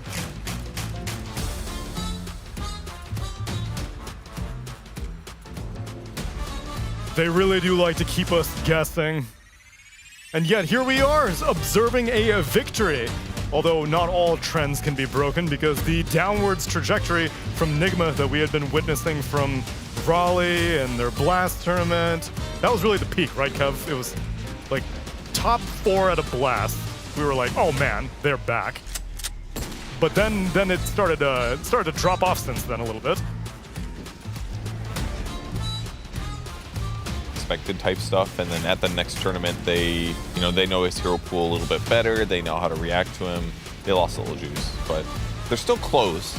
They're within striking distance of being good, but they're just a little bit short right now. Okay, so then what were the shortcomings for this draft, Effie? Because we were quite hyped up by the last pick, Medusa. It seemed like there were no options for Liquid to respond to it, and yet somehow I wasn't that afraid of the Medusa as the game played out. I think their draft was solid. I think they just mis-executed pretty hard, but it's more so Liquid just being that good. Like, Liquid are very strong when it comes to like hitting their early timings and playing aggressively. And I think the key factor for me in this game was that they recognized that their pathway into the game was playing through Nisha's Tiny, and they enabled him so well. Like, the supports were playing around mid from like the very start. Boxy rotated minute 5 on that first power rune. They got a kill. They kept bringing heroes over and over, and they overpowered Sumail, got him out of that mid lane, and made it so that Nigma were always playing reactively to the mid lane situation. That's what I like to see. When you have this mid laner that needs to do a lot of things in the game, when he needs to be the driving force after he picks up his Blink Dagger or he gets his levels, if you shut him down, if he can't play the game or if you itemize against him, it gets very, very difficult to play the game, and that's exactly what they did to Sanking, which makes... Because if you look at the offlane, like Medusa, she's not really an initiator. She wants to park herself with Meteor Hammer, maybe throw in Road of Athos with the combination, but the rest of the team, they need to move together, and seems like Team Liquid, they are very good at playing against Medusa when it comes down to this offlane Medusa, how they will move across the map and shut her down. So then how much credit can I give to Vtune for this victory then? His lifestealer performance, the numbers looked strong, but was this a situation where I could have thrown any carry player into there and for the most part the game played itself out? I think the draft kind of played itself out in what they wanted to do. I think the Lifestealer versus Shaman matchup was excellent. He just raged and won on his opponents, and his team as a whole was very good at running at their opponents, and that gave them all the like tankiness and magic immunity to make their opponents not be able to do what they wanted to do kind of consistently. So I think he played like an excellent Lifestealer game, but it just looked like standard Lifestealer, but he did it correctly. It's not the most flashiest hero, so it's very hard to look good. Right. It's like, wow, he used Gold Frenzy on him. He right-clicked him down. Top tier. Burn him down with Radiance, which we did see a couple of times. He was running inside the enemy base, died only one time, so Vtuna, definitely his stonks are rising. Yeah, he hit his timings, and that's what matters. Like, we talked about it in the draft, that it is a great Lifestealer game on paper. The issue was, whoa, overwhelming team fight coming from Nigwa. Overwhelming team fight coming out of them, whereas like Liquid didn't have that much. They had to play through the initiation. But he had all the space in the world. That lane went fine. So much chaos was happening around the mid lane. You peek in the triangle. Vtune's just hitting these big ancient stacks with his Radiance. He's having the best game of his life. Then when the game progresses, he's carry-to-carry matchup his Gyro. Great for Lifestealer. He's hitting Shaman. He's having a great time. How about the Marcy that you had some skepticism about early on? We haven't really seen this hero be brought to success too much, but Liquid found a place for it. It looked super good. I mean, it is a Boxy specialty hero, but I do think that if like Nigma were to watch back this game, they would talk about how they should have reacted to those mid-lane rotations better, because Boxy really enabled Nisha and vice versa, and they were going around as like this constant killing machine. But if Nigma were in a position where their supports were already mid, their supports were already at the runes and fighting back without reacting, maybe that Marcy would have had its shortcomings, because the hero like needs BKB to fight. And you had your eyes on the support on the other side, right, Kev? But mostly the Marcy, because the Marcy was the hero. And in fact, I have some clips. I have to go to my station. Please. Sorry, it's very important. Teach us. The Marcy, we thought it was just going to be like Marcy initiating and Tiny initiating, and that was it. But the reality is that what Marcy does is she brings somebody with to the fight. Let's look at these stats here. Omar having a rough one, playing Shadow Shaman, 0, 10, and 8. Boxy was 6, 6, and 21. Incredible impact at all stages of the game here. And we also have some damage dealt to compare. 12.4k. Boxy wasn't just, bringing people along and getting them out of danger. He was also slain. But the examples that we really want to see is what he did with this rebound facet. He brought AA in as an initiator and other heroes. This happened consistently throughout the game. You might not think that AA needs to be this close to the fight, but it makes things easier. Your opponent's never far away from you in terms of auto-attacking. It makes it very easy to cast your spells. You are bringing your team towards your opponents. It allows Nisha to be aggressive without having a Blink Dagger. It basically just upped the tempo so much that it completely turned this game on its head. It didn't get to be anything like this. Was obviously the best usage of the entire game. Rebounding him out. He infests into Boxy. Now the Epicenter's doing half as much damage as it would have otherwise. Incredible play by Boxy to save his allies, to put pressure on his opponents, to rebound constantly. I mean, it was just a masterclass of the hero that really is going to make me think twice when I look at that hero drafted in the next couple of games for Team Liquid. So that was really the special hero for me, because Shadow Shaman looked great in the previous series a couple times in a row. In this game, he looked completely garbage, frankly. So, yeah. So then I know, Lacoste, you have a pretty low threshold for tomfoolery. If you had a Marcy and you're playing Ancient Apparition and you're getting tossed in like that, do you trust the Marcy or are you mad right then? Oh, I'm destroying my items during pick me up. Like during rebound, they're gone. We're in the next game already. You have that tick perfect. You're mana dodging your own items. Yeah, I'm very good at managing the items. Yeah, I'm very good at that. But they managed to bring it to success. They did. Yeah, they definitely did. But I'm happy about Dawnbreaker. This hero, I was wondering where it is, and Saberlight made the hero look very, very good. Like with the counter initiation, itemization as well, Blade Mail straight into BKB, picks up the shard, and then optimized to go for AC, and wanted to pick up a Basher as well. This hero definitely, like, sometimes we see that in longer patches where some heroes are kind of forgotten, where people don't want to touch them. They're focused on these so-called Imba heroes that you do forget what other heroes can do, and I think this is the perfect example. And that's why, like, a group stage format like this that has a lot of games that you can play, it gives teams space to, like, maybe go back to heroes that they were playing previously, because they're not like, oh, I'm going to be eliminated on day 2. They've got a lot of games where they can try and see what feels good. And like you mentioned, like they've got a stand-in, maybe less pressure is on them, and they can call for things like the Marcy. It was comfortable for them, and they maybe put Enigma out of their comfort zone by stealing certain signatures like Tiny. Let's see what they get their hands on in game number 2 when we return from the break.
Welcome back, friends. It is time for game number 2 of Liquid versus Enigma Galaxy, and there is no game 3. Stop asking. It's group stage 1. We have to get rid of a lot of teams in a very short period of time. We don't have time for 3-game series. They go on forever. I need round robin, 2-game series. They can 1-1 split. I don't care. We count up all the games at the end of the thing, and then we call up. Who's the doctor that we always call up, Lacoste? It's the doctor. Dr. Neustadtl. That's the He one. always comes in. Doctor always has something to say. He is there to determine these tie breaks because, normally Dota doesn't operate on a 2-game series type of thing, but we call in the doctor's expertise whenever we do. Yeah. Did you know that Dr. Neustadtl was from Switzerland? He was a watchmaker, and then he decided to make the rules how to resolve the ties. I see, because he just loved assembling Yeah, things that so that much. happened in I think 73, 74. We've been breaking ties for that long. Yeah. What century? 1974. Oh. I thought we've been doing this for 200 years. I thought it was the future. I thought he was that smart. 2073. Sure, used AI or something. It was a cyberpunk quest. No, but yes, we only have a 2-game series, and this was Liquid's very first victory of the entire DreamLeague Season 26. Okay, but their series this morning, they came back heavily from getting stomped game 1 and they almost won it, but they lost it. In game 2, they had a really long game, which they could have won. They didn't, and they lost. So yeah, okay, they lost their first 2 games, but don't let those numbers fool you. Don't let Dr. Neustadtl trick you. He wouldn't get tricked by this. He'd be like, look, yeah, they were kind of close. And that's the funny thing. I don't know why we call him doctor, because he was never really a doctor. He doesn't have a PhD? What was No. he then? Is he, he's like a chiropractor? Probably, yeah. He was a time traveler, guys. Come on, I thought we went over Like medicine. Oh, yeah, of course. He's the big in osteopathy. That could be a real thing. I'd believe you. Could be. We don't know. It's a real thing. Is it? I focus So on, they say. Oh, shit. I focus on cold, hard facts, such as the heroes that are in front of me as we get into game number 2, where Liquid banning out Bristleback, IO Respect ban yet again, and Silencer, Enigma Galaxy. They take out the Darkseer, the Beastmaster, the Tinker, and the Ancient Apparition, and Liquid steals away the Sand King, and Enigma Galaxy respond with a Morphling. They're like, Sand King, we're going to pick up Morphlings, so he should be having a pretty free lane, even though Enigma Galaxy did show that this Sand King can be flexed, so potentially Sand King can go to the mid lane, but if you're playing it from the off lane, Morphling is going to get out of the laning stage with Vlad's treads, like Yasha, you're not going to be able to pressure him, but again, Sand King still from the off lane gets a good amount of farm. If you're stacking enough, he can have that 10-11 minute blink dagger, and then you need to pressure, but you need to start thinking about getting some extra lockdown for this hero. Yeah, I mean, the cool thing about Sand King is, it doesn't matter if he has a bad lane. It doesn't matter if you first pick him. That's why he's been so popular the last few months. He's always going to hit his timings in the jungle. And, I've even seen this, Morphling Sand King matchup kind of, surprise the Morphling. If Sand King gets his dagger early enough, he can get, that first quick stun. They can surprise him, get a kill or 2. But, yeah, the Morphling turning into Sand King is going to be a bit of an issue, the burrow Make strike. jungle viable again, please. For the next patch, I want to see Iron Talon back. It's in the game. Yeah, but a different Iron Talon, the old Iron You Talon. want a tier 1 Legion Iron Commander, Axe, Nature's Prophet on the cliff, Necrophos in the triangle with the aura farming. That's what I want to see. What I want to see is making jungle weaker. I think they should nerf stacking. It's very frustrating. I don't think you should be in a position where you can first pick heroes just because they can farm stacks. What if you nerf their AoE damage? Put more auras into neutral creeps so that number 1, Chen has more fun, and number 2, so it's harder to clear those stacks. That's what they keep doing. They're like, oh, you can have a magic resistance store, and you can have a +2 armor aura. Is that going to make a difference? Probably not. How about we do it even more granular? How about we buff the Enchantress innate so that she's a viable anti-jungle stacking That's true. hero? It's underwhelming. I want it to when there's an Enchantress on the enemy team, you just can't kill jungle creeps because they will 2-shot you. It's the jungle's just gone for you. I forgot that innate even exists. Because when I first read it, I was like, whoa, underwhelming. Just don't feel it. interesting, Right. game-changing potentially. Then it was just absolutely nothing. I think at 50 minutes, if you're a support, then you're like, oh my god, I'm terrified of these jungle creeps. But the carries don't care because they're already strong enough. And they have 20 armor pretty quick if their agility, so yeah. A lot of wish list ideas for the next patch, which knowing DreamLeague, it'll happen during this tournament. Meanwhile, though, Enigma Galaxy, they want to continue protecting their Morphling. They already banned out the Ancient Apparition, and now they pick up a Doom. Yeah, also, potentially not allowing enemy to pick up Nature's Prophet, which is a good counter to him, because you can always eat the creep in the lane and you can always doom him, so makes it very difficult for NP to play the game. Because NP is, I would say, one of the overall heroes who square up relatively well against Morphling, because you're building into Mjolnir, you're building into Hurricane Pike, so you can keep the distance. You're also building into Revenant's Brooch. These are the items that Morph doesn't like to play into, so I think this Doom kind of says you're not picking NP anyway. Who needs a Revenant's Brooch when you got an ET, though? Just lowers his magic resistance and armor to 0. He gonna die. You still need it, because like ET has to like stand next to Morphling, which isn't usually, like, you can't always have him be there. He stands there for a good half a second and then he disappears. But yeah, no, on the thing that you mentioned, actually, something cool that happened at Blast was that I think it was Gaiman, they still picked Nature's Prophet into Doom, or maybe the Doom was a response to them, but he ended up on Watson like maxing Sprout, and they just killed Doom so many times on the lane, so there are ways that you can dodge that matchup. What if this is the big brain play? What if we're bringing back Muerta carry? Okay, go as on. a counter to Morphling. I mean, it's still a good overall counter because of the dead shot and also because of the calling. So you have silence, you have control against him. But if this was Team Secret, if this is Parker we're talking about, he would definitely banged it out if he saw this matchup. It's a cool theory. I mean, you're lowering his magic resistance down to 0, and you're already doing magic damage in the first place. Like, she would hit giga hard. Like, it's gonna shock you if she got like a Daedalus. But with that said, she does need items to be able to move at all, and she's gonna have a disadvantage in the majority of the game. She's also against Doom, like she's already not a good carry, and if you're putting her against the anti-carry hero in Dota, it's not the easiest. You just get doomed and you die. Yep. Yeah. But you'd get a couple, you'd go out shooting, that's for sure. You'd be blasting. You'd be pulling the trigger. That's gonna look cool. Which I think all of us here can really appreciate. That's what I was hoping for when she was announced. I was like, oh cool, a gunslinging carry. And then she literally had a passive dedicated to doing more damage. And everyone was like, let's make it a support. She definitely had her moments as carry. Briefly. Gunslinger was like a 50% damage increase. It's pretty sick. Yeah, but even then, she was a flex pick. She was never a dedicated carry pick, I don't think. Yeah, but when heroes come out new in patches, they're always like, their stats are always tuned so much that you can kind of play them in multiple roles. Oh yeah, what about Ringmaster? You tell me you see offlane Ringmaster, All right, you see carry Ringmaster? might be an exception. People are playing a mid. Really? Not to success. Not to success. Okay. But he was, all right, that Ringmaster is the exception, I feel like, out of all of the heroes. And maybe Kez. I don't think I've seen Kez support one time. But. Speaking of the Ringmaster, like he was banned last game, I believe, but he's picked up in this one. And like this hero's biggest strength is his laning. He can secure the lane for whichever offlaner he's playing with, in this case Doom. But I do think that Ringmaster versus Sand King, if Sand King goes Aghanim Scepter, is like such a horrible matchup for Ringmaster. Like the second Sand King's jumping on the backline, Ring can't save himself through the Ags. Like he dies anyway in the escape act, and he can't save whichever target is like getting epicentered, especially if you have the magic amplification from the Elder Titan as well. So like I don't think his save will be coming that much into play, at least versus the Sand King.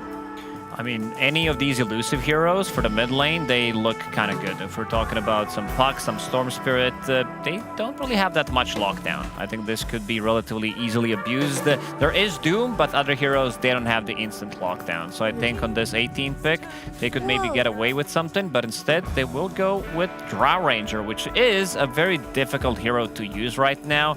And in theory, it is good against Morphling, of course, because of her marksmanship, but this hero just feels like she, compared to some other carriers in meta who are pushing out the waves, let's say you're playing against Nature's Prophet versus Drow Ranger. Like, she needs so much more time to come online. NP, he's ready. 20 minutes into the game, he's going to have his 2 full items, while Drow Ranger, her impact is not going to be as much compared to some other carriers. So, but interesting to see if Liquid can make this one work.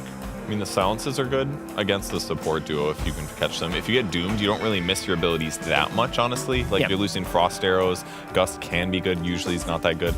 So and it is going to make Muerta hit harder, which is kind of a cool upside if she does want to transition items. And even if the ET's there or not, Drow's going to be very effective at killing Morphling if they catch Morphling. Also, the lane is solid. Like ET plus Drow versus Ringmaster Doom. I bet on ET Drow to like destroy that lane. Like Drow's biggest fear, I feel, is that she's also just really easy to dive. Like she's easy to kill under towers. She's very susceptible to twin gate rotations, and Nigma don't actually have that much of that outside No. of like the Doom's Scorched Earth tower dive. She's pretty safe, and if you can get her through that laning stage without dying, let her hit her timings in the jungle, she's a very destructive hero. Like she's gonna do ridiculous amounts of damage. Like she will shred this Morphling and this Doom. So I actually think this Drow pick looks really great for It looks Liquid. good for this game, that's for sure. Because they also don't have any kind of backline jumpers, and they have relatively good front line with the Sanking, with ET. Who's gonna jump her? Like Morphling needs to get on top of her. Same goes for Doom, but yeah, I do think that this Drow Ranger can definitely work, and they are banning out some of these heroes that we did mention because they are definitely lacking control. One thing I don't like to have when I have Doom on the team is have no ways of stopping them. Like if you have no stuns, no slows, people are just gonna run away. So you Doom a target, they disengage, they come back into the fight. Like 1/4 staff can easily disengage you from what they have inside of Enigma Galaxy. Yeah, and Drow's definitely going to get a Hurricane Pike this Yes. game. So if you get doomed and you can get yourself away and covered by your teammates, you're looking pretty good. And Nigma, I think, need some kind of like dive style mid laner, actually. You know, like the Pangos and the Tinies, etc. Like, you need to be able to bring heroes to this Drow lane early on and just run at her and threaten her, because the first few levels for Doom and Ringmaster are not going to be easy. That's why I'm surprised that Enigma Galaxy ban out what I would have considered to be a good Sumail pick of Storm Spirit, but instead they take it out, and Liquid get themselves the elusive Puck. Enigma need a backline jumper. How are you getting on this Drow Ranger? I mean, I think Pango could work, but this Puck pick preemptively already provides solutions for it. There about could another potentially be Spirit? a Earthshaker. Shaker gets banned out by Liquid. I mean, Ember Spirit's still available. I don't know if they have like too many options ready right now, because this Puck, we could see that it's potentially coming for Team Liquid, and right now they have nothing. And this could be something that can play with Morphling, something that can play with Doom. To supports, they're really not good at like playing with Ember Spirit, but I think they might need to take an L in one department and just pick something that is good for the game. Sumail also did play some mid Nature's Prophet earlier. I don't know if you consider it viable in Enigma's hands. I mean, I wouldn't mind seeing that, honestly, just because the lane will be fine, but it can also just TP on that dry lane. Like, I'm really talking about this Exactly. lane because this is Liquid's key to success, and they don't have much for it. But if you can just punish the Drow's weakness early on, I mean, Slardar does fit the bill in that sense from the mid lane, right? Gets an early Blink Dagger, gives you a lot of damage, will make it so that you can take objectives, and more importantly, you have a way to threaten Liquid's safe lane. Good matchup against Puck, but I also seen good Puck players. These are some of the best mid laners we're talking about, that they can get away within this matchup. If you're not like getting crushed at early stages, you can definitely come back. But the Enigma Galaxy, they needed to think outside of the box, get something that is good for the game, as we said. So now you'll have Slardar, good with Morphling, good with Doom. So now you have at least something. You have some kind of a control. I'm just not sure if it's enough. I do like the amp damage. It's going to make your Morphling with Vlad's way stronger. That's a really nice upside. And the hero's so individually fast in movement speed, and the easy lockdown that Liquid's playing with is basically like Gust, Burrow Strike, and an Atos pretty much. So it's going to be a little bit hard to like nail Sumail when they do initiate fights if he gets a good jump. So I think it's a good pick that solves some of their problems, but what Liquid's going with just looks really synergistic. It looks really well. They're diversified in damage. Lots of good things going for them. We don't get to see this hero too much. Cap and Avery, how you feeling about V-Tune these days? How you feeling about a V-Tune Drow Ranger? I feel great about it, Neil. Is the sentiment shared with your co-caster? Neil, she didn't even ask for it yet. You can't just instantly do this. It was I didn't even have to ask for that.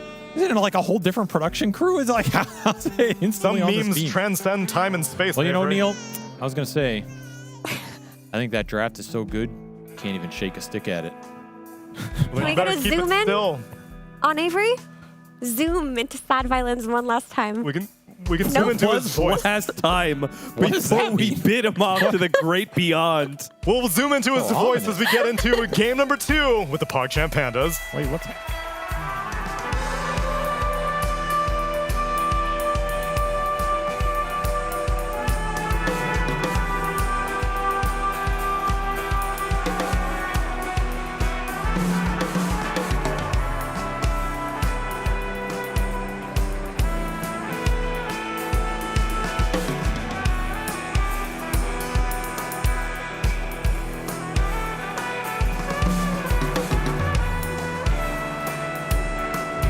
All right, getting into game number 2.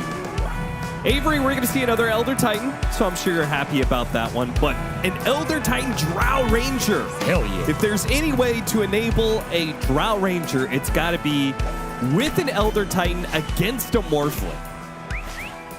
Burrow Strike available. Saberlight's going to get to the other side of the cliff. Did he make it far enough away? He should be fine. We get another round of applause for that harrowing escape from Saberlight. Thank you. Yay. Very good job. Did not feed First Blood like a fool. The battle. You're saying only fools give away First Blood? That's right. You have to really not know what you're doing to give away First Blood. I like this Liquid Trap. I think this is a... Sure, you can have your first pick Morphling. You can have the most broken hero of the patch. You can have the best hero for Ghost of his entire pool, level 30, that he never loses on and demolished teams earlier today with. You can have it. But guess what? He's going to have the worst game of his career because we are going to commit every pick of our lineup to make Morphling as miserable as possible. And they have done that. This is a terrible lineup for Morphling to play into. Undoubtedly. Do you think this is literally the worst lineup It's up there. Morphling could ever play against? Like, what would make it even worse? An instant Hex. That's like all this. Okay, yeah. Otherwise, you have everything. I mean, they have instant silence with Muerta, right? Yeah, it's pretty close. Muerta, terrible matchup. Puck, extra silence, extra coil, tough matchup. Hard to hit him, hard to latch him. Sand King gives you the instant stun. This is maybe the one part where the Morphling can abuse because, you know, he can do some work for Sand King, turn into him, and win the lane pretty hard. But then you have ET Drow, and that is just straight nasty and difficult for Morphling to play into in the late game. Really tough carry matchup and a hero that abuses your lack of BKB purchasing in a lot of situations. If this was a different team, I would say this Morphling needs to be a 2. And they should have done carry, Slardar, carry, Doom. But I don't know if... I mean, does Sumail play Morphling? Oh, sure he does, right? Of course he does. Why couldn't they do that then? Noob is going to get run down. If it's that bad of a Morphling game, as we see First Blood go to Insania, then why didn't they switch things up? Because they believe in Ghost's ability to carry the uncarryable. That is, I mean, I don't know why I said that. They believe in Ghost's ability to carry despite him being picked into a lot of counters. If you're willing... I really don't know why I said all That was like a Freudian slip. No, we wasn't, I believe swear. in Ghost I to swear. carry That's the not what I meant. uncarryable Nigma Galaxy. Himself. Like, when he's putting himself in his own backpack, he can carry that is what I meant. Yeah. If you're going to first pick Morphling, you have to be prepared for games like this, right? And they just trust that he's going to be able to execute down the clutch and that it'll open up some other picks down the line that are going to have a better game as a result. Saberlight, there's one more hit coming in. Got Bonds. He's and dead. now Fatal Bonds. Kill the Dead. creeps. Kill him faster. What? Tango? They're not hitting him. They're not killing the creeps fast enough. Ghost, you got to hit those creeps. All right. Oh, now he got went him. over it to get the kill. He got him. That was nice. That was Insult nice. to injury. You thought he wasn't going to get him. He's just waiting. He was giving him the hope, you know, before you snatched it away. That's why Ghost is who Ghost is. The psychological terror that he puts into people. You got to build them up. You can bring them down. Just like my college advisor in high school. What? He built you up? And then he tore me down. And then he tore you down? That's how I ended up at Dota. No, he was a very nice man. I don't know. Okay. Another decent Bonds here. There's a lot of damage on this Sand King who just got back to lane. Maybe they'll go after GH. Saberlight doesn't want to leave the safety of his Sandstorm.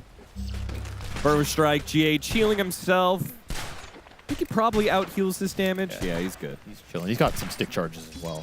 That should be the salve out of the Sand King. That's the last regen up here. This is the one lane where this Morphling can really abuse this hero and have a good start that can overcome a lot of the counters later. So you are looking to have a good start for this Morphling if you are Enigma Galaxy. But so far, it's Sumail at the top dominating the mid lane matchup as the Slardar versus the Nisha Puck. Yeah, this is one of those melee hero versus puck matchups that actually goes pretty well for the melee hero. You're just so tanky. Got some regen. Abuse those water runes with some sprint action. There's a lot of things you can do to just make a lot of these matchups not that tough for the Slardar, and he has taken it to him on the CS chart so far. Nice start for him. Radiant are scanning. Zania trying to get the extra boost here. challenge Noob. They're going to turn back around, try and kill him here. The Drow Ranger nowhere close by, so Insania will end up dying, trying to stop all this pull shenanigans. Bonds him to his own little stack. Oh, I mean, you gotta right-click those down, right? Those are just too low and too juicy. GH pushed into the tier 2 tower. What is going on? Man just wants to keep himself alive. I mean, he's pulling a lot of That's attention. a lot of Isha time, yeah. might be surprised here. So whip out the corner. Not enough to get the kill, though. That's very close. You can manage to land a bash in there somehow. Chain those stuns from the fog. Could have had a cheeky little puck. What? Why is this still happening? Clarity. He's going to try and get the kill. A dead shot. Which way did GH go? Ooh, can you juke him? Oh, he just uses on him direct, thinking that the slow would be enough, and he does read the situation correctly. I guess you get something out of that chase. Some are still hanging around here. Nah, he's going back to lane. So it's the carries having mostly free farm lanes again.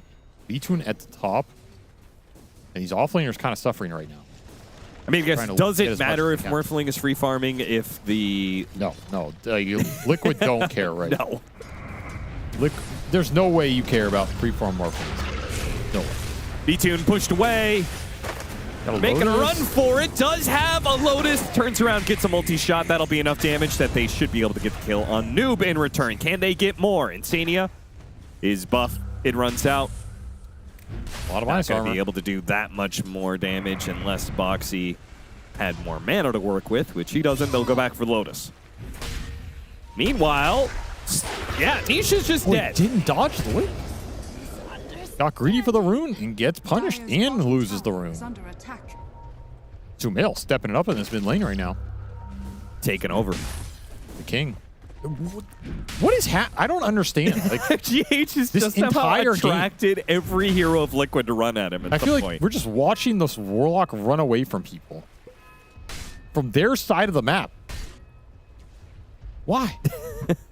What's he doing in these places? It's just, I mean, what are they doing chasing him?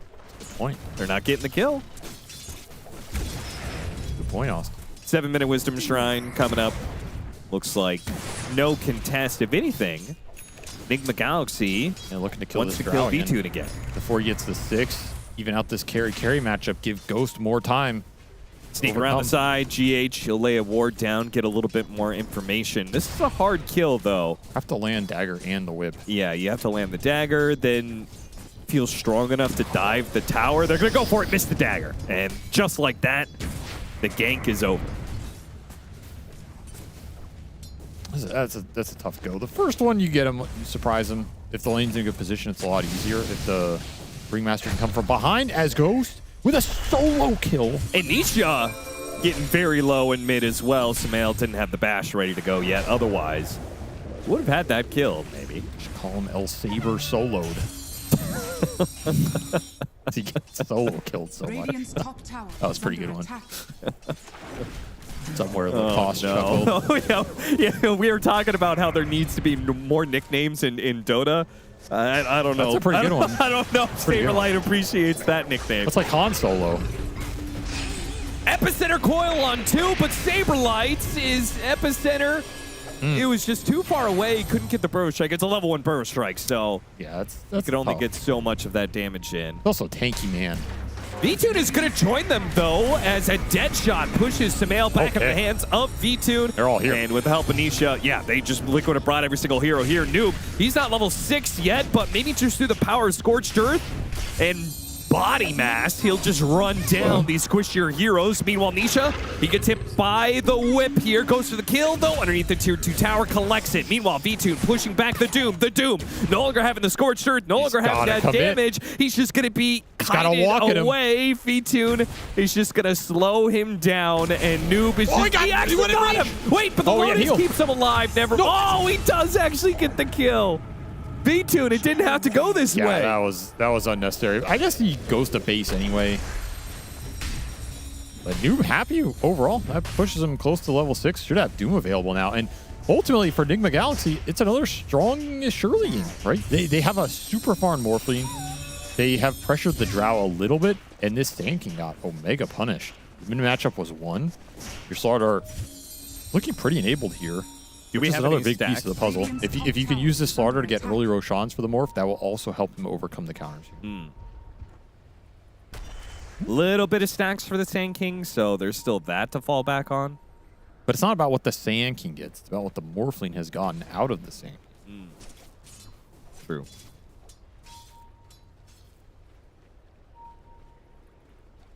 B2 making a read of the situation. It was the right read to back away, I think. You're lane to Now's- stand on, burst the Doom. You don't have teleport. You're just down here stranded. Yeah, I feel like this is one of those situations like, why are you even wasting your time trying to be in lane? Just go hit jungle.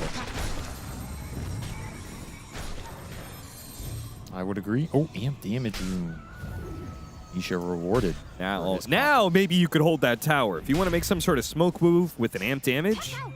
Yeah, this is a scary hero to fight into right now for Nigma. Radiant's bottom tower. You gotta remember, they don't have the best lockdown for Puck this game either. So you really have to play well around this Doom and try and land the few stuns you have on Nisha in the fight and just burst him down with the overwhelming physical.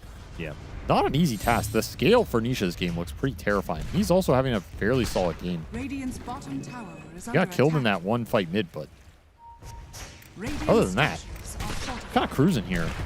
Dire's middle tower is Looks like Liquid is not going to try and stop that safe lane tower. Okay, TP in from Saberlight. And from the epicenter at the side, does manage to hit the Burrow Strike. They'll get the kill on Omar. So the tower still falls, but they get a kill for it, and mid tower might actually fall from this amp damage. Nisha. No way to defend this. Means Samael can maybe hope to get a deny on the tower by pushing Nisha away, but the amp damage makes it too easy. has fallen. It's too scary with coil up there. You don't know if there's going to be help coming in. You get coiled, and then you're just stuck here versus the amp damage raining in on you, plus some other spells. You get dead shot out of the coil. A lot of bad things can happen to you, and you do not want to risk this Slardar's blink timing. That was a really nice rune pickup for Liquid. He did a lot of work here in the last minute or two. Still have this free farm Morphling. Scariest hero on the map. I think Ghost is going to have to join some of these early fights, so this is not a game he can just AFK farm for 30 minutes. He's going to have to get involved, and he has some good steals. That's the upside. Whenever you pick these heroes that are really good against Morph, a lot of time if you take their spells and use it against them, it's extra value. Yeah, Puck is good against Morphling, but Morphling's also really good against Puck. If you can silence him. If you can turn to the Puck and silence him, which I feel like I've seen happen more often than not in this matchup lately. B-Tune gonna get run down, just numbers. He just run past the tower, drow action. ignoring everybody else from Liquid and go straight for the Drow Ranger. Now, they're going to lose some heroes for it, but well worth it if it's just a single Warlock. Well, he lost his courier, though. And Boxy does not pull the trigger on his guns to get the deny either. So Nigma Galaxy walking away with quite a lot there. They're happy with that. Other than GH. Especially if they get this. Oh, yeah. Saberlight dead again, perhaps? Okay, jukes him a little bit. He can dodge just a little bit more damage to Dune wear out, but he does not manage to do so. I'm not going to say it.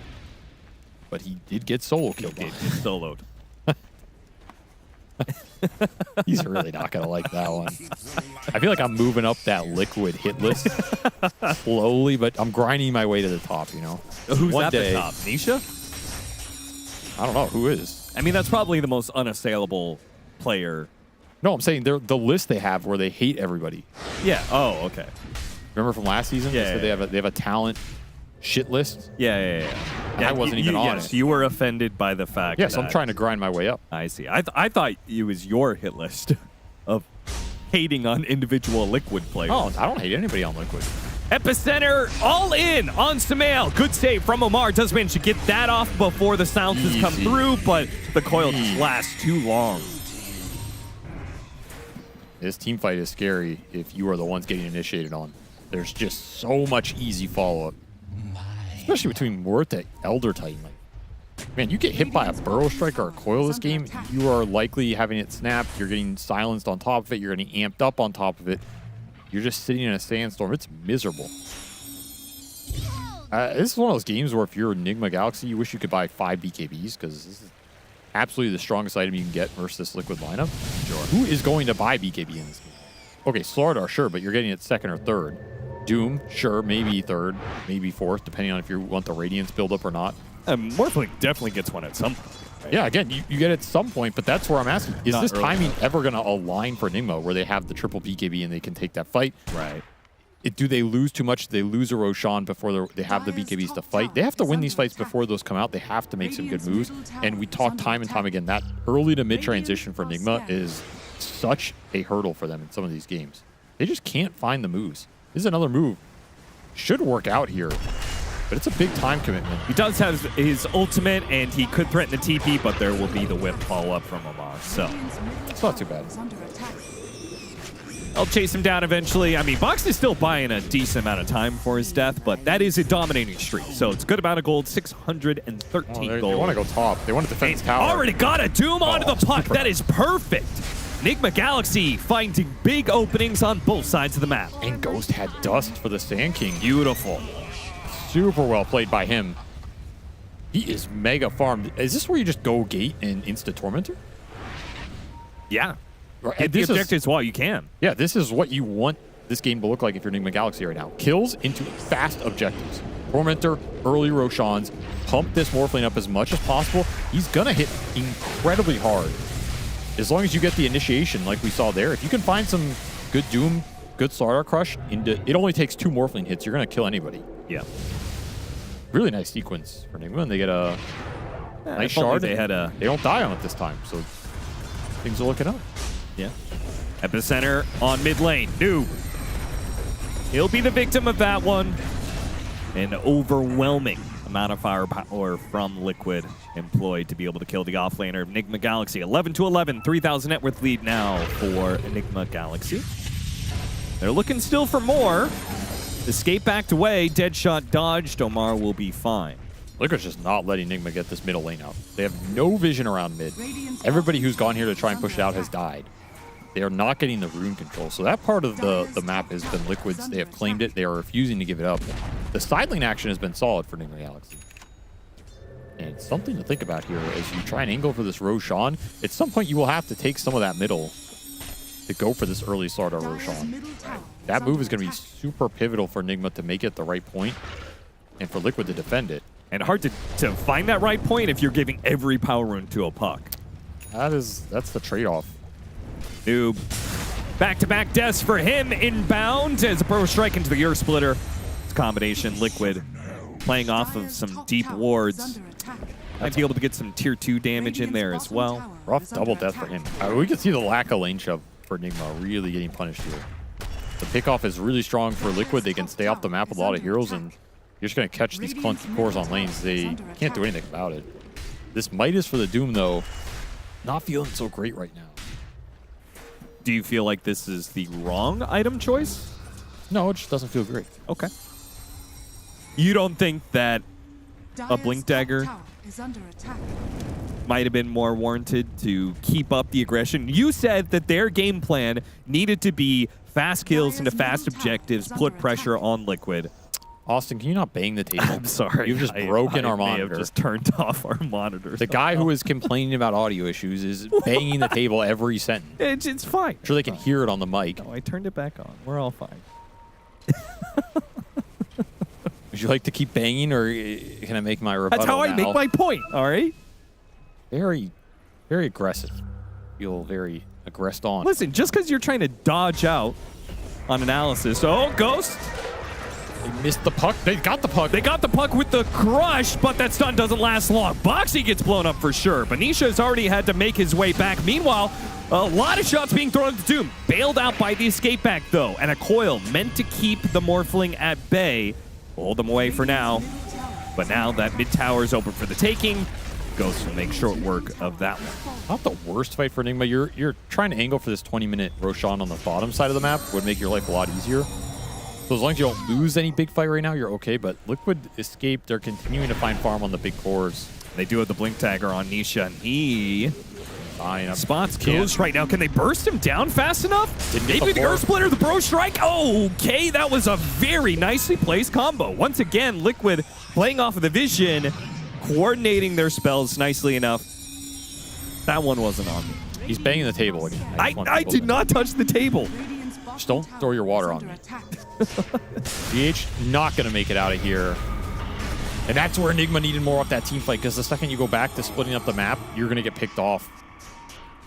You're going to have the move made onto you, and it's just faster from Liquid right now. The fact you lost... This is not a game you can afford deaths on the Morphling. It's just not. Every death is going to hurt you so much. Because it's such a bad Morphling game that he just has he can't fall behind a net worth lead. He can't fall too far behind in this game. The fights are going to become incredibly difficult for him, and your ability to help him out in those fights is fairly limited. So you're going to have a couple utility items from this support duo, but their spells are mainly aggressive spells. They're not... You have Escape Act, that's really it. Yeah. And it might not save you this game. Elder Titan is a decent answer to that. They have a lot of AoE. AoE silences for you as well. Come out of this box, you could just never get anything off. Do you still get hit by the... I bet you still get hit by Drow arrows from multi-shot. And technically, Escape Act, I think, only gives you magic resistance. Yeah, it doesn't block any sort of damage that would hit you normally. So he could still get blown up in that Escape Act, right? From multi-shot? That's how I would take that to happen. That would make sense to me. In which case, it may not even be that good of a save. We'll see. It is an extra dimensional box. Right. Sorry, I forgot. You being a... Was it? What degree do you have again? Some sort of engineering degree. I have an extra dimensional degree. Well, you would know all about extra dimensional spaces. Actually, I did know the guy who was... This is a true story. I knew the guy who was the head of extraterrestrial communications, which meant that if aliens come to Earth and they interact with the U.S. first, he's the point of contact. He's the guy who goes in there and talks to them first. He was the head of the committee. This is lining up with your mammoth conspiracy. That's a true story. Stun! Epicenter is going to be able to come in. Burrow Strike on 2. A big hit from Saberlight. Goes straight to the back line. Hits GH with it as well. Ghost tries to go in. He runs into the Epicenter. Takes a huge amount of damage. Waveform over the side. Coil's going to deny that. He's done for. 4 gone just like that. And, I mean, Noob's the only one who survives because he's not in the middle of it. They didn't even get a kill out of that? They got nothing. Enigma Galaxy held the high ground. How did that go so wrong? The silence is coming through. You just coil them up. And it's just easy pickings with the damage. Look at the Drow's position, the ET's position. Way too good here. You don't get on these backline heroes, they're going to dice you up. Etune just goes to work. Again, you don't have BKBs. It's so hard to commit into these fights. Yeah. With all the silences running around. No good answer for the coil. They're like a solid 1,000 to 1,500 away from the BKB on both the Doom and the Slardar. So that's why you needed that Roshan to get you there. Right. This is what I'm saying. Those timings, yeah, it's a super strong BKB game, but the pathway there is not that easy. And if you slip up, this game becomes really difficult. It has now become very difficult for Enigma. This is not an Aegis you wanted to give in this game. Makes your life very sad if you're a Ghost here.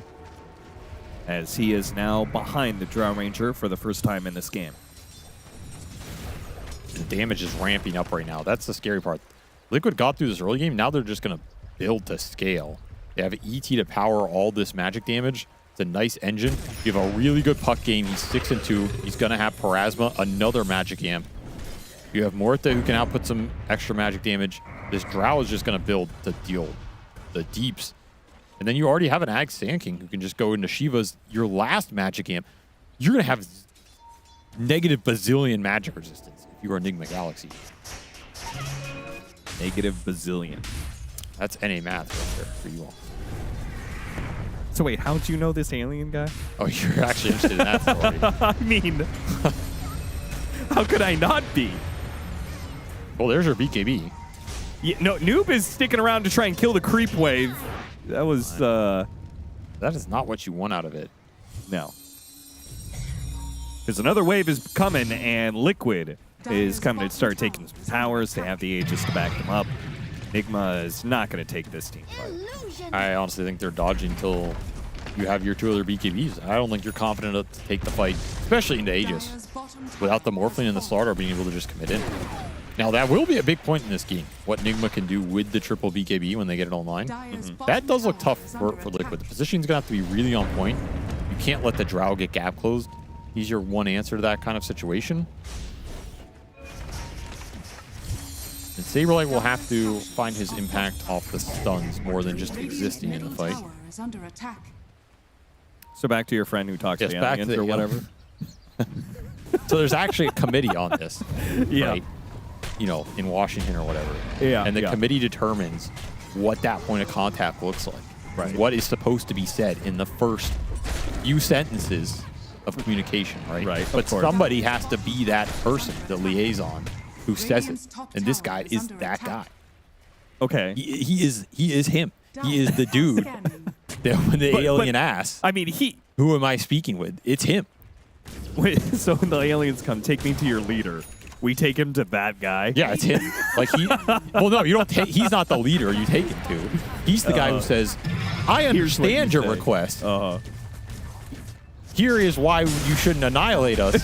I will gladly take you to your reserved meeting with the leader." Somehow Noob got the Doom on him, but it doesn't matter. Nisha will Another survive it. BKB charge, by the way. This is the Enigma Galaxy mid game that perplexes me. How it always goes down like this. It seems like it's a series of 4 to 5 core pickoffs around the map.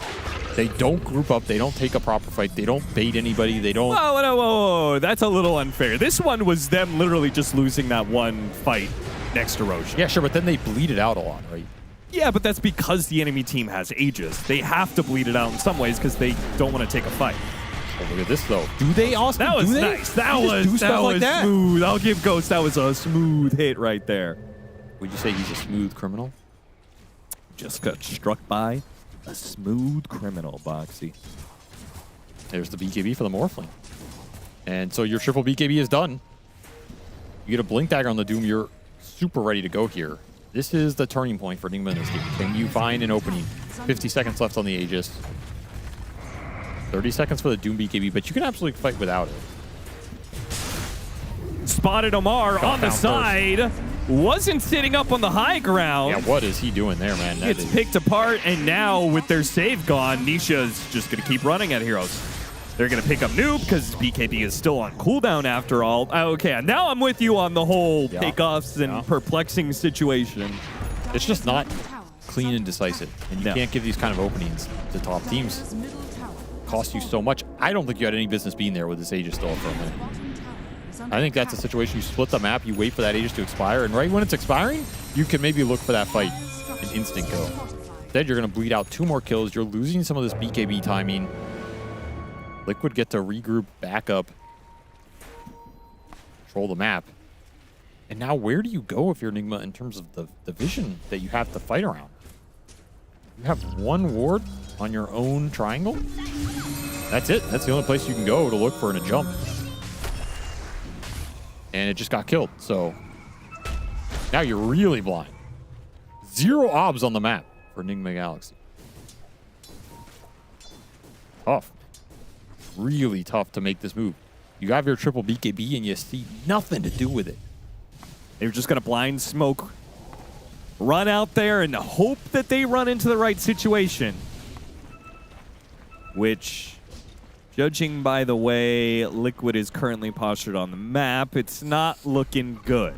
Yeah, I mean, we can see with their fog in this smoke, it's so tough to pick a direction to go. You can guess someone's at the triangle, but Liquid are backing off. Yeah, they're literally not even staying in the triangle and waiting for smoke to break on the low ground. And the timing of this is weird because if Roshan was up, you could just go Rosh. If you don't Play find for the Wisdom Shrine, and they will get something. Insania there. But Nisha found the Echo. opening. He spotted both supports, and the Echo hits on the 3 different cores at the same time. A double assault from Liquid that is having Enigma Galaxy fall apart, but they got the Doom onto the puck. Wait a minute, the puck couldn't do it alone, and he stretched himself a little bit too far out there. Boxy pushed himself forward, pops his ultimate, does what he can, but the fight is already done. Liquid, a 2-pronged assault that neither side succeeds. I am surprised Liquid took that fight with the ET dying first, because that's a good setup for Enigma, right? You get to hold your BKBs, take the backline damage hamper out. They had a really, really good burrow strike into multi-shot. And he had a good 2-man coil. He hit the 2 supports at the same time. If you had the ET there, you just wiped them, right? Sure. You have Earth Splitter on top of that. This Morphling almost went down to some of those shots from the drought, but got Glimmer caped at the end. The cores are able to run it off, and that is the BKB difference. It lets you commit in this fight. and look for those opportunities. You catch the puck. Easy pickings. Big team fight win. Big team fight win. Unfortunately, there's still some time until Roshan. So that fight, it was great and gives a lot of hope for Enigma Galaxy for the future. Okay, guys, we can win fights with BKBs, etc. But the important one is the next Roshan fight. Why were you banging the desk for all of that? I don't understand. He's just gaslighting you guys. I was not banging the desk. The monitor went out again. It did not. You're just lying to You don't the have to be so audience. aggressive, Austin. Just don't. What is wrong with you? You're lying about this. You're lying about your alien guy. I mean, That's a true story. I'll give you his business card. That is a 100% true story. I'm not making that up. It's not like I'm the guy. I just said I knew the guy. Well, of course, that would be far too unbelievable to say you were the guy. Of course, I'm not the guy. You just happen to know this super important guy. I mean, he's not that important. Like, the likelihood he has to do anything ever is 0. You know. Joe Avery's an alien guy who doesn't believe in aliens. All right. What makes him qualified? He was a language communications Is this expert. the peak of like a communications major? Is this what you could aspire to be if Oh, you actually, I do. get your I do remember. master's in Okay, so communications? the actual funny you part of get this, the alien whisperer. the monitor went out again, man. Stop slamming the table. I know you're excited. Enigma gonna pick off. Let's see if they can get more out of this. I will finish this story later. There is a good part to it. Aggressive Glimmer Capes looking for the drow, but they can't get the gap closed. They will take Insania instead. Easy double support cleanup. Enigma Galaxy finding some moves. Getting aggressive with these BKBs. They're feeling strong. And now we're in that Roshan spawn window. Unfortunately, again, for them, Roshan still isn't up. It's going to be a later one, it seems. Oh, they're going to try on this morph. Couple more seconds and it will Can they spawn. burst him? No! Burst him down! No! The BKB need more strength. Now he will survive. And they got a return kill. It's going to be the Sand King. And they know you banged the road. What is wrong with you? I ain't no miracle, son. Ghost stays alive, and they know Roshan is up. Unfortunately, he's got to heal right now. No, I will say he has Ghost flash. is very good at knowing his limits. Yeah. I feel like he is very good at playing around the right HP levels. That's why his Morphling is his signature hero, because that is the ultimate quality of a Morphling play. Well, Enigma Galaxy, time to get to it. 30 seconds. Oh, yeah, you have to. This is free Roche. Have to do. You have your BKBs up. I say it's free. I feel like Liquid's probably going to contest. They might contest. They have such good contesting heroes. But you take that contest if you're Enigma. You have BKBs. You can BKB man up for it. This is pretty fast once the Morphling's in there. Dodge a stomp, go in. Yeah, you commit for this. And if Liquid fight you, take the fight. They're just going to back off. They want nothing here. Big Aegis. Yeah, they place double wards to see Liquid coming. Liquid is in the area. I mean, they could They're get going to caught spot too. GH maybe. But Roshan's already dead. Ghost has picked up the Aegis. That's a huge. massive win. I mean, this Morphling versus Drow Ranger matchup, you need the extra life. Yes. You just need to be able to fight it out, break the front line. Unless you can gap close them with Swift Blink later, but we're not in that territory yet. And this will also let Enigma's cores get to the other big items. They were closing in on Ags for the Slardar and Shivas for the Doom. A lot of survivability there. Fox taking a quick break. A little quick drum solo for the man as what is this 3-man smoke from Liquid? What were they doing? Where are they going? Looking for a pick off on one of the side lanes. They found a couple this game. But Enigma are ahead of them, setting up top for the puck. Oh no! They jumped at the wrong timing right as he went to clear out the Is there a creep blind wave. golem? Oh no! he's too Even late. worse. He should Take the Tormentor. It's all, that it's all good. was a Tormentor goal. Tormentor Roche or Golem. Yeah. GH is such a team player, man. Yeah, he really is. Even gave the shard to the Ringmaster. Look at that. Well, he already took the other shard. Not a bad spotlight game. The mischance here? Oh, yeah, for sure. No BKB on this Drow yet. Omar getting a lot of information on this mid lane. He just needs his team to show up for him. Tame the Beast into the wheel. Quick pick off on Boxy and a dead shot from Ghost that nails Saberlight as he was trying to TP away. Man. What a sick play. This guy is a beast on this hero, and that is why you should not have given it if you were Dire's Liquid. middle tower is under because you are paying the price now. 12-2 on this Morphling. You picked all these counters for what, Austin? They Just gotta to get make outta the here. loss more embarrassing? Maybe. Liquid, they got to get out of here because Ghost just picked up a haste rune. He's making his way down the river. He's beasting up this game. Almost level 25. That could be a coup de grace here. And I'll pronounce it correctly. Good job. Radiant's top tower. And you went is from under attack. this Slardar not having BKB to now having a full-out Aghanim Scepter.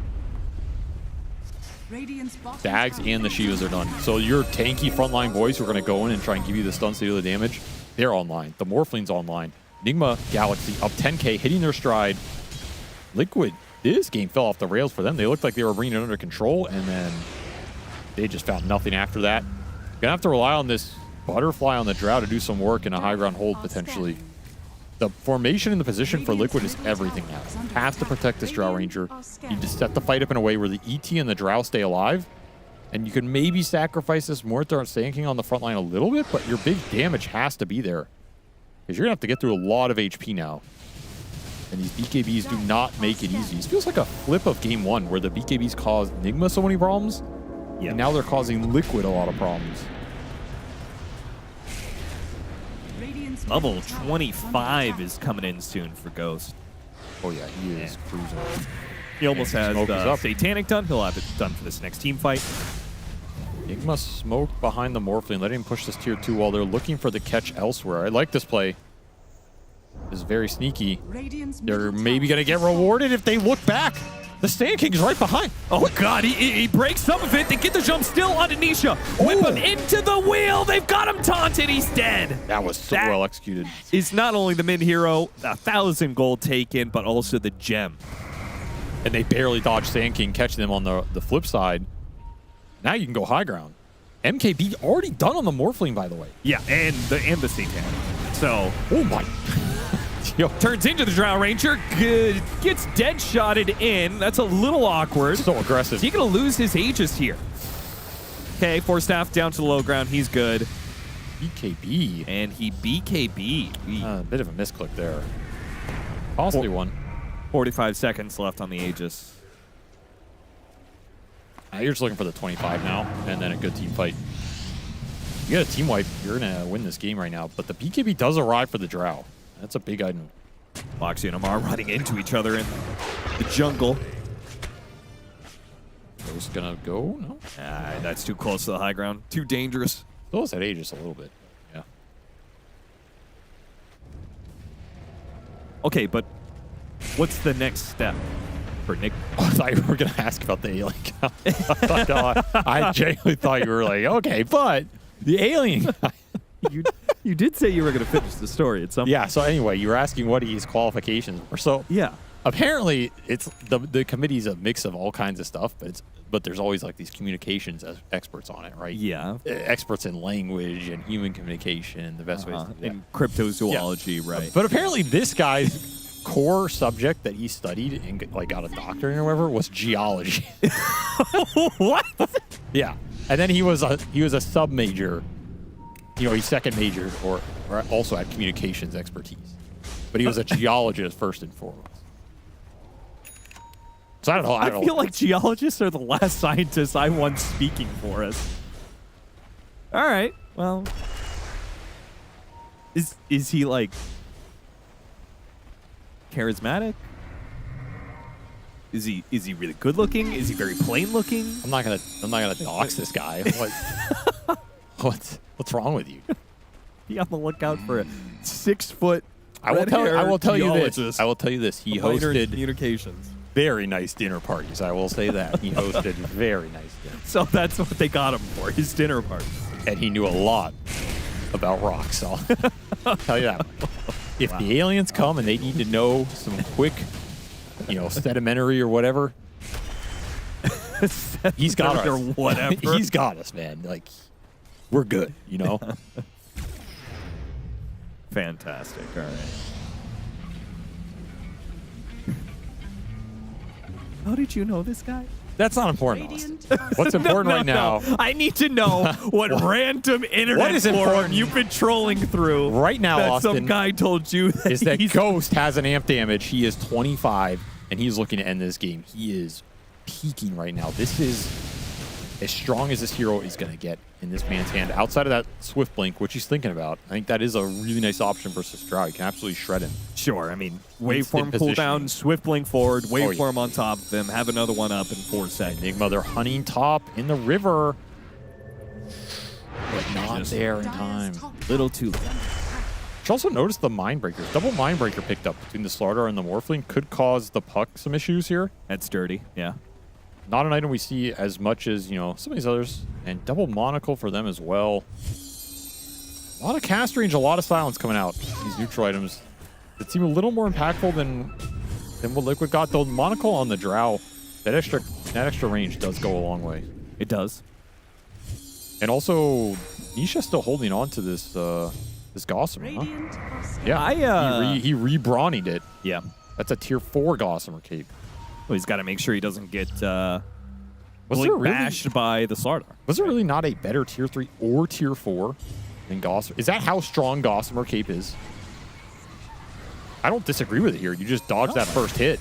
I think the Slardar bash is way too scary. And he's countered the Mindbreakers. Gossamer cape is so strong. A tier 2 item. It's countering 2 of Nigma's tier 4 items. Tier 2 item counters a tier 4 item. This is just next level. Nisha God. I am a little bit concerned if the Puck gets to Aghanim Scepter plus damage item. Oh my, it gets its cooldown too. I mean, this is just straight nasty. This is a 4.5 second Gossamer. I'm sorry, Austin, I had to interrupt. Yeah, this is insanely good. Because you're going to try and hit him. You can't hit him. He orbs. He phase shifts. He jaunts to the orb. You blink after him again. You try and hit him again. Guess what? You hit the Gossamer one more time. He gets another phase shift. He silences you. Talks to the alien guy. He comes back. You try and hit him. He's Gossamered again. Back. I knew he was You just can't hit him, dude. There's no way. He's invincible. Literally untouchable, Austin. You know, Puck does kind of look like an alien. He might be. And if we had to talk to him, I know just the guy. I know just the guy.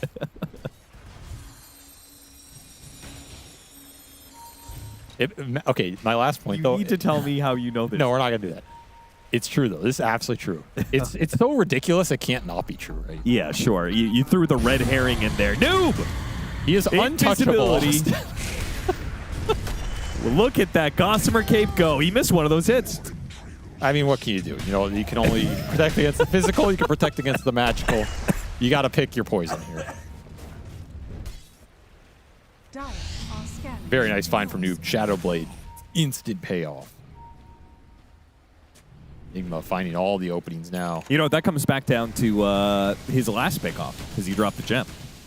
You still have the gem, he wouldn't be getting caught by a Doom Shadow Blade. You have an AC on this Slardar as well. Man, the armor is stacking up, really negating a lot of this ET's impact if it was ever going to be there. And another pickoff behind this next Roshan, which is guaranteed spawn here. So this is going to be Enigma's to take as well. This game is looking incredibly secured. Put another Aegis on this Morphling. I mean, it's your high ground break. Where's your high ground break? Yeah, you're going to need it. It is going to be a Daedalus Drow Ranger. So he could kind of two-shot you. Yeah, it's about positioning. You're not careful. Right? You got to find this Drow. You can't let V-Tune have a free fight by tier 4s where he's just annihilating you. Because you will get annihilated. Got to use this Aegis well. Give it to Ghost. You get a banner. You get a refresher shard for this Doom. Super nice. Even Cheese could be good here on this Slardar if you want to free up the gem slot. Survive some extra hits in here. Liquid looking for answers. Gonna have to come in the form of a high ground defense. They're bought out, man. They are bought out. One buyback available, and it's only the Sand King, which is not going to be the buyback you care too much about here. That's nice. GH just picked up a Lotus. So he's going to have something to help these tanky boys when they go in. dispel anything here. Will feel great. And it's Liquid looking for something a little outside the base. Radiant's bottom tower is under attack. I can't help but feel Nigma would welcome that, even if it's someone getting jumped. I mean, I feel like the only way Liquid wins a fight has got to be around a high ground. Maybe it's not their base, but they wait for Enigma Galaxy to try and push into the triangle or something. They could see that. Initiating outside of that area sounds... Yeah, I don't like think you're winning a fight outside your base into Aegis. That sounds impossible. Because you can't go on Morphin. There's no way. Fight's going to develop very poorly for you. Boxy spotted, picked off. Yeah. Dire's top tower Dangerous area to linger in right now. And is this enough of an opening for Nigma to push that high ground confidently? I think it has to be. You're not going to get something much better than this. He also committed the Morphle. Nisha did get to his Aghanim Scepter, but he has no damage item behind it yet. So a successful team fight maybe changes that. He also wants that 25 talent for the debuff pierce. Yeah, all those BKBs. Make a little move. That's over. Yeah, there goes half his HP on one of those crits. Yeah, that's scary. The risk, though, is every time you make that little move, Nigma can jump you back. And the Morph can just wait for him on top of you and Satanic hit you. Does create enough space, they're able to deal with the banner. You got to get to level 25s right now if you're Liquid. Really important talents for the Drow and the Puck in terms of your damage output and your lockdown. That's about it in the short term. You're not going to get much more than that. I'm going to have stifled the map. Still 2.5 left on this Aegis. Still only that Sand King buyback available. I mean, this is a really good time. Omar went back to a Midas. Okay. Is Nigma Galaxy really just feeling like pushing high ground is that impossible? This cannot be the right purchase. I refuse to believe this is ever the correct purchase. Why? What? Yeah, I mean, you could go like knee blade or something. Radiant are scanned. Boxy somehow. I mean, go Force Staff, go Blink, right? This Midas doesn't pay off for so long. Get out! Oh, got him. Noob. Attack commanding through the corner. You know what this is? Also, Finds the hit just in the nick of time. This is like a PTSD Midas or something. Where they've like failed to be able to close out a game before. This is Omar on the comms. He's like, let's go high ground, guys. And then he's, I'm buying Midas, bro. We're not getting that shit. We throw it every time. Well, there goes that Aegis. Omar vindicated. Yeah, he knew, dude. He knew. He just wiped the sweat from his brow. He's like, oh, man. Absolutely made the right call. I knew you guys weren't going to be able to hit tier 3.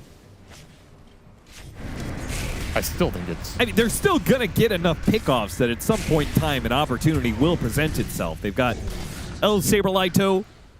Yeah, you have the Doom of High's mute as well. We can talk about it, but oh yeah, Doom's also up there in the levels. So, man, this Doom is a death sentence in this game. You have such an advantage right now if you're Nigma. You had Aegis, you have Cheese, you have Refresher Shard on the Doom. You have all of your 25s. The 25s are still missing for Liquid. They didn't have the buybacks. You're missing a little bit of the opportunity to end this game right now. Maybe it won't come back to bite you, but... Searching for Nisha. Never know. They know he just got scared down the lane by the Doom showing up. Look at his XP. He is... Oh, he's so close. 31 XP. In 31 fact, XP. His XP is 2960 now. Wow. Nice. That's a good number. You know he's there. Oh, he wasn't able to kill a creep. He's going for the creep now. He's got 25 and now he's dead. You need so little stun time to bring him down. Yeah. It's another gem. If only the Gossamer's cape could have... the Gossamer has done it's done its job, you know? Trying to take the outpost, stopping the TPs. They will continue and take the outpost back. You really have to be careful now with the Swift Blink up on the Morphling. Your positioning is not guaranteed anymore just because you see where Ghost is. He gets a clutch blink off.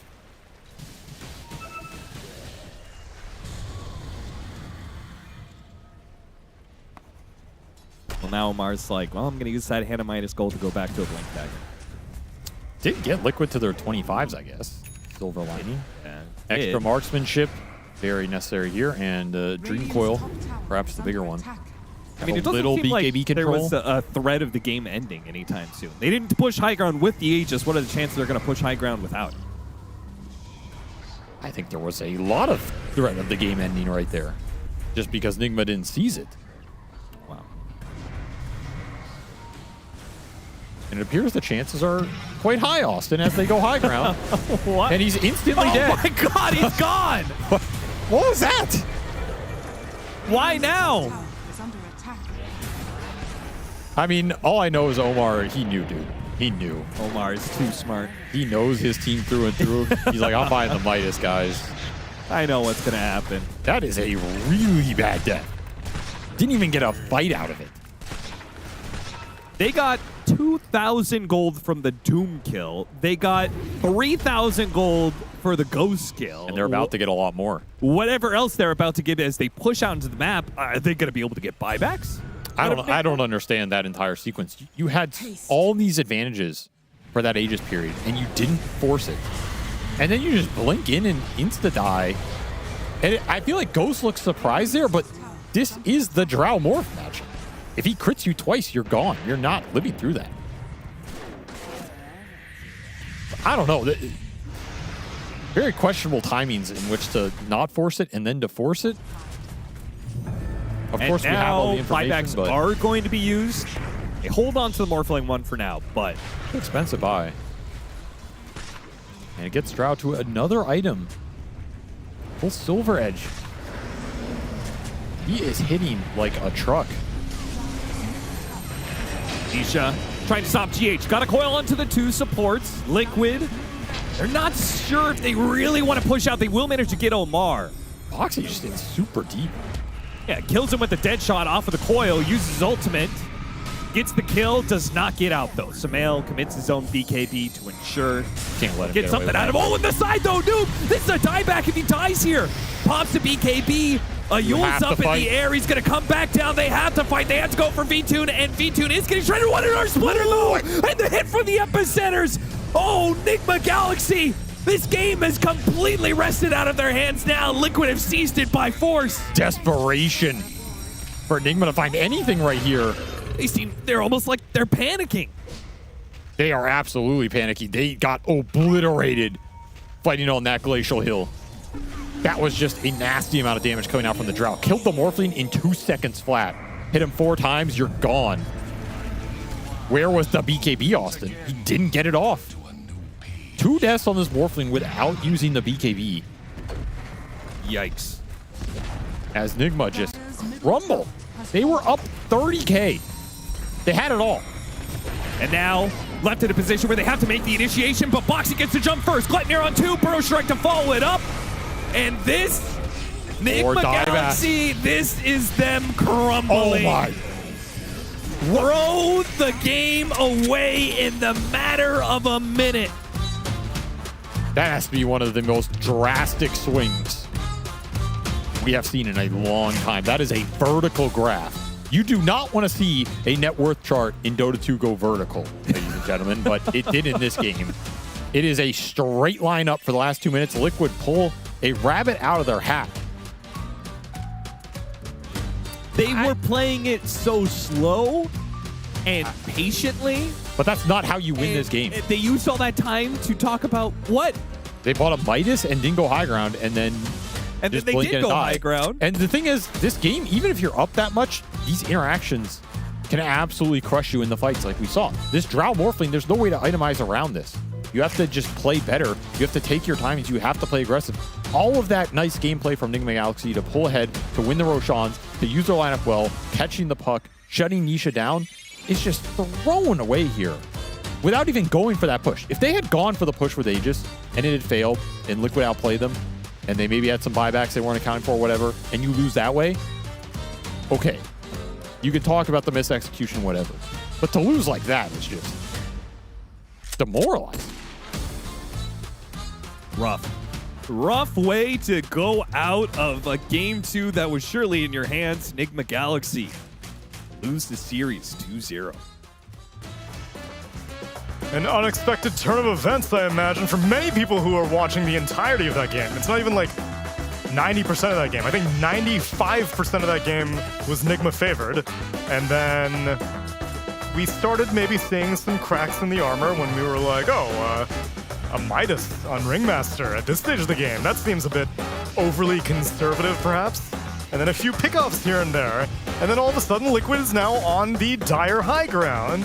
Quite the domino effect happening there. Yeah, Nigma just can't catch a break. I mean, we did mention it during the first game where they were playing during Wallachia Season 4. Pretty much the same thing happened. They just don't know how to close out the games. Even though the game started really well for them, this Slardar effect was working really well.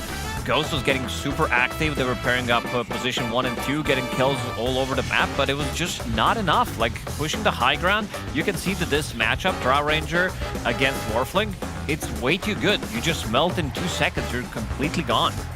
Yeah, for a hero that we don't see all too frequently, it does make sense that we see her saunter her way into this draft when you have an opportunity against this Morphling. And this is a Morphling that Nigma Galaxy saw a strong opportunity to first phase. And I don't really blame them for not being afraid of a Drow Ranger pick because we just don't see that often. But also, like, you can win as Morph versus Drow Ranger. It's just about killing, like, the rest of the team. We saw that actually Liquid were winning for a while, right? But then Nigma did the really great smoke to the Wisdom Shrine around minute 28, where they, like, took down the ET first and then kind of snowballed their lead off of that. That's how Nigma had to approach the fights. Like, take out the supports in the backline first, then deal with the Drow Ranger later. But, and they were able to do that for a while, to be fair, but it was really odd decision-making by Nigma to just, like, not go high ground with that first Aegis. He kind of lost it mid randomly after playing such a good game and bringing Nigma back into the game. And then, yeah, it just felt like there was no decisive voice on what to do at that state of the game on Nigma's side. Which is a shame because during the early game, I was so impressed with how irritating Warlock was being and, like, smoke movements, like you were saying. But it's like a sketch comedy group. I see that so many times there's a great beginning to the skit idea that Nigma have, and then they just don't really know how to end it. You're like, they got all the punchlines in, and you're like, man, this is great, and then they just kind of hit stop recording. Then they start throwing tomatoes and potatoes at them, and But I mean, the Morphling pick on paper was countered though. Like, ET is really good against it. Lowers his base armor to 0, lowers his magic resistance. And Drow Ranger can also cut through the armor, but like Morphling just took the game in his hands and was like, no, I'm actually good against these heroes. Like, I can turn into Muerta and kill her in all circumstances, which he did multiple times. You actually keep your stats now when you turn into heroes, so he could just turn into Drow Ranger and do the exact same thing. In some ways, a better Drow Ranger, because he probably got the extra agility. I don't know how that works exactly. Do you get her innate? I don't know. But so he could basically just get all these extra kills that you don't expect. But eventually, those counters are still there, and if you mess up in those like little fraction of moments, then you just die unexpectedly, and that's what happened. It just happened like twice in a row where he didn't press BKB and he got like 3-shot by a dataless Drow Ranger. So it really sucks for them, for sure, because it did feel like they should have won this game. But on the other hand, oh, sorry. Yeah, go ahead. No, I would say on the other hand, like, Liquid did have like a grip on that game for a while and it looked great for them, and they also like threw here and there. Like, they were getting picked off randomly. Like, Saberlight went in to make that play on Ghost Mid and it didn't work out, and that's just like another death that snowballed into an Aegis loss.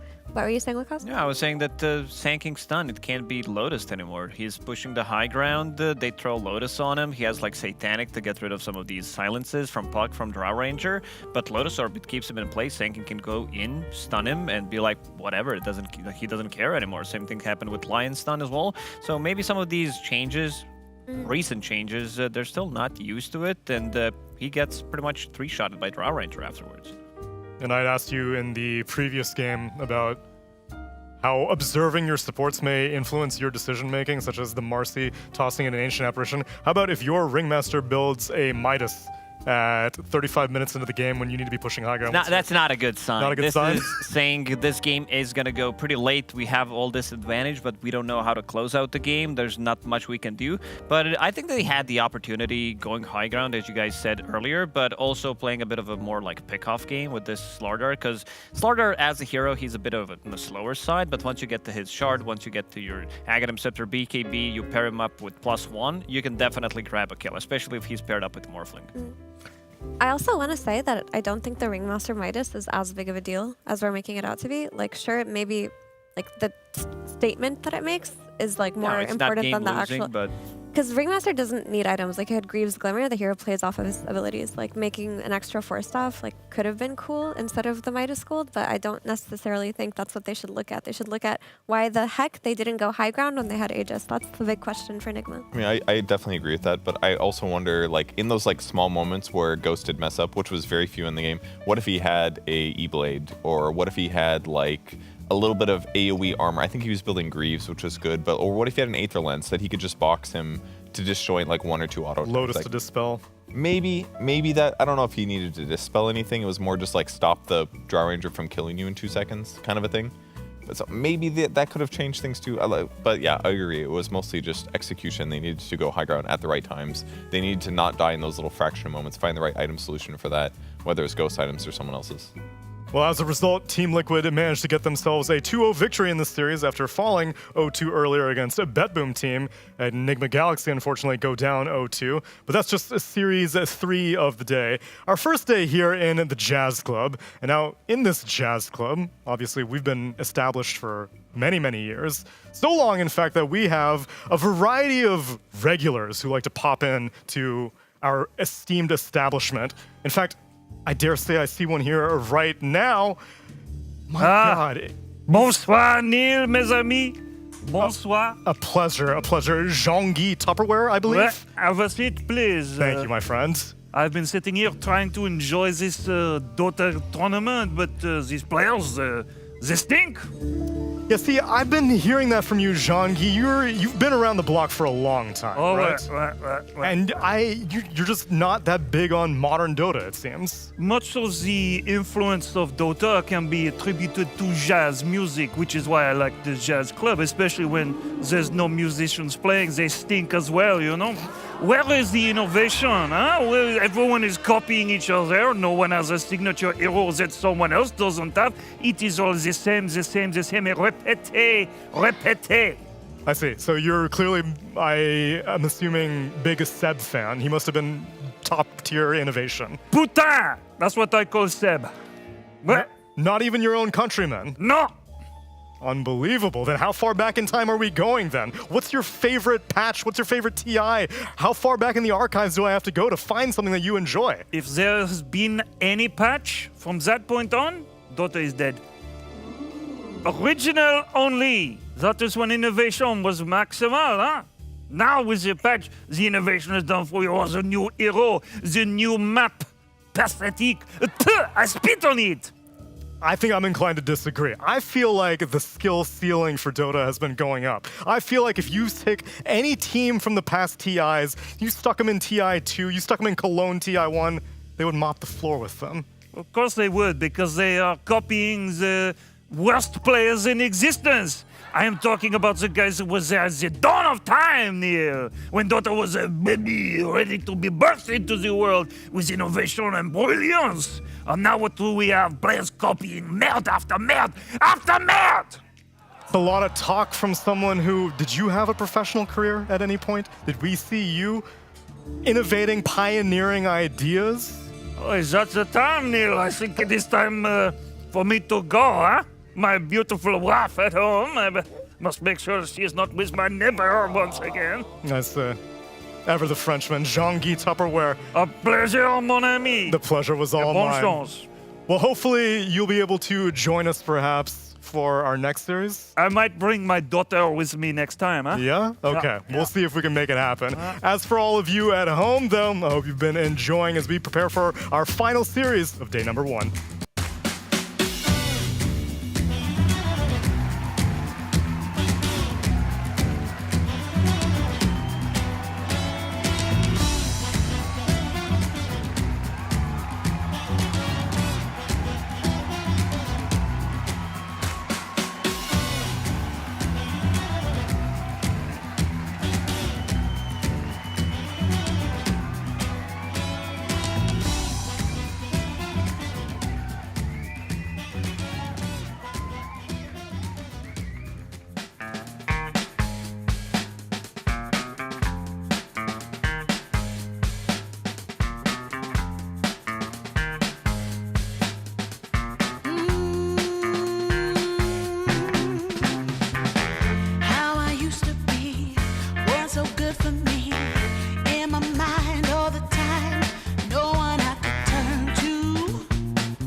in the dark. Down the hall, pictures fall. Even the neighbors call. But then you rip out my heart. Every artery, a part of me.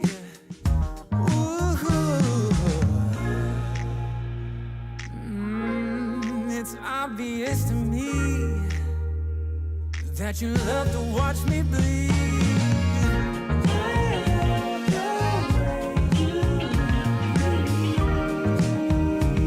But not half as much as I love when you leave. I hate to see you go. But I love to watch when you're walking away from me. Walking away from me. Yeah, yeah. 'Cause I could be anything you want. I could be anything you need. Baby, tell me it's something real, and I'll give you everything. Every now with that wicked smile, you know I can't help myself. They play around with me for a while, keep tearing me up until there's nothing left. Ooh, it's obvious to me. Yeah, you love to watch me bleed.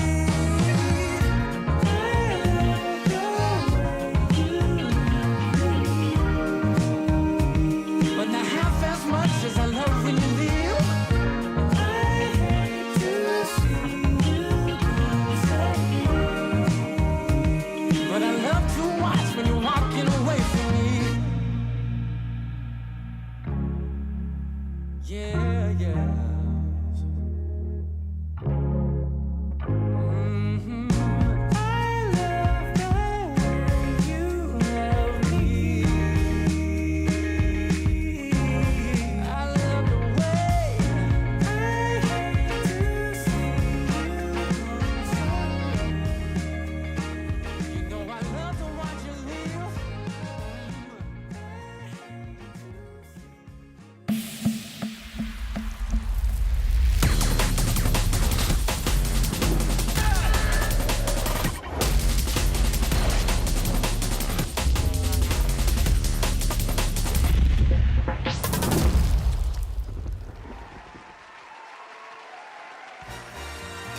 Welcome back, friends, to our final series of the night here on the first day of DreamLeague Season 26. It's Gaming Gladiators taking on Team Falcons, where we have someone who has never shown up at all on this broadcast for today, Pyrian Flax. Thank you, Neil. Yeah, my first time here. Hello, Effie. How are you? Great, great. Neil, you're well as well, I take it? Yeah, I've been doing good. Sorry I'm late. I just got here. I love the set. Love it. Yeah, it's really cool. It was the weirdest thing. I think someone who looked just like you, but wasn't you. He was from France, so obviously not you. We saw him. He was a bit of an odd one. Now that I think about it, yeah, there's a lot of striking similarities between the two. Was he very knowledgeable about Dota like I am? Naturally. Of course, yes, absolutely. A staunch traditionalist as well. Yeah. A lot of similarities, perhaps. Yeah. But they can't be the same. No way. I mean, maybe you'll see him tomorrow. Maybe. Well, yeah. Well, a test, maybe. How do you feel about Dota in 2025 right now? Yeah, the games are a little long, but I'm having a lot of fun with it. Okay. And my friends and I, we played a couple of games last night. They were fantastic games. So, yeah, I think it's in a good spot. It's a lot of fun. So, yeah. And you're a tournament veteran right now. You're on back-to-back tournaments. You were at Blast just now. I was. I haven't done that much before, where I've gone tournament, gone home for a few days, and then gone back out. That's what I've always heard these guys say. It's like, oh, I'm just off to so-and-so, then back home for 2 days, and then off to so-and-so. And I was like, man, that sounds like it sucks. It doesn't suck as much as you think. Yeah? The tournament circuit's been kind to you? It's nice to be busy. Okay. I'm happy to see it. Well, hopefully we can get some of your expertise on this series. It's going to be a Falcons versus Gaming Gladiators, but there is one man in particular whose expertise I always rely on, and that's Purge. Purge, what you got for me for this last series of the night? Well, there was a bit of an asshole in this pub moments ago, but the real asshole that I know you guys never want to be in the same pub with is Monkey King. That guy, he's not fun to lane against. You know, you get the wrong matchup and you're like, oh, I just don't get to play Dota anymore. Well, these are his stats at the last two big tournaments. He was the 9th most contested hero. That means lots of picks and bans. Then the 5th most contested hero. And look at these fat win rates, 66.6% at the Universe tournament, and at Slam 3, 80%. Very, very popular hero. And this is relevant because he has been doing great for one of our upcoming teams this next match. That's the Gaming Gladiators. They picked him a bunch of times, or a couple times, I should say, in the next couple terms. Can we go to the next graphic, please? Look at this. 2 carry picks and a mid pick. They won all them games. Then they played him 3 times mid, and they won all them games. This is a special hero for these guys. I think he's spooky, and let's roll the gameplay clips. Let me show you Quinn just truly showing you how to play the hero in the mid lane. And now part of it is his play style, and it's also his supports coming to cover him. Because not only is there an asshole in your pub, but his friends come and like triple team you. That makes it even worse. So here, Leshrac is just trying to have like a normal laning stage, and now there's just 3 heroes mid diving him. Really, really annoying. And to make it worse, in this match that they played against him, the minus armor coming out of Malady from the Bristleback made it even worse. So this is one of the values of Monkey King. Wins his lane typically, has some really good matchups, and then he basically just crosses the map and gets things done. We're talking about side lane ganks. We're talking about Wisdom Shrines. Pretty much every game you see a Monkey King mid, if he's not taking the enemy Wisdom Shrine, he's messing things up. And that's because with enough time, he's getting lifesteal and damage from Jingu Mastery. So he basically wins any trade. He steals every single Wisdom Shrine consistently. And then to make matters worse, he also teamfights very well, and he ganks very well. Here he is against Kiyotaka. This is attempting a solo kill. He's actually backed up by the Warlock, so this is actually a trap. But look what happens. He kills him anyways before dying. Incredible. That's Monkey King, man. Very, very powerful hero. And even as the game continues, you just put your little tank in the front. The Monkey King gets to kind of react. And watch Kiyotaka's HP here. You get the little Boundless Strike coming through. That was the enemy mid lane. That was not a support. And then he ulties Nightfall. All the minus armor synergizes really, really nice with Quinn this game. I am afraid of his Monkey King. I think if they get their hands on him in this upcoming series, that could just be an easy win for the Gaming Gladiators. Or maybe their opponents let it through, they defeat it, and then Gaming Gladiators will run out of their best options. So there's lots of different ways to deal with it, but safe to say, you might want to ban this asshole from coming into your pub. Now just imagine if Monkey King was also French. What a force to be reckoned with that would be. Terrible. Purge, thank you very much for the analysis, and please join us on the desk as we get to put these players under the microscope. I know you were saying that Monkey King mid is Quinn was bringing a specific bit of flavor, and Pyrian, you were noticing that mid players have their own independent flavor at Blast, because you were kind of blind testing these mid players against each other. Yeah, we did actually it was with Quinn and Malrine. We did it with 4 sets of 2 players. And the only one we actually ended up using was the Quinn Malrine one, because in every other instance, the players figured out what we were doing. What we were doing was setting it up as a 1v1 and telling them that they were playing against an old lady. Okay. But it wasn't. They were playing against each other from different rooms. And it was very funny. Quinn sort of figured it out, but was still surprised to see Malrine walk in when we did the big reveal. Anyway, I was watching Pure play against Satanic. Okay. And I was in there watching Pure and, 2 non-mid players that stepped in to do it. Right. And between the sort of rooms as I'm going between, I walk in and Pure's saying something in Russian, then he says, blah, blah, blah, Satanic, blah, blah, blah. And the other guy in the room laughs, and I'm like, there's no way. So Jerax was there. I think he was coaching Paravision at Blast. So he was in there. I told him what happened. He said, oh, yeah, some players have a flavor. And I was like, well, you could just tell. He goes, yeah, the way they pull or the way they do a deny. And I thought, geez, that's impossible. But they knew like that from the block or from just one last hit. They go, this guy's a pro. I was like, geez, come on. But yeah, I thought it was a bit much. That's incredible. Because it's not, come on. Everybody denies in Dota. That's what I'm saying. He denied a creep. Only pros can do that. Come on. Especially for 2 carry players who never lane against each other. And they don't play against it, but they knew. Yeah, it was something. The higher you get in skill level, the amount of space that you're fighting for over advantage is small. It really is like the game of inches thing is how it works, because at divine level player, you're getting 99% of skill level, but then the guys that are another 0.5% better than you, they completely dumpster you. So you really can tell. Like, I can usually tell within, like, 1 creep wave, 2 creep waves, where I'm like, oh, this guy is, like, 2,000 more MMR than me, and I'm having a bad time. But that's a couple of creep waves, Kev. Yeah. I'm saying that they knew before any blows had even been struck. At one point, they just didn't buy my story. And they just stood next to each other mid and did the Russian smiley face with the bracket. Oh, right. And I was like, oh, well, why didn't we turn off all chat? Like, that was amazing. But yeah, the whole flavor thing is really funny. This game, actually, the one that you took the highlights with the monkey and the Lesh, that was one of those games where the matchup was like, oh my God, this is just horrific. And yeah, it was the dumpster, and Quinn dumpstered Kiyotaka, I think it was, on the Leshrac. And it was just like, what can you do? The game is just over. Yeah, it was bad. And but that wasn't that was the first game in that series, I think. The second game, I think Kiyotaka played Windrunner, and it was a much longer game. Yeah, that was a good game. But yeah. Anyway. We'll see how Quinn and Malrina stack up in this matchup, because what we got right now, I feel, should be a little bit lopsided. We've got a recent grand finalist on one side, but maybe you're not fully up to speed on what Falcons has been up to in 2025, so let me catch you up. With their stable roster of Snake King, Crit, Amar the Motherfucker, Malrine, and Skeeter, Team Falcons really embody the apex predator of their namesake. They will patiently wait for the perfect moment, then as swift as the wind they strike. But Falcons slowly enjoy the spoils of their victory.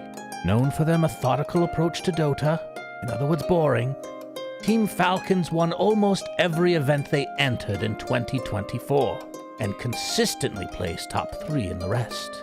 The year ended, however, with the Falcons taking the back seat.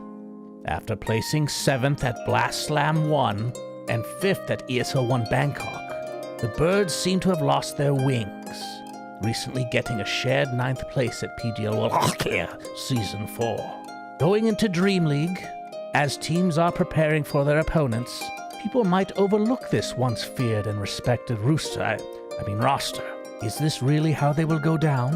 Or will Team Falcons mend their clipped wings and learn to fly again? Find out now in DreamLeague Season 26. Falcons have maintained stability, at least in terms of their roster, whenever they get to play with their full roster. And for this one, I have to imagine that Malrine will be there the whole time. But how have you been feeling on Falcons for the past few weeks, Mira? We've gotten to see them in Raleigh, we've got to see them at Blast, got to see them in the Wallachia. What's your opinion? I think Falcons are doing better, for sure. Like, they had a pretty difficult year in a lot of ways, but what Skeeter said was after PGL, they had or Wallachia, they had a very long and difficult conversation, and they changed a lot of things, and I thought that was pretty evident during at least their group stage run at Blast. They looked really solid, really good performances coming out of every single player individually, especially Skeeter. Skeeter, popped off pretty hard a lot. But, towards the playoffs, they kind of ran out of steam. So I think the potential is there for what they want to do, and I think they're very capable of being very dominant. They just kind of have some weird drafts sometimes, which I think they'll iron out during DreamLeague. That's what DreamLeague is good for. Lots of games, lots of group stage games. The main issue is that they looked god tier last year, and now they're going to look a little bit weaker. But I think one of the nice things about Dota right now is there's a good 6 teams that are all within striking distance of winning tournaments, maybe 2 tournaments in a row. So maybe they don't look as flashy, but the skill level has gone up as it does every year, and they're in a collection of really solid teams. And once the meta favors them or they figure something out, then yeah, they'll be back on top. Yeah, agreed. I also think that if you look at a team like Liquid, who have stuck with a roster for a long time, making hardly any changes whatsoever, it brought them success with an eventual TI. So I think if you're going to chop and change every time you're having a bad spell, you're not going to get anywhere. I think they should stick with the team they've got, and just the patch will come back around to them. That's how it always goes. It's a high-tier team. Like I said, they had really excellent games at Blast. It was just a matter of one best of 3 going badly, so we actually don't know how much they could have done. I think their series earlier today versus Paravision was where I was a little bit concerned. I didn't like a lot of the drafting they did. I thought the carry Tidehunter was outdated, and I actually think Skeeter, like I mentioned before, has stepped it up recently, and he is someone you could last pick signature heroes for, like Sven. I would like to see that. Yeah, that'd be cool. But it does fit their, the carry Tide is maybe a little out of date. There was a moment where it felt good, but it does kind of fit their playstyle. Sometimes they do pick offlane-ish heroes for him that he can carry with, but it just didn't hit in that game at all. And that's why they ended up getting 0-2'd in that Parivision series. Let's see if they can turn it around for this game number 1, where Gaming Gladiators, they ban out Bristleback, Beastmaster, and Nature's Prophet, and TA. Falcons, they ban out Tinker, Terrorblade, Storm Spirit, and Tiny, and they first pick, potentially even steal the Monkey King, and Gaming Gladiators respond to it with an Ancient Apparition. Can I do a quick little monologue about Gaimin at Blast, because we talked about Falcons at Blast, but we didn't actually get to talk about Gaimin, who also placed very well. I think they looked really solid. Like, they impressed me pretty significantly. They look night and day different in a lot of ways, especially their mid game. They really cleaned it up, and they made it so that these like mid to late game scenarios don't look bad for them the way that they used to look 6 months ago. So I think Gaimin actually could be the dark horse, which is funny to say. That's the thing, is like we wouldn't be saying that about either of these teams when they were at their sort of winning everything spell. So to think of them as like, I think they could be the dark horse, Yeah, it's quite funny. I mean, based on like their previous, like their results haven't looked good, but I actually think Gaimin might end up topping their group That's at DreamLeague. I think that's really huge, and they're a more valuable dark horse in a lot of ways. Because if we look at the EPT points, there's like 6 teams that have a lot of points, and every other team has like very few. We're talking like 300 compared to 2,000, 3,000. Gaming has the potential skill-wise to potentially win and just guarantee a qualify. Whereas all those other teams like the Enigmas, I don't really see them doing that dark horse run, getting first place. Gaming could actually do it, so this is a big tournament for them. I mean, we just saw that series. That wasn't great from Nigma, was it? I mean, the second game there, it looked like a 30k lead and they threw, so... They did collect the lead, though. They did, but you see that kind of stuff and you think, I don't know if a team that's going to win shit would do that. That's the question I think you've got to ask. Yeah, potentially not. Now, for Gaimin in particular, like, I really like that you talked about this Monkey King, because that really was the story of their tournament. Quinn playing on that Monkey King with the supports collapsing on the mid lane, just old school Gaimin style. That is what I want to see today out of Gaimin. Like, I want to see Tofu on his active supports like Wind Ranger running to get that water rune even. Just go mid as much as possible and just play off of your old school style of play. And he actually did that in that game that I showed clips from. He came for like the 2-minute water rune. He found Kiyotaka at like 30% in the river, and he blood grenade power shot killed him. Like, that was made the lane even more one-sided. So it's like they are doing a great job in those rotations. Their skill is still the same. How do you guys feel about this Windrunner assassinate shit? Because I hate it. I think it's dumb as hell. Just in general. The kill shot? It's stupid. Why? I had so much health. I was Centaur. I had easily a third health. And she assassinated me with a that's pouch. possible. It's I think it possible, kills brother. you around 12%. It's possible, buddy. It's a third. Maybe you only had 600 HP. No, because it does the damage, and then it checks. That's correct. So if she hits you with a max level, it's like, well, what the hell? The hero's not very viable as a support unless you give her a little more oomph into her base skills, or you have to buy damage items. Don't you think, which is Kev, if you expensive. give these, it's a support, and then you give them that, suddenly, it doesn't need to be a support anymore. That does happen a lot. It's the same shit. Except Wind Ranger, they've nerfed so many like proc-based items, and she's universal. You can't just get that OP universal stat damage. That's so true. She's not a good carry right now. All right, Kev. She's like only viable as a support.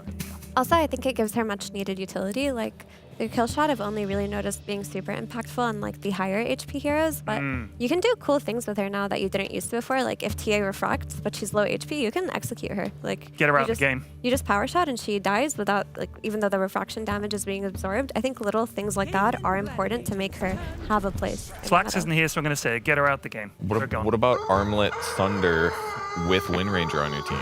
Just the old Armlet Shadow Blades. Thunder instantly kill. Yeah. You can probably just do that with. Sounds like a 9-class Blade strategy. alone. Last time I saw that, it did not hit very well. Instead, we have a different arrow-wielding lady on the side of Falcons as we continue into the draft. As Falcons now get a Tusk and they get a Mirana with a Sacred Arrow. Gaming Gladiators, they respond with a Doom and a Leshrac. This is interesting because, obviously, I mean, you could easily see this as being Leshrac against Monkey. And certainly everyone felt that Leshrac against Monkey was, like, unwinnable for Leshrac, right? I think it's winnable. I think the games I took clips from was just an abnormally one-sided situation where he died to the support. Monkey hit 6 before he did. If it goes the other way and you get on top of Monkey, he just dies to the Edict plus Pulse. So you think it was not just the matchup, it was just literally how it went. Kiyotaka just got dumpstered, and this could work. He got behind, and then it got excessive, yes. Fair. I mean, the Mage Slayer is a big deal, though. Once that's one of the few solutions against that huge damage output that Leshrac does, is hitting with Mage Slayer, so that you're just reducing 35%. You can't stop the pure damage other than by buying more HP or getting a Yule Scepter or something, so... I think you can consider it skill-based, but I would give that to Monkey King like 8 out of 10 times. The matchup. Yeah.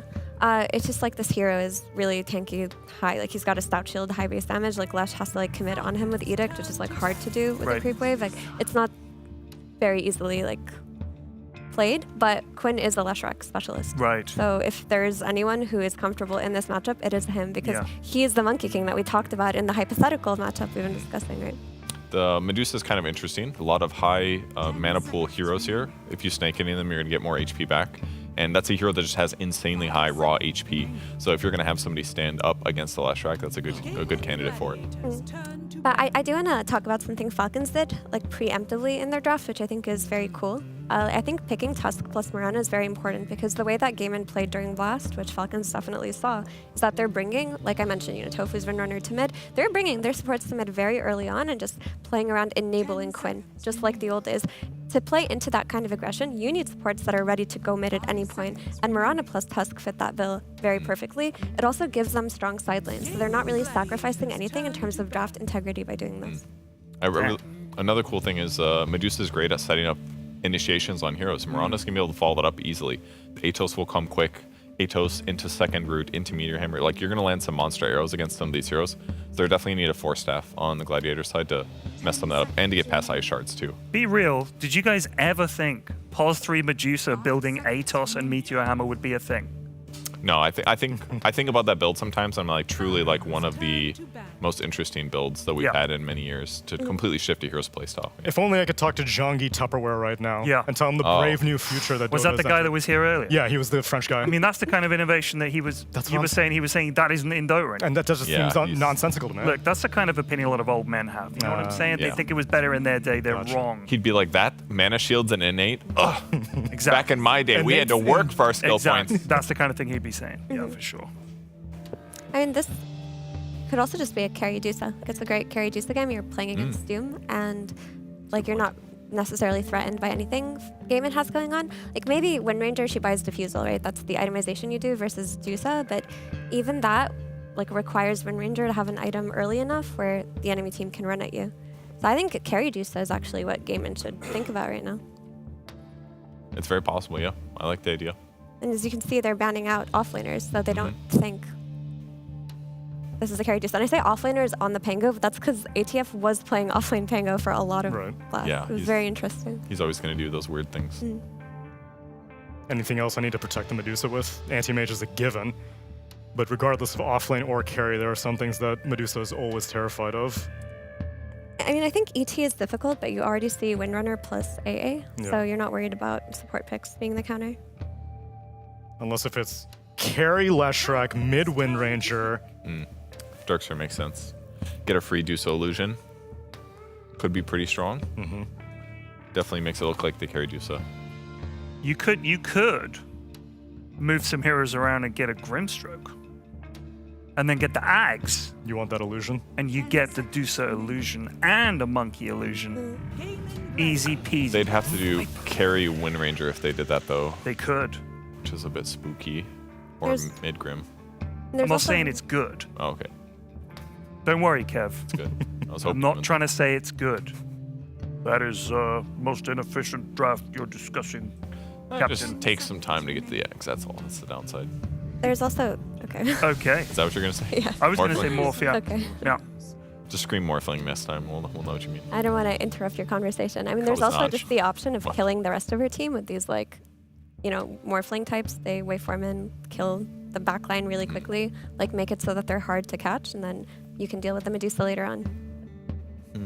I don't like Viper that much against Wind Ranger. That's kind of a pain in the butt. Because, like, that's just never a kill option at any point in the game. But you are decent against Leshrac. You have very high magic resistance. If you get doomed, it's not the end of the world, because you will be able to delay your death a bit.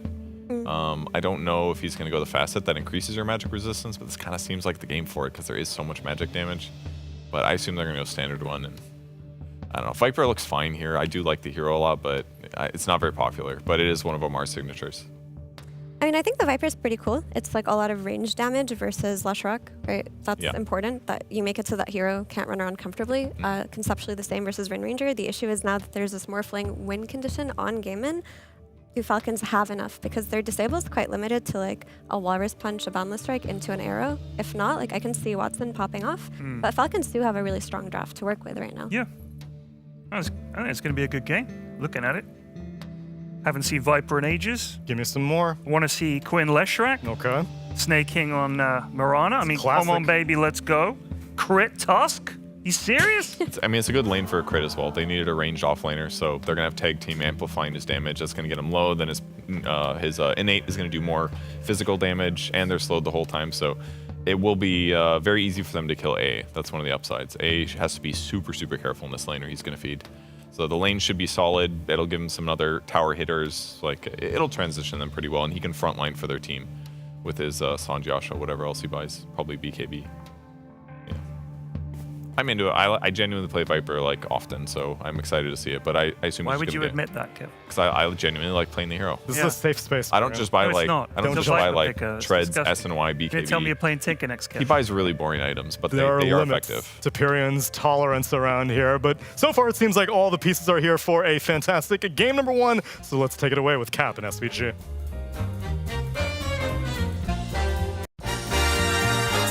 Some throwbacks there. Heard some 2012 analysis from old Ted. I was going to do an intro Just for Ted too. naming heroes and I was going to player go Ted. game one after the other. Who's the most? Boy, you got crit. Where is it?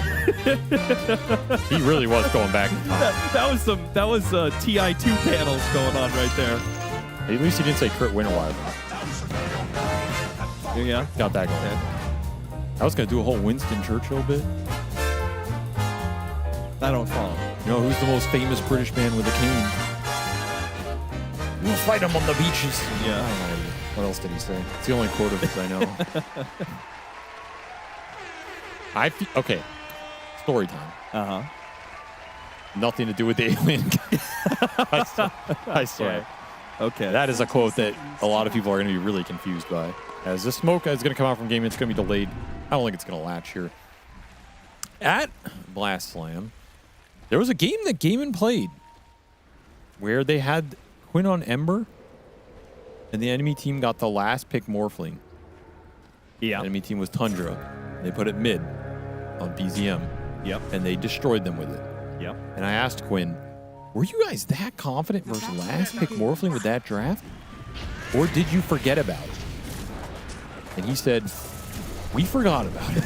Oh, no. This feels like it might be another game where Falcons kind of forgot about it a little. They forgot about the Morphling? Yeah. Oh, my. That actually got him. Wow. Wow. I can't believe that was Peter actually did that much damage. That was a high roll for sure. That was a high roll, and it was a low ground hit. So there was an extra bit of rolling going on there. Shard missing is... That's karma. Yeah, that's a little awkward. I do think they forgot about it a little. Like they picked this Viper. I think they were, haha, we got them with the Viper. It's a dope Viper game where versus Doom, Lesh, what are they going to do? We're going to get some Mage Slayers up. They're going to be miserable. And then they got Morphling. They went, oh, yeah, that hero's still there. And this is still a really tough lane matchup for the Viper. It's not a hero you can pressure. You get out CS. If you ever get killed, the lane can spiral out of control for you. It's a really tough matchup. Tough in the game as well, so... I feel like Gaimin got the better of this draft with that last pick. Their lineup is really scary to fight into, but Falcons do have a very good dual roam support duo, and their lanes look pretty strong. So if they can get out to a fast start here, get some snowball action going, figuratively and literally, then this scale for Gaimin might just never come online, and that's kind of what you're looking for. Yeah, but I feel like it doesn't take much for Gaming Gladiators to come online, or at least to start combating what Falcons is going to be running at them. This looks like the most godly Force Staff game of all time. Doesn't Force Staff just kind of like ruin a lot of what Falcons are going to be trying to do with their very limited set of heroes doing things? I would agree. Force Staff, Hurricane Pikes, Glimmers, Mage Slayers all look super juicy here. You pretty much have this trio of Tusk, Mirana, and Monkey King trying to get kills. You just force somebody being gone on, you're kind of good. I didn't know Dota was that simple. Austin, you should be a coach. Just buy Force Staff. Well, apparently, they just needed to be reminded on Falcons that Morphling was a hero. According to you. They might have forgotten about it. I'm not saying they did. Are you saying AUI 2000 forgot about a hero on Dota? I refuse to believe that. Everybody slips up now and then. Yeah, everybody has their blind spots. That's right. What's your blind spot? Well, I'll tell you one thing, Austin. I'm very glad I did not say the first thing that popped into my brain there. And we will let that joke go into the abyss where it belongs. Do you ever do that? You think of something really funny, but you're like, nope. Wait a minute, I'm on broadcast. Can't say that right now. Can't say that. So the game continues. The game of our jobs, of life, and of this game, of course, of Gaming versus Falcons. This is a really interesting matchup. I think if you went back 2 years ago, you take... This would be your final. Okay, I have to rephrase that. If you go back 2.5, you take Gaming. If you go back 1.5 years, you take Falcons. Oh. And now, it's kind of this mid-tier double washed matchup. Yeah. It's like, who's more washed? It's not me, it's you. Maybe it is me. We're all the clowns. It's like, who knows what's going on, you know? That's a Quinn impression for you. He loves doing the clown voice. That's pretty good. I think that's how Quinn would face this matchup. He's like, yeah, we're both bad. No, that sounds exactly like compared to our primes, right? That's the thing. These teams were so good and so dominant. They were once the best teams in Dota. They were the most dominant team at one point in time. It's crazy. You're a consistent 5th or 4th place team, and it's like you're washed. That's how good you were in your prime. So both these teams are trying to earn that back. That's why it's an interesting matchup. Because now you have a chance to fight the other team that's kind of like pseudo-washed and trying to earn it back and overcome them and your demons at the same time. I mean, theoretically, Game and Gladiators was supposed to be hitting their finest form recently, right? I feel like they were supposed to be coming into Blast in their best form in order to get a TI invite. Who said that? What I'm saying. Oh, I'm saying. I thought you talked to someone in the inner circles. I'm saying that should have been right the most important tournament. If they do well enough at Blast, they get invited to TI. Which they didn't do well at Blast. And they still got invited to TI, so congratulations to them. Everybody round of applause for Gaming. They showed up when it mattered. I mean, they didn't do that bad at Blast, right? I think Blast, they did okay. It was one of their better tournaments. In my mind, I thought like, oh, these guys need to get like top 2 or win Blast in order to get a TI invite secured, right? That's fair.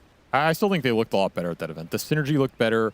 The speed and the laning prowess looked better. The connection of supports to Quinn, which was a big part of this team's success, they went back to it a little bit more. I personally still have some issues with how they're fitting Watson into this team in terms of what are your exact win conditions and who are you prioritizing and playing around. Okay. I don't think they figured that part out yet. And that is a big piece of him as a player and you as a team in figuring that out.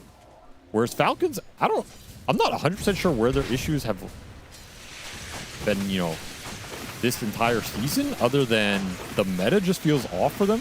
It just feels like it's not the right pool for Amar heroes. It's not the right pool for Skater heroes. We did, though, see Amar talk about how, you know, he yelled at the team and said, we need to all step up. We need to try harder. Yeah. We need to play harder.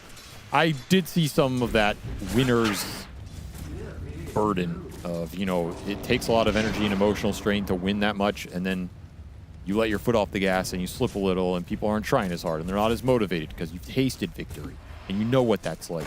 And suddenly there's a butler bringing you your meal every day and there's a chauffeur driving you around and someone does your laundry and maybe you don't play as many pubs because you don't think you need to. Yeah. And suddenly you're playing in North America and you don't know how you got there. Where am I? Quinn will not be able to get that kill on Malrine. He does do a lot of damage to him. And he kind of needs to because they're getting rocked in the lane. Ooh, these lanes are not pretty. We have not had a lot of kills, but the CS chart tells the tale. All 3 of the CS winners and all 3 of the net worth winners in this laning phase are going the way of Falcons. Even I that expect Viper them, lane. That Viper lane is destroying them. Yeah, it's doing way better than I thought it was going to do. They've just controlled the equilibrium super well. This pull has been consistently blocked. Malady has not gotten unblocked. They have not been able to fight for the pulls. They have not been able to reset the equilibrium. He's just leaving the lane trying to give solo XP at this point. Yeah, I mean, when we were watching 2 heroes chase after the Tusk, kind of felt like tail of the tape right there. Trying to stop him from stopping all the pulls and failing to do so. But you have a level 5 Viper versus a level 3 Morphling right now. Massive disparity on this bottom lane. Falcons living it up because now they're going to be able to rotate mid to the Monkey, secure him runes, pressure the Leshrac, the opposite of what Game & 1's happening in this game. They're in a tough spot. This was always going to be a strong lane phase for Falcons. They have really strong lane setup, and they have a support duo that can roam very early, probably a little faster than Game & and have high impact around the runes. but this is a little more than you would have wanted here if you are gaming Gladiators. You're okay with losing the lanes, but to a certain point. I mean, Ace is just getting obliterated up here. You definitely cannot be losing your Wisdom Shrine, which is going to come under assault here. He found Ice Armor. That's the only saving grace right now, but are you conceding this? You're going to bring in the They're bringing everybody. They're bringing everybody here. Malrine is going to join in. It's a Monkey King. You can't contest. Yep. Can't do anything. It's impossible. You run up that hill, you run for the Wisdom Shrine, you're walking into Wukong's. That's the power of the Monkey. This is why this hero's win rate is so good right now. And you see the frustration from Gaiman. I think Leshrac is the second king of fighting that early Wisdom Shrine. Yeah. Oh, still got the arrow. Now, Ice Armor. Ice Armor is actually going to save him. Quinn's all in to try and kill Malrine, and a little bit more damage you would have had him too. But the wand goes off, and Tofu fails to get the final bit of damage. Really nice Mystic Snake there from Skeeter. Will ensure that they get something out of this. They got a kill. I mean, they already got the Wisdom Shrine, but out of this fight specifically, they get one kill. Arrow misses from Snaking. A rare miss from the North American Mirana legend. Does it matter, though, when your Morphling gets walked down by a Viper? Is that what happened? A little Tusk assist. Yikes. It's level 4, Austin. What is going on? This is illegal. Mars back. Ooh, okay. Boundless Strike somehow barely off the mark there. That's okay, though. A regen would have been really nice for Quinn to have. Unfortunately, it spawned bottom rather than top. Instantly! Throw the ults on him. Morph Strength is outdoing it for now. He's going to die again. Oh, this is just... I mean, Crit's dead. Amar might die, too. Execute. Jackal shot. And we missed it! How do you miss it? Tofu, what? Brother! I mean, okay, he gets the kill. He got the kill, but so did Amar. He didn't get the XP, though. Yeah, they needed that experience. Dude, I mean, that's just... What is happening? Gaiman are fumbling the bag. Yeah, and they're fumbling the bag inside the bag right now. This is not... Extra dimensional bag. I mean, you'd be level 5 on this Wind Ranger, right? Oh, yeah, 100%. That's a level 7 Viper you would get a solo kill. It's a big loss. You need these wins in the laning phase because it's not going well for you right now. And it's only going to get worse because you're going to lack in the damage to deal with an overfarmed Viper and an overfarmed Medusa. Yeah, we talked about the items. You get these early 4-staff Hurricane Pike Mage Slayers out, whatever you want. The faster they come out, the more constricting they're going to be for Gaiman to make those comeback fights into. And this tower is gone. Last hit to the Monkey King. Oh boy, Gaiman in trouble here. They are not used to being in this position over the history of their team. They are using the ones trying to dominate the lanes, play through the snowball action. And I already can tell you what Quinn's going to say after this game is like, I don't want to play. I want to be the one playing the Monkey. Well, you better first pick it then. They might. That's what Falcon's willing to do. Got to get the supports some levels here. You need the Ice Blast up. That is a spell that can absolutely get you back in this game. You find a couple big core pickoffs. No matter how far behind you are, AA gives you that kill threat. Got to find some XP on the map right now. Stacks being cleared by Quinn. This will put Malady right on the edge of level 6. And he'll give you that kill threat against most of the heroes. Yeah, not the Deuce. There's still the Deuce problem. You can't worry about the Deuce anymore. That train has left the station. You're now in, we got to start killing everybody else mode.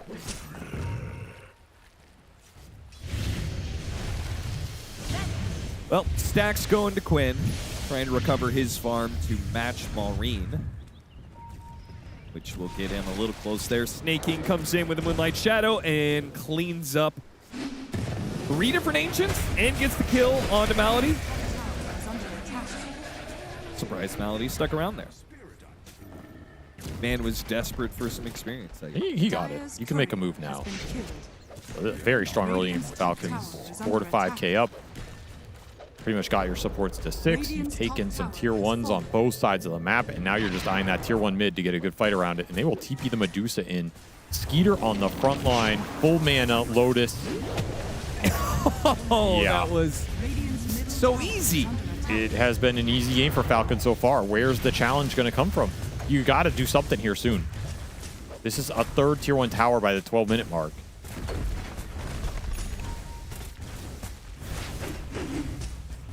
Well, they're not stopping it. 6,000 net worth. Well, I didn't get the last hit, though. By minute 12.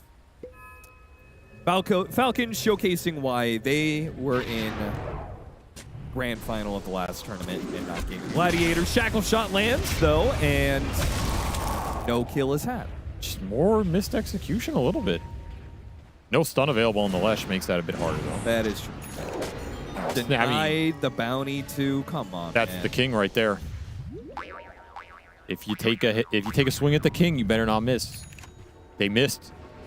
Oh no. And now he's coming back for him. Too many kings.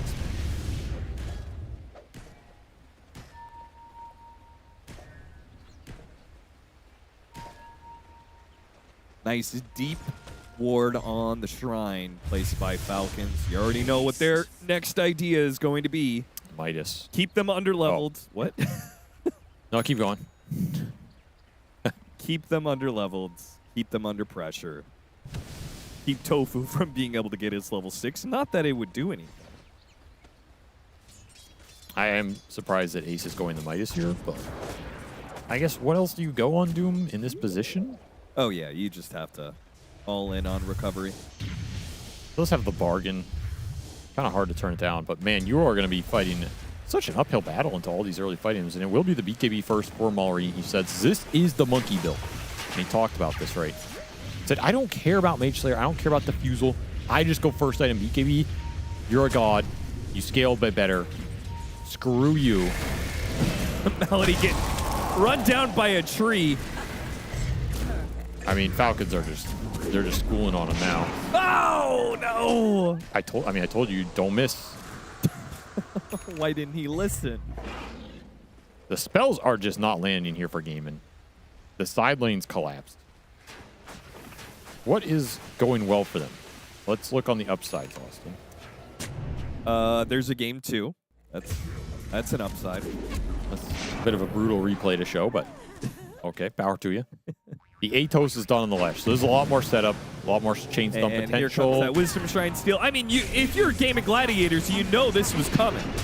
But can you do anything about it? Well, I think the idea would be you got to play for the other side of the map, or you got to bring everybody here all at once, but they're staggered, meaning there's no way to contest this. The Wisdom Shrine's already taken, and now Game of Gladiators almost worse. Now they have all these heroes in one little corner of the map where there's no farm to be had. Falcons have really shown why this Monkey King is so valuable right now. Yeah. You just make these Wisdom Shrine moves, these early objective moves. You have Wukong available, Tormentor in the same category. It's so tough to contest. It's so hard to run into this guy when he has position on you. Game snowballs so fast for a hero that is snowball built. Also, you just park this Medusa on game inside of the map. I don't think they can do anything to him. No. Even worse that parking him in the front, even if Game of Gladiators want to go on a different hero, Quinn's damage is just going to get split, right? Yeah, Diabolic Edict is like so dependent. That's what a lot of their damage is coming from, is that spell. Medusa can just soak up all the damage from it. And Crit has just been farming Blink this entire time. He has felt no pressure to join moves or try and make some play action happen. He's just, I'm just going to farm Blink. You guys stay on their side of the map. I have the Blink. We can make easy plays. And just straight into Tormentor. The gold keeps rolling as the Midas for the Doom is done. It is going to be a long way to catch back up in this game, though. An Ice Blast. Is Malady going to get lucky on the timing? Too late. Way too late. Everything has been off this game. We'll hit Amar. Take that. Rod of Atos into the Split Earth, into a Shackle shot, and that power shot land. They got him. Never good sign, though, when you kill the enemy 5 and he's worth 800 gold almost. You can have streak and stuff, you know. Yeah. Streak and stuff. Half HP Viper caught off guard. Where's the detection? Trying to save him with a blink dagger, punch up in the air. Quinn taking a lot of damage, and with the power shot, they cut him down. They will manage to get the turnaround kill on a couple. First is going to be Quinn, and maybe the statues. They go out a little bit too slow. Malady, actually, maybe Maureen. They gotta stop the... Jump in the tree. Oh, nice job. Watson turns into the Monkey King, hits him with a boundless strike, putting damage on him. Oh, get vision. Please tell me they have vision. Please tell me they have more vision. There you go. Got him on the waveform. Gaming Gladiators will not go down without a fight, it seems. That's a huge move for them. A lot of gold going into Watson right there. And not kills Falcons wanted to give up. You were approaching BKB on the Monkey. He dies before that.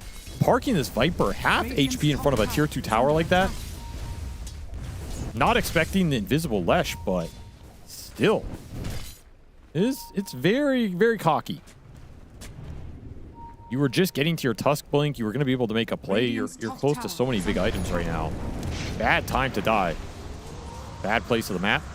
And now it's Gaiman getting a little aggressive here. An extra Doom, a Shackle. Shot lands onto the Mirana in the back lines. A Rod of Atos to follow it up. Not just one support, perhaps two. They've got them both. Double kill for Ace.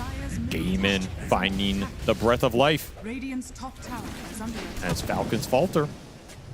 It all starts with a throw on that bottom tier 2. That is a classic throw spot in the history of Dota. I cannot tell you how many games have been thrown by dying at that tier 2. What, tier 2 Radiance? Yep, that exact tower. Dire's bottom tower is under attack. In fact, there used to be a meme that Scanning. the only thing you had to do to beat a Chinese team was sit under that tier 2, because eventually they would dive you and throw the game. That's funny. That's a good meme. And then it became us. then it was Western teams for a while. Why? Why that tower? I don't know, man. It's just you're winning the game. You feel good. You're like, I'm going to farm up here. I'm going to take away their space. And there's just so many easy ways to wrap on a hero hitting that spot. And it's a very tough place for Dire to back that hero up on. Falcons will strike back in the mid lane. Pick off on Ace. Also, generally pushing that tier 2, it's very slow. It's very cumbersome. It's not that efficient. So maybe you don't die there, but you end up throwing somewhere else on the map because some guy's just sitting here hitting a tier 2. Sure. It's very patch to patch, of course, but yeah, I mean, those days we didn't have in the smaller map, there wasn't very many neutrals on that area, right? We had all the Ancients on the other side. But the map before this, it was still a very easy spot to wrap on the guy who was playing up there. Right. It's just hard to win that fight. It's a very tough place to win the fight. Pick off in the mid lane turns to Roshan for Falcons. Even though the blast. He gave away a lot of kills. There's that 4 staff. Shackle shot does land onto the Monkey, trying to shoot him down, trying to shoot to the Roshan hit instead. There's a lot of long-range artillery in this lineup for gaming. They can play the distance game. 4 staff still on cooldown. Tofu, he will be able to get out with the win run. So how much are Falcons going to push with this Aegis? They could easily tag the high ground, make Gaiman come back. I don't think you want to just sit there and hit it down fully with this Dusa. Doesn't have the damage yet. Yeah, it's a little slow, but could just dive and look for the fight. You have the BKB on the Monkey. Scary into the Lesh, however. So you're probably looking to pick people off, farm the map, play for the next Roshan, get the tier 2s down if you can. Skeeter can just hit these on his own. Sure.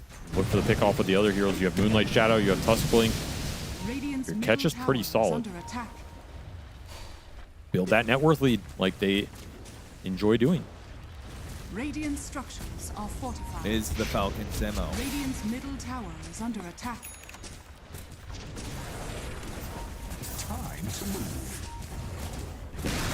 Last hit to the Dusa, instant smoke from the support duo. Yeah, they're going to go hunting, but Gaming Gladiators actually already backed up and smoked as well.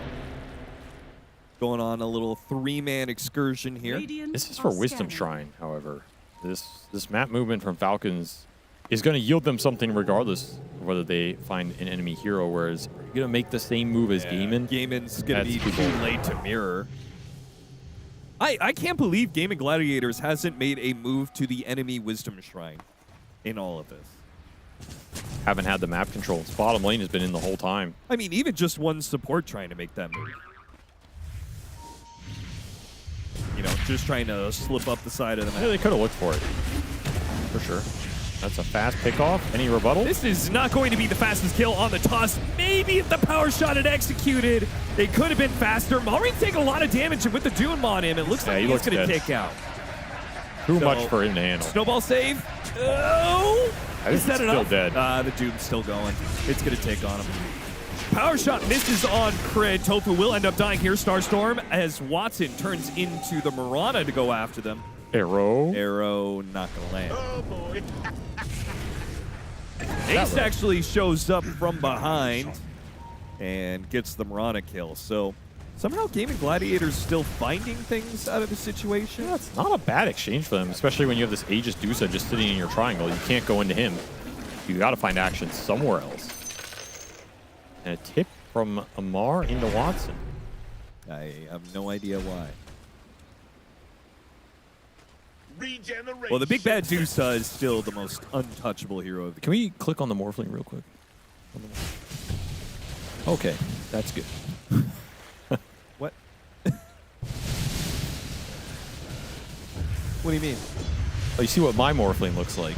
What does your Morphling look like? Oh my god! Yeah, that's not a PG Morphling. That's all I'm going to say about that one. So I was wondering if that was on the stream, but no.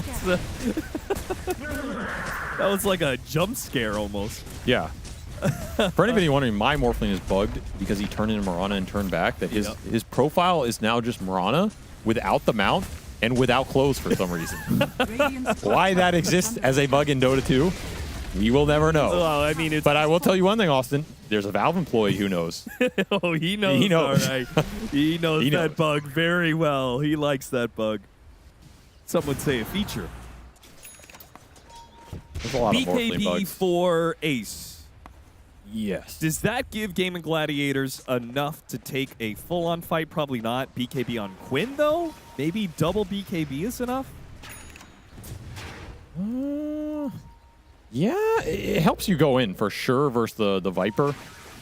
You're still just going to get hit by Stone Gaze, Viper Strike. You have to fight into Wukong with the Monkey BKB, Tusk Punch. Trying to punish Mirana, but it is too mobile of a hero. And now Skeeter's saying, guys, they used Ice Blast. I'm going in. He still has Aegis for 30. Oh, this is anybody they can. TP away on the side. Tofu. He'll put himself in the front lines to make sure that Quinn and his TP is completed. Yeah, that was a real, this is my hiding place, bro. Get out of here, man. Don't lure them to me. I'm not as convinced by his BKB timing. I think it's the right item choice. Uh-oh, Watson. But it does not make you invincible this game. Found the strike. Ooh. Man, the catch. The catch has been on point. These supports, give them a game like this. They're going to push your lanes in. They're going to set up the plays. It's going to make you work for it and it's going to find the openings. Tough map for Gaming to play. Their supports cannot help with the lane shove duty that much either. And it's also not a position or style that you would be confident Gaming Gladiators, right? If it was reversed, it would be more how I would expect the game to be. You know, Gaming Gladiators with the net worth lead, pressuring Falcons, but Falcons being really good at ratting the map. Putting Gaming Gladiators in the position to be the ones ratting, I don't know. Just doesn't seem right. Doesn't seem like something they're going to be able to get out of the hole.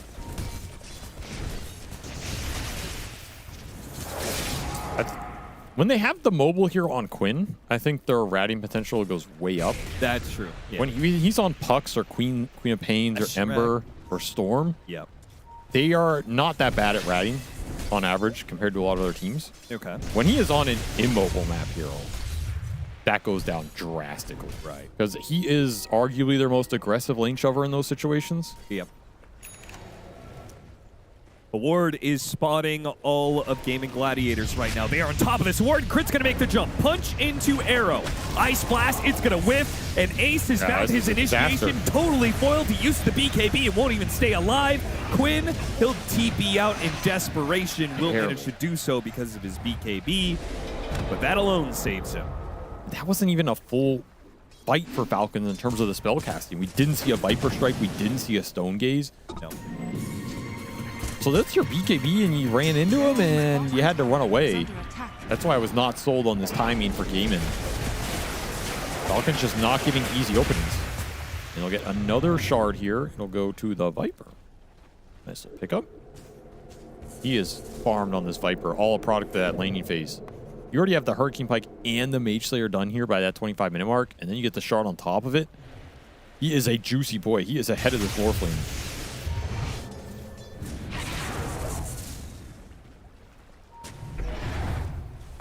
Radiant's bottom tower is under What can Gaiman try and set up right now? They have to split the map and look for pickoffs. No way you just try and take head-on fights. You can get the pickoffs with Blink Doom, with the Leshrac Edict damage, AA Blast. You have the damage to always kill people in this game. You have to be able to find them, which means you have to get lanes out, you have to get vision on the map. Right now, those are the biggest problems. There's one Radiant Obs on this bottom river, and that's it. Pretty rough. They're pretty blind. They just placed a new ward up on the triangle area, but that's not a pickoff ward. That's see him coming and get the hell out of here. Or you take a fight on it. If Falcons go into this ward, Gaiman will take that fight with a Doom Jump. They're going to be going Oh, they're trying to pull Skeeter back. They are successfully doing so. Nice blast. Look at Crit, though. He's waiting his entire time. The arrow landed and a boundless strike on 2 to follow it up. Now the Tusk realizes he doesn't even have to bother with the snowball. He follows up the initiation. Watson, can he do enough with this butterfly? It was all based around this butterfly timing, and he's trying. With the Dusa, turning into that form, taking a lot of damage. Got arrowed by another arrow. Snake King. The man don't quit. Him up and knocks him down. Double arrow to win the fight for Falcons. Just ban the Morana already. It's not fair. It's just not fair. Every time you think you're about to win a fight, this guy just arrows your carry in the face. Hits the first one on the Leshrac, hits the second one on the Morphling. And that Morphling had a lot of resources to work with. That fight was not looking that bad for Gaiman. All said and done, I think they had a decent chance of recommitting there on the Dusa, who was pretty close to out of mana. Yep. The Viper went out to the Doom. Used to arrow this Morphling, kill him. No way to recommit to that fight. No chance of a comeback. Falcons win the fight on that high ground ward. It's a little awkward initiation-wise, pulling Dusa into you and then not dooming him so that Stone Gaze goes off. You don't want to doom him, but everybody got frozen. It set up a nice You don't want to doom him. Do you want to Ice Blast him? Because they also Ice Blasted him, and I was like, what's the... I'm going to be honest. I think Malady has been pulling the trigger a little too fast on these blasts. Yeah. Like, he is throwing them very early in the fight, and I think the chance of you hitting that is incredibly low.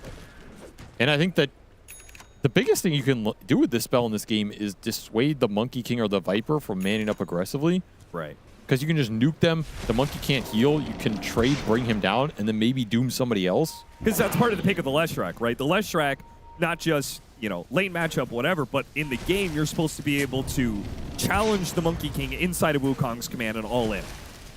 And with Ice Blast, you would be able to do that even when you're behind. As it stands, though, we haven't seen that really happen a single time. I do think a component of that is a Ghost Scepter timing. We don't have a Ghost Scepter on the Lesh yet. It's either that or you're just super farmed and you can get to Shivas and just tank it. Sure. Currently trying to get to the Sange to complete. I don't know. I'm really surprised Quinn didn't want the casual Ghost Scepter here. I feel it does so much work against Falcon's lineup. They have nothing that is not dependent on being able to hit you. And there's no chance of BKB TP because Crit is just waiting. Perfect. Get Tofu as well in the mid lane. Hex already done on the Viper. That is so scary for this Morphling, man. I don't know how you play the fight as Watson anymore. You have to worry about the Hex. You got to worry about these cores just man fighting you. You got to worry about this arrow to the knee. I mean, it's brutal out here. And you're going to have to worry about a high ground push coming in soon. Because I have to imagine Falcons, this is the kind of lead where you can go high ground with second Aegis. Oh, yeah. This is an easy high ground right here. You give it to Medusa. You have the damage now. Push through. You have a gauntlet. You have MKB meal, and you're done. This butterfly on the morph doesn't mean anything anymore. Gaiman on their last life here. You They only have one Ghost Scepter on that Doom to kite out all these big stack right-clicking heroes. They are really relying on getting some clutch stuns to land. You need a big Shackle, you need a Split Earth to land, you need a Doom to go out on one of the Monkey Viper. You need an AA Blast to land. There's a lot. It has to go right here for Gaiman. We'll have a high ground position. They are going to be under pressure with the high ground push already coming their way. Banner placed out. Hex to defend the banner. Glimmer Cape will defend Tofu. He'll go back to it. Shackle Shot nicely placed on the 2 cores, trying to still deal with the banner. Marine. Still can't get it. He's hopping in trees on the side. Oh, he got him with the Boundless Strike hit. That was enough damage. Slapped him down. In his prime. In his prime, Austin. I don't know if Game of Gladiators is in their prime. Radiant's bottom barracks are under attack. But Falcons, looking like in this game, maybe they're hitting their second prime. They're looking quite solid here with some vintage Falcons heroes. Yeah, it seemed like they found an Amar hero for the meta. Apparently He did work. It wasn't the Mars, it's the Viper. I do not think that lane should have gone as well as it did for them, but this is ATF. He's done it to everybody at one point. 3 minutes left on this Aegis. Yeah, You're one lane of looking barracks. down 0-2 on the lanes. Smoking the morph behind. BKB done for Watson. This is Arrow's your going to land Hail on Mary. Quinn. He has to BKB. An early BKB out of the left track already makes this feel terrible, and now he's dead. The initiation comes through. They hit the Doom onto the Viper. They don't have the detection to chase him down. They can't the see him. Ice Blast misses again. Where was the dust? It's all falling apart, Austin. Yeah, this fight and this game, I think, is done. One more arrow for the road. Why not? Says the king. Give me another assist. That's it. Well, 33 minutes, but that game felt like it was over at 15. Yeah, it kind of did. I mean, there was a very slight comeback. This could have been an even faster and cleaner game from Falcons, which is scary. That says to me either Falcons is just playing so much better than you as Game of Gladiators right now, or do you feel like there was a draft problem here for Game of Gladiators? I mean, there's a laning problem for sure. That's the number one thing about this game. If you're gaming, you cannot get outlaned like that. And you can also not get outlaned like that if you give away the Monkey King. We can sit here and say, should you be giving Monkey without a matchup that just completely cheeses him? But if you do decide to give it, you cannot lose the laning phase that bad because you have to be able to contest this hero on those Wisdom Shrines. You have to be able to contest him on the Power Runes. You have to be able to fight this hero early. Otherwise, he takes the game over and he snowballs it super hard. And the fact snowballed it, he did, right? He took the first Wisdom Shrine, then they took the second off of that advantage. Uncontested. So for, yeah. That's the thing. It's not like you went there, misexecuted the fight. Okay, we should have done it better. It was uncontested because they were so far behind. Those side lanes just got demolished. Absolutely did, and it led to a very quick and easy victory for Falcons. Short and sweet, Falcons actually beat not only what I would consider to be the patch average, but their own historical career average. It's rare that I see a Falcons win end before 45 minutes, but I guess if it's made this easy by making Watson have one of the most miserable Morphling games imaginable, then I guess the game kind of plays itself out, because that was brutal. From minute one, I don't really think Gaiman had much going for themselves. It was kind of bad. One-sided.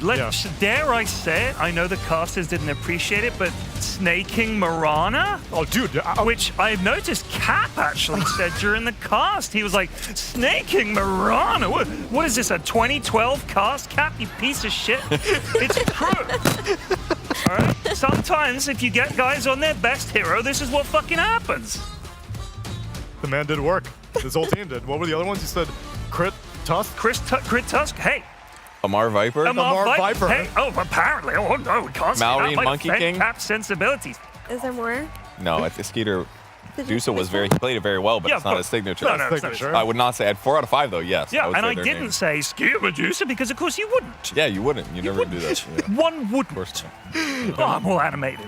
You held your tongue well, Perion. Thank you. And your analysis was on point. You saw the favorites, and Falcons converted well. This was a very resounding victory for them after an 0-2 loss earlier today against Parivision. They have bounced back admirably. Yeah, I mean, This game, like their lanes were just so strong. Like every lane that they were playing, they came out with an advantage, and then they just had this like 3-man unit of Malrine playing with Tusk and Mirana, like running into the triangle, like killing Lush, making it so that after they took the top tower as well, you suddenly had the Medusa running into. Is this for me? Hello. You get a special microphone. We want to hear you Okay. even louder. Okay, I forgot what I was saying. Oh, then you had the Medusa taking control of Radiant's triangle, taking like a lot of farm away from them. And when you're like playing at such a lane disadvantage, then that's when you have to start looking at the draft. Like, did we make a mistake somewhere in there? Because at some point you have to be able to fight back in a Dota game, and it felt like Gaiman never really had that chance. And a lot of that was laning stage. I think that Quinn on the mid lane did decent on the last track. He did have less net worth than his opponent, but he almost killed him a couple times.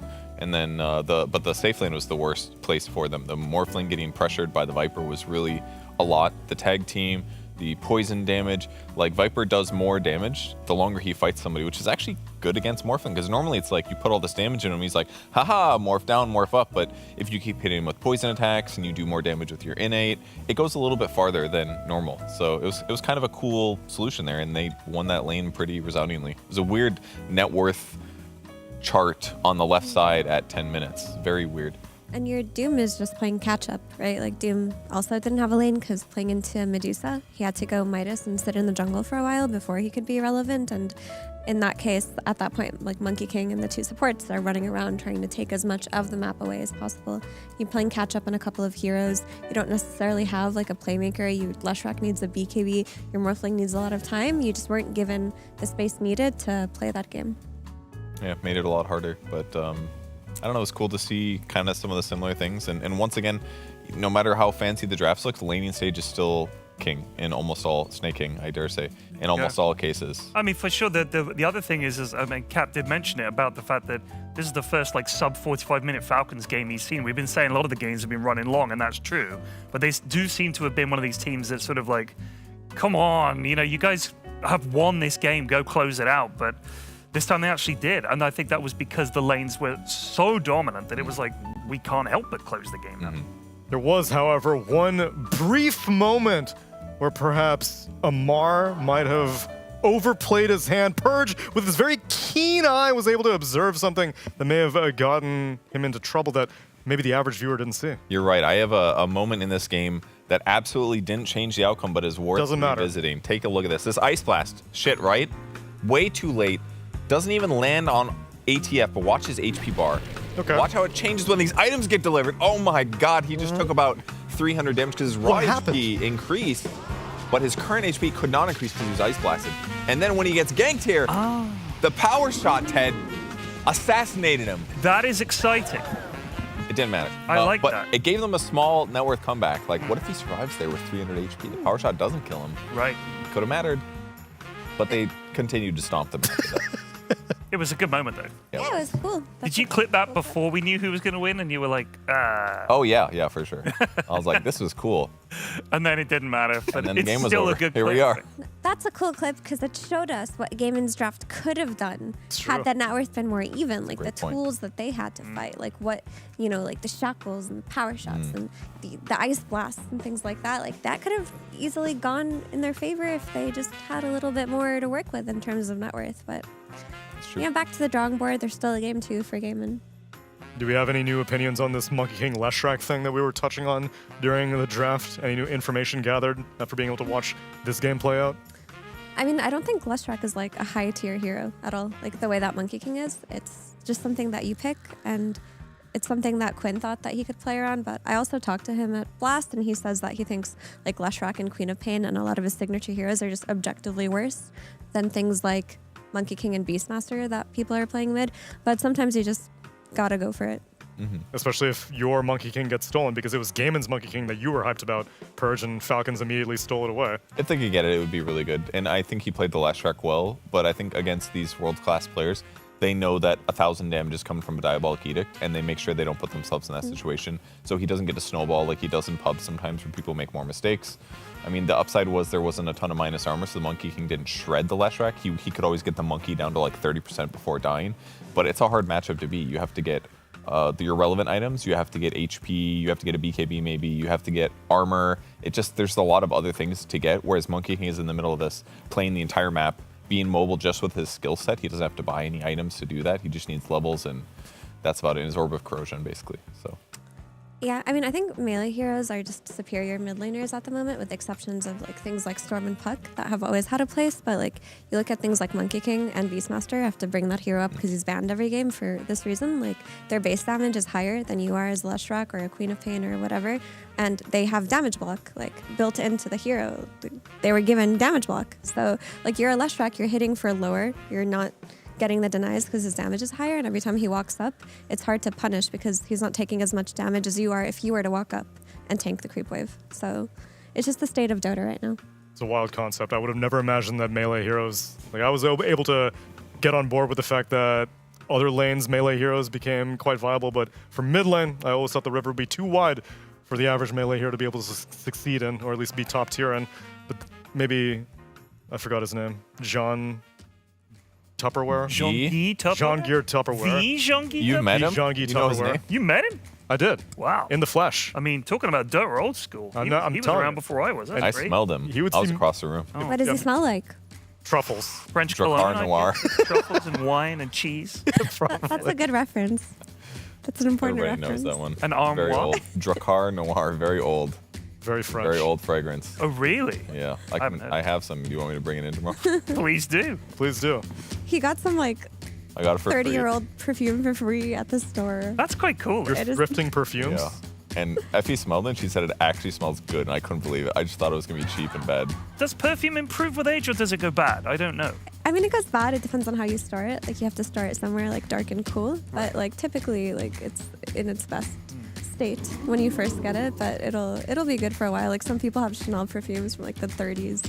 Wow. Yeah. She's an expert, by the way, in case you guys didn't know. She's a perfume expert, so anything she says about perfume is goated. She's literally told me to stop wearing Sauvage. How old are you wearing Sauvage? Like Apparently it is, come on. dare I say it, the fuckboy fragrance. It is. And I was like, I had no idea. I just thought it smelled nice. My wife was like, it smells nice.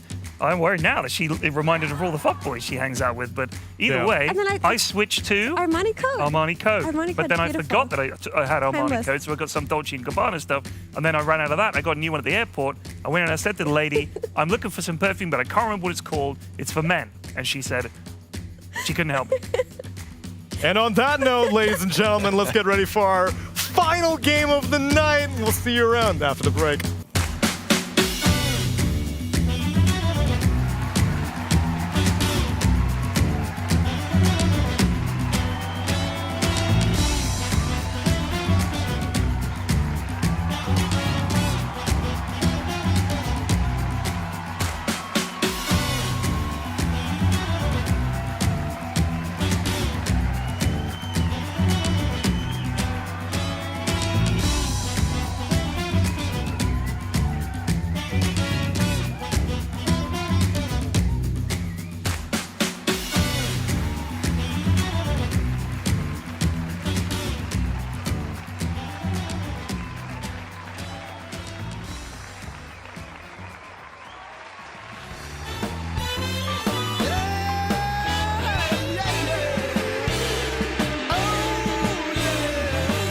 Take away my bag of bud, my camels and jack. Go ahead and take them all, I don't want them back. Those nasty things mean really nothing to me. Cause lately it's so plain to see. All I want is you. Honey, it's so true.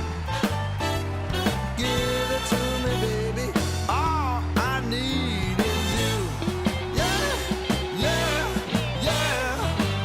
Come on, you can take away my mint Cadillac. Take my Harley too, I don't need them back. I got an engine, Lord, it runs so right. As long as I get your loving each night. All I want is you. Honey, it's so true. Give it to me, baby. All I need is you. Yeah. In the morning. Well, early in the morning, late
my bagger, but my camels and jack.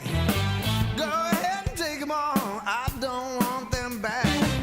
The only thing I could ever really miss is what I feel when I get your kiss. All I want is you, honey, it's so true. Give it to me, baby. All I need is you. Yeah, yeah, oh yeah. Early in the morning, late in the evening. Well, it's fun late in the evening, baby. Round around time, 24/7, 24/7. Give it to me, baby. All I need is you. Oh,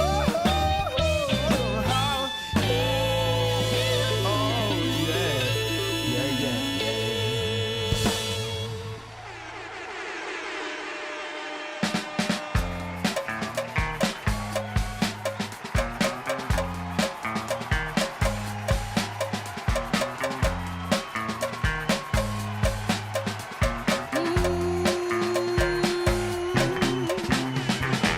How I used to be was so good for me. In my mind all the time, no one I could turn to. Now that I can see your love has set me free. You came along, made me strong. I've waited such a long time, and I just can't believe in this new love I have found. Yeah, don't want it to stop when you know you got a good thing that makes me feel fine. Ooh, wherever it leads me, you know it's all fine. I never thought that this could sweep me off the ground. Oh, I don't want it to stop when it's feeling this good.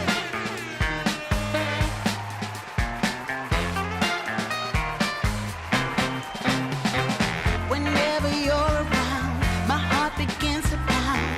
Though I know you'll take it slow, no way to stop this feeling.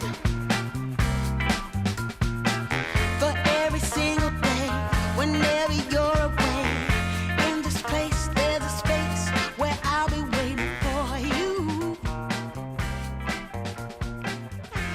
And I just can't believe in this.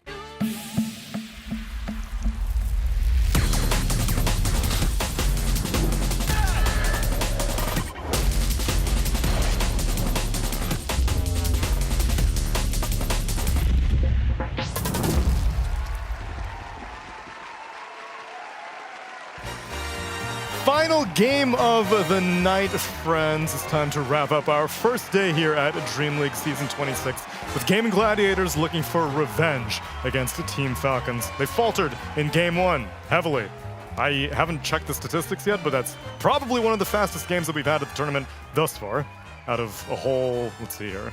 We have 3 concurrent streams. 7 So, times 3. God, man. 21. Plus a potential 3 more because game 1's 24. finished. That's true. 24 games in one day. But that game was fast, so maybe the other games are still going on. That's also true. How fast was it? Because I'm checking. How Just for fast fun. was it, Neil? It was so fast. I will have the specific number. Okay, thank you. I don't know what it is though, but what's the record? 33 minutes. The record's 33 minutes? So it was 33. No. So Gaiman was 33 minutes, which actually. Oh, I thought you were gonna find the record. No, because Yakult's Bros, right? They won in 25 minutes. Oh, okay. But what I'm saying is, how Yeah, can we that's even be record. questioning a 33-minute game as the fastest There's in the no tournament? way. That's where Dota is. That is where Dota is. Well, that's also because there's less like garbage teams that garbage. Or yeah, sometimes there's garbage teams that made it into tournaments and they get stomped until That they is got true. knocked out, and it just doesn't happen at the same level anymore. Found the actual fastest? Take a guess. Nigma Galaxy. Oh, it's really? Their first game of the day, 24 minutes and 24 minutes, 55 seconds. They won. Pretty impressive. That's a surprise. All right, can we talk about this draft? Please. This Bristleback, very possibly Bristleback support. They're ready to flex it. From the clips that I took of the monkey earlier, this was their 5 position. It's horrific to play against. Yes, it's quite effective. You know when it's actually not though. When you have a Viper core, and this Bristle comes and walks next to you, you're like, oh, you're just dead. You just Viper strike them, they die. And it feels good. Just free gold. You just don't get to move, permaslowed? Well, like you break him with your ulti, right? So like normally he's like, haha, I'm gonna turn around and goo you, and you're like, oh, I'm gonna hit you with like 5 poison stacks ulti, and you die every single time, no matter what. You're just dead. Because you don't have the items or the HP to deal with the break and the overwhelming magic damage. But then you're wasting all of that on a support. You're saying it's a flex. Sure, but you can just kill him if he's on the lane. All right, it's not gonna happen in pro games because he's not gonna like go walk next to the Viper without a purpose, without 2 of his allies being there. But the thing is that the goo is annoying because not just the armor, but the bloody slow, and he just keeps doing it. And the more he does it, the faster he gets. He can't get away from it. It's ridiculous. It's good. They need to not get trapped by the flex pick. When they did this before, they first picked Bristle. Their opponent's like, haha, we're gonna break you. They picked a PA. They flexed to support, and then they picked these other physical damage sources. Right. So as long as Falcons doesn't get baited into this very obvious flex pick, then they should be fine. Shadow Shimon. You're surprised by him still? I thought you were at Blast. Oh, okay. Just happy to see him. Because we've been seeing this boy trend quite a bit. He's popular. He's great. Crit just loves him too. He's an enthusiast. Like he tried to brute force this hero into metas where it wasn't very good, and on meta that it is good, it's pretty scary. I think the best thing about Shaman is just his ability to like lock targets down. So what you want versus Shadow Shaman is like BKB buyers, not heroes that have to like force it into their natural item progression, like Morphling would have to force it, but heroes that will buy it anyway as their second or third item. Also, think how few instant stuns there are in Dota. Like, Short there's list. not many. So being able to get that before anyone gets a BKB or full morph strength or anything like that, he's great. Gives you extra push, really annoying. Just zaps. I love it. I love this hero. We did see him falter a little bit earlier today in some of those run at you lineups when Omar played him against Team Liquid earlier. Yeah, no, you don't want to be run at because he's quite a ponderous lad. You know what I mean? He kind of wants to be. Ponderous. He wants to be at the run at you team on that team. That way, his lads are running in while he's disabling. Jakiro, I think, provides some solution there because now there's just gonna be a lot of pain on the ground where Shadow Shaman wants to stand. Oh yeah. That's good. You're gonna get hit by ice paths. You're gonna A good long range stop on the shackle is always good. This makes their flex a little bit weirder though because Jakiro is often a pause 5 hero. So switching the Bristle around might feel a little bit weirder now. Yeah, I mean, I don't think they picked this with the intention to run at 5. It's just something that they can do if they need to. Okay. But mostly, this hero is a high-tier offlaner that you can first pick regardless. But they do have it in their sleeve that they can run it on Melody like they did at Blast. But for the most part, like you're very happy with what this hero gives you. The ability to farm stocks, #1, and to play for a very early timing, which is definitely what Gaiman are good at, early timings. Do you still think the green facet is the best one? Because I heard them talking about it this morning in the green room. They did not like the other facets. No, seeing red is not a good facet right now. It just doesn't feel very viable. Like maybe there are situations that you go for it when your team lacks scaling and damage, but for the most part, you want this not rocket. That was a much more measured response than how you had graded seeing red in the green room. Oh, was that me yelling about it? Was it? It may have. It was was Misery. it? Misery No, it was very wasn't. upset about it. It was collaborative. We were all having a good shit on seeing red. couple people That got is pushed clear. then. But that was in private, Neil. Oh yeah, that was you. You said some very strong things now that I remember it. I just talk about how when I'm like in pubs and it shows up in my offline Bristleback, I feel very angry. But sometimes Would you say you're seeing red?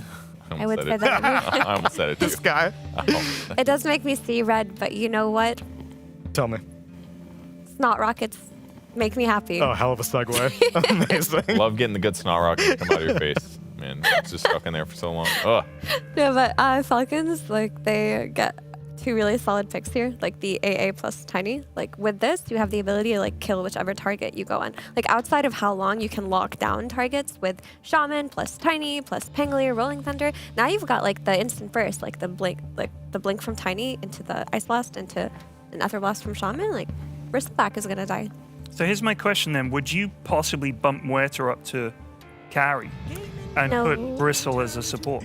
Or is that just not even viable, not even close? I don't think we've seen it forever. Like almost nobody does it. It's a good theory, but I'm just trying to find a way out of this for them. I mean, Because I Bristle against AA never feels fun. it's not the end all be all. Like, it's a cool thing that Falcons have, but Bristle can always play around things. Like, you still have your own timings that you're going to play for as well, and you have a team behind you. It's not like in a vacuum. It's also less bad now because you don't get Bloodstone anymore because you can't lifesteal off quills. Right, so he's yeah. not stopping your lifesteal anymore. Yeah.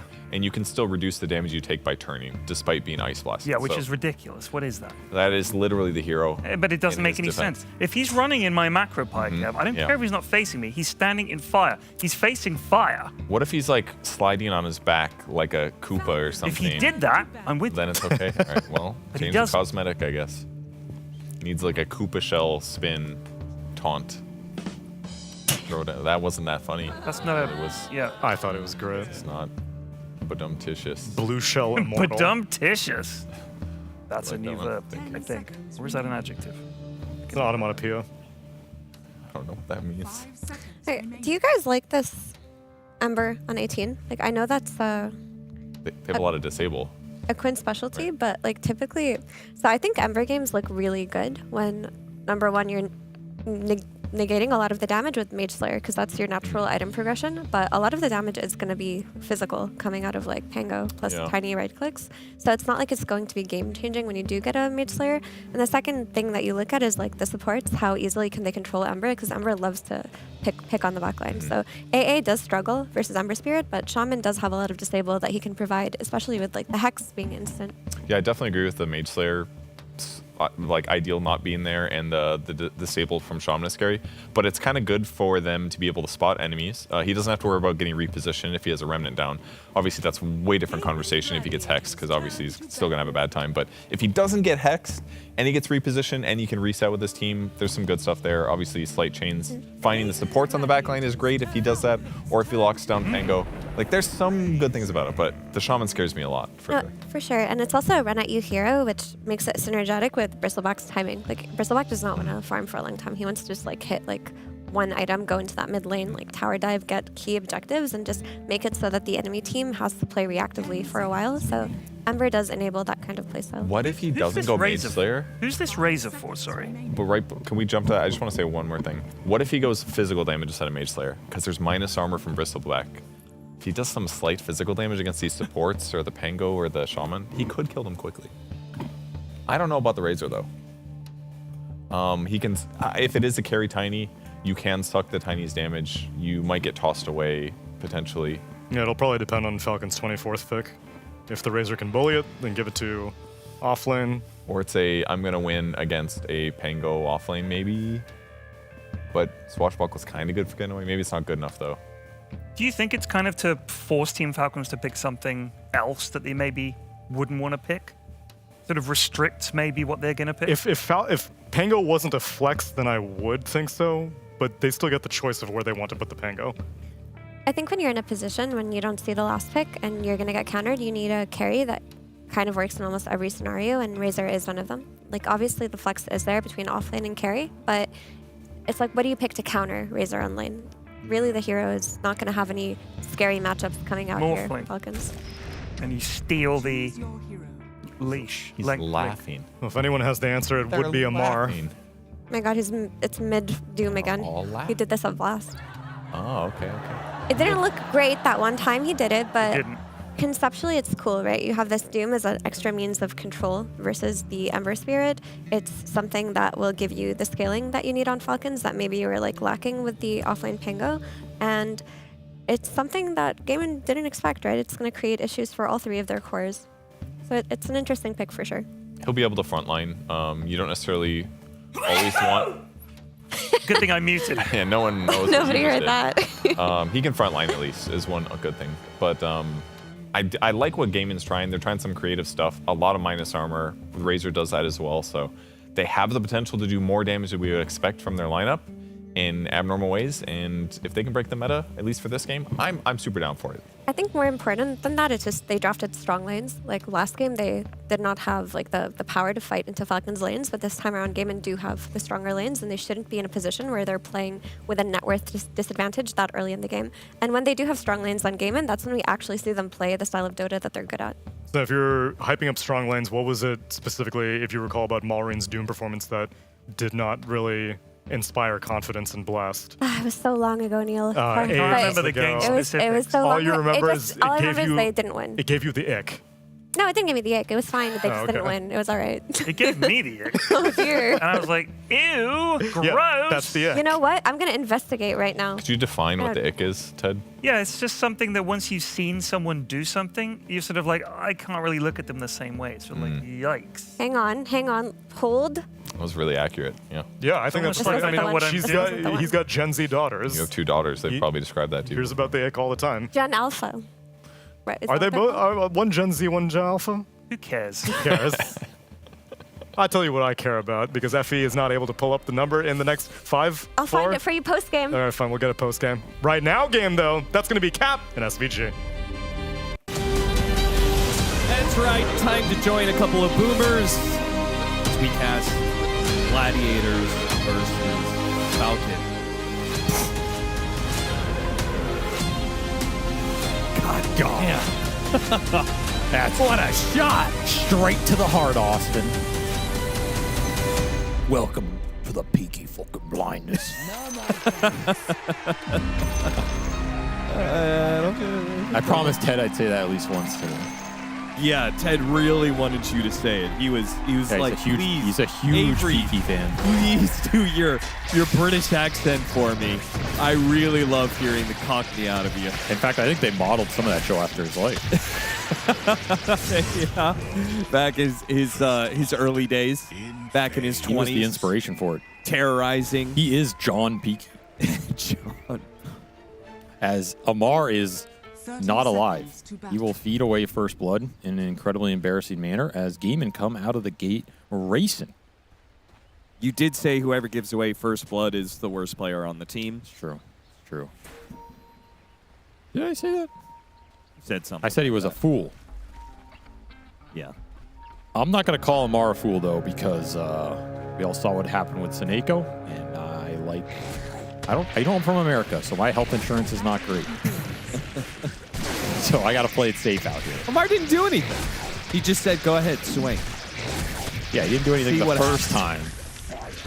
All right, Game of Gladiators already off to a hot start. Or should I say, an electric start.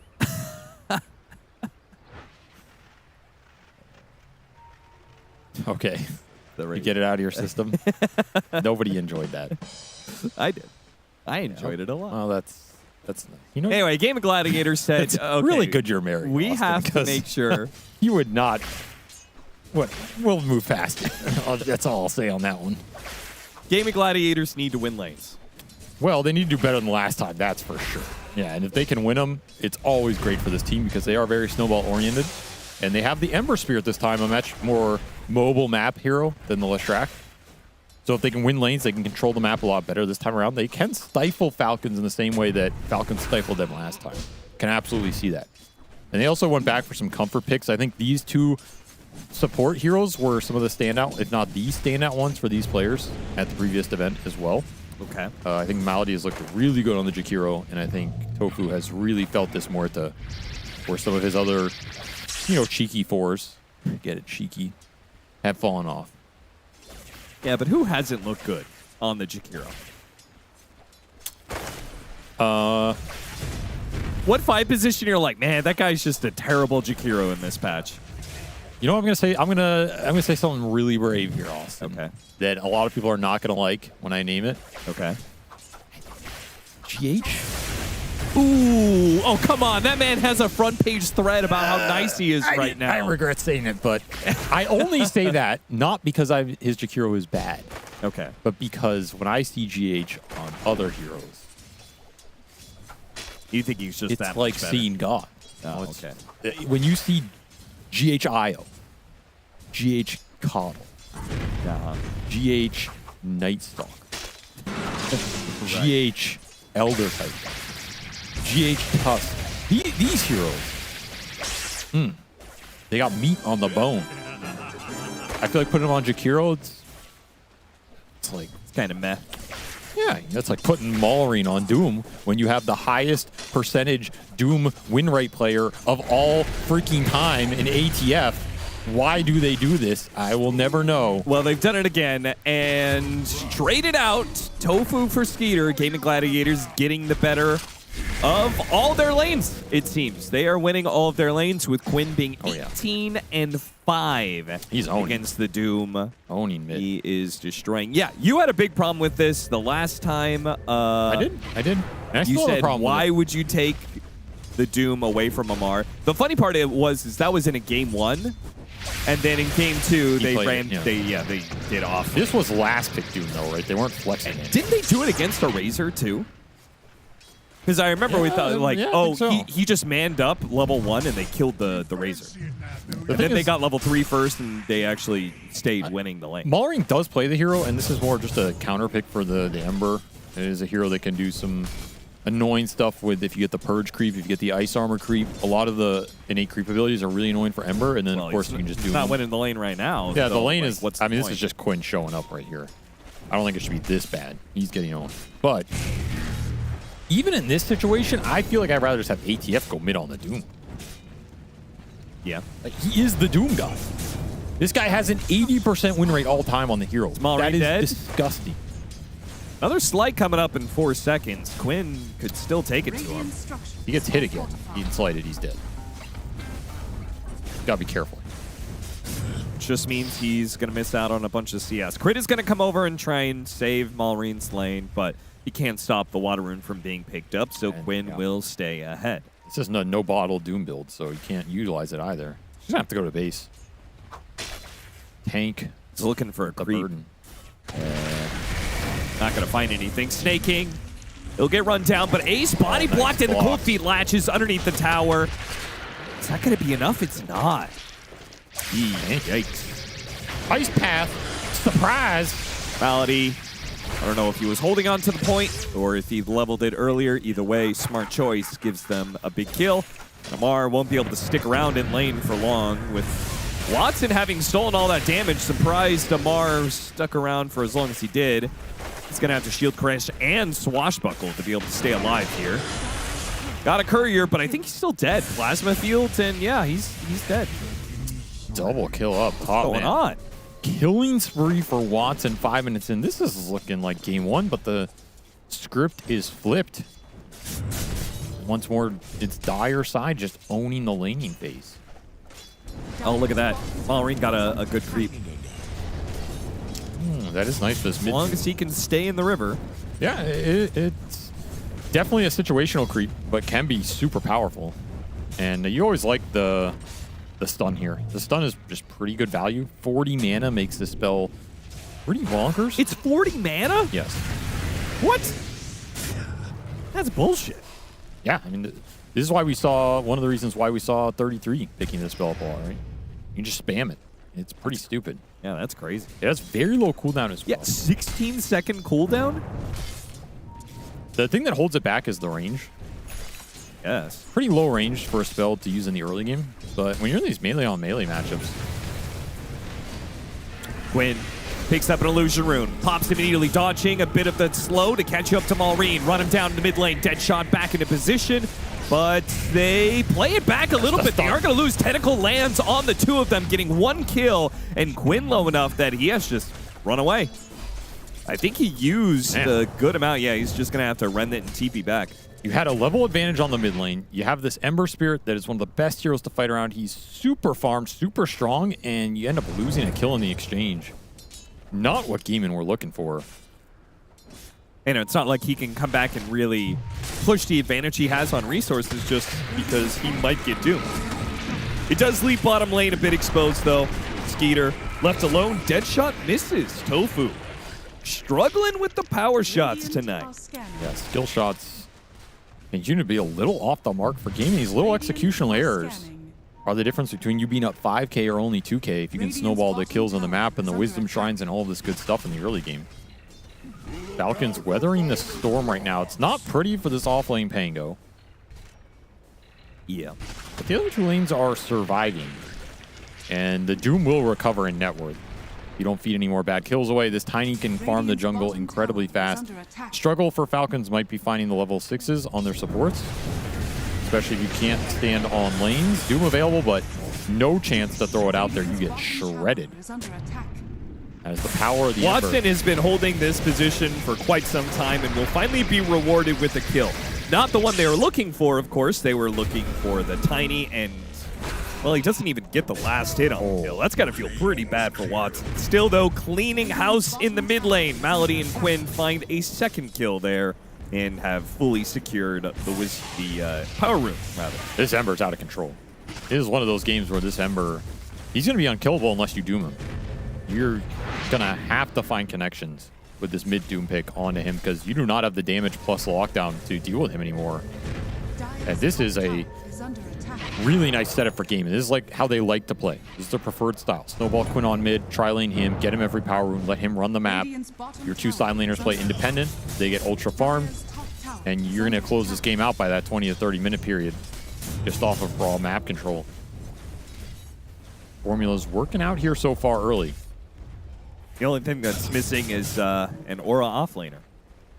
That is just a normal bristleback. And maybe he'll buy auras. We have seen Ace do it on this hero before. I mean, he's using the sticky facet, right? Yeah, got the Snot Rock. That's like he's kind of an aura hero when he's like that, because he just goes into a fight and he has this debilitating aura around him of gooing you up. The thing is, this isn't a lineup for gaming that screams auras to me either. I don't think Razor Ember really need things like Pipe, Grease, Crimson that much. Yeah, that's true. They're pretty independent. They're just going to go in. They're going to deal their damage. Razor's, if anything, he wants BKB for survivability more than auras behind him. I mean, auras are always nice, but... Tofu in the position to break the smoke. Now, he is going to die to it, but it protects his Razor. They were trying to connect to Amar at level 6, so obviously any fight around that Rolling Thunder is going to feel pretty good. Back to the mid lane, though. Crit setting up a pick-off here on Malady. It's definitely not making that out of here. Got a lot of damage on that tower. Level 3 in the Liquid Fire. They put in work on that tier 1. He'll pay with his life as Skeeter makes the rotation. It also means they can contest the power rune for the first time. That is true. Will they get it? Oh, he almost got off the slight. Yeah, he tried to get the slight steal on him, but... I mean, that's where Quinn's like, what's this carry doing in the river? Taking my power room. No, take that. I mean, really, Quinn shouldn't complain. I feel like his team play, the way they play specifically incentivizes more and more heroes to go mid in the first place, so... Yeah, but you're not supposed to take the rune away. That's his rune. Right. It's dishonorable. Catapult push. This tower is unlikely to survive here. And Amar might just be dead too, threatening the Rolling Thunder. They're going to have to pop it here. There's no way out of here. So he'll pop it. Meanwhile, Gaming Gladiators spreading out to mid lane. They got a Doom out of Maureen. Got a snaking up top. Ace running him down. Going to go the early blade mail here. He's just going to keep brawling, keep fighting. This map is spiraling out of Falcon's control right now. They got to find some openings. This is so similar to game 1. It's just completely flipped. And this time, Quinn on a mobile map hero that can push heroes out of area. He doesn't have to play against the monkey that he can't fight. He's the one that no one can fight right now. Stealing farm, playing aggressive. You only have to worry about that Doom. Oh, got him on the tendril! Oh, is he overstepped? You didn't think that was going to happen, did you, Quinn? Oh, boy, that is a big misstep here. He is supposed to be invincible in this period. Dude, you know Quinn is mouthing about that new ability. What is this tendril crap, man? He's looking right at Gary. He's so mad. This stupid tentacle ability. Oh, you take a water creep. I'll show you some water. Look, I can joke about that because he ruined my career. So it's only fair. He ruined your career. I think he was the only one salvaging it, if I'm honest. That's probably true, yeah. Chains into the macro pyre, but yeah, that's not looking good for Maureen. Not enough. Deadshot it back into the macro pyre. That was quite nice. Again, Ember is just, man, Ember is the ultimate hero to play backline damage dealing supports behind. He just makes your life so easy. He's a frontliner plus lockdown. That's just guaranteed. Yeah. He's two things in one, and you want both of them with these backline damage artillery supports. It's just such simple Dota. Run into a hero, chains him, throw all your damage on him.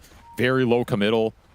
Very hard for the enemy to respond. You don't have to overcommit on the kill. You can just deal out the damage efficiently and continue to play the map. Yeah. There's a reason Quinn loves this hero and why Gaming like to play around it. As are they going to go up the hill? Who's making who here? I mean, Tofu already had the read of the situation earlier, but he still walks into it. And even worse, they got too close together, so the avalanche hit Malady as well, almost killing it. It's lost both supports for nothing. It's rough, especially when your Ember's king of the map right now. Oh, and the chains hits onto the creep instead of crit. Coming in from behind, though, Ace, I think he is untouchable in this situation, so. Yeah, particularly with Blade Mail. Not a fun hero to go on. The Mage Slayer is done for the Ember, so early fighting items online for Gaimin, whereas Falcons, they do have Diffusal on the Pango.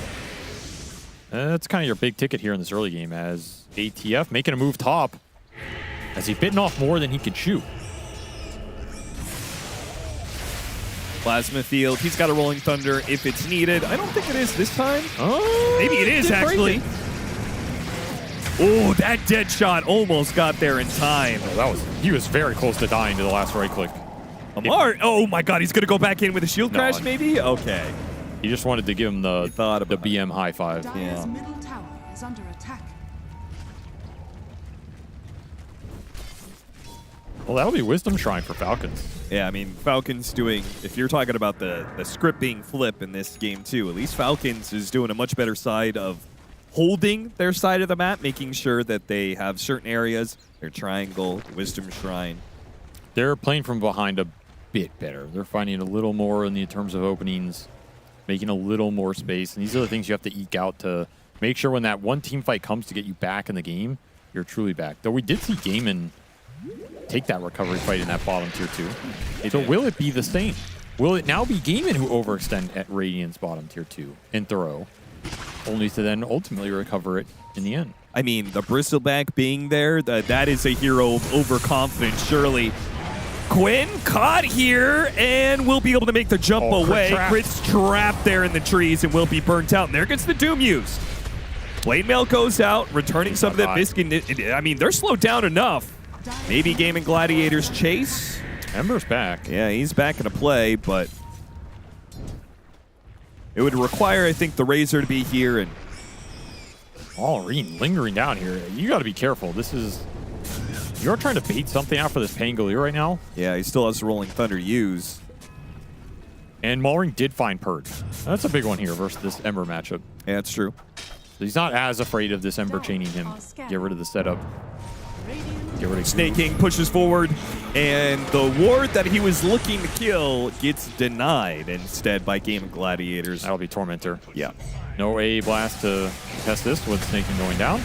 Easy cleanup for Gaimin.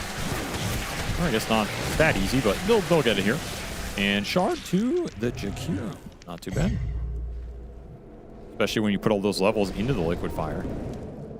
Yeah, that's true. 8K, 9K gold lead for Gaimin. They're feeling themselves here in this game too. You get some early BKBs up, you're going to be really strong on that front line. Take away a lot of the Pangolier damage, or control at least. Man, that's a build right there. That's such a Maulring Amar build. Triple bracer drums. It's a lot of investment. A lot of investment into a period of time that they're not winning. Nice little pickoff. Nice pickoff if it stays just a pickoff. Instead, it might be an exchange. Quinn, shield crash, does actually manage to land it. That shield will help Amar live a bit longer. Making a run for him, but Quinn's done. He'll catch him eventually. So it's a trade-off. Not the best. Mid lane, though, if they can kill this Razor, it would be massive. Crit is going to give up his life to make sure that... he got the kill in the end, but Watson gets the double before he goes down. Big play from Watson. That Mjolnir finish, so much damage. Just so hard to commit. All those snakes hitting you, too. There are just no easy targets for Falcons to go on right now. Every time they find a little bit of a kill, they pay for it. Yep. Getting a taste of their own medicine, perhaps? Some tanky boys on the map that you can't kill? Yeah, that you have to over-invest into in order to kill. Yeah, and some backline damage dealers. Interesting. Yeah, you know, if I was gaming Gladiators, I would, of course, be looking at copying Falcon's playstyle in this match. Not a bad idea. All they're missing is the Crystal Maiden propaganda. That's true. That's true. Got to get CY on that train of thought here.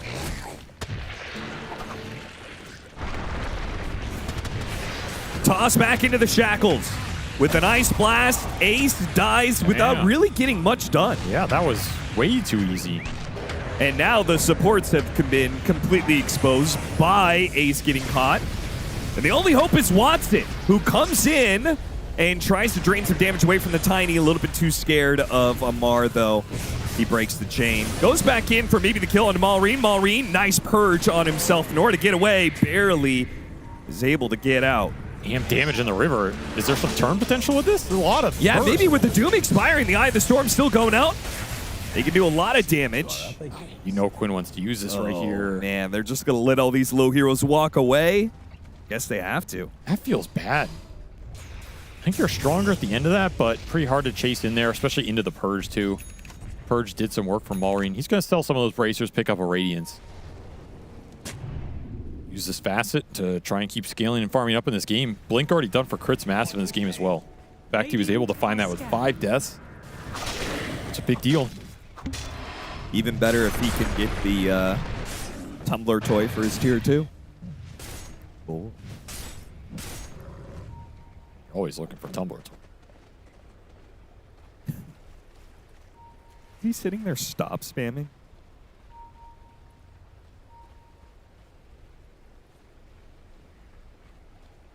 Orb of Destruction for the long-range poke heroes. Those are some nice ones for gaming. Double Essence Ring. It still feels to me as though they should have been winning some of those fights. They overextended a couple times. Like, Ace going down there like that, just to a long duration shackle, no one can get in there and cancel it. Very awkward. Very awkward, especially when you can just farm up some defensive items and make that team fight way more difficult for Falcons. Lotus Orb on the Bristle, BKBs for the other 2 cores, and suddenly you mute a lot of the Shaman's impact. You mute a lot of this AA Tiny's impact in terms of the spell damage. Yeah. You can maybe just man up for Roshan if you have the BKBs. You're only really worried about AA Blast. They have a lot of minus armor. Yeah, this Bristle is an objective scaler, so shouldn't be afraid to use it here. Still have that tier 1 mid up to fight around as well. And Falcons are kind of eyeing it, going, really like this off the map, especially when we have Shaman awards to drop. We'll make the aggressive play. Quick little pick off on the Jakiro. Let's see if they can get out. Dead shot from the side probably ensures that crit will get traded out, and that also means the wards will get cleaned up, so not actually that good for Falcons. They got a lot of response, though. 4 gaming gladiators here in the mid lane. They are going to the Roshan pit, though. Can Falcons contest them? Are they aware of what's going on here? The Essence Ring that, too. That is the one thing here. This AA Blast with double Essence Ring does not feel great. Seems like free Roche for gaming gladiators. I think this was always going to be their Roche. Yeah. Even if you can test it as Falcons, you can only take it if you have the Shaman wards up. Which just seems really unlikely. So that's going to be Aegis to the Razor, who's closing on his BKB. BKB done for the Ember. And Lotus Orb done for Ace. So now you have those survivability items to make the deep dives, to go in more aggressively, play those fights. Just as the Shadow Blade arrives for Skeeter. So he's going to be looking for the pickoffs. He's Shadow Blading through Sentry areas, Very but dangerous. they Very thought dangerous. They thought he was going to go through lane. Instead, he went through the jungle area. Spotted now, go after Tofu. But there, the trap is sprung. And they've got a Shadow Shaman. Can they get the Tiny as well? The BKB committed by Quinn, but Tiny is a bit too tanky of a target, it seems. I was a little early on the BKB for me, especially when you have the backup there. Nonetheless, you get the Shaman, you get some map control here. Should be able to just hit into this tier 2 with the Razor. Radiant's bottom tower is under attack. So they did not throw by this tier 2. They didn't, but simultaneously, I think the throw kind of already happened in some ways. I feel like Game of Gladiators is not far enough ahead. You're not satisfied. No, I'm not. What number would make you satisfied on? Radiant's bottom tower has 10K, 15K? Maybe there's not a number on satisfaction, Avery. We'll see what they get done with this Aegis. I'm just saying I don't see an easy way for them to ever hit high ground. I feel like you've heard that before in your life. And Falcons are going to do what they do and play the map and farm up. And could you stop giggling over there? Have you, though? You animal. Have you heard that?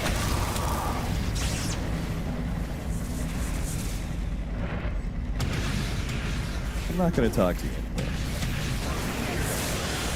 Wow, Oh, Amar. Yeah, that you gotta respect the Razor Pango matchup here. This is a pretty nice matchup for the Razor. You really gotta watch these roll-ins. They're not free this game, despite there being no control for you. And absolutely dying. Falcons continue to kind of wash the advantage away from Gaimin, not building a lead. Austin is not satisfied. I mean, are you? Are you happy, Avery?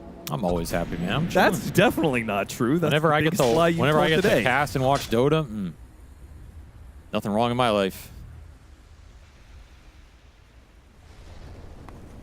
2 minutes left on the Aegis. They've lost net worth during this Aegis timing so far. That's a rough one. That is a rough one.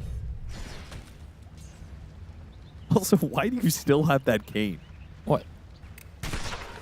Where am I supposed to put it? middle tower is under attack. Just put it down on the ground. I like holding the cane. That's what I was trying to get to. I feel like the cane is like your security blanket. You know, nobody knows what you're talking about. They saw you at the start. You were holding a cane. You pointed it at the camera. Maybe I need the cane. You are gonna need the cane pretty soon here. Oh, you got purged.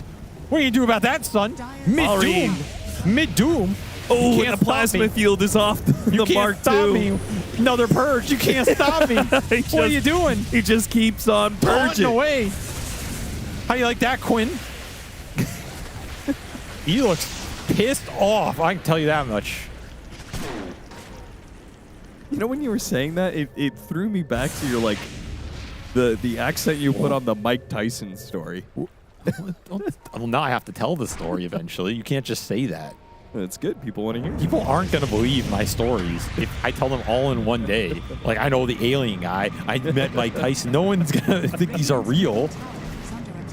We'll save that one for another. There's a real story there, though. We'll have to fit it in a more appropriate time and place and game, Austin. Okay. This is obviously not the game for the Mike Tyson story. Right. Action-packed game that we have here, where that 5,000 net worth remains at 5,000. I cannot wait to see this Aegis power play. Oh, there it is. Less than 1K. Well, I cannot wait to see for it in 15 seconds. Right, we have to see the entirety of the Aegis Tower. Because they might have just gotten a kill. They've got the dust for him. There's no way out for Skeeter. The Aegis is expiring 2 seconds. You got to kill him now. It's not going to be the power no, play. it's not a part of the power play. Oh, my. They missed it. What is this? Oh. Come on, man. That is a very disappointing Aegis, though, if you're gaming. It would have been a positive power Yeah, play. They should otherwise. have gotten more. All right, well. Lotus Doom. Doom you, doom me, doom everybody.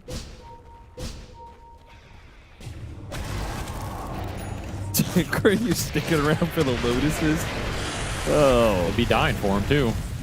Got those Lotuses. This is a Rolling Thunder in wild the mid lane. Amar is TPing out. Game of Gladiators. Trying to close out the map. Get a kill top. Force some action bottom. Get a Rolling Thunder out of Amar mid. That's the biggest thing right now if you're gaming. You have to find a way to choke this map. You haven't been able to choke it for the last 10 minutes. That's a lot of net worth left on the table. Especially versus Doom, Tiny. These heroes, they win a fight, they're going to clean the map up. You cannot afford pickoffs right now. Oh boy, Quinn. BKB, he's got it, so Skeeter kind of had to get the toss. You have a very limited window to get that kill. Yeah. Back to bottom, though. Maureen. He's being chased by Ace. Again, Game of Gladiators just trying to root Falcons out of these sides of the map as best they can. Got to corral him right now. Need this Bristle to play really aggressive on his own so you can make the kill plays elsewhere. I think they've been playing a little too close to Ace this game. I mean, can't blame him after that one death in the mid area. Yeah, but the thing is, even if he dies, you should be able to get trades on the map. It should be a big committal from Falcons. And Game of Gladiators feel like they have enough of an opening. Yeah, why not? Get a glyph out of him is already a really good start, but Game of Gladiators want more. That's a free glyph. Falcons base in big trouble right now. No Doom available for 15 as well. This is just a lane. Anybody home? Skeeter has BKB, has Shadowblade to go in. Yeah, they have so many tools, even if they don't have Doom. I'm surprised they gave that up. Gave it up. And now they're TPing in. They're going to look for something. I mean, Game of Gladiators already out, unless Skeeter is going to make the bold move and force this play. Oh, his Shadowblade's running out. Gotta go or you gotta chill. Oh, God, he's going to go after the kill on Tofu, and he'll get it. At what cost? The BKB for that, and he doesn't have TP. Is he going to get run down by Watson? I think he's just dead. No detection? No detection. Where's the detection? Okay, they got him now. He went over a random sentry. Yeah, they had sentries from earlier when they were looking for him, and the Razor is probably going to die for this one, but still, Game and Gladiators are cleaning up. The Razor taken out to the Doom will end up dying here, but it's going to be hard for Falcons to get out of this position. Nice Ice Blast. It's a couple of heroes, drops the wards on them. Unfortunately, these heroes are too tanky. Nobody really threatened. They'll just keep running down hero after hero. That's a teamfight win. Almost awkward with the lack of detection because that gem is on the bristle. But man, you get that long of a duration link, it's hard to see you losing that fight. You're just doing so much damage on the Razor. They did kite him out pretty well. We'll say that. It was not the worst second half of the fight for Falcons. I guess I mean, for me, it's just if Falcons was willing to give up a lane of barracks, why were you so pressed to start a fight the way you started? I think Skeeter just felt he was going to get the pick and be able to reset. To be fair, he did get out of there if he doesn't run over a random sentry. Yeah, but I think that fight is still impossible. Your team has to come bail you out, and you've just set up the Razor with like 200 damage. Even if he gets out, somebody else ain't making it out, that's for sure. Here's the downside of the itemization right now for Falcons. These two supports needed to itemize to set themselves up. And that means you don't have any Force Staffs or Glimmer Capes. Yeah. Which makes that kind of play a lot more difficult. If the Tiny can go and pop the Morta, he gets linked, you just force him out. That's a good position to be in. Looking at Ace. Looking at Jakiro, maybe. But not able to get anything. They'll push behind Maureen. Falcons looking at the mid tower. Really, really hard to find some sort of opening. They're looking at this bottom tree line now, smoked. Skeeter. Looking behind the tier 1. Looking for the Muerta. And he got the opening on the Muerta, and the Rolling Thunder hit at the same time, but Tofu doesn't die this time. It's deja vu. You go for Tofu. It sets Watson up for a free fight where he runs down the Tiny, and now the rest of the Eye of Storm is going to be used to chase after Maureen. And Maureen, I don't think he makes it out of here either. No chance. Eye of Storm plus goo plus amp damage. All right, they got Tofu in the end. Okay, well, that sends a message. But now, if you're Falcons, you're just left looking for answers. They were doing a whole lot of looking. Not enough playing. This is a tough game plan if your idea is to just go in and put the Tiny in a position where he's going to get full duration linked. Yeah. I do not see how you're winning those fights from that spot. If I you would like start to on the Razor, reevaluate the game plan there. I think it's okay if you go on the Razor with the Tiny. He gets chunked to a 3rd HP. He BKB links you, but he's a 3rd HP. I can see that working out for you. Sure. But when he's full and he can just chase you down, there's no way that fight is good. And you still don't have Force Staffs to reset the situation. got him. Got a helping hand from the neutrals, but it wasn't enough.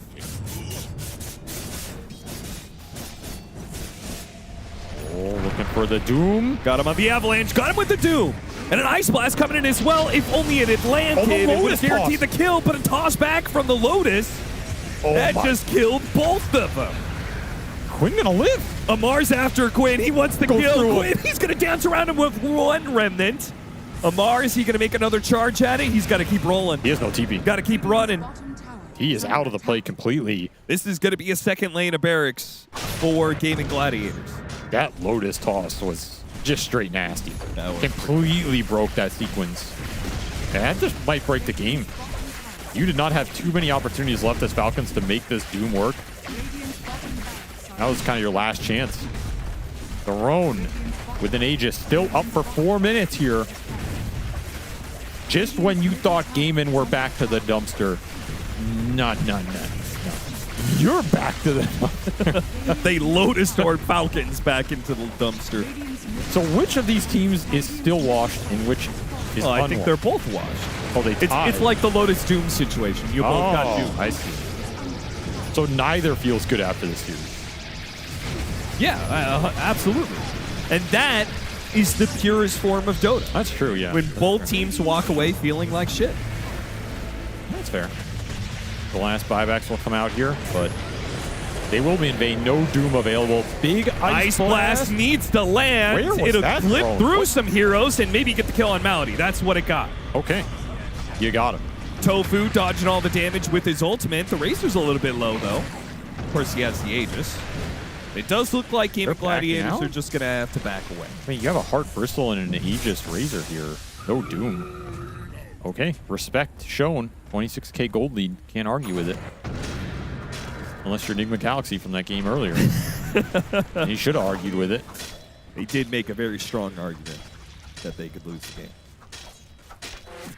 A lot of economic damage, however. Buybacks for Falcons, expensive to say the least. Shield rune for Quinn. That will go a long way.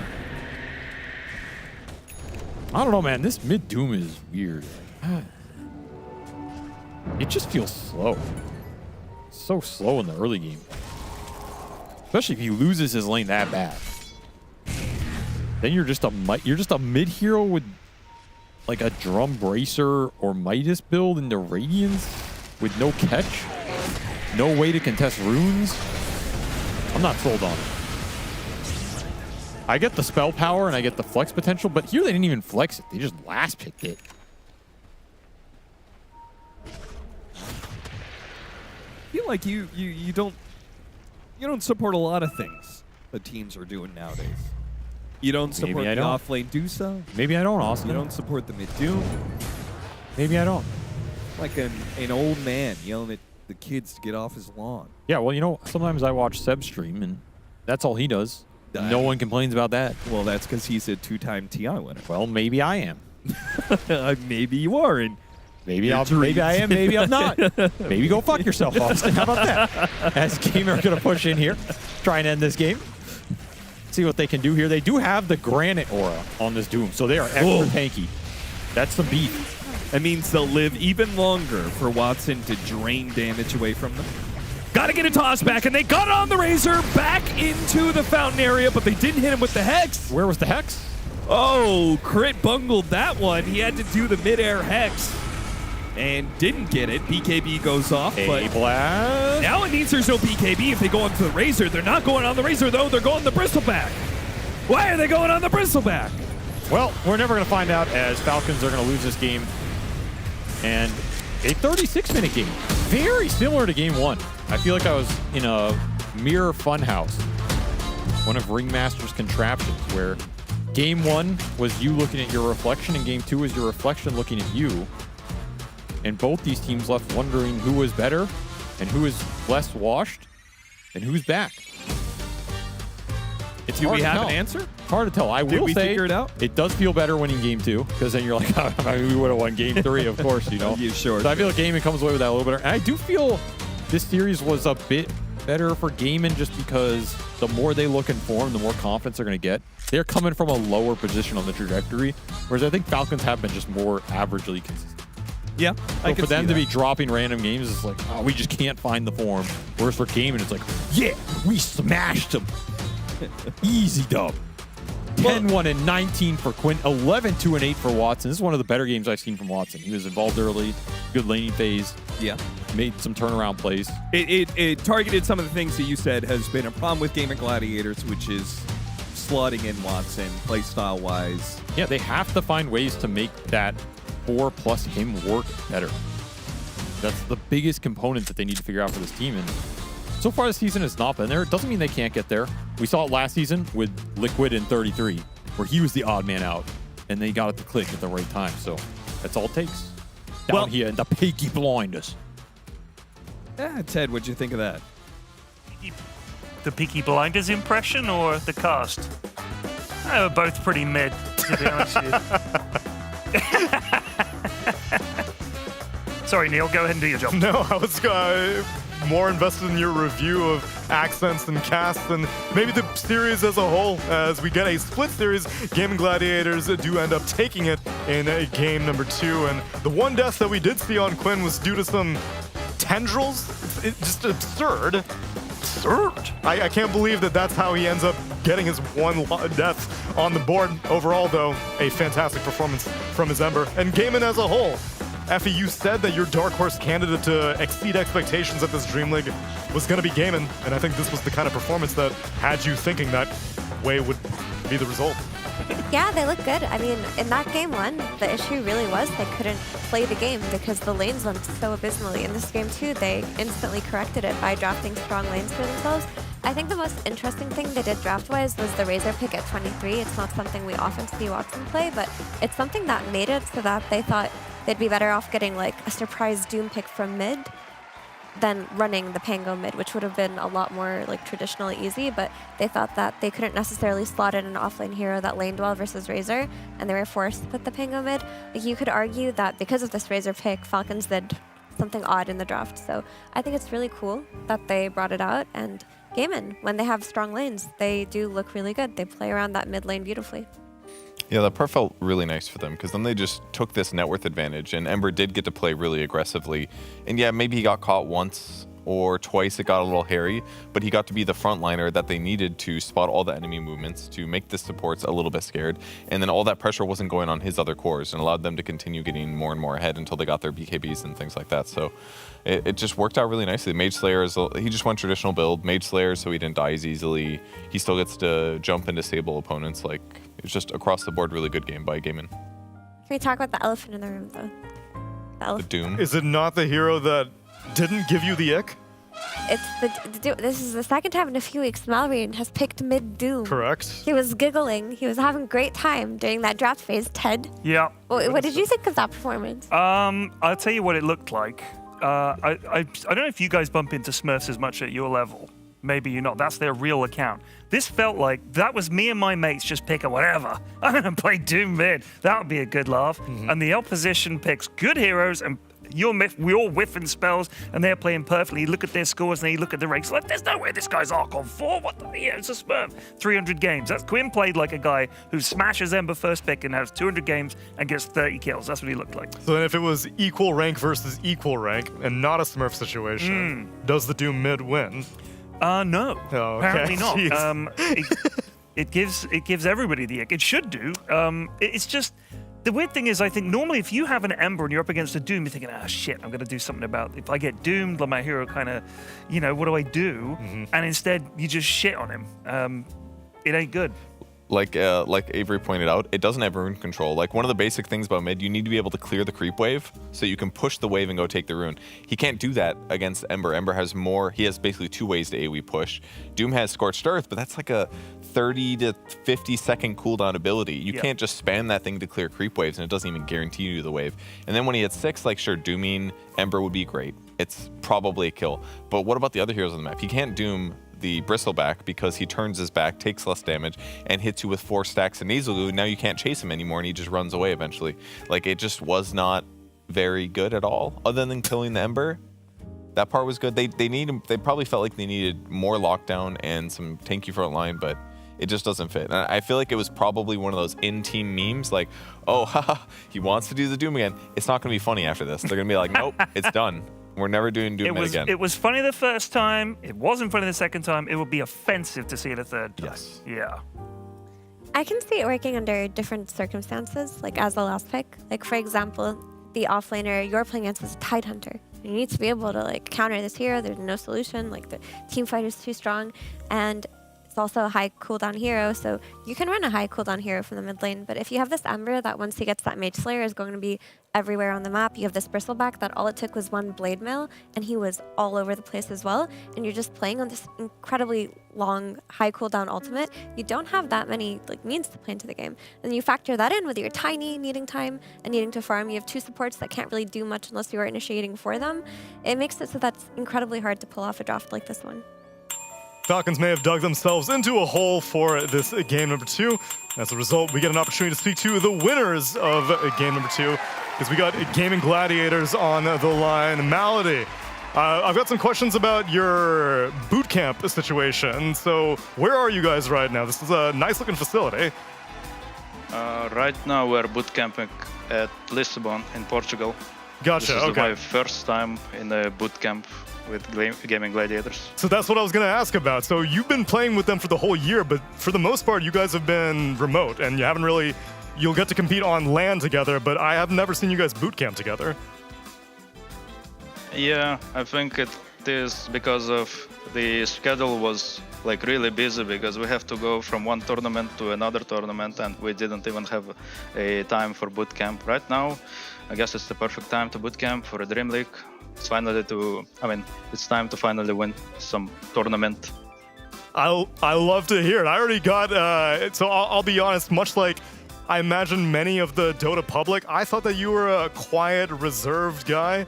Then I saw the Gork interview you did with Blast. You are quite charismatic and talkative. I'm very happy to see that you're joining into the scene quite well. How are you feeling about, I don't know, being on a tier 1 team, being able to talk your shit and back it up?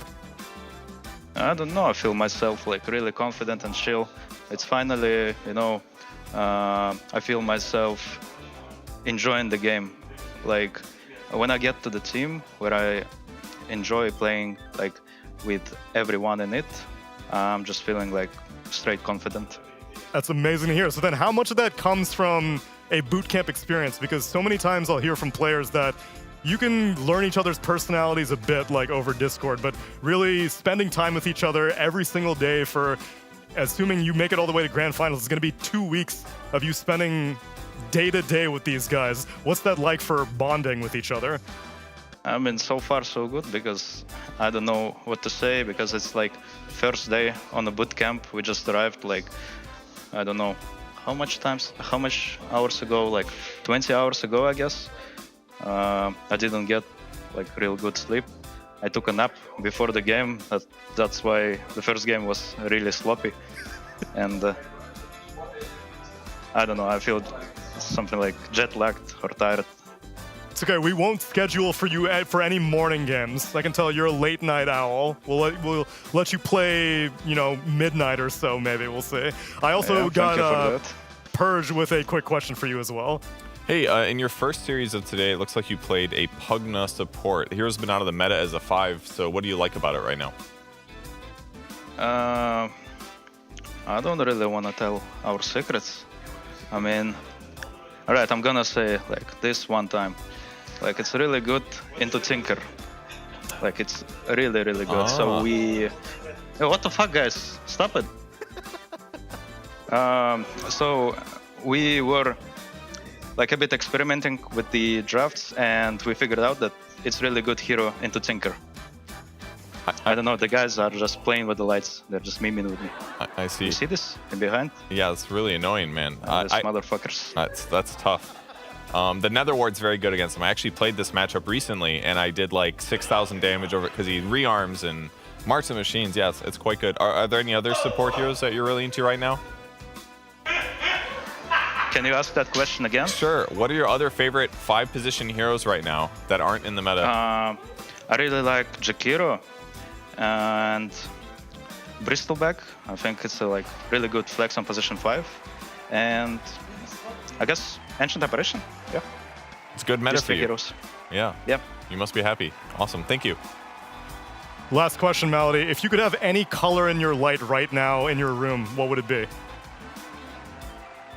I want it to be dark so I can sleep Okay. completely black. We'll let you get to bed then, Malady. Congratulations on the Game 2 win against Falcons, and get some rest, because I imagine we're going to be seeing you for a lot more for the next 2 weeks. All right, thank you guys. Goodbye. Catch you later. Yeah, this was a recurring issue on their boot camp. I saw they did an interview after their first series. They'll Purge, you'll also join me down here, because we got to wrap the day up. Lights were going disco mode, so hopefully that didn't interfere with their actual gameplay. That guy, was awesome. that guy is the youngest old man. His attitude. Can you see this? Like, that's a real dad thing to say. They're fucking with like, can you see this? I love that. He's such a funny guy. I love Malady. Well, lad. He's cool. He also always has something interesting to say. Yeah. During interviews, and he is pretty vocal in terms of like how he brings his ideas to a team. He's been a really great addition so far. You know, the fact that they can like mess with him and turn the lights on and off it means that they're getting along very well too. It's good signs. It's only going to be good when his charisma is high, because when the team's vibing well, everyone's going to play better. There's going to be more like little jokes. He's also an extremely good player. Oh yeah. His MMR is very, very high, so he's an absolute grinder. But if he also has a good personality and he's not toxic, like that's just going to slot into the team so good. And I had a feeling, which is why I was curious, that I don't think that I'd seen Game in Boot Camp at all this entire year. And so the fact that they have had so many roster changes recently with Watson and Malady, and they're able to slot them in remotely, I only have higher expectations now that they're actually on location. Yeah, it's interesting because I was chatting to Quinn at the bar. I was drinking, he was not, at Blast. And I asked him what he was doing after Blast, and he said, "Oh, we're doing some online tournament." I was like, you guys are doing DreamLeague?" He was like, "Yeah," but they're just always playing. And I think if you're always playing remote tournaments and stuff like that as well, you don't necessarily feel the need to all come together in boot camp. You're playing together so often, you don't actually need to be in the same room, maybe. But it's interesting to see what effect it'll have on them. Like you said, they don't do this often. Let's see what happens. Especially now that it's the ramp up to EWC and TI, now is the time to really crystallize your team chemistry. And it worked out, at least in this game number 2. So let's take a look at all of the group stage results for this first day of DreamLeague Season 26. Group A had BetBoom Team and Aurora Gaming coming out with a 3-1 series win over their 2 best-of-2s. Next is OG Latin America splitting series 2-2, as well as Enigma Galaxy and Team Liquid and Shopify Rebellion, all middle of the pack. That's what LATAM means. Correct. Oh, We got it's an acronym, but not fully an acronym because it's Latin, which is like 3 letters instead of just like L-A. Just read the results, Neil. Boom Esports and Extreme Gaming only scraping by with 1 win, but there are no shutouts and there are no undefeateds in Group A. We can take a look at Group B afterwards, as we have Navi Jr., Parivision, Yakult Brothers, and Gaming Gladiators, all looking a bit lopsided in this top half of the group, as the bottom half is occupied by Flipster Talon. No. They're flipsters. They're flipping around. They're flipping around. They're flipping on the bottom half of this group. So hopefully they can flip it the other way and get to the top. And underneath them, though, it's Falcons and Avalis. And unfortunately, Edge is 0-4 right now. Hey, Neil, what are those cool icons on the left side? Those are the EWC qualification indicators. If you have that icon next to you, that means that you are already direct invited to the Esports World Cup. What is it a picture of? It's the trophy. World Cup. What did you see? Looked like a hunched over hairy man. Because I couldn't really see it from there. Oh. So Flipster Talent. Flipster Talent. I like to imagine that's like some kind of a POG. That's rip-off. exactly what I was hoping also. Yeah, it's like a POG for 2025. Yeah, they're just flipping. Yeah, you flip a POG. Flip a It's called a Flipster. You just pay for it and flip it. Yeah. Just a little piece of cardboard. I mean, Plastic, that's what POGs were. It's cooler toys these days. Oh, like the Flipster? Come on. Yeah. What it's is a what flip? they need, guys. Not 'cause sure. They gotta flip the expectations that people have of them. You're damn right. Very good. They're pretty low right now. They're pretty low, especially because they are not currently qualified for EWC. And if you couldn't see that icon and you thought it was an old man hunching over, let me tell you what the top 8 teams are that are slot allocated for the Esports World Cup. We've got Parivision, Team Spirit, BetBoom Team, Falcons, and Liquid already locked and loaded to make their way over to the Esports World Cup. Meanwhile, Gaming Gladiators are outside of the point threshold, but they are automatically invited as defending champions of winning the Esports World Cup in 2024. And very recently, I believe just a week ago, or if even that, Extreme Gaming also got themselves a secured invite as they were the champions of the Asian Champions League. And I believe they beat Tidebound in that grand final to secure themselves an invitation.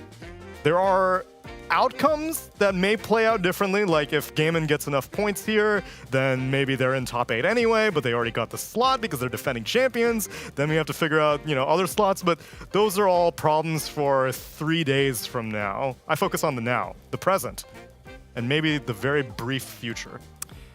I asked why Tidebound is called Tidebound. Yeah. Fucking ChatGPT came up with it. Shameful. Not even kidding. Shameful. More AI slop.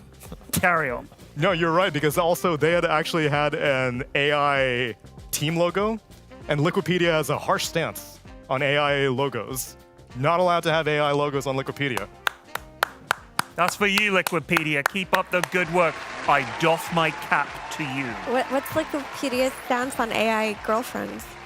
Hopefully, it's positive. Because I know Purge. You got an AI girlfriend? Yes. Don't What's her tell name? them. Are you Scarlett Johanssoning right now? What can I say? God, no. That's fine.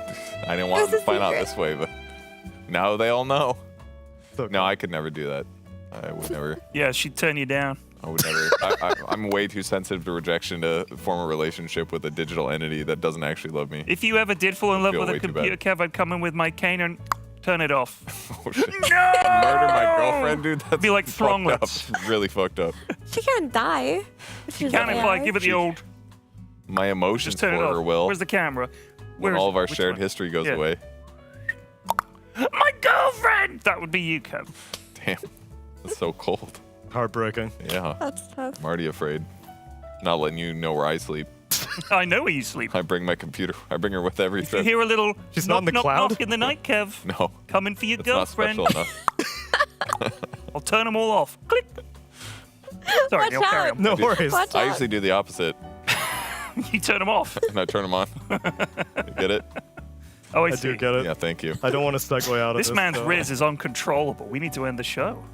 I can make that happen, Ted. Let's take a look at the schedule for tomorrow as we continue into day 2 of DreamLeague. On our Ember stream, we're starting things off with Shopify Rebellion versus BetBoom Team, followed by Parivision versus Yakult Brothers, then Nigma Galaxy taking on OG Latin America, and last series of the Ember stream will be Yakult Brothers versus Falcons. Elsewhere on the Storm stream, starting things off with Liquid versus Extreme Gaming, then Avalis taking on Gaming Gladiators, followed by Extreme Gaming facing off against BetBoom Team, and they will be closing things out with Flipster Talon against Navi Jr. And now on the Earth stream, we got Boom Esports versus OG. What's that stand for? Latam? Yeah. Latin America. That's the one. That's the first series. Second series is going to be Navi Jr. taking on Edge. Then Shopify Rebellion versus Boom Esports, followed by Avalis versus Edge. But on the main stream, where you are right now, Shiver and the crew are going to be guiding you through Nigma Galaxy versus Aurora Gaming to start the day off. After that, they'll be getting a chance at Flipster Talon. Yeah! Woo! That's what I like to hear. Team Falcons are going to be Flipster's opponent. After that, it's going to be Team Liquid versus Aurora Gaming on our shift in the night. The sweet evening will be closed out with Parivision versus Gaming Gladiators. That'll be a good series. I didn't lie to Malady. I told him I would give him the late series.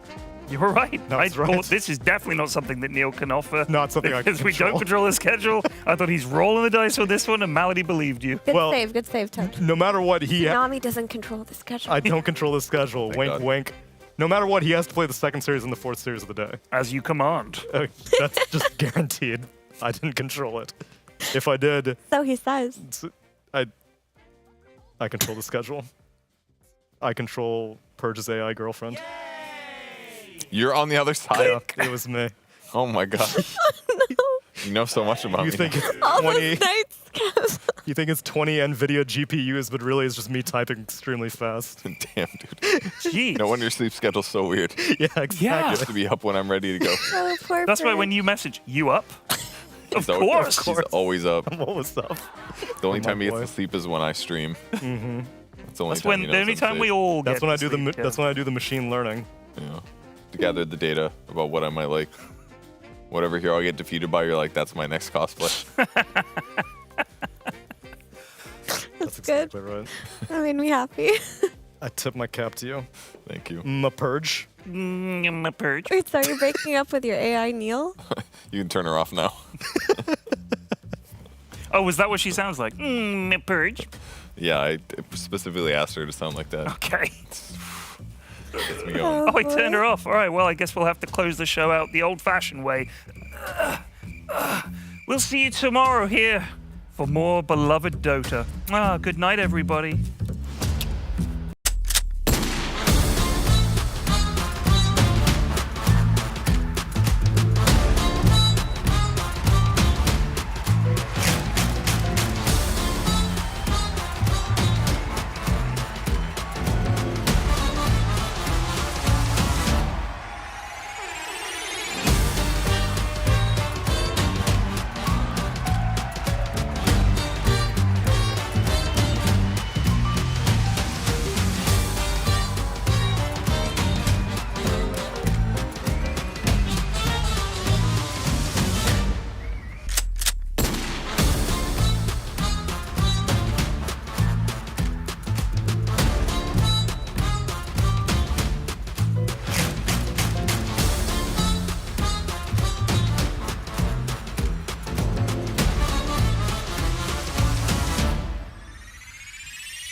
She's driving me crazy, and I'm out of my mind. But you don't go messing around with a girl like that. A girl like that.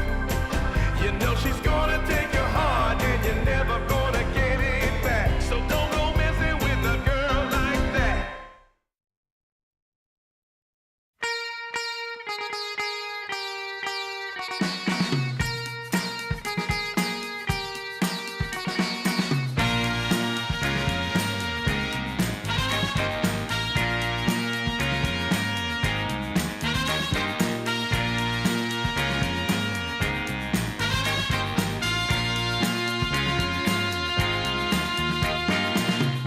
What you need is love and understanding. Find a heart whose love is true. Deep down, there's only one companion who's there for you when you need him to be. Your heart was broken in 1,000 pieces. So much pain that you've been through. Here stands a man who's your salvation. Just ask yourself, am I ready for you? 100% now. I'm ready. 100% now. Yes, I'm ready. Eyes wide open. I'm ready to move. 100% now. Take a chance in a new direction. Any place you wanna go. I don't have all the right answers, but one thing I know, I'm so ready for you. 100% now. I'm ready. 100%. You know I'm ready. Yes, I'm ready. Eyes wide open. I'm ready. I'm ready to move. Well,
turned on the dime when I saw you walking by. Something about you caught my eye, yeah. Ain't trying to waste my time, just standing in your line. Gotta take a shot before you pass me by. So you wanna be alone for a minute? Well, come on, tell me what's on your mind. I wanna know what makes you happy. I wanna know, can I make you mine? Ooh, I wanna know if you know that I treat you right. I wanna know, can I spend the night? Well, I had my eyes on you for a little while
haven't found the one. I never knew what others do. I hope and yet again, what do I know then? I believe it's all meant to be. All my dreams are so out of reach. I fool around, but we never know. I fell in love, but a long time ago.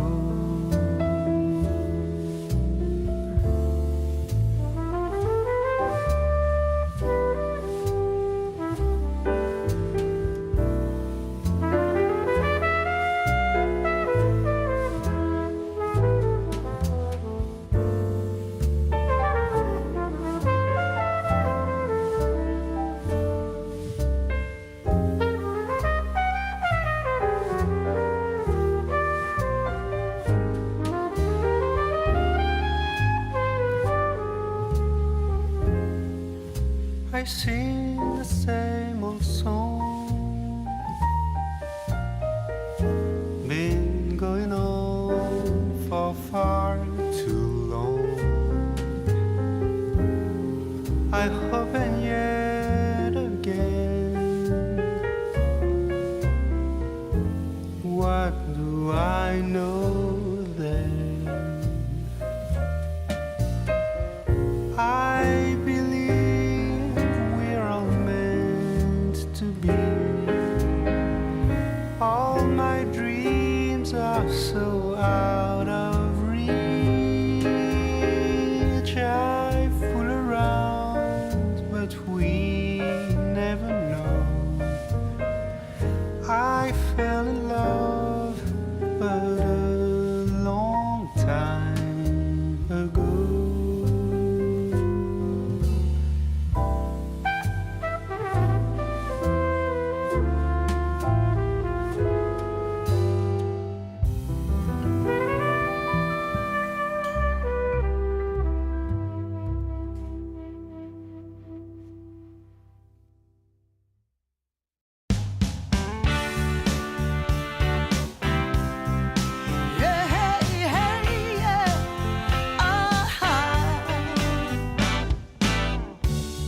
Some days you just can't find the right words to say. And deep in your heart of hearts, where it feels like you're losing your way. Yeah, yeah. I know that it's hard sometimes when the world's closing in on you. But as long as we stand together, there's not a thing that we can't do. Oh, we can do this if we have to climb another mountain. 'Cause baby, who's counting now? We can do this if we have to swim another ocean. As long as we got the notion, yeah, we can do this. Yeah, hey, hey, yeah.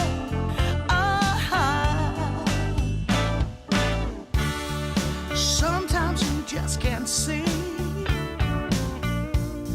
your way through the dark. And sometimes you